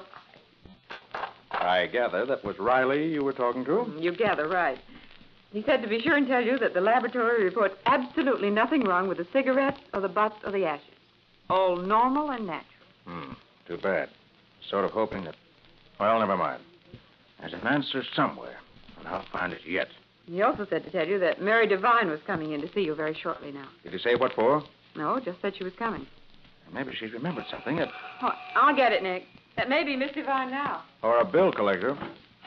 Oh, come in, Miss Devine. Mr. Carter's expecting you. Thank you. Good morning, Miss Devine. Good morning, Mr. Carter. I don't know that what I have to tell you is of any value, but I'll let you decide that. Fair enough. What is it? Do you know what this is? Oh, what a beautiful flower. What is it? In India, they call it datura. It has other names, too. Datura? Well, that's a poison. Yes. Patsy, give my notes on poison. Oh, they're right here, Nick. Here you are. Thanks.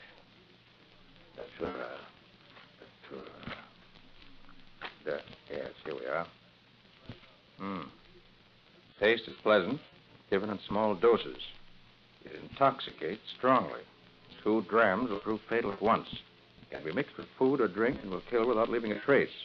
Cannot be isolated unless the chemist knows what he's looking for. Gosh, that's a nasty poison, isn't it? Yes. In India, mothers feed it to unwanted girl babies. Miss Devine, where did you get this flower? Well, I got it special delivery this morning. Dr. Starr got one, and Professor Travers got one, too, the same way. I see. In other words, the murderer warns you that he's going to kill all 3 of you. Same way he murdered Shelby. It looks that way. Why would he want to kill all of them, Nick? Probably because he's afraid that they noticed something when Shelby was killed yesterday that would give him away if they told anyone about it. But I don't know anything, Mr. Carter. Neither do the others. Perhaps you do, Miss Devine, and don't realize it. It often happens. At any rate, the killer's taking no chances. Patsy, call Riley. Have him tell the lab what to look for. Maybe they can find some traces of it that way. Of course, Nick. What do you think I'd better do, Mr. Carter? Be very careful of what you eat or drink and with whom you associate for a few days. In the meantime, I'll be busy finding out what I can. You have any plans for the immediate future? No, not especially. And you're sure nothing happened at Professor Travers' apartment yesterday that would help us? No, Mr. Carter. Not a thing. I better see Starr and Travers. Maybe they can tell me something they overlooked before. Well, Mr. Carter, they'll both be at the Vedanta Society meeting this morning at 11. Swami Atulanada is speaking, and he's the favorite lecturer. Why don't we go to the meeting, too? You can talk to them there. An excellent idea, Miss Devine. Riley says he'll take care of notifying the lab. Thanks, Bessie. Miss Devine and I are going to a meeting of the Vedanta Society. You better stay here in case Riley does learn anything. I'll call you later. You ready, Miss Devine? Yes. All right, let's go.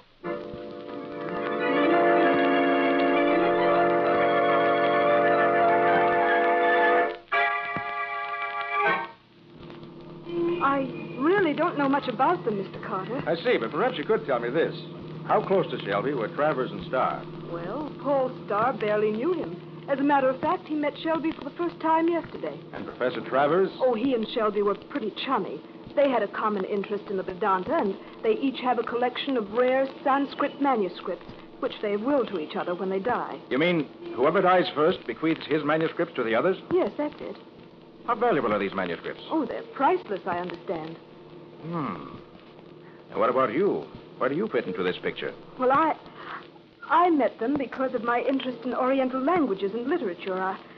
I feel that after the war, with the world made so much smaller by the use of airlines all over the globe, I may be glad to know all I can about the Orient. Oh, yes, of course. How much further is this place where the meeting's being held? Oh, just across the next avenue, in that old brownstone house. I'm sure you'll enjoy the meeting with Swami Atulanada being the lecturer. He's wonderful. Perhaps so. But I think I'm going to enjoy talking to Starr and Travers even more.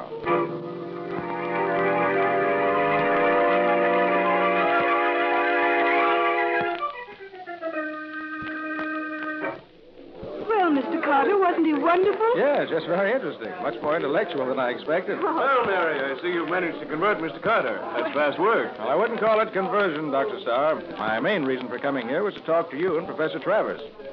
Yes, you want to talk to me, Carter? I do, just for a few minutes. Well, suppose we have lunch first and then talk later. Oh, good idea. Where shall we go? Let's go to the Bombay Curry Shop, the best place of its kind in town. Oh, excellent. I'm starved. How about you, Mr. Carter? I could certainly eat something. Well, come on then. The Curry Shop it is.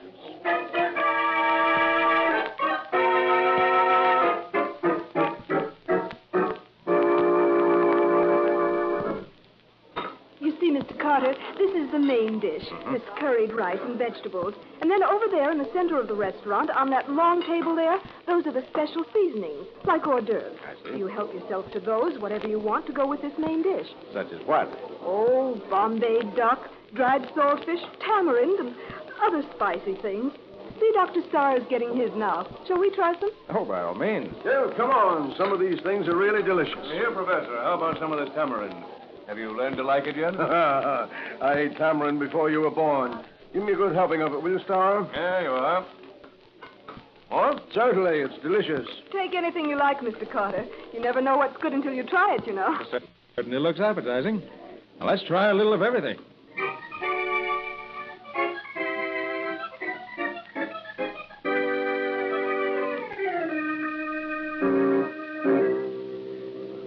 Well, that certainly was good. I enjoyed that meal. Yeah, I thought you would. Cigarette, Carter? No, thanks. I don't smoke. How about you, Star? Care for one? No, thanks. I prefer my own special mixture. Dr. Starr is a cigarette fiend, Mr. Carter, but he won't smoke anything but his own brand. Says any other kind makes him sick. Well, gentlemen, now that we've taken care of the inner man, I'd like to ask you a few questions about Shelby. Sure. Sure, ask away. What we don't know, we won't tell you. Why, Professor, I believe you're drunk. Drunk? No, sir. I never touch a drop of liquor. It's too It's not good for you. Well, you are drunk, Professor. Don't try to kid us. I'm not. I know what's eating you. You're jealous. I'm the better man than you, and I proved it, didn't I? I don't know what you're talking about. No? You're a liar, Star. You know all right. But she...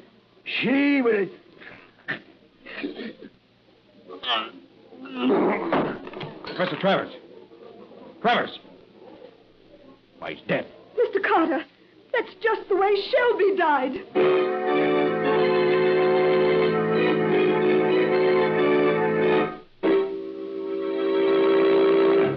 Well, here's another clue for Nick in his effort to find out who killed Shelby and how.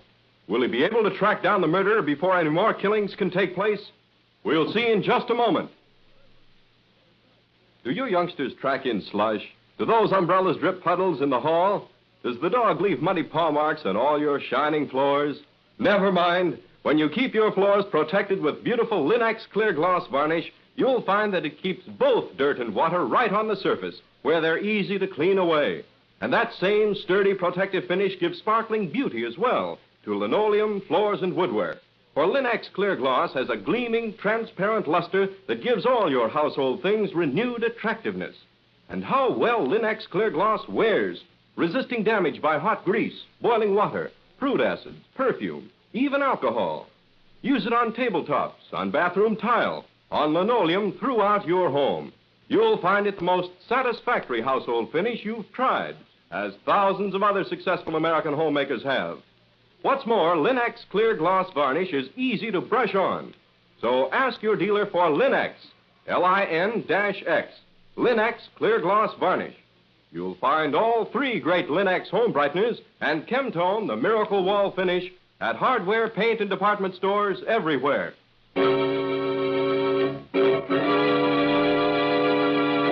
And now back to our story.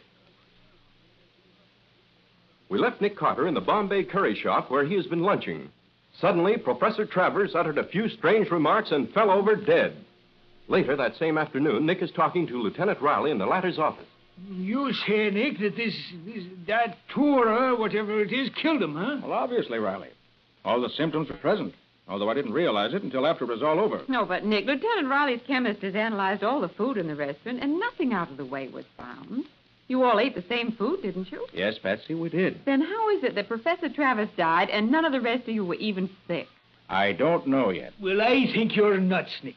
Now, look, you said Travers and Shelby was got to leave each other their collections of manuscripts now, didn't you? That's what Mary said. Well, then, Travers invited Shelby to his apartment and killed him so as to get Shelby's collection. Then when you started questioning him today, he got scared and committed suicide. It's as plain as anything. No, Riley. That's impossible. A man of Travers' type wouldn't kill himself to escape arrest. He'd try to kill me instead. He was an egotist, as his conversation proved. Egotists consider suicide a sign of weakness. But if it was murder, how was it done, Nick? Answer me that. I'm not ready to answer that yet. Well, have you got even one little clue that says it's murder? Just one. Yes, Riley, I have. You have? What is it?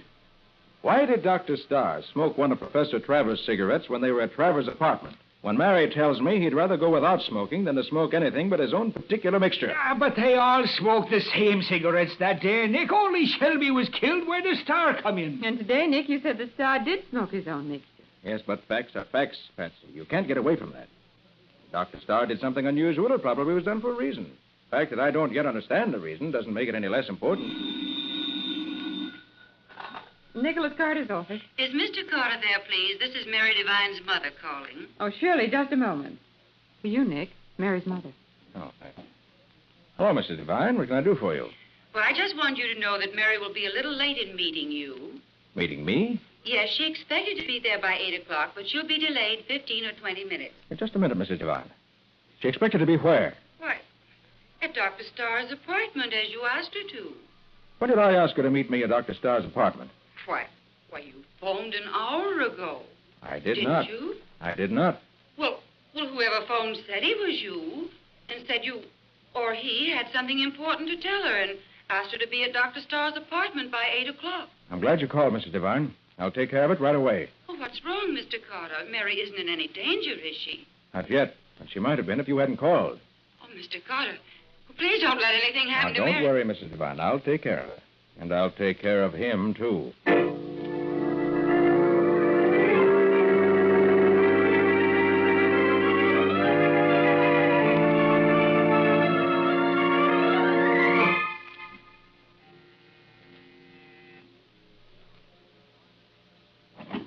Come in, Maria. Carter. Yes, Dr. Starr. Carter. You expected me? Why, no, I thought... You thought I was Mary Devine, didn't you? Why do you say that? Mary's mother told me. You were the one who phoned her, weren't you? Clever, aren't you? Yes, I phoned her. I had something I wanted to show her. Well, suppose you show it to me instead. I don't think you'd be interested. Well, you're wrong. I'd be interested in anything about you. For example, why you smoked one of Professor Travers' cigarettes yesterday at his apartment, when you'd usually prefer to go without rather than smoke anything but your own particular mixture. Why, I Can I answer my question for you? You wanted to kill Travers. It was bad blood between you. Probably over that woman Travers mentioned in the curry shop this afternoon.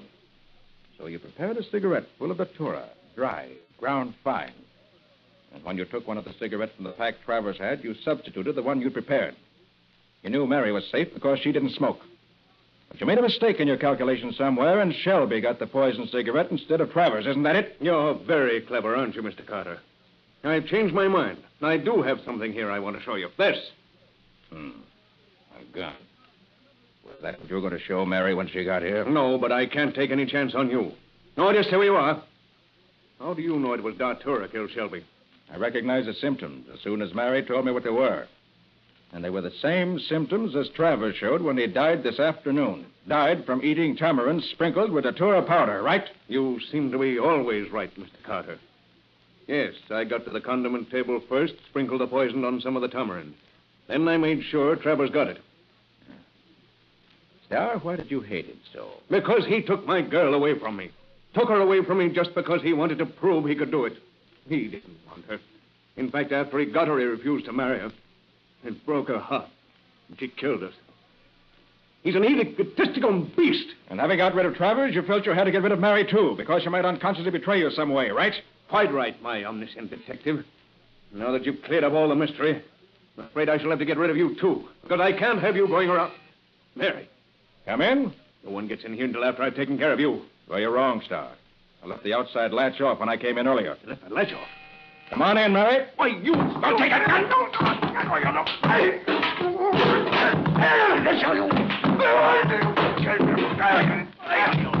No, you don't have... I'll tell you when I'll fight it.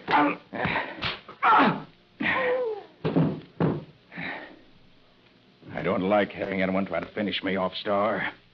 I prefer to do the finishing off myself. Just a minute.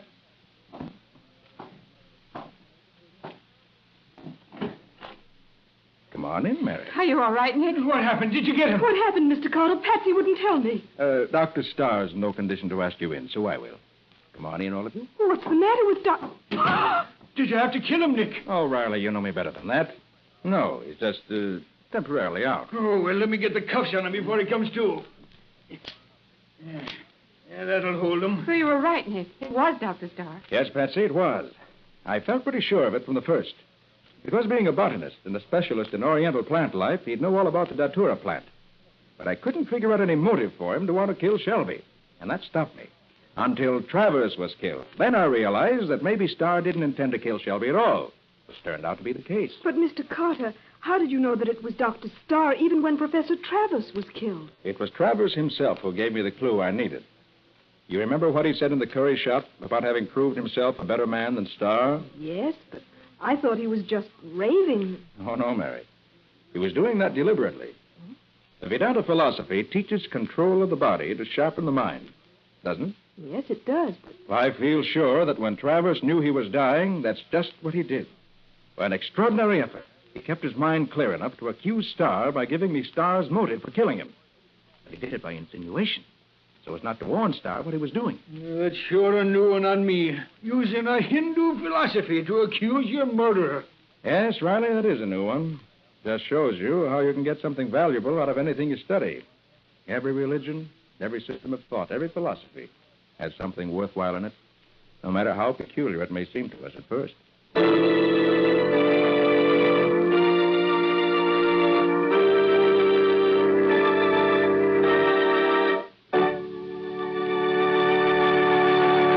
In just a moment, Nick and Patsy will give you a preview of next week's exciting case. Thousands upon thousands of American men are fighting overseas, fighting for home as they remember it. One of the most important things we can do is to keep home as they remember it. And the most satisfactory way to care for your home is with those 3 modern shortcuts to household loveliness. The 3 great Linex home brighteners. Linex cream polish, for instance, renews the original gleaming beauty of your fine furniture, reveals the handsome grain of the wood, frees it from the unsightly cloudiness of fingerprints, dust, and old polish. And it accomplishes this result in one quick, easy application. For Linex cream polish actually cleans as it polishes. It cuts your job in half, saves you one whole step in your cleaning day routine. And when you've finished, you'll see that Linex cream polish has left no oily film on the surface of your furniture, for it dries hard so that no dust clings to it. Linex cream polish is truly the ideal method of caring for fine furniture, so use it regularly. Ask your dealer for it by name, Linex cream polish for fine furniture. You'll find all 3 great Linex home brighteners, Linex self-polishing wax, Linex clear gloss varnish, and Linex cream polish at your nearest hardware, paint, or department store.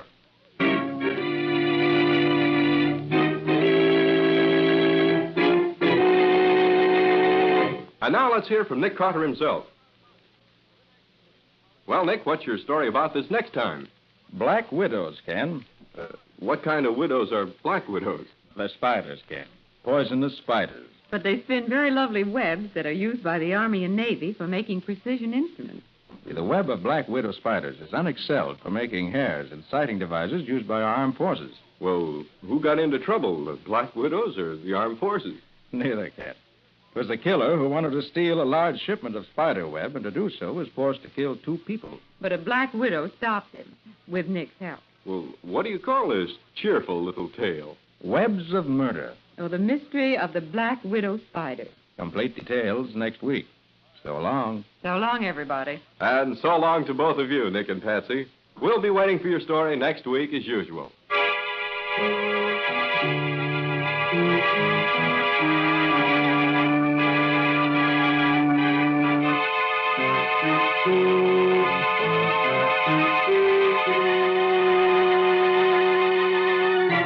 Next week at this same time, listen to another curious experience of Nick Carter, Master Detective, entitled Webs of Murder.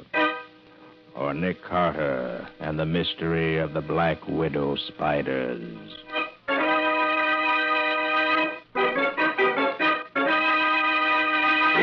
Nick Carter, Master Detective, is featured in Street and Smith magazines. Lon Clark is starred as Nick with Helen Choate as Patsy. Original music is played by Lou White, and the programs are written and directed by Jock McGregor.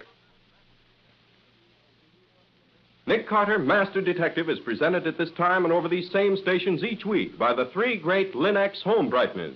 Linex clear gloss varnish, Linex cream polish, and Linex self-polishing wax. Created by Acme, America's great producer of Acme fine quality paints.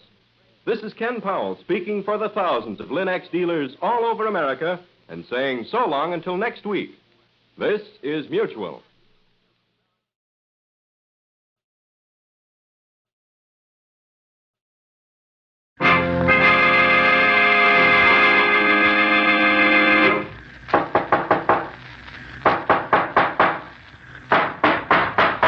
What's the matter? What is it? It's another case for Nick Carter, Master Detective. Yes, it's another case for that most famous of all manhunters, the detective whose ability at solving crime is unequaled in the history of detective fiction, Nick Carter, Master Detective. presented by the three great Linux home brighteners. Linux clear gloss varnish, Linux cream polish, and Linux self-polishing wax. Created by Acme, America's great producer of fine Acme quality paints.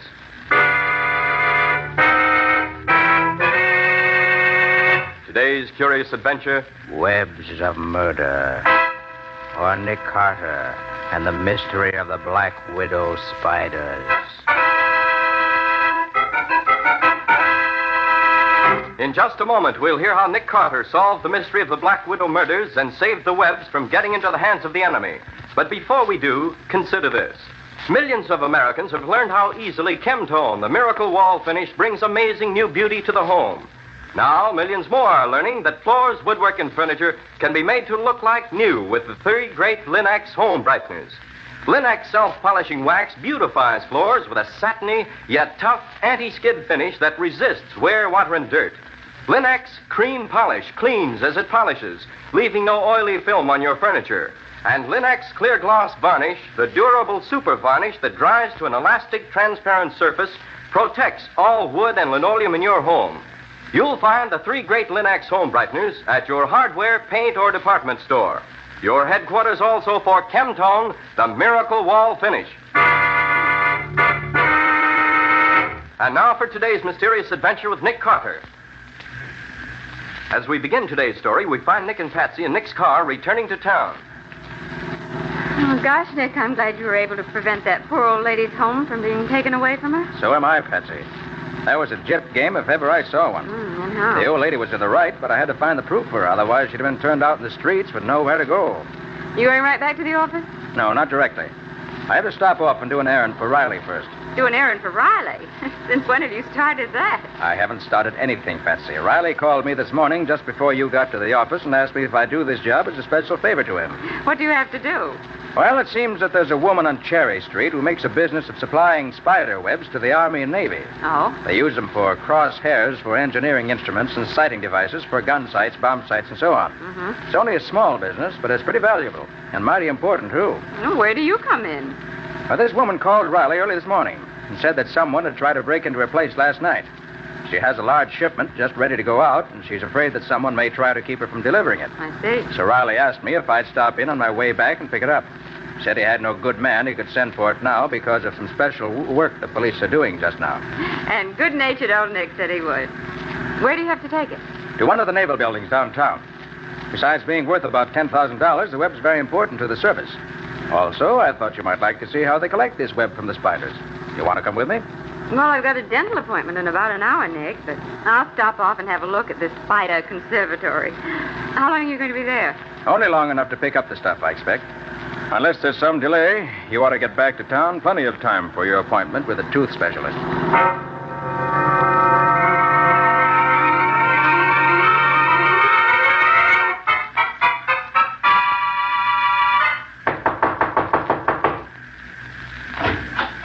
Yes?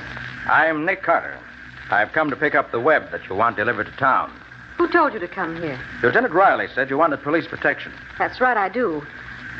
Would you mind identifying yourself, please? Not at all. Would this prove my identity sufficiently? Oh, of course. Come in, Mr. Carter. Thank you, Miss... Lewis, Kay Lewis. I own this business. This is Miss Bowen, my assistant. How do you do? How do you do? The web will be ready in just a few minutes. I have one more spider to take care of. This is a new one on me, Miss Lewis. I've seen plenty of spider webs, but I never thought of saving any of them. Well, that's a very different thing, Miss Bowen. You can't just save any old web you might find around the house. You have to go at it the right way and have the right kind of spiders. What kind do you use? Black Widow, aren't they? Yes. Their web is very strong and very uniform. Black widows? Mm-hmm. Aren't they deadly poisonous? Well, there's really no danger if I get bitten. A solution of Epsom salts injected into the bloodstream will counteract the poison. It's nice to know, but I hope I never have to use it. So do I. Oh, look at all the jars, Nick.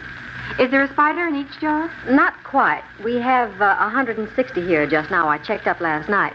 My assistant, Jim Baldwin, is out in the field collecting more today. How do you get the web, Miss Lewis? Well, watch me. I let the spider out of the jar, and almost at once it starts to spin a web. I take the end of the web, so, and fasten it to this small wire frame. There. Then I just wind up the frame, and the web winds up as fast as the spider produces it. I understand you had an attempted burglary here last night, Miss Lewis. Yes, someone tried to break in the back door. We found chisel marks all around it this morning, but they were unsuccessful, or else they got scared away. Any idea who might want to steal your stuff? No, but I didn't want to take any chances with such an unusually large shipment as this, so I asked for police protection. And I don't blame you. You say there are 160 spiders here. Yes, all widows. Okay, I'm back. In here, Jim. That's my assistant, Jim Baldwin. Well, not much luck this time, Kay. Oh? I only got 11 more black widows. The woods are too dry just now. Oh, Jim, this is Mr. Carter and Miss Bowen. How do you do? How do you do? Mr. Carter is taking the shipment of web to the Naval Building for me to be sure it gets there. Oh, I see. You know, I can't understand why anyone would want to steal the webs.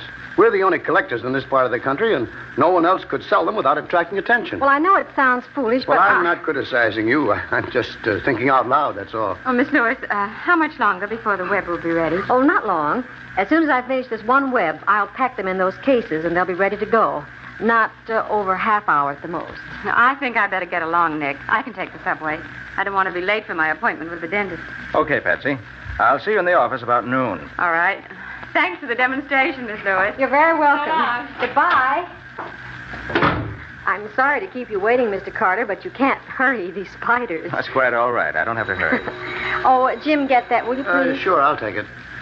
Now, those cases you pack the web in look like boxes of fishing tackle, don't they? Yes. You can pack a lot of webs into a pretty small space. It's for you, Kay. Pete Morrow. Pete? Oh, thank you. I'll only be a moment. Excuse me, please. Pete Morrow. Isn't he that small-time gangster who runs a garage? Yeah, that's the one. Sells black market tires and gasoline? That's him. Now, what's her connection with him? Nothing, I guess. They've been out together a few times. Well, it's time to feed the spiders. Each one gets a fresh kill fly once a day. Watch this. Now, watch her go after it. See that? Yes. Well, don't think I'd care to be... Oh.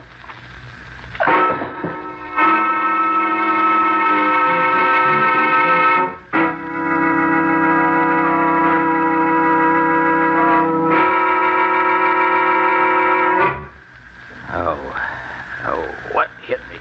Oh, my head. Feels as if 1,000 hammers were... And Baldwin, too. Had you, too, huh? I wonder if... Where the web? They're gone, both cases. Great grief. Miss Lewis. Miss Lewis, are you... I'm dead. Shot right through the head. And wait. That's my gun there on the floor. Why, she was shot with my gun. Hey, Baldwin. Baldwin. Baldwin, wake up, wake up. What happened? Baldwin, can you hear me? Yeah. What's the matter? Kay Lewis has been murdered. Kay? Murdered? Yes, shot through the head. And the web is gone, all of it. The web gone? Yes. Did you see the guy who slugged us? Well, no. I looked around as you went down. I saw someone behind me, and then I got it. And got it good. Oh, come on. Snap out of it, will you? Get on the phone and call the police. Police? Of course. Get in the office and call them now. Yeah, all right. I'll call them. I'll have a look around. See if I can find anything to tell us who's behind this. Whoever it was used my gun, wiped all the fingerprints off. As clean as a whistle now. Hello. What's this? Wasn't here before. That I'm sure of. A ticket for a parked car. Morrow's garage. Pete Morrow. That's what he phoned here just before we got... They're coming right out. Look here, Baldwin. Are you sure that was Pete Morrow on the phone a few minutes ago? Well, sure it was. I know his voice. Why? I just found this on the floor here. A parking ticket for Morrow's garage. Well, probably just a coincidence. Somebody who had parked at Morrow's place did this. You're wrong there. This is the other end of the ticket. The end held by the garage. Yeah, so it is. So what? I know that was Morrow on the phone. Besides, he was still talking to Kay when we were slugged. Yes, you're right there. Miss Lewis was still talking last I knew. I wonder. This ticket wasn't here before the killing. And yet it's here now. And in lieu of a better clue, I think I'll take a run over to Morrow's place and see what I can get out of him. I wish you luck, Carter. Hey, by the way, how long have you been in business here? About a year. Who started the business? Kay did. How'd you get into it? Well, she knew I was a zoologist, so she asked me where she could get some black widow spiders. The idea interested me, and I finally gave up what I was doing and came over here. I collected the spiders, and she collected the webs. We've been very successful. Know anything about her past? No, nothing. Never thought much about it before. But why all these questions, Carter? Just want to learn what I can before I talk tomorrow. Sorry. I don't know anything more than I've told you. All right, Walden. You wait here for the police. I'll have a talk with our friend Pete Morrow.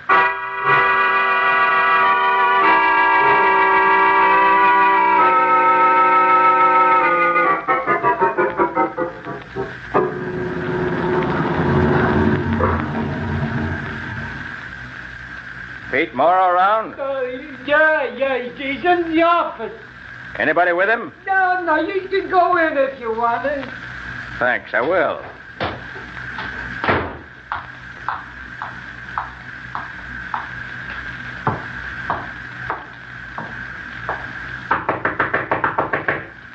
Come in. Pete Morrow? Yeah, that's me. What do you want with me? I want to talk with you. Okay, you got the floor. And suppose you keep your hands on top of your desk while we talk. What the... Just sit still. Keep your hands in sight. Hey, who are you anyway? What do you want with me? I'm Nick Carter. As I said, I want to talk to you. Okay, so you're Nick Carter. So what? I just want to ask you if you know anything about this bump on the back of my head. Bump on the... I don't know what you're talking about. Maybe you don't, maybe you do. You know Kay Lewis? Yeah, sure, I know her. Good-looking dame. Been out with her? Yeah, what's it to you? Know what business she was in? Sure, I knew about them spiders. And you also knew the webs were worth a lot of money, didn't you? Hey, what are you getting at? You trying to pin something on me? Sit down. Hey. Did you telephone Kay Lewis about an hour ago? Huh? Oh, yeah, sure. I had to talk to her. What about? Why, You're lying, Morrow. Now stay right where you are. I want to have a little look around this office of yours. I don't know what you're trying to do, copper. But I'm telling you, I don't... What are those boxes under your desk, Morrow? Boxes? Yes, boxes. What are they? They're tools. Mechanics' tools. Yes? Well, suppose you shove those tools out from under your desk and let me have a look at them. Well, there ain't nothing there, but... Ooh, don't try reaching for your gun again. Next time, I'll aim lower. Now shove those boxes out here. With your feet. I don't see why you're so interested in them boxes. They just... You know well enough why. There's enough spider web in those cases to send you to the chair. To the chair? You shouldn't have killed Kay Lewis, Morrow. I didn't kill her. I took the web, sure, but I didn't do anything to her. You admit you stole the web? Sure, I got the web. It wasn't my fault. It was...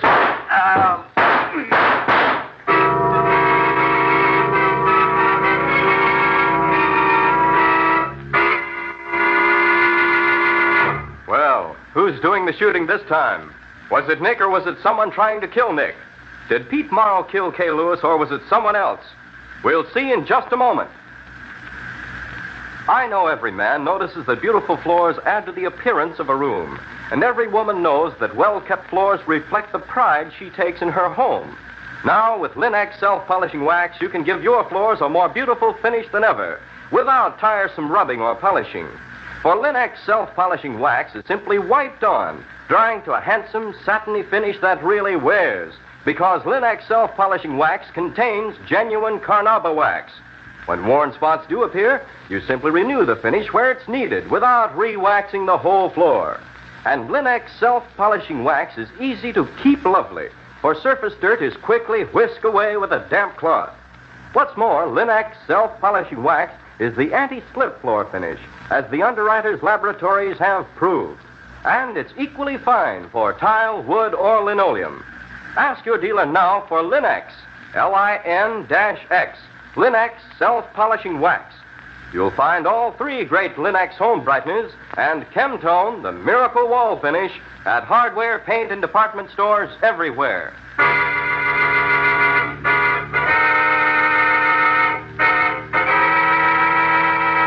And now back to our story. Nick had just made Pete Morrow, small-time gangster, admit that he had stolen the missing spider webs when 2 shots were fired in rapid succession. It's a few minutes later. You must bear a charmed life, Nick, if neither of the 2 shots hit you. Only the second one was aimed at me, Patsy. The first one went right through Pete's forehead. I dropped behind the desk, and the other one went over my head. Do you have any idea who killed him? Not yet. Tried to get him, but he got away. Why would anyone want to kill Pete? To keep him from talking too much, probably. Pete had just admitted he stole the webs and was about to tell me something else when he was shot.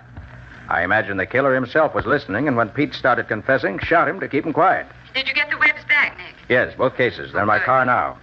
I'm going to take them back to the Spider place. Riley should be there by now. You walked into something when you agreed to deliver those cases, didn't you? Apparently I did. But here's why I called you, Patsy. I want you to look into our files. Get together all the information you can find on Kay Lewis and her business. Call me at the Spider place as soon as you get it. There's something very peculiar going on around here someplace.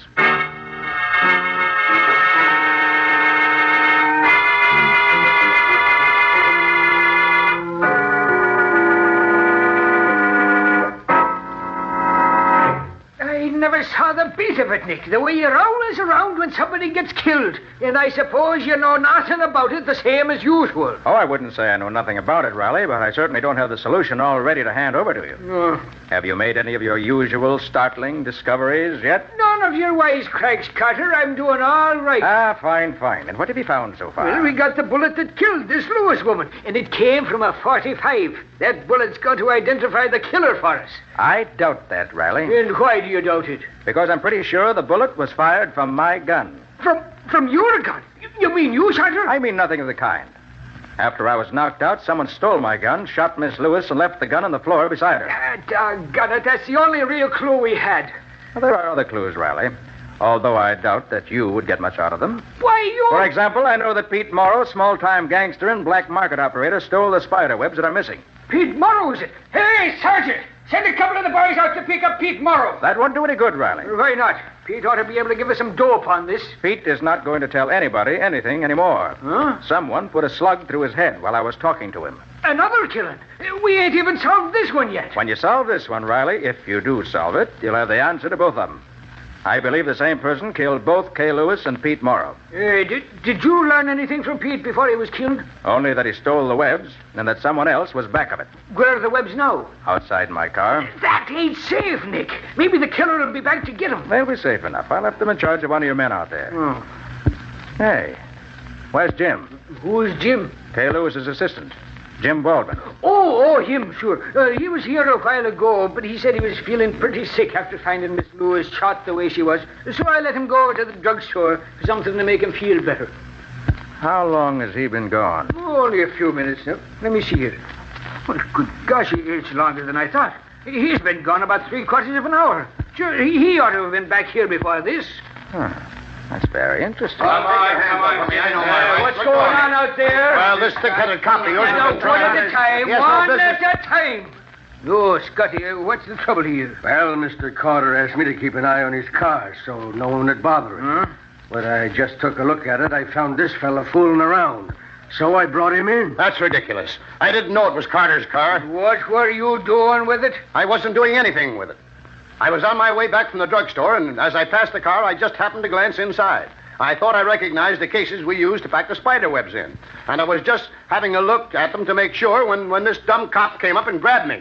Dumb cop, did you say? Why, for... No, that's all, Scotty. Go back and watch the car like you was told to. Yes, Lieutenant. Hey, Jim.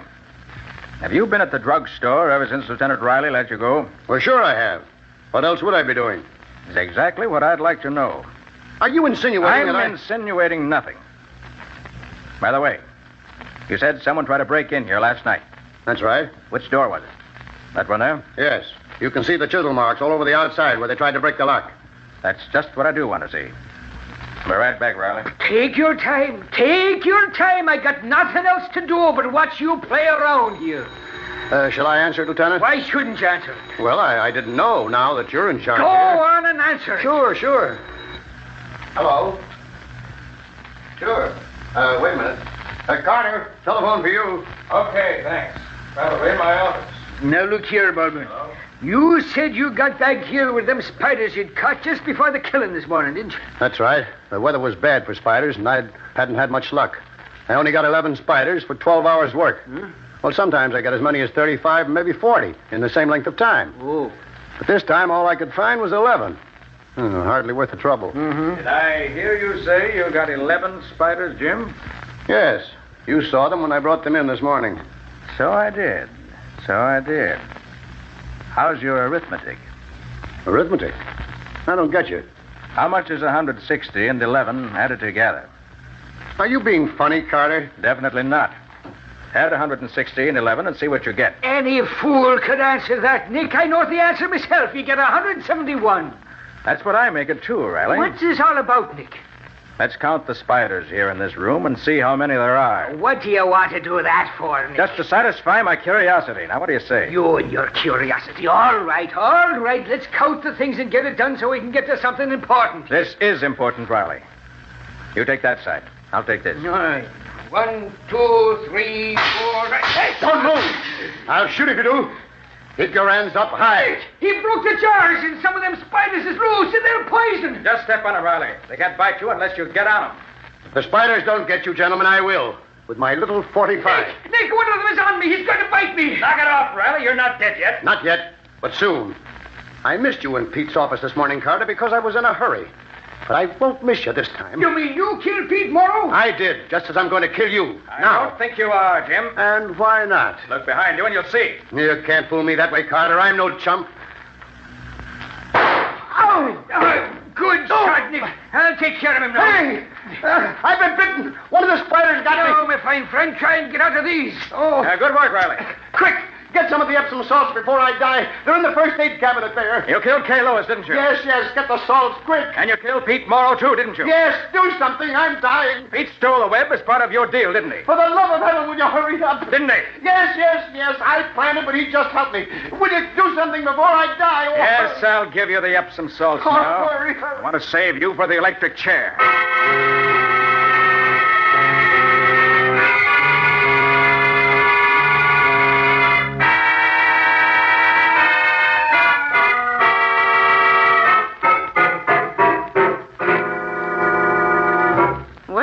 You've had quite a day. Yes, Patsy, quite a day. And now that everything's quiet and peaceful, suppose you give out with the missing details. Did you know Jim Baldwin was behind us when you started out? No, not at first, Patsy. There didn't seem to be any motive for him to do it. But as soon as you told me that our files show Kay Lewis's partner and not her employee, I got suspicious. Mm-hmm. Well, go on. Tell me all about it. All right, slave driver. Jim Baldwin knew there was a big shipment of webs going out this morning, and he wanted it for himself. So he planned everything to look as if he couldn't possibly be mixed up in it. Uh-huh. So he told Miss Lewis he was going out after a new batch of spiders. But instead, he came back after dark and chiseled around the lock on the door to make it look as if someone had tried to get in. Oh. As soon as I examined the door, I knew it was a phony attempt. Then he arranged with someone to call Miss Lewis at a certain time this morning, just as he got back in with his 11 spiders. He answered the phone himself and told us it was Pete Morrow. Said he recognized his voice. That gave Morrow an alibi as well as himself. Then he knocked me out, and Morrow, as they'd arranged, came in and took the webs. Jim says he never planned to kill Miss Lewis, and I think that's true. When he found me there, he was afraid, as he hadn't expected any witnesses, so probably thought it would look more legitimate if she were killed. So he took my gun and shot her, then tapped himself on the head hard enough to raise a good bump just to fool me. Then if you hadn't found the parking ticket from Morrow's garage, you wouldn't have had any reason to suspect Morrow, would you? No, that was a lucky break.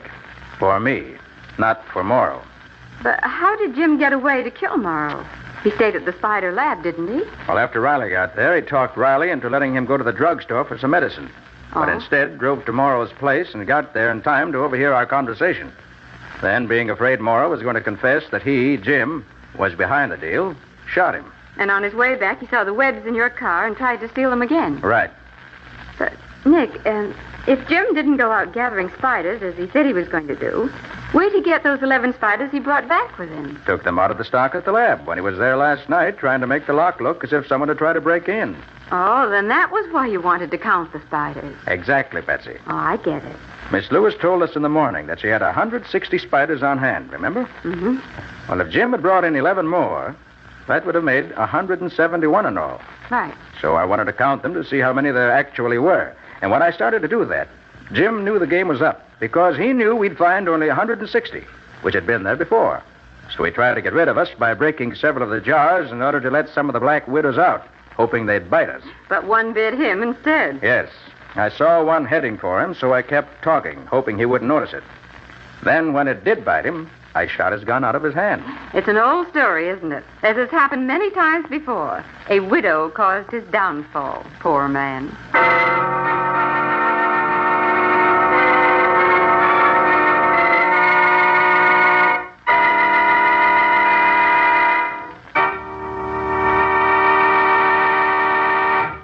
In just a moment, Nick and Patsy will bring you a preview of next week's exciting case. But right now, here's a helpful hint. When there are children in your home, it's a real job to keep your furniture looking its best. Small hands leave fingerprints, small shoes leave scratches, and the youngsters demand so much of your time. So it's really wise to depend on the quick, easy shortcut to furniture beauty, Linux Cream Polish. Linux Cream Polish renews the gleaming beauty of your fine furniture, and it's so simple to use, for it cleans as it polishes, saving you half the time and energy. Yes, in one quick application, Linux Cream Polish does away with the cloudy look of dust and old polish, erases finger marks, helps conceal scratches. And Linux Cream Polish dries hard, so there's no leftover oil for dust to cling to. Ask for Linux Cream Polish at your dealers now. You'll find all three great Linux home brighteners, Linux Cream Polish, Linux Clear Gloss Varnish, and Linux Self-Polishing Wax at your nearest hardware, paint, or department store. Now, an urgent reminder. Your serviceman needs the Red Cross, needs the touch of home it provides for him wherever he may be. Help support the Red Cross overseas clubs and what they can do for that fighting man of yours. Contribute now toward the $200 million the Red Cross needs. And keep your Red Cross at his side.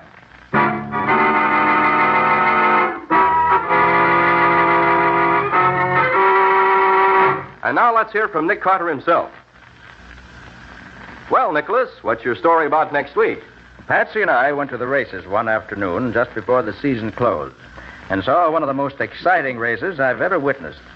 But as the winning jockey came down the home stretch, he suddenly fell from his horse and was instantly killed. And Nick, being a detective born and bred, instantly smelled a murder. Nothing to go on, just one of his hunches. Was it murder, Nick? Even in the absence of proof, Ken, I knew it was murder. The only job was to get something concrete in the way of evidence. Which Nick, being Nick, proceeded to do, much to the annoyance of a great many people who all tried to do something about it. What do you call this story of yours, Nick? Death Goes to the Post. Or the mystery of the murdered jockey. And that's all for now. So long. Details next week. So long, everybody. And so long to both of you. We'll be looking forward to seeing you next week as usual.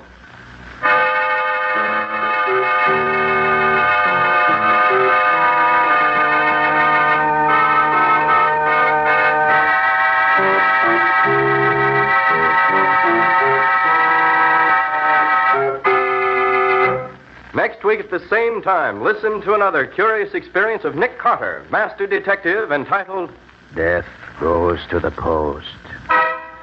Or Nick Carter and the mystery of the murdered jockey.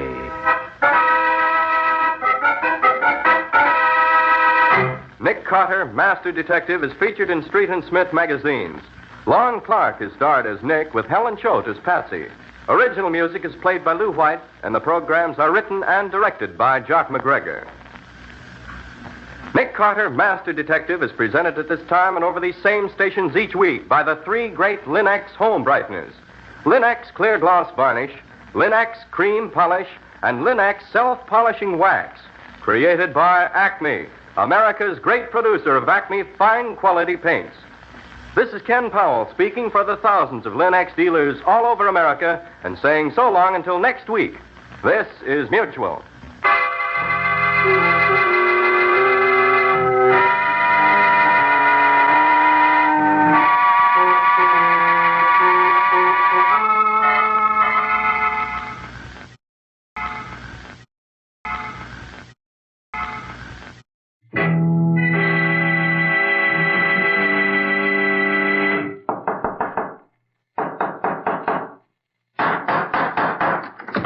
What is it? It's another case for Nick Carter, Master Detective.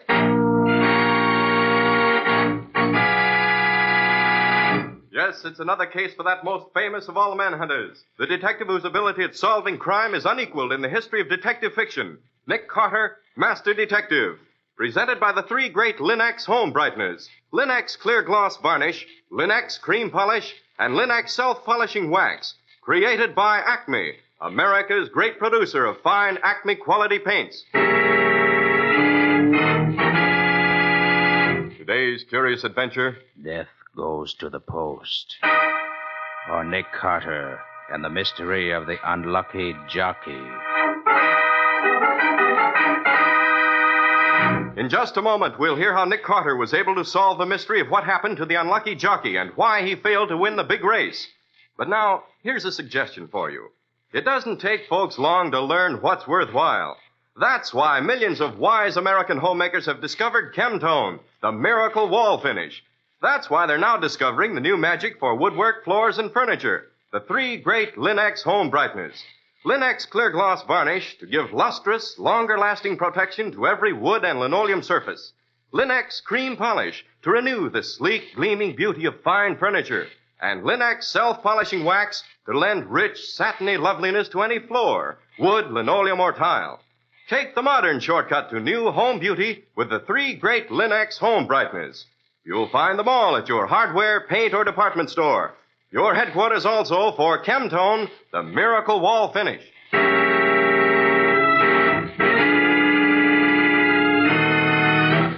And now for today's mysterious adventure with Nick Carter.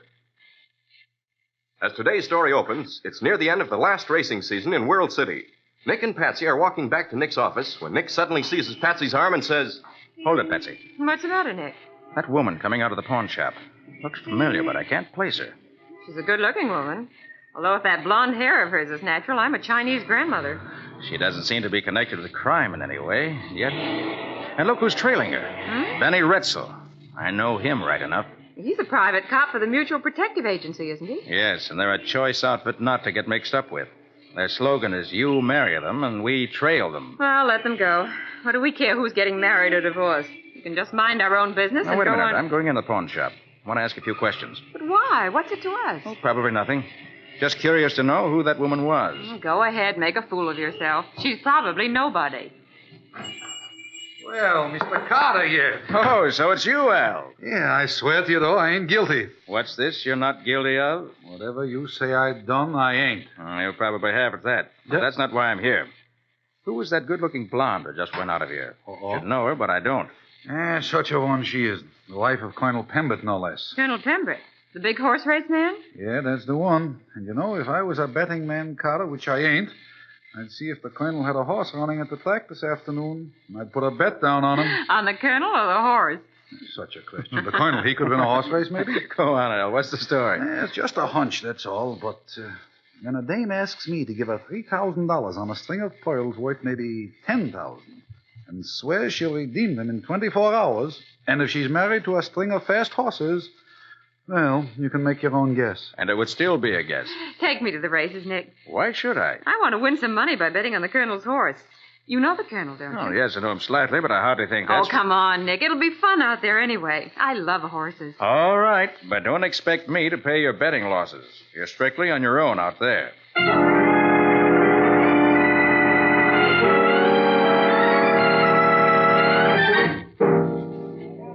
Oh, it's always a thrill to me to be in the paddock, where you can see the horses close to. Gosh, they're such beautiful things. You certainly are. Oh, there's the colonel and his party. Let's stroll over there. Yeah, there's his wife, too. Yes. She looks more interested in the young man beside her than she does in the colonel. Maybe she is. He's much better looking. Not so old, either. Hello, Colonel Pembroke. How are you? Oh, hello, Carter. Fine, thanks. I believe you know my wife. I don't, but I'm happy to. Thank you, Mr. Carter. This is Miss Bowen. How do you do, Miss How do you Bowen? do? Oh, what a beautiful horse. Is that yours, Colonel? Yes, Miss Bowen. That's Speed Queen, the winner of the next race. Oh? How do you know that, Colonel? Because she's ready. She'll run the legs off every other horse in the race. Better put something down on her. I'll believe a horse is really going to win when I see her trainer putting up some of his own money. Well, you'd see that right now, except that I never allow my employees to bet on any race in which we have an entry. Is that right, Dearson? That's right. It's only that rule of yours that's keeping me from picking up a fortune on this race. Well, I still say I'll believe it when I see it. The end of the race is the time to tell how good Speed Queen really is. Shall we go, Patsy? Mm-hmm. Right to the betting window. I want to put $2 down on Speed Queen. She's too beautiful to lose a race.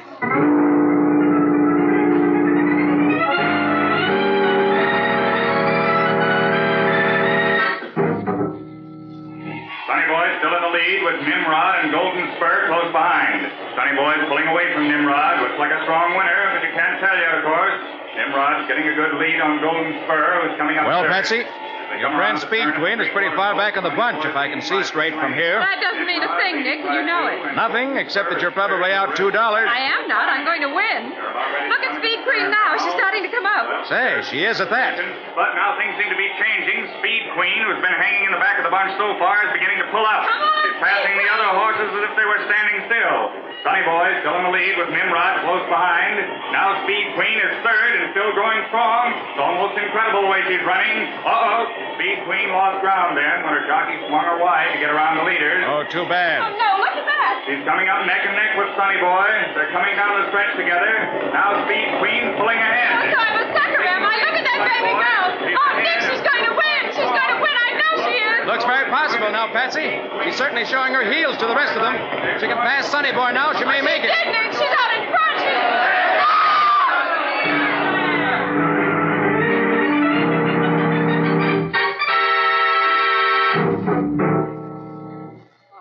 That was awful, Nick. What do you suppose happened to Speed Queen's jockey? We may never know, Patsy.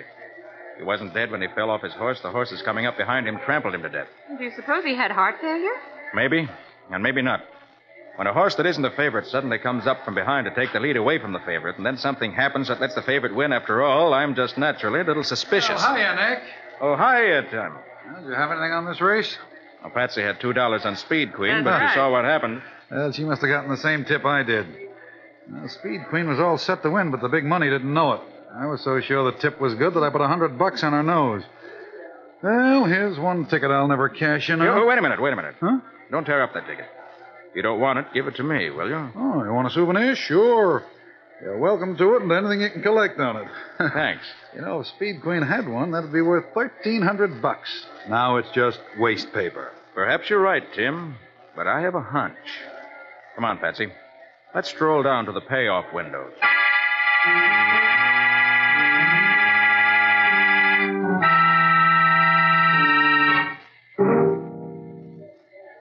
Well, look who's at the $100 window. Pinky Deems. Never had over $5 on a race in his life. Nick, will you look at the handful of tickets he has? If those are all winners, there must be $5,000 or $6,000 there. Easily that much. No question about it, Patsy. Somebody knew something was going to happen to make Sonny Boy the winner. And for the sake of the poor dead jockey and Speed Queen, I'm going to find out what it was that did happen. Wait a minute. I'll be right back. Okay, Nick. Pinky? Pinky Deems. Huh? Oh, it's you, Connor. You give a guy that jumps grabbing at him that way. I didn't think you touts ever believed in your own tips, Pinky. Not enough to bet all that money on them. You got me wrong, Connor. I didn't have nothing on this race. I was just hanging around. I only got bus fare back to town. Pinky, I hold a $100 ticket on Speed Queen. I hate to be a sucker. Sucker? Oh, yeah. You sure was tough about the jock falling dead just when he was winning like that, yeah. But lucky for those betting on Sonny Boy. Yeah. Look, Carter, I gotta go see a guy. At 13 to 1, the ticket I have is worth $1,300. I'm keeping that ticket. Might be a smart idea for somebody to buy it from me. Huh? I'll be in my office until 4 o'clock. After 4 will be too late. Hey, I don't know what you're talking about. Just pass the word along. That's all. All right, Patsy. That's enough racing for one day. Let's get back to the office.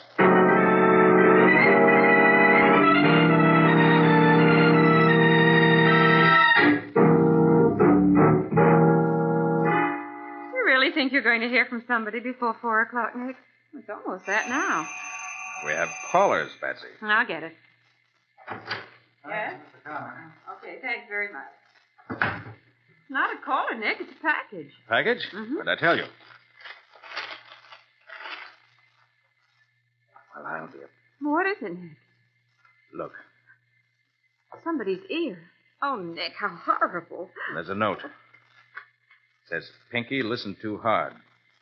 He won't hear you the next time you talk too much. If you do. So I was right. Was murder. You mean Speed Queen's jockey? Exactly. Give me the phone. But, Nick, I don't understand. You will. Hello. Daily Globe? Put Tim Rourke on. Just a minute. What are you going to do? Oh, Tim Rourke speaking. Tim, this is Nick Carter. Oh, hello, Nick. What's on your mind? Got a hot special for your final edition. Yeah, what is it? Quote me this way. The death of Speed Queen's jockey in the third race this afternoon was not accidental. What? It was murder. Hey, now, wait a minute, Nick. Are you sure you're... Run it just that way and quote me. Then you'll be in the clear. Yeah, but I can't just... Yes, you can. I've never given you a bum steer yet, have I? No, but Well, thanks, Tim. So long. That ought to start something.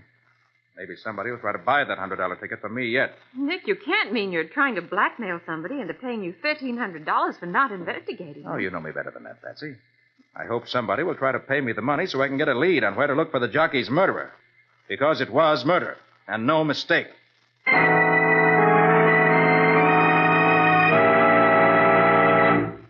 Well, we've never known Nick to be wrong when he finally makes up his mind, but this looks like pretty slim evidence on which to make a charge of murder. Is Nick on the right track, or is he sticking his neck out looking for trouble? Can he prove the charge that he's just made? And how will he go about it? We'll see in just a moment.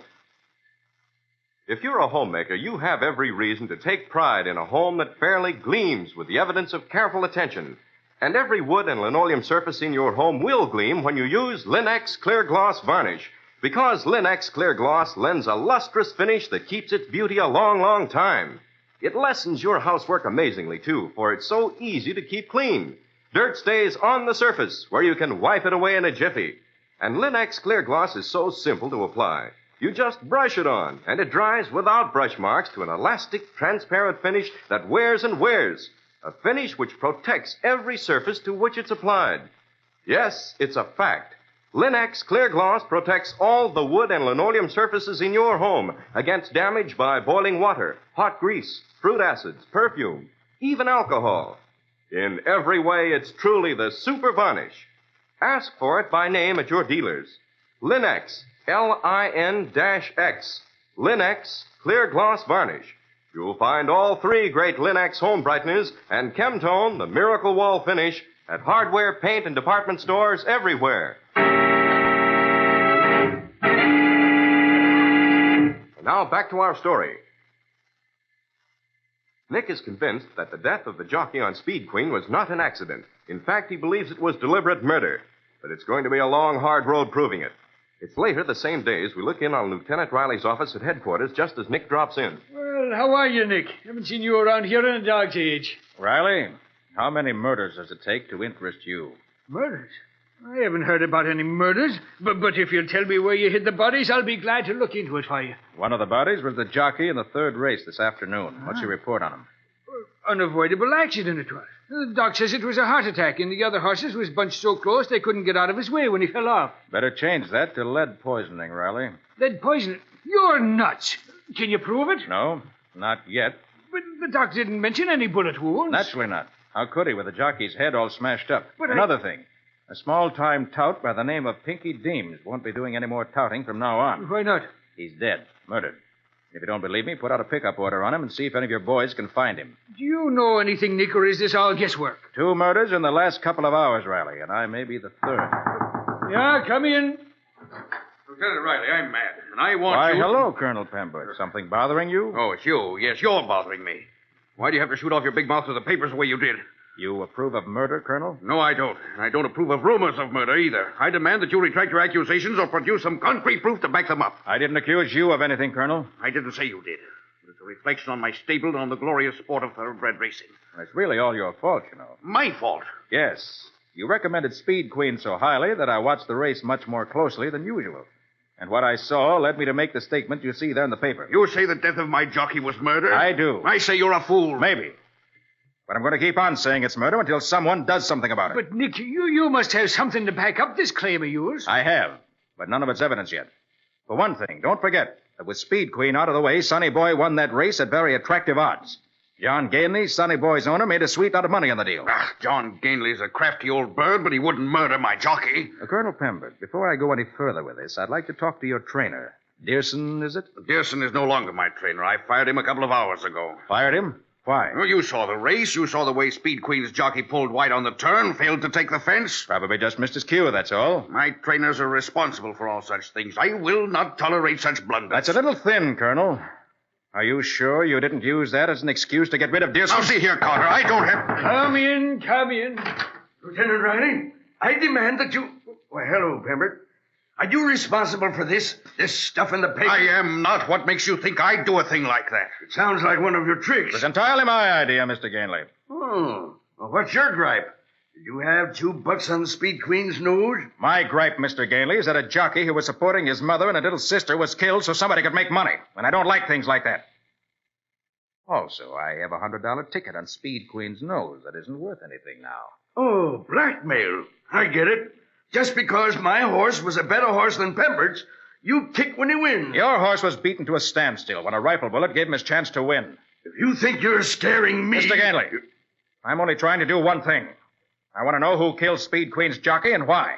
I was there this afternoon. I saw nothing to indicate murder. Few men have ever seen a rifle bullet actually at work. But the medical report, Carter... A steel-jacketed bullet won't leave much evidence of its passage in a skull that's smashed a few seconds later by a dozen iron-shod hoops.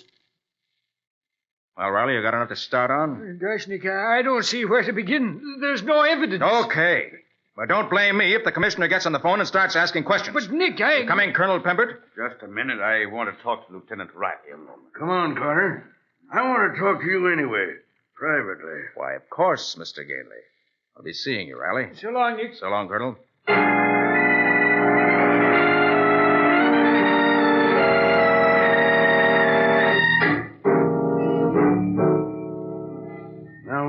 If you'll step in my car with me for a minute, we can talk quietly. All right. But I don't see what you and I have to talk about. It won't take but a minute. Now, all right, Carter. What's your game? I told you that upstairs. I don't believe you. You're sore because you failed to win your bet on Speed Queen. You don't really care for the jockey who was killed. You're welcome to think anything you like, Mr. Gainley. You think if you talk long enough and loudly enough, somebody's going to pay you to shut up. Go on. Unfortunately for me, your accusation points directly at me. As the owner of the winning horse, I profited by the jockey's death. But I certainly didn't murder him. No one has accused you of murder yet? But they will. There'll be fingers pointed at me. There'll be investigations by the racing commission. How much was the ticket you have on that race? $100. At 13 to 1, it's $1,300. Here you are. I trust we understand each other now. I understand that you've just given me $1,300. And I also understand that a jockey was killed in cold blood. But, Carter, I said we had nothing to talk about, Mr. Gainley, and I was right. So long.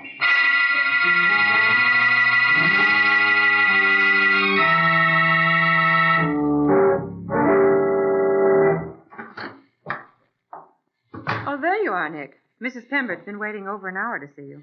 Hello, Mrs. Pembert. What's on your mind? Could I speak to you alone? Whatever you can tell me, you can tell Patsy. We work together. Well, all right. Mr. Carter, I know everything. My husband told me this afternoon that you've been spying on me. Yes? Colonel Pembert was in a dreadful temper. He fired Dick, Mr. Dearson, and then told me about having you follow me. So that's why he fired Dearson. Yes. Oh, I don't know what came over me. I really love the Colonel, but Mr. Dearson swept me off my feet. I guess I'm just weak. Why have you come here now? I must know, Mr. Carter. Have you told the Colonel that I pawned my necklace this morning? Why is that important? If the Colonel knew that I pawned my pearls and gave the money to Dick to bet on Speed Queen, then he must be the one behind the jockey's murder. He wanted to be sure that Dick would lose, because if he won, I was planning to run away with him on the winnings we'd make. Are you saying that your husband killed the jockey so you and Dearson couldn't run away together? Oh, it must be that. He must love me very much. I thought he didn't care. Did the Colonel tell you I'd been following you, spying on you? We said he'd hired a private detective to report everything I did. Mrs. Pembert, I'm a private detective, but I wouldn't touch one of those divorce investigations if I starved to death. Then, these things I've told you, you didn't know them? Not positively. But you give me some valuable information. Thank you. I'd guessed at most of it, but had no confirmation. Nicholas Carter's office. Mr. Carter's busy just now. May I take a message for him? Very well, I'll tell him. Goodbye. Well, that was short and sweet. What was it? It was Colonel Pembroke. Colonel Pembroke? Yes, he said to tell you, Nick, that he was sending you $1,300 by messenger. He said you'd know what he meant. So the colonel's decided that he can't ignore my charges, and he wants me to drop them. Doesn't that prove what I just said, Mr. Carter? I don't know. Does it? He must be behind it. Oh, the poor man. I must go to him at once. You better not tell him you were here when his message came. Oh, I won't. Goodbye, Mr. Carter. Patsy. Mm-hmm. Get me the Mutual Protective Agency. Joe Brown. Okay. Maybe it's not blackmail, Nick, but it's certainly producing results. Yeah. Originally, I let it be known that I had lost $100 on Speed Queen just to see what reaction I'd stir up. I wanted to get a lead on the killer. And now the money comes in by itself. Well, we'll give it to the Red Cross. There's no better use for any money than that. Hello? Mr. Joe Brown, please. Wish I had more to give them. Hello? Just a minute. Nick Carter calling. Thanks, Betsy. Hello, Joe. Have you finished that job for Colonel Pembroke yet? What job? On his wife. His wife and Dick Dearson. Oh, yeah. Just delivered the final report. Why? If you're finished with it, you won't mind giving me Dearson's address, will you? He moved from his old place recently, I find, and left no forwarding address. Just a minute. 47 East Willow Road. You know, the Colonel bounced it just a little while ago. Yes, I know. 47 East Willow Road. Thanks, Joe. Do as much for you someday. So long. What makes you think Colonel Pembroke's trainer's mixed up in this, Nick? How could he get in on it? He has some information I want, that's all. Oh. For now. So you better drive me out to 47 East Willow Road. And fast.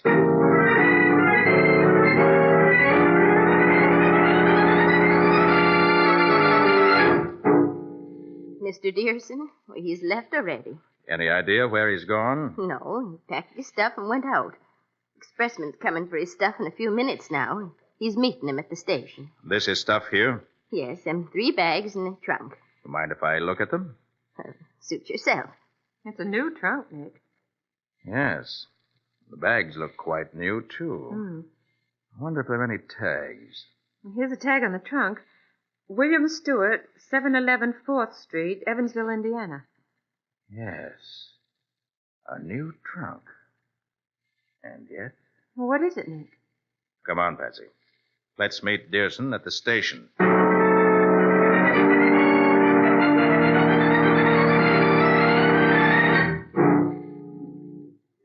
See this headline, Dearson? Huh?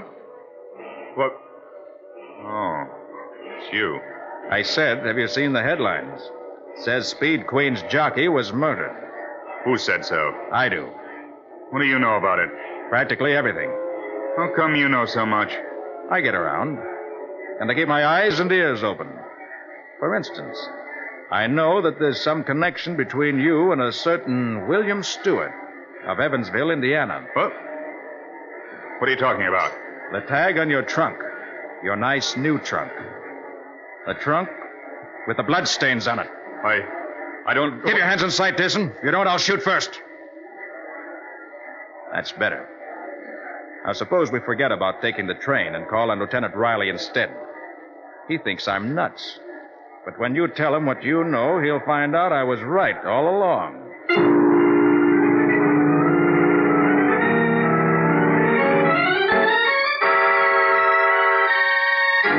Will you get to the point, Carter? You didn't ask us here just to talk about the weather. Very well. Now that Mr. Gainley's here, let's get on with it. Now, you've each paid me $1,300 to hush up the investigation into the death of Speed Queen's jockey. You thought I was blackmailing you. But if you'd known me better, you'd have known I can't be bribed. I took the money and I'm turning it over to the Red Cross. But I kept on looking around. And now I have the whole story. Well, if you've got the answer to this business, you can turn my money over to the Red Cross. And welcome. And I'll put as much more with it. And that goes for me, Carter. Now, what is the story? Briefly, it's this. Mrs. Pembroke pawned her necklace and gave the $3,000 to Dearson to bet on Speed Queen. She thought Dearson was in love with her, but he wasn't. He just wanted her money. So we bet the money on Sonny Boy to win and arranged for having Speed Queen's jockey shot at the turn if Speed Queen took the lead. Pinky Deems put the bets down for him and collected his winnings. But I saw Pinky do it, and I spoke to him. I told him I should expect some action by 4 o'clock. Instead of what I expected, I got Pinky's ear as a warning to lay off. And I suppose that when I paid you that $1,300, You thought I was behind it. No, Gainley, I knew that you paid me to keep the scandal out of the papers if possible. You didn't want racing to get a black eye. Yes, that was it. And you, Colonel Pembert, you paid me $1,300 to keep your wife from learning what a fool she'd been, didn't you? Yes, I knew she'd made a fool of herself over Dearson, and I wanted to protect her. I love her. And she loves you, Colonel.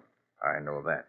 Can you prove any of this, Carter? Not much of it, unless Dearson confesses, which I feel sure he'll do. But why should he confess, Nick, if you can't prove anything on him? Because there's one thing we can hang on him, fairly and squarely. What's that? Pinky's death.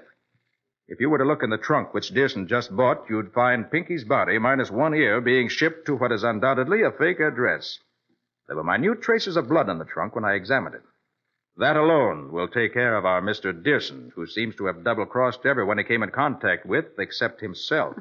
Looks to me as if fate had double-crossed him, the way it turns out. Quite right, Patsy. Fate is a way of double-crossing those who don't obey the laws of right and wrong.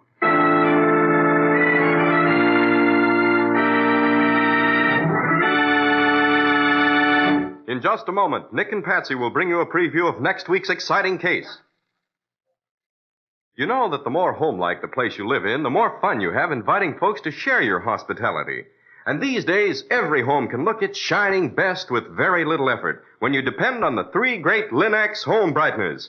Take Linex cream polish, for instance. One quick, easy application reveals your fine furniture in all its original gleaming beauty, renews the appearance of the wood, frees it from the dull cloudiness of dust, old polish, and finger marks. You see, Linex cream polish actually cleans as it polishes, cutting your job in half, saving one whole step. And when you're through, you'll find that Linex cream polish has left no oiliness on the surface of your furniture. It dries hard, bright, and dustless. Yes, in every way, Linex cream polish for fine furniture is the modern shortcut to furniture loveliness. Be sure to ask your dealer for it by name. Linex cream polish for fine furniture, which cleans as it polishes. You'll find all three great Linex home brighteners, Linex self-polishing wax, Linex clear gloss varnish, and Linex cream polish at your nearest hardware, paint, or department store.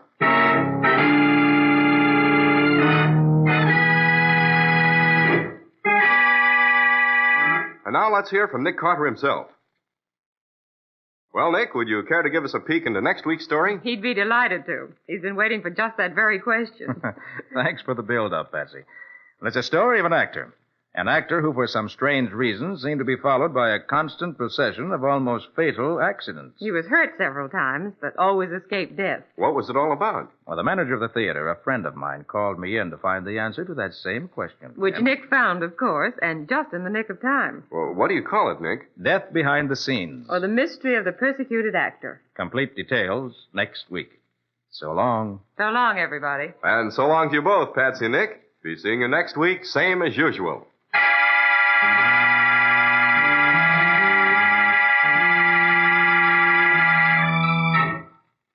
Next week, the same time, listen to another curious experience of Nick Carter, Master Detective, entitled Death Behind the Scenes, or Nick Carter and the Mystery of the Persecuted Actor.